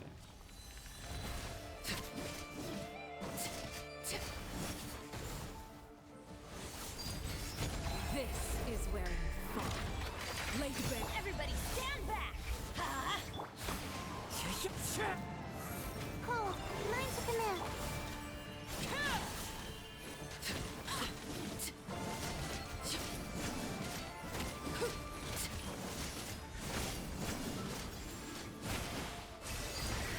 I'm going in! Huh? Not now.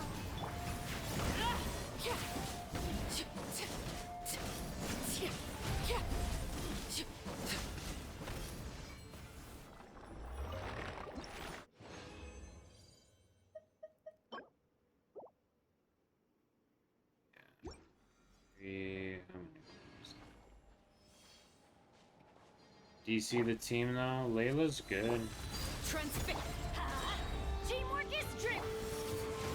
The night is cold. Don't be scared.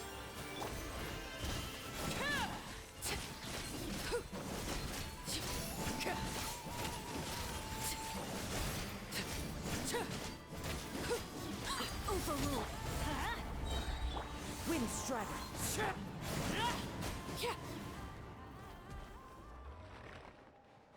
What would be another alternative besides Kazuha or Layla?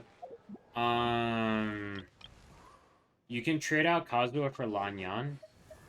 Lanyan's cool because let's back away so that we don't like aggro the boss while we do this.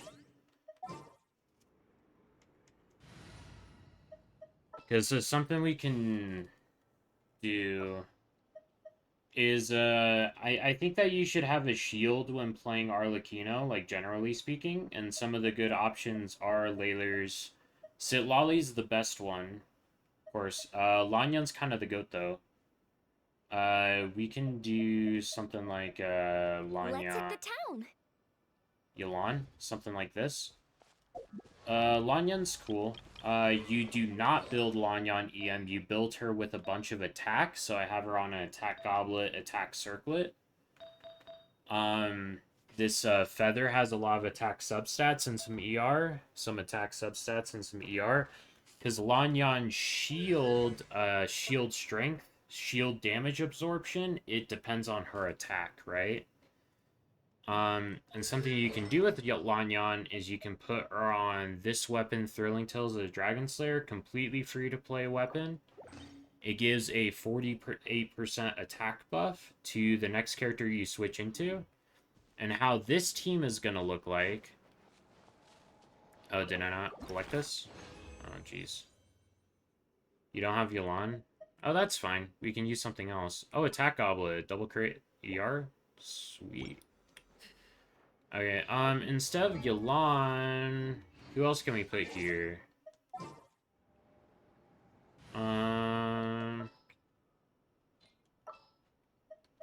Yelan's my, like, personal favorite to put here, but you can do just about anyone. I kind of don't recommend Sing Cho just because his cooldowns are too long, but you can use him. So Sing Cho is something you can use.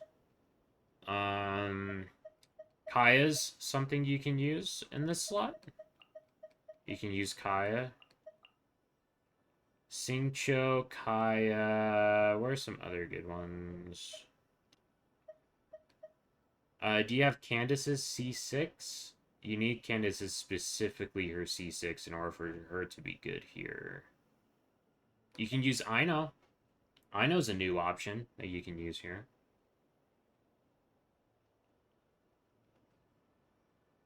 You have Ino, though, so you can use Ino if you want.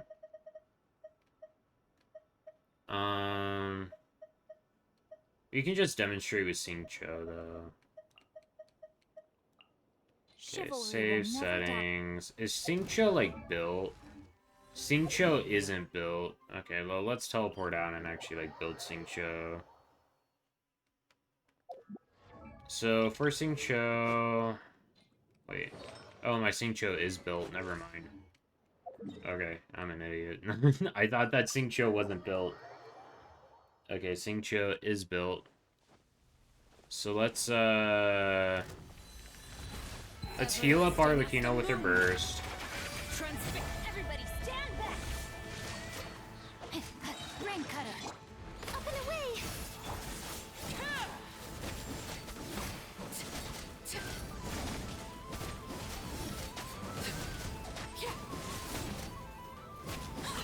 Overrule! Teamwork is dreamwork! Yeah, Xingqiu's cooldowns are just, like, so long, it makes it so awkward to use him sometimes. Closing in! Flip and fly!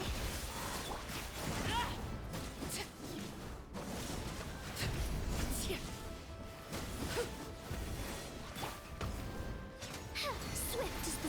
I'm going in! Couldn't break. Oh, jeez.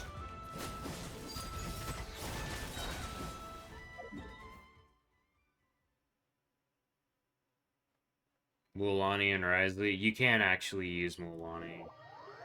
You actually can. But let's not talk about support Mualani. I don't like talking about support Mualani because it feels like a terribly inefficient stuff. Inefa, yes. However, a lot of Inefa's personal damage comes from when she's played in a lunar charge team with other hydro units and stuff like that. So let's say, for example,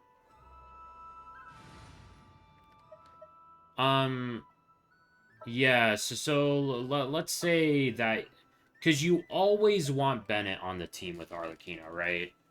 So then we have options to think about. Okay, let's say Beto is Inefa, right?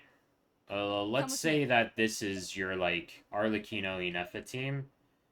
Then in this option, you can either choose a Hydro unit that will help Inefa's personal damage, but none of the Hydro units we have provide resistant shred for Arlecchino's damage or Inefa's damage either. Which means that both of them are getting a little bit gimped. Now, something you can do is just forgo Inefa's damage and do an overload team. Never hurts. Right? You could just do something like this, where you're just using Inefa as a defensive slot and you're getting your res shred from Chevreuse. Inefa's not going to do a whole lot of damage because you're not playing her with a Hydro unit, but you are, like... Final warning! Justice will prevail! Yeah, everybody stand back! To ashes!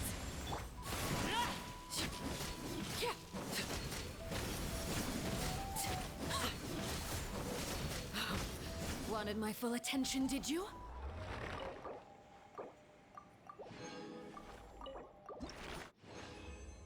Alright, you could do something like that and just use Inefa where I used Beto. You can do something like that. And it's something that I actually do. I actually have this team saved over here. Yeah, Arlecchino Overload. This is actually a good team with Beto. And you can just do it with Inefa instead. But I feel like it's kind of a waste of Inefa. Because I feel like Inefa plus Farina plus Jean is going to be like a good team for you. You know what I mean? Something we can think about is your Chaska team. And I've thought about it a little bit while I've been playing here. And I think your Chaska team should be... let's say Sucrose is Chaska. I think your Chaska team should be Chaska, Farina, Inefa, and then Charlotte. I'm thinking this is your Chaska team. Replacing Sucrose with Chaska and Beta with Inefa. That would be like an actually good team. And you build Charlotte on like TDDS. So if you look at Charlotte's build, you give her the TDDS weapon. I feel like that would be a good team. Oh, shit.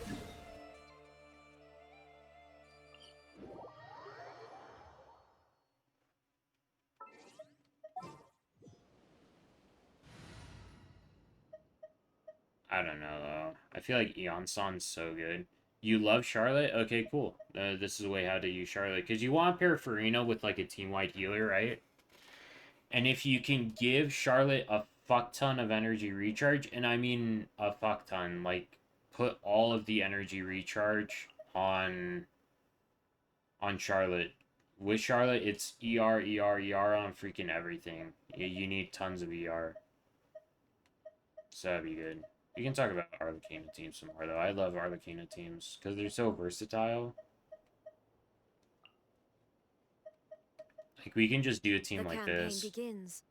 Like, this team doesn't have a shield, but if you're, like, good at the game, then you don't need a shield, right?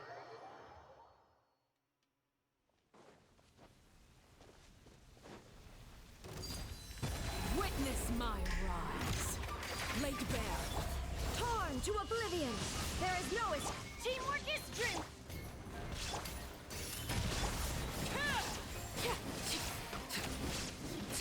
Oh, clearly I'm not good at the game. Fuck. So, yeah.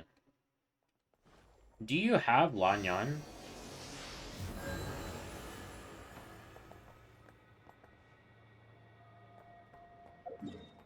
I want to ask, do you have Lanyan? Because Lanyan's kind of the GOAT. Yes, you do? Okay, yeah. Because Lanyan's another one of those characters that doesn't really need her constellations. You can just have her C0 and she's good. Lanyan gets a lot out of her C2, but it's mostly like comfort that she gets out of her C2.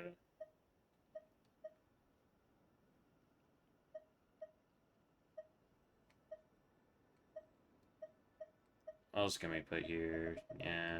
We can try out like the Kaya thing. I don't have Kaya built at all, but I can just like show you how this team works. Transfix. Let's light it up. Okay, I didn't even mark the enemy. What the fuck is happening? Oh, I should check, like, how much stuff do I have? Do I have enough to use? Yeah, 28.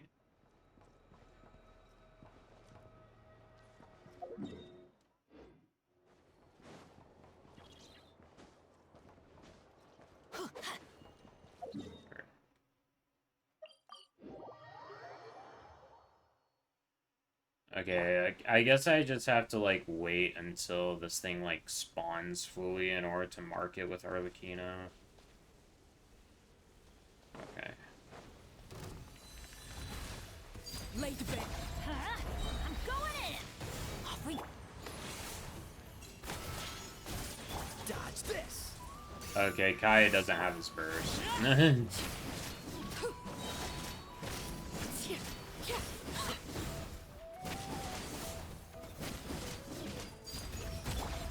light it up. Teamwork is dreamwork. Freeze. Up and away.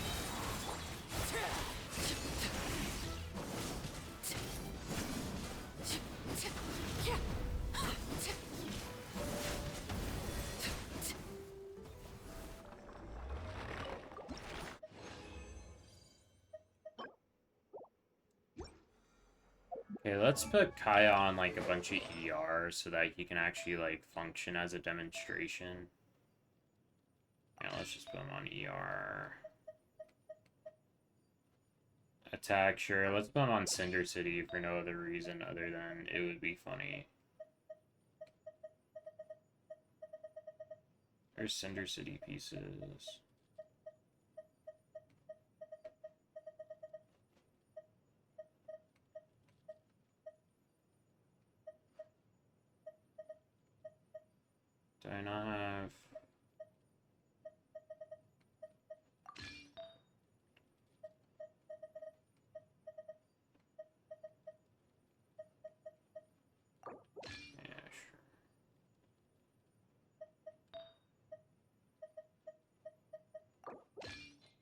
Sure, 5-piece Cinder City with...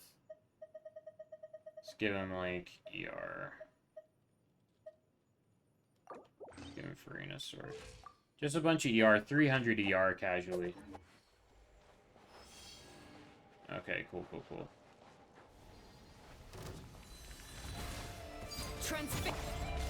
Everybody stand back! Dodge this! This moment will be frozen.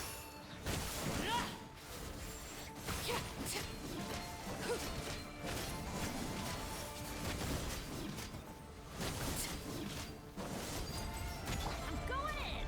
Ha!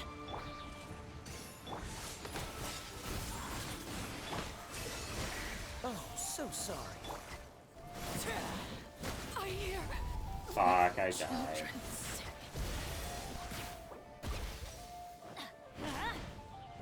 Cool it! Fly. Up and away! Ills be gone.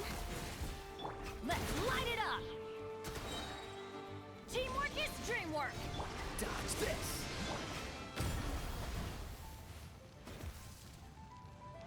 I don't really feel like teleporting out, so...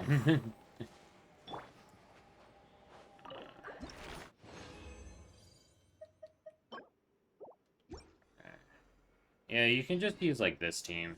Kai is a little bit awkward to, like, melt off of because of his application rate, but... Overruled! Everybody stand back! This moment will be frozen.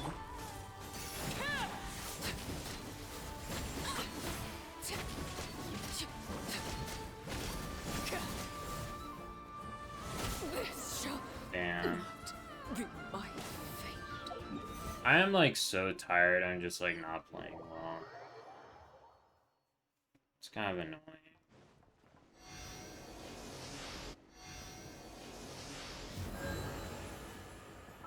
I kind of feel like destroying him.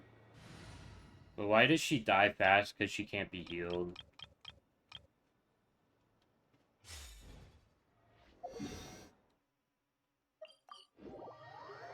And also, this boss is just, like, one of the newer bosses, you know, so... Oh, let me double check. How many stuff do I have? 34. Okay, cool. Teamwork is dreamwork! Get to work! Eat Laline! Eat Papa!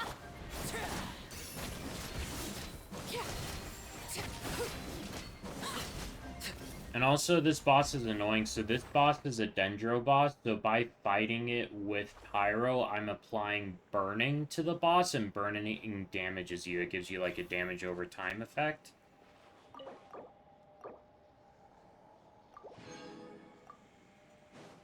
So that's definitely part of it.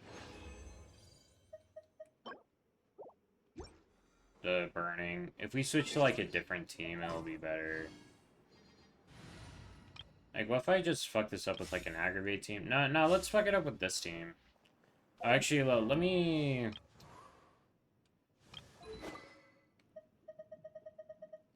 Let me fix my builds, actually. Because I put Farina Sands on...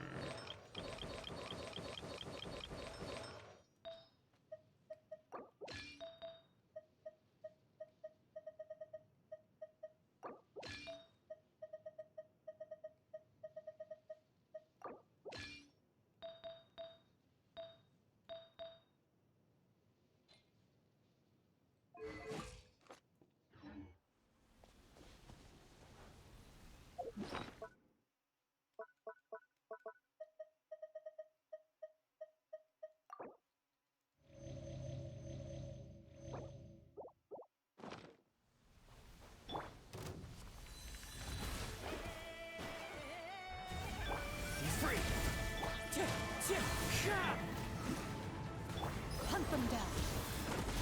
Into the shadows.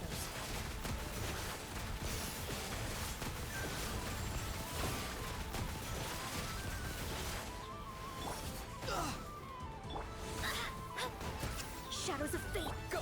You're free now! Not too far now. Wind Strider.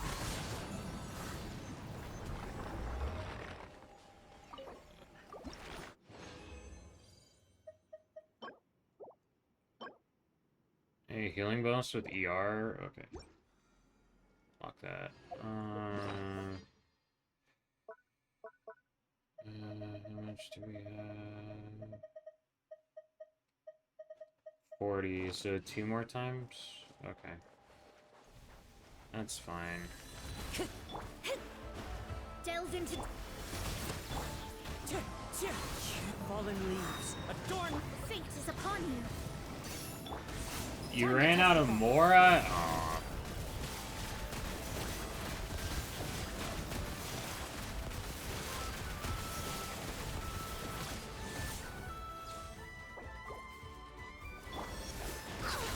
Let me scrub. Wind Strider. So... How the fuck is this guy, like, killing characters that aren't even on the field? This guy is literally killing characters that aren't even, like, on the field. What the fuck is up with that? I don't understand what this boss does. I revived Oran when he was off the field and he still died. That doesn't... this boss is, like, doing stuff that I'm, like, not paying attention to. For sure. It's, like... It has mechanics that I'm just not understanding. Let's just kill it with Skirk. Skirk makes everything easy. Check out how easy everything is with Skirk. Hey, Skirk. Transfiguration. Cryo Incarnate. Merciless. Paradigm shift. Skirk makes everything easier.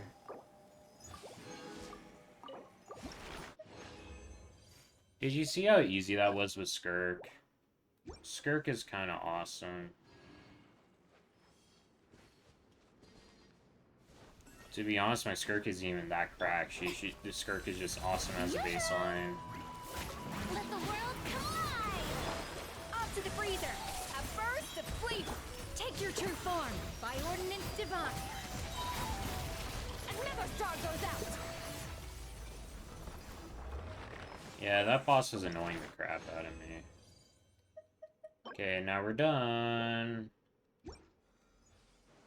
Now Llama can be fully ascended.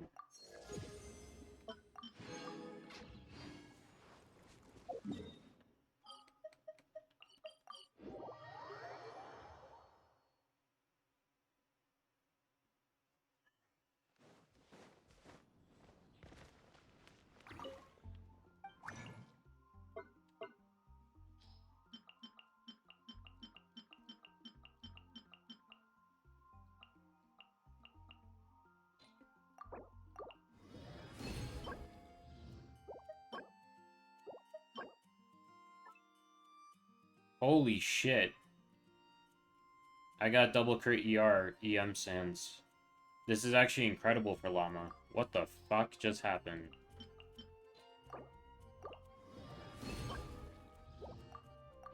Okay. Where's the Llama team?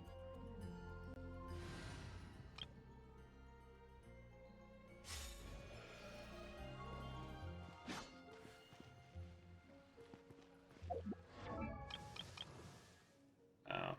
Llama's cool. What should I put on her for now? Probably just sack frags, right? My sack frags is level 1. That's crazy. This EM sands I have her on right now is dog shit. This one's goated. So let's sacrifice the old EM sands into here. And yeah. Just get lucky, right, chat? Let's double check. Okay, cool. Just get lucky. Excellent.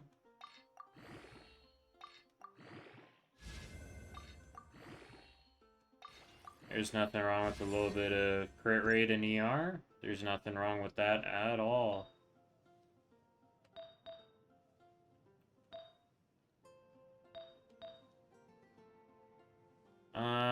Is this fine? Like, what, do I have any Deepwood, like, crit rate circlets? No, I don't. Because all the Deepwood crit rate circlets I've been getting are kind of dog shit. What are we looking at now? 145 ER? 58 over 81? That's actually pretty alright. Because Llama doesn't need that much crit. She honestly prefers, like, a bunch of EM. What about that, like, double EM crit circlet? Oh. Okay, now I just need a feather. Do I just craft one? Honestly, maybe.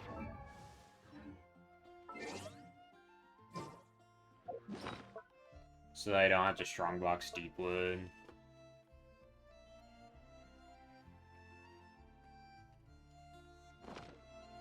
I don't know. Wait.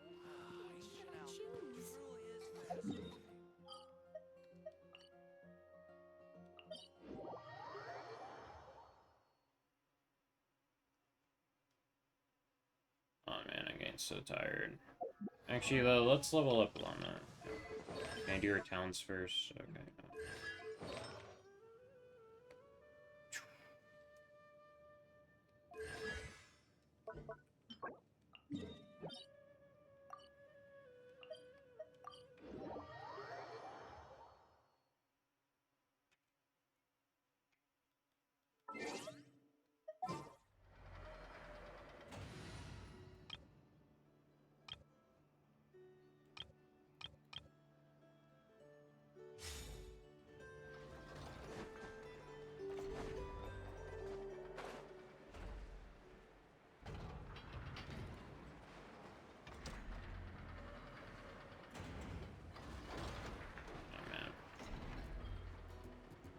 I'm getting really tired, can you tell?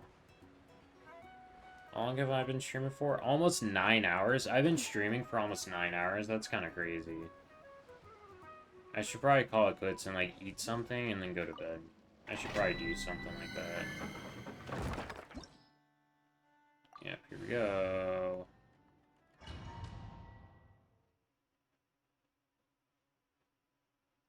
That's what OBS says, that I've been going for 9 hours. Who's there?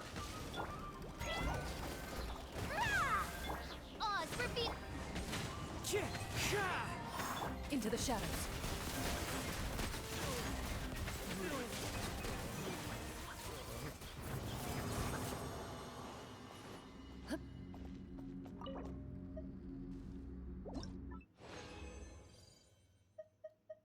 Jeez. Okay, that's good.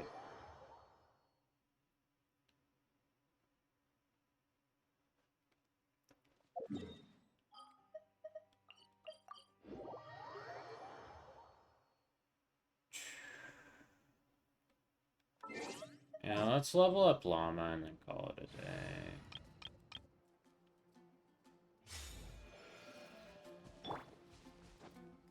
Llama's cool.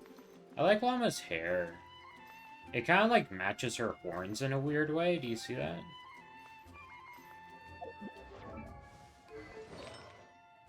Can't believe I don't have a good feather for her though.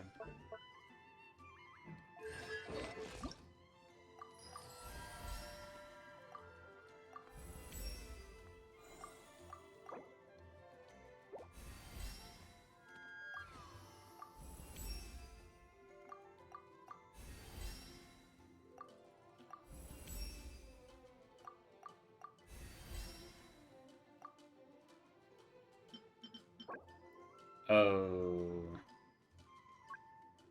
I don't have enough of these. And I can't craft them. Dang it. That's okay. I'll just have to farm that stuff. And I need these from... Ooh. That's painful. Okay, so I need to kill a bunch of them if I want to level up Llama. I'm glad I got Llama, though, because now I can actually, like, use my Alhaitham. And Alhaitham's fun.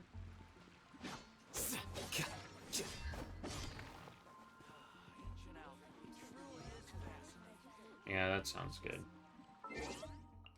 Alrighty. Yeah, I think I'm gonna call it quits. I'm sorry I didn't, like, help out your account as much as I thought I could. I don't know. I hope I helped some, but I was tired, so I feel like maybe I didn't explain stuff super well. But yeah. It's time to say goodbye.